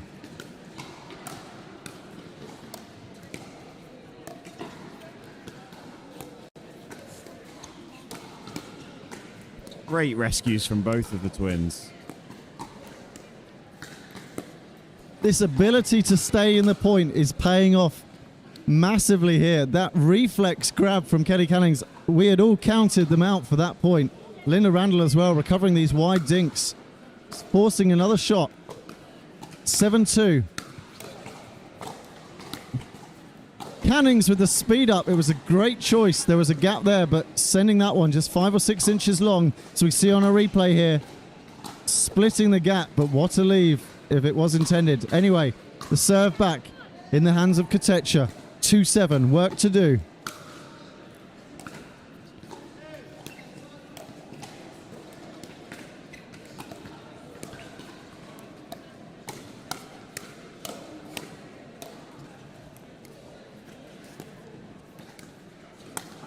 A cruel pop-up there, but there was a brilliant moment where Kotecha played one dink down Randall's side. Randall read the second one beautifully and just flick attacked it. There is some great anticipation and pattern recognition between these pairs. 3-7 though.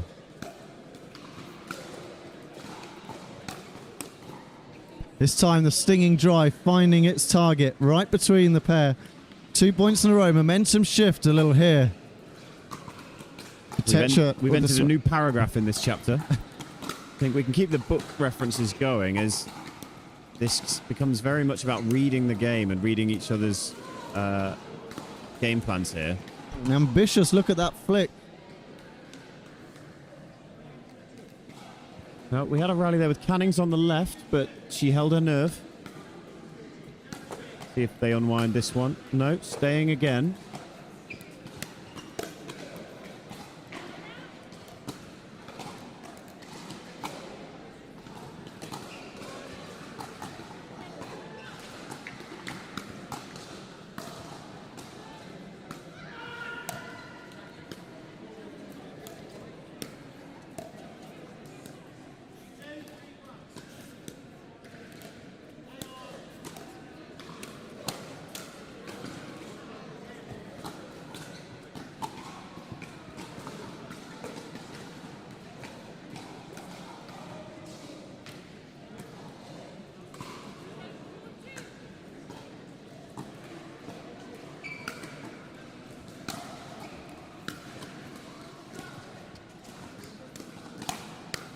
Well read by Kapoor. That middle speed up, she was right there.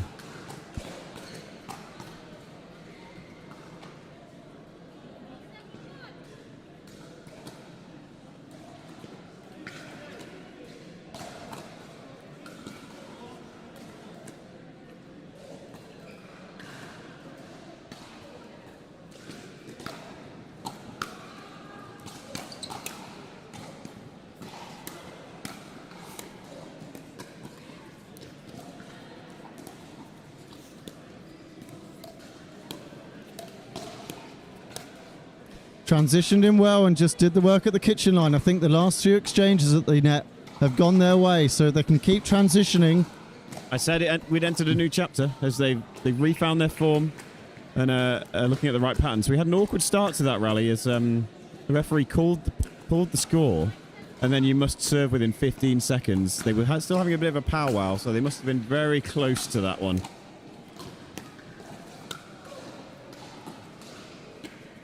Kelly Cannings just misses the sideline.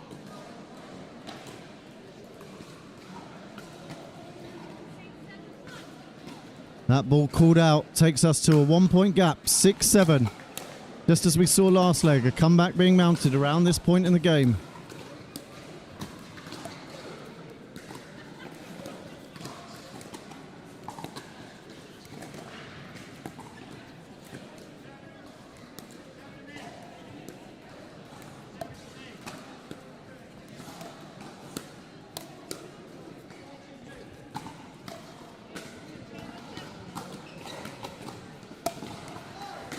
The lob to the lob.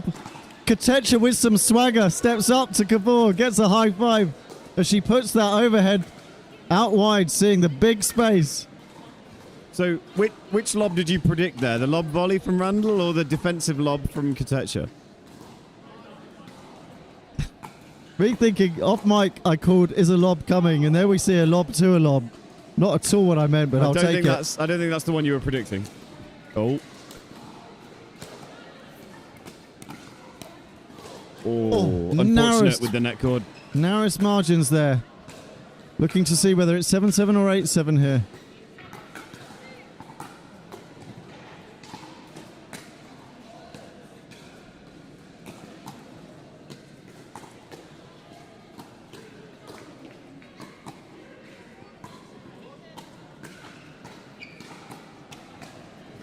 The referee called 7. They served from the wrong side. Looked like they were rectifying it now.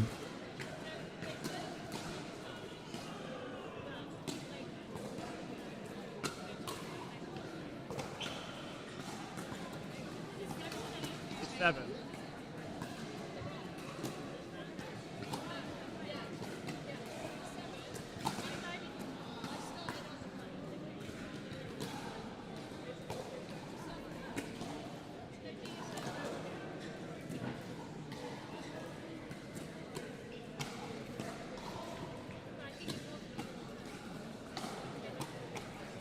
Slight confusion over the score.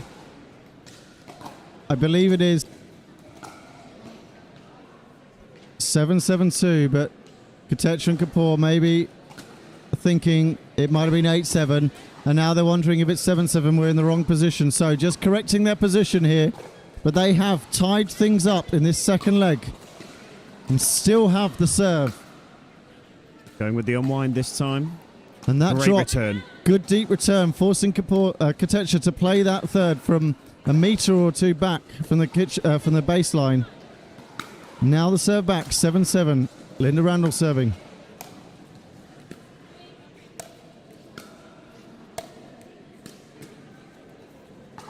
Oh, fine margins again. That reset, just flipping the tape. They'll have another shot at this. Feel like they need to score on this side out because there's been some momentum shift. Kotecha with a bounce in her step. And Kapoor absolutely middling it towards Linda Randall. Non-scoring side out. 7-7. Ball back to Kapoor and Kotecha. This time with two serves in hands. As Linda Randall forces a timeout. I'm not going to criticize them. It is hot in here. Sam, you and I had one in our final as well, each. I mean, sort of. Difficult when one person grabs a drink. I think maybe when you're the serving team and you just get a side out, you can sneak a towel timeout. But a long, grindy game here. Can't begrudge the players wanting a little bit of water.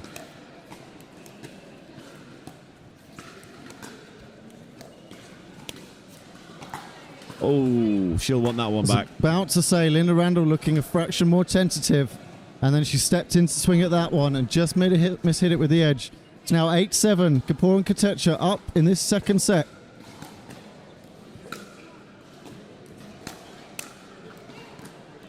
Confusion in the middle as that ball was confidently punched back down at the ground. They'll have a second chance. 1 point lead still. Smiles and high fives between Kotecha and Kapoor. Slight worry in the face of Cannings and Randall.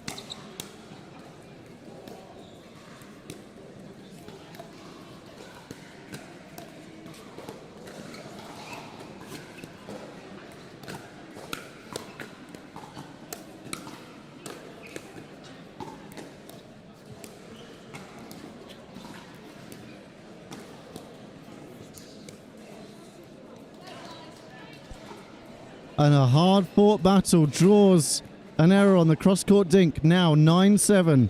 2 points up. Momentum heavily in their favour. I believe they were 3-7 not long ago. They were. Do you think you're seeing a little bit of fatigue possibly for Randall? Been covering a lot of court to get back over to those wide dinks. And a dodge leave as that ball goes head high to Cannings. It will be Linda Randall serving again. Non-scoring last time they had the serve. Feels like a now or never side out here after 6 unanswered points from Kapoor and Kotecha.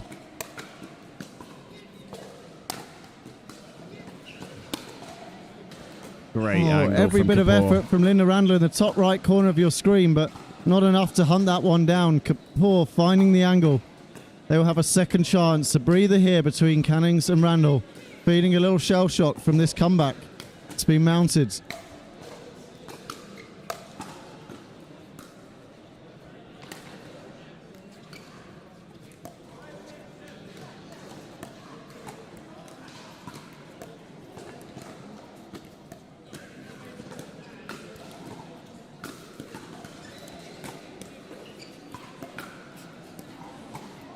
Oh, Nick making all the noises next to me here at the commentary desk as all 4 players doing a really good job with the right choice of dink, the right amount of pressure to apply, the right amount of margin to give themselves when under pressure. Really nice rally.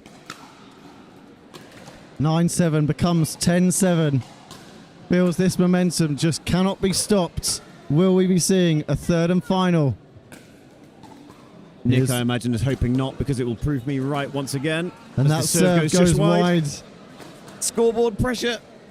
If Cannings and Randall can make this comeback, not only will I be right, but Sam will also be wrong, and that's the best combination.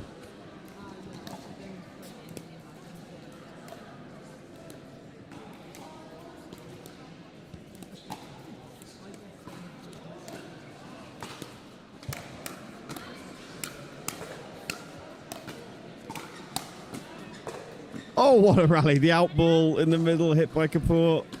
Lets the twins have another chance. So, Kapoor and Kotecha are transitioning in well, and it feels like they're getting the upper hand in these net battles. Cannings and Randall struggle to transition in. When they do, tight on the dinks on their own serve, and there we see a drop going into the net, the frustration. Conveyed in smiles, but that will be felt. Second opportunity. They've got to find a way to score on their own. Randall with the solo drive and crash. Kotecha frustrated because that ball perhaps going long, but hard to call in the moment. 3 points becomes 2, 8-10. That is the first point they've scored in quite a long time. I wonder if that will be a momentum change for them. And that snatch hands us back to game point Kapoor and Kotecha. All of you at home looking for this third leg. Will you get it?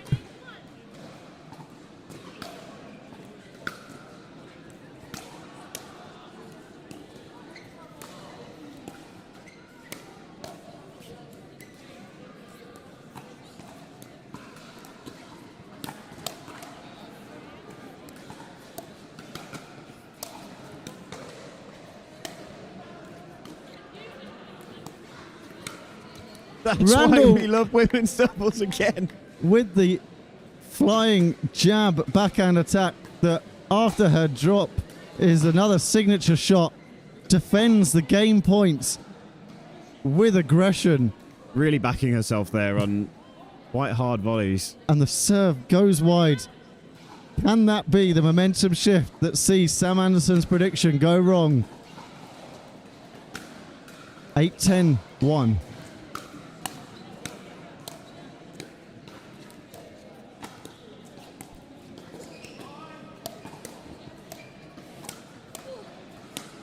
Kotecha doing incredible work to stop these attacks, to bring them back and send them back with interest. Draws a snatching attack from a position off balance.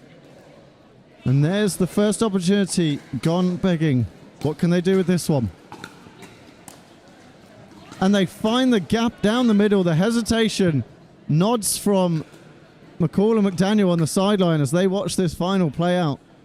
Another 2 game point opportunities. Great drop. Transitioning smoothly.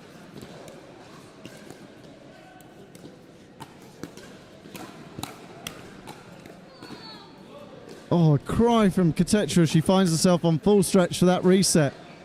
Good work again from Randall to apply the pressure when it's there. The last two serves from Kapoor, I believe, have gone wide at the sideline. She takes a moment to towel down, get herself focused. 10-8-2.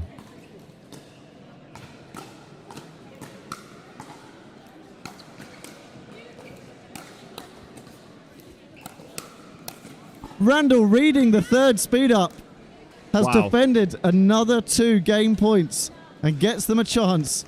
This would be an incredible comeback from this position, but I feel like they've got a little momentum from that.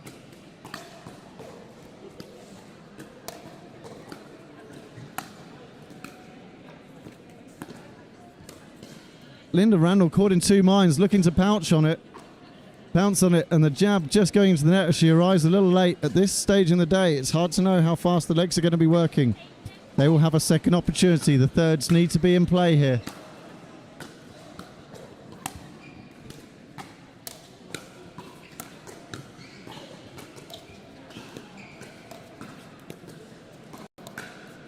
Oh, it was a great dink from Dia to put Cannings under pressure, but it was the switch to Linda Randall's side that was effective earlier on that has handed them a 1-point gap now, 9-10. Cannings did brilliantly well in the transition zone there, always calm.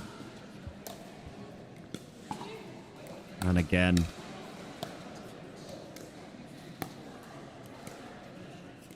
This is the pattern that Randall's been looking for.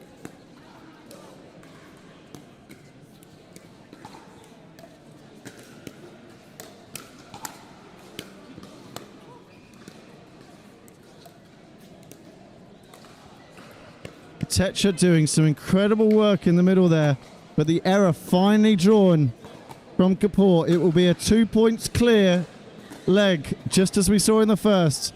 There will be one opportunity here to build on this 10-10 tie, and it sits in the hands, the serve of Linda Randall.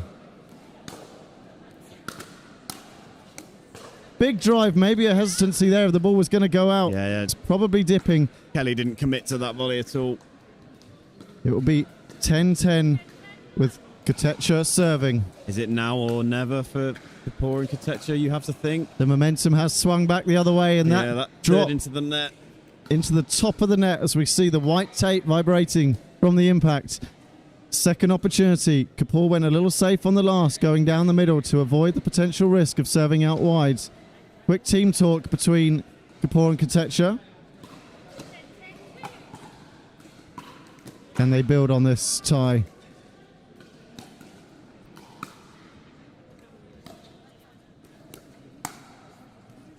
The counter, read by Kapoor, lands inside, and they have another game point to take us to a third.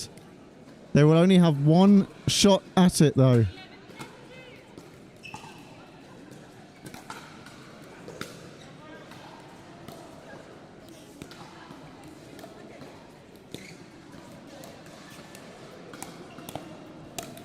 Oh, and the speed up from the cross-court high dink finds the top of the net from Kotecha. She grimaces. High five to keep her and her partner going.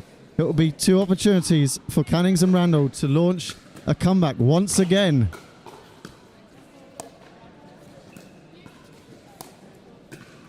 Good adjustment from Kapoor. The overhead was not there. Saved by Cannings.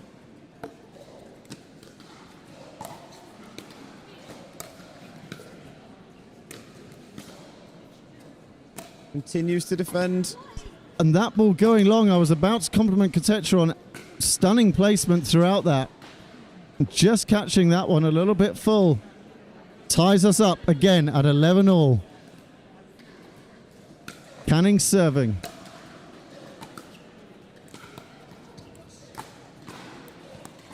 Brilliant recovery from the outside foot.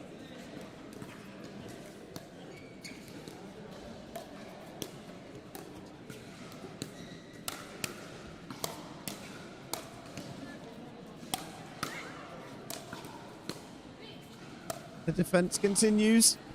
Oh, and it's the soft one off the paddle of Randall that struggles to make its way over. The hands and reactions of all players here getting groans of recognition around the hall as we take a moment. Feels there's a massive point here. If they don't take another point on this side out and it goes back to Kapoor and Kotecha, I don't know if they can defend another attack.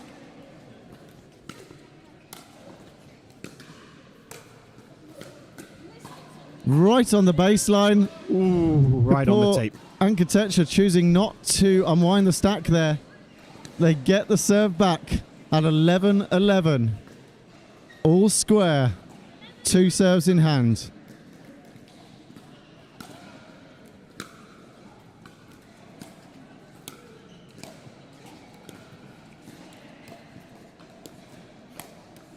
The speed up from Kapoor didn't look on. As we see the replay here, below the net, she whips it up and just catches Kelly Cannings off pace. And they have another game point opportunity.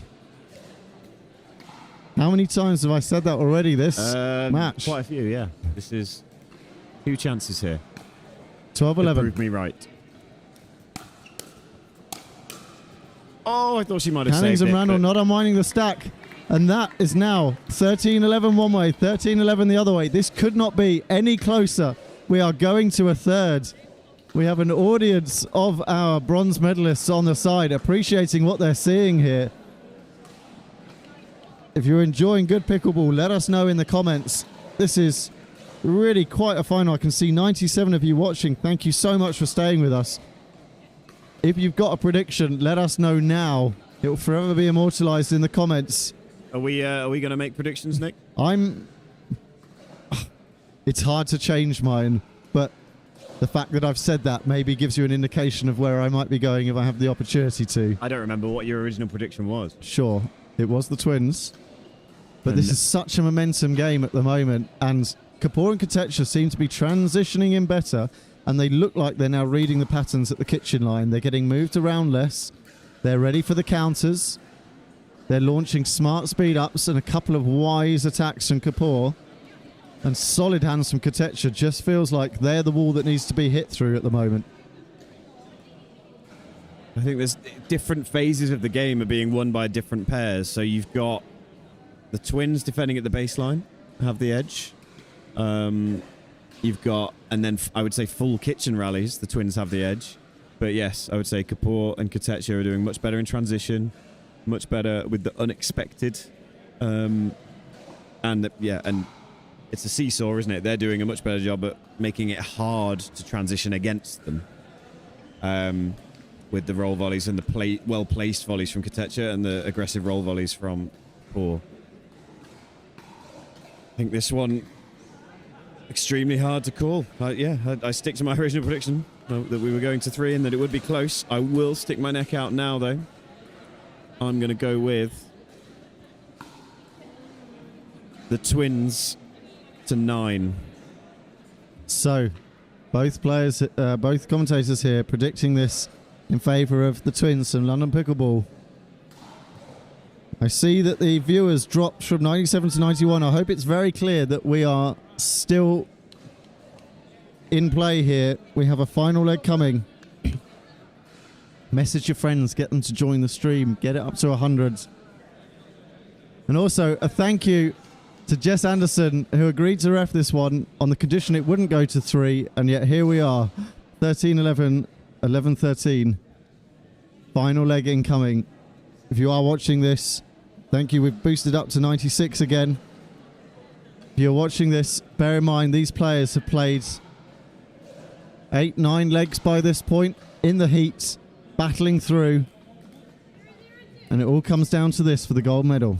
Kelly Cannings to serve, and the first return going long will be a gift after the end of that leg. That's the start you want, isn't it? If you're the Twins, just a nice settler.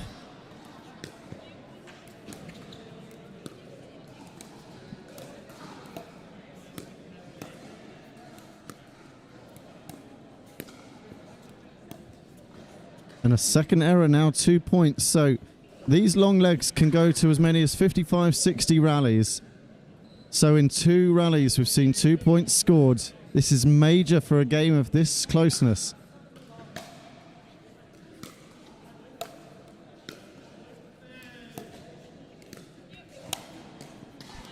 Good length from Kapoor, finding Canning's feet and making it difficult for her to get under that ball. Crisp hit, gets them the serve. 2 points is by no means enough to count one team out with the momentum shifts we've seen. Lovely shot right down close to the baseline by Cannings. Every player finding their range now. 0-2-2 Kapoor.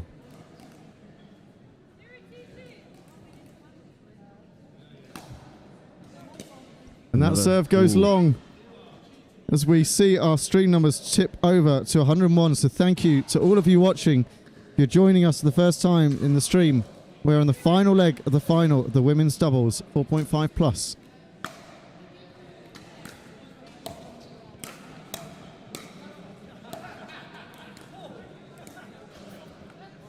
Good save.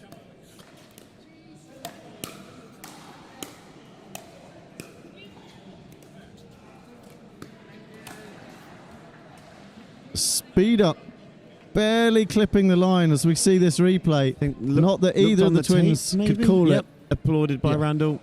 Finds the tape. 2-0-2. It's a great drive. Well dealt with by Kotecha. We've reached the level where a drive that good isn't enough. And they can shift the momentum back. So they get the serve back as we see us ducking for cover in the commentary area. Can't believe you didn't catch it, Nick.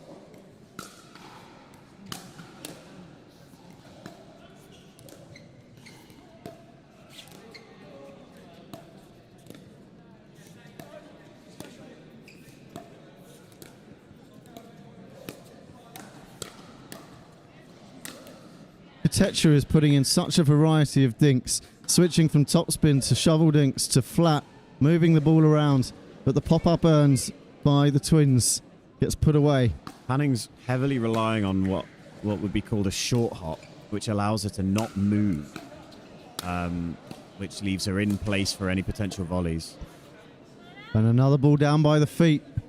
Gets the ball back to the pair from London Pickleball as we see our viewers climb to 111 as news gets around about the excitement we're witnessing on show court here today.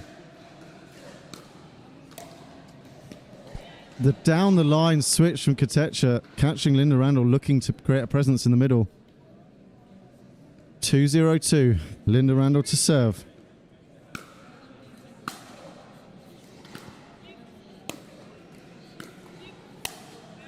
As that goes long, we're seeing a looseness in the pair at the top of your screen that we've not seen until now. This becomes a 3-point lead. If you are enjoying this, please do like the video. Show us your appreciation for these players.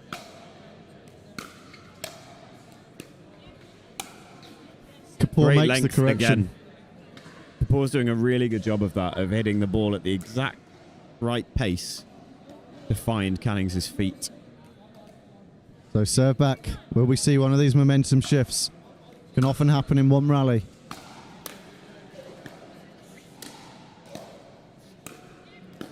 Perfect placement by Randall.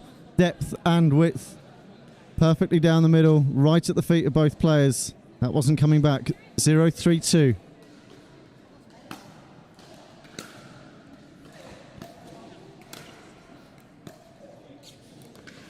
That ball just catching one of our yellow lines and skidding off, causing the mishit from Kelly Cannings.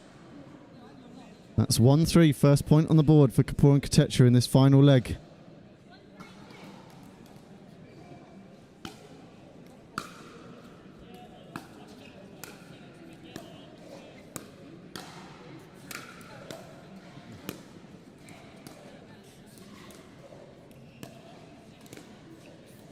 Cannings short hopping again, but leaves that one high.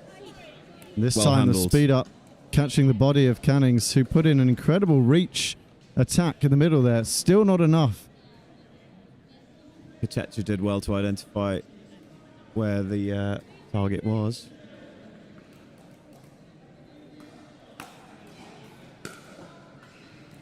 See Cannings staying on the left, but a let off with the drive into the net. Narrowly Kapoor. missing. If you're watching here and you're even on the live stream or watching afterwards and you're coached by dear Kotecha, she's putting an absolute masterclass display of dinking movement.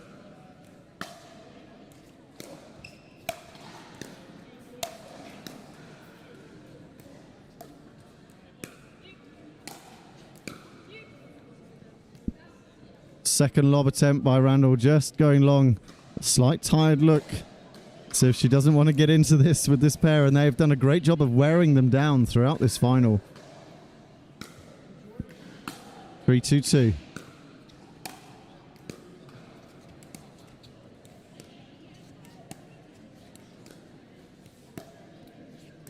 And that push from Cannings, this time moving dear Kotecha inside the body, forcing her to step back.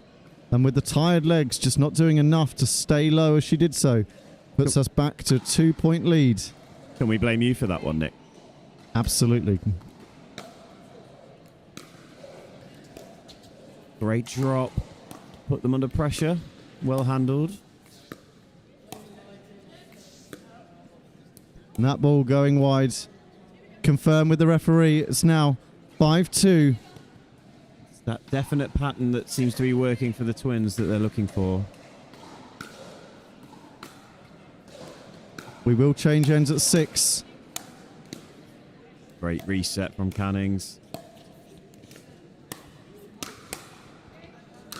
It's Cannings speeding up down the middle and Randall pouncing on it, recognizing that pattern. The change of ends, they are 6-2 up, but that has not been enough in any of these legs to call this game over. Which way is this one going to go? Sam, are you sticking to your prediction? I am. And again, still that it's going to be to 9. I think that we will see probably 3 more momentum shifts in this game. Not only with the light, but also with all the players after playing all day and this very long and grindy final. It will sway back and forth many times. So we have Randall and Cannings. Stay with us here. Got the second half of this final leg to go, who will be facing into the large window at the back of our hall, which is out of camera shot. That said, I think with the sun where it is, it's not probably as extreme as it was earlier. I don't see any glare points coming off the nearby cars, but there are a fleet of white cars parked out the front. Just what there. you want. No, but exactly what we need. It's nowhere near as bad as it was for us, is it, Nick? No. We had it way harder. That's why we looked worse. any errors that we made were because of that. Those of you that didn't watch the final earlier, please do watch it back. Especially the first 4 or 5 attempts by Nick to hit a forehand drop. Well, I don't know why Lewis didn't come over and take them. Yeah, he's not trying hard enough, really, Lewis. He's no Jack Edwards, that's for sure. Oh, the look on Lewis's face there. If looks could kill. So, moments being taken by all the players. As we've said, this has been a long day. It's been warm in here. Starting to cool a little bit as play wraps up around the hall. It will be Kelly Cannings serving at 6-2. We're on the final chapter. Confusion over the score. Kapoor looking to correct me. Anderson correcting Kapoor.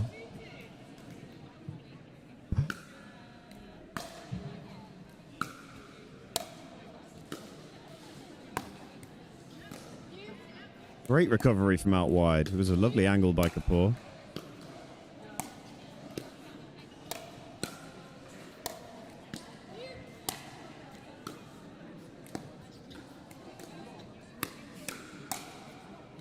And the counter going long.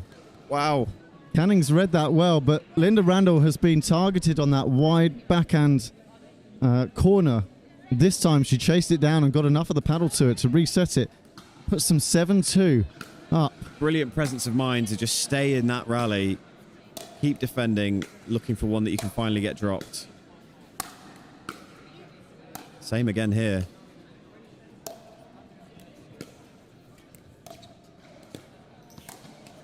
Oh, the drop there didn't seem to be as effective as perhaps it wanted to be, but Kapoor stepping across, not for the first time in that rally, playing big left side energy and speeding up down the middle. They have the serve back. What can they do at 2-7?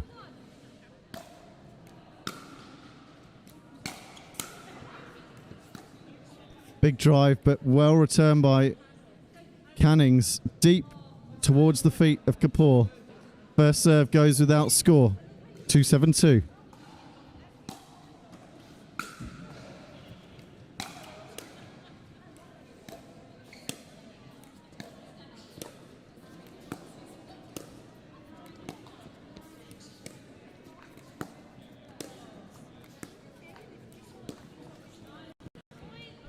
Good pattern change from Kapoor, catching Cannings a bit flat-footed.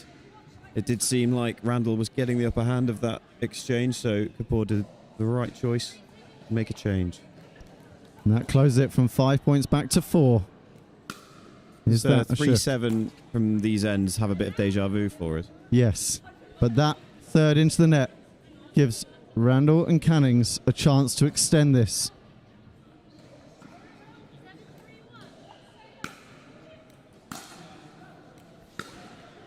What a drop. Well handled by Kapoor. But Kapoor handled so well and then tidied up. Kevin Christensen, thank you for saying that you've just joined in. And yes, you have missed some great matches. This is a stunning final. 7-3-2 at the moment in favour of Cannings and Randall. Conveniently, there is the ability to watch it all back at your leisure.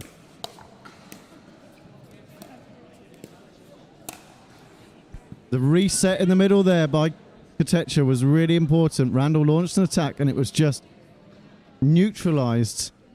And this time they made sure of theirs with the put away by Kapoor. So we have the stack on serve. Will we see the unwind from the twins? I think we probably will, but that serve outwind is now a stay. Good call from Linda Randall. Well handled. done for getting to that ball while also coordinating her sister. And she scrambles I've over. certainly made the mistake before where I'm focusing on saying stay and then miss the return. She handled that net cord wide serve brilliantly. Cannings also unwinds. Yeah, lovely transition in again by Kotecha and Kapoor. And as soon as they get there, they apply pressure with their dinks and cause a pop-up. And they're doing a better job at the moment of putting them away. Perhaps because they're waiting for the cleaner, higher one. It is 4-7, 3-point gap. Deep serve.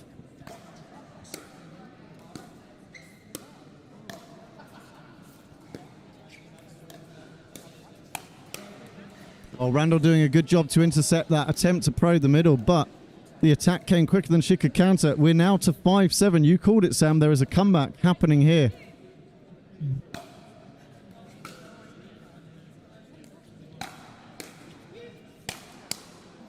The depth on the serve caused a high return. Kapoor used every bit of that to hit down on the ball and then repeated that with the next drive. They are now 1 point behind at 6-7.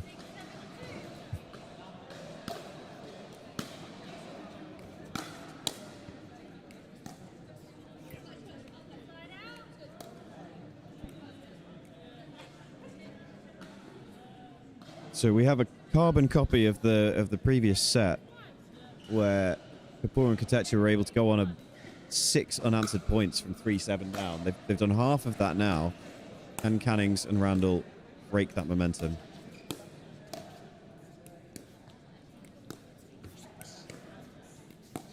We're into the pattern that Randall wants, but... Oh...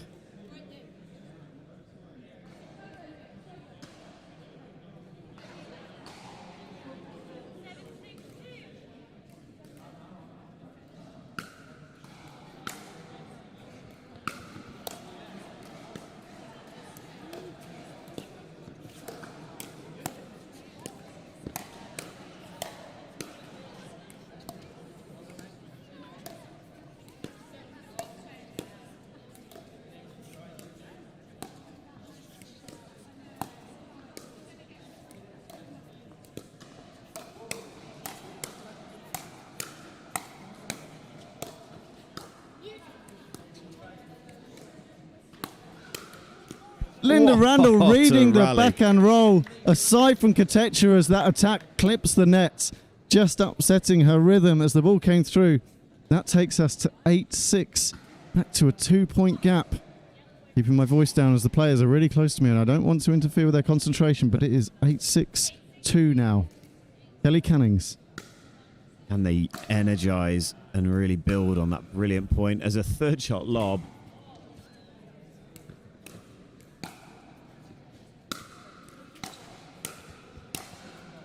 Oh, what a point! The lob from Linda Randall, the counter lob from Kapoor, and the relentless attack. The claps from our audience. That is point of the final. I've got goosebumps from that. Well played, Mega Kapoor.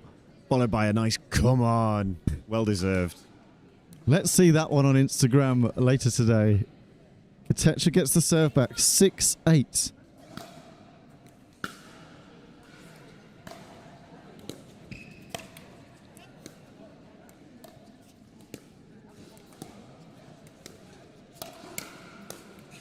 Kotecha is doing such a good job of earning a pop-up and then pouncing on it. Just couldn't put that one away as Kapoor clips the net. 6-8-2. Cannings pulled off a really good example of one of the hardest shots that there is. That one-handed, strong wrist cover in the middle. Oh, that drop looking to be inch perfect until it clipped the net. Players are dialed in, but that just falling short hands the serve back. Non-scoring side out. 8-6-1 again. Linda Randall with the big drive and Kapoor with the pure counter gets another clap. Out wide to the forehand corner of Kelly Cannings.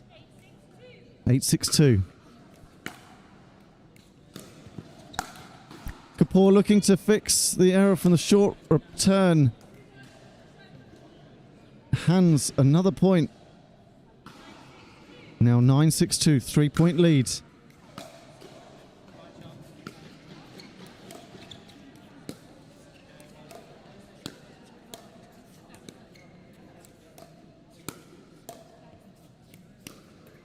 The speed up from Randall. We've not seen that unpredictability as much in this final, but had it have pulled off. I feel like I could see the cogs turning as Yes. that ball sat up for it. Straight down the middle. No one was expecting it. Yeah. Unwind the stack. Good drive. And looking to launch a second attack rather than reset. Kotecha knows if she had that ball on her paddle, it would have been a different choice of shot. First opportunity goes begging. 6-9-2. Unwinding. Good drive. Oh, fine margins again. They're doing such a good job of maintaining this overwhelm once they step in. And that there has earned them another point. So, 7-9-2.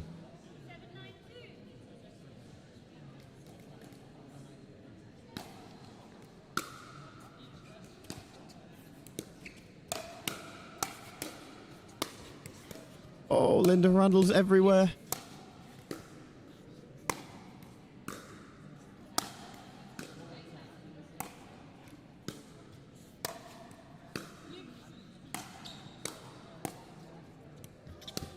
Linda Randall with the ATP. Was it through the legs of Kotecha? Do we also have a nutmeg? What a shot from Linda Randall there. And we have another nutmeg on court. That takes us to 10-7.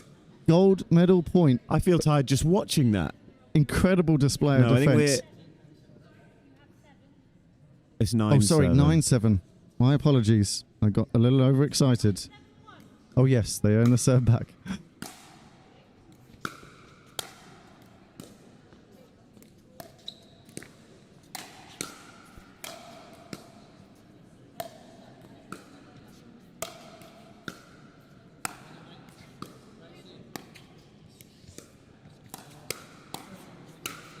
Kapoor looking for the speed up. I thought she had her, but Linda Randall onto it, ready for every part of that. And we now have our first gold medal point, I believe, of the match. Linda Randall to serve. They'll have two chances at this. 10-7-1. Feels like Randall hitting top form at the right time here.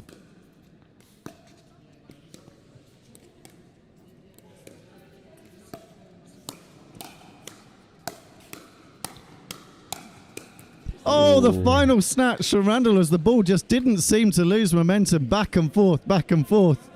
All players exchanging.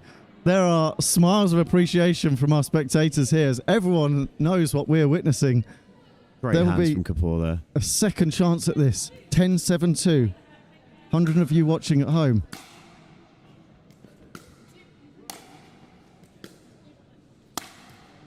Oh, and Kapoor so pure into that backhand corner that she's been targeting of Linda Randall. They've seen off 2 gold medal points as if they were nothing, and they will now have 2 chances to launch a final comeback. Sam Anderson predicted the twins to 9. I did. It's looking okay as a prediction at this moment, isn't it? Let's see. The short serve catches Kelly Cannings on the reach.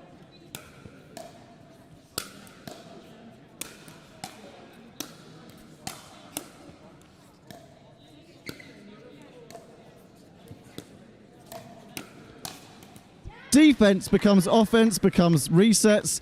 Final attack. Dear Kotecha, Mega Kapoor are stating their claim in this final. 8-10-1. What have Cannings and Randall got left in the tank? Kapoor has definitely decided he's going to hit away through this pressure. And so far it's working.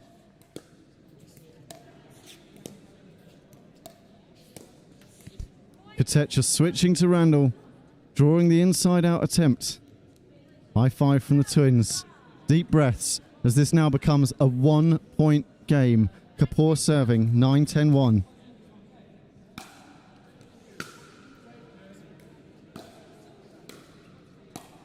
Randall steps across at the right moment to catch that on the volley and steer it towards the feet of Kapoor. Shake of the head from Kapoor, encouragement from Kotecha. They'll have another chance. 9-10.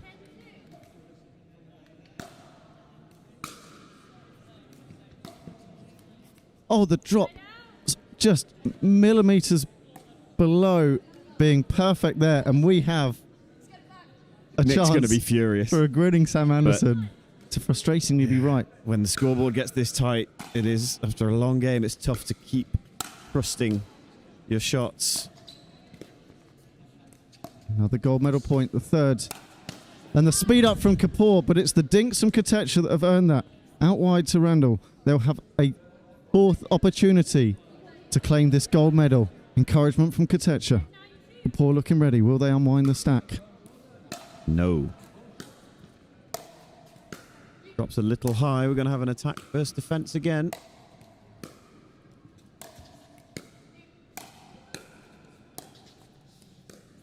They get the ball bouncing. They're in.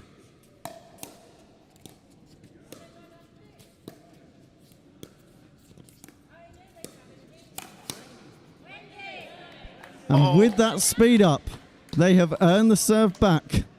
4 gold medal points have come and gone. And Kotecha, with a tired swagger, hands the ball to Kapoor. 9-10-1.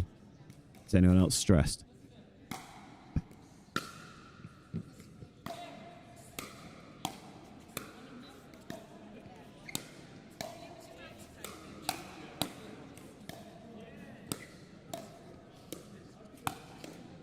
Surprise attack from Kapoor. I thought Randall had done enough with that dink, but Kapoor has this ability to step in and use every bit of that reach, and we are leveled up 10-10 for the 3rd consecutive game.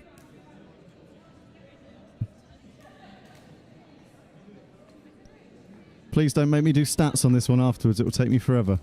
10-10.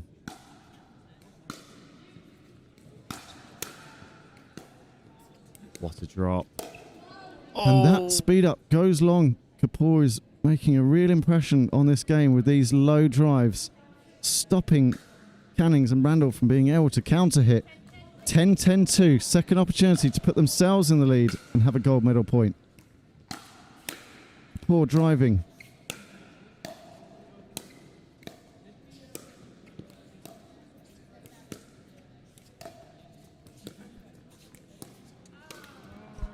The speed up from Randall, not a bad choice. It was just a little tight. And we now have gold medal point to Kapoor and Kotecha. I want to bring energy here, but it has gone quiet in the room. Are we witnessing complete turnaround in this final leg? And the drop approach goes into the net. The nerves are affecting every player on court here. Somehow we thought the pair at the bottom of the screen would be immune to it. But it's Cannings and Randall now needing to make a comeback of their own. Must score at least 1 point. You feel here.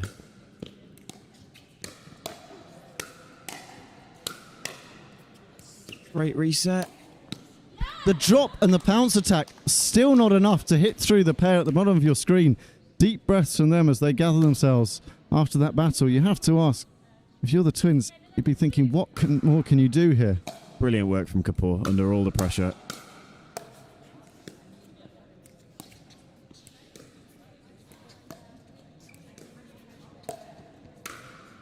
And that speed up goes long as Randall has just found herself a little off step.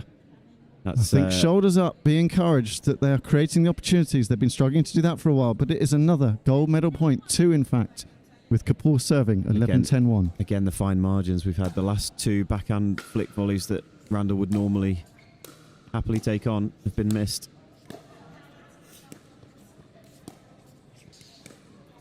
And with that, the match comes to an end in favour of Kapoor and Kotecha. What a match we've just seen on show court here. We've got applause all round me.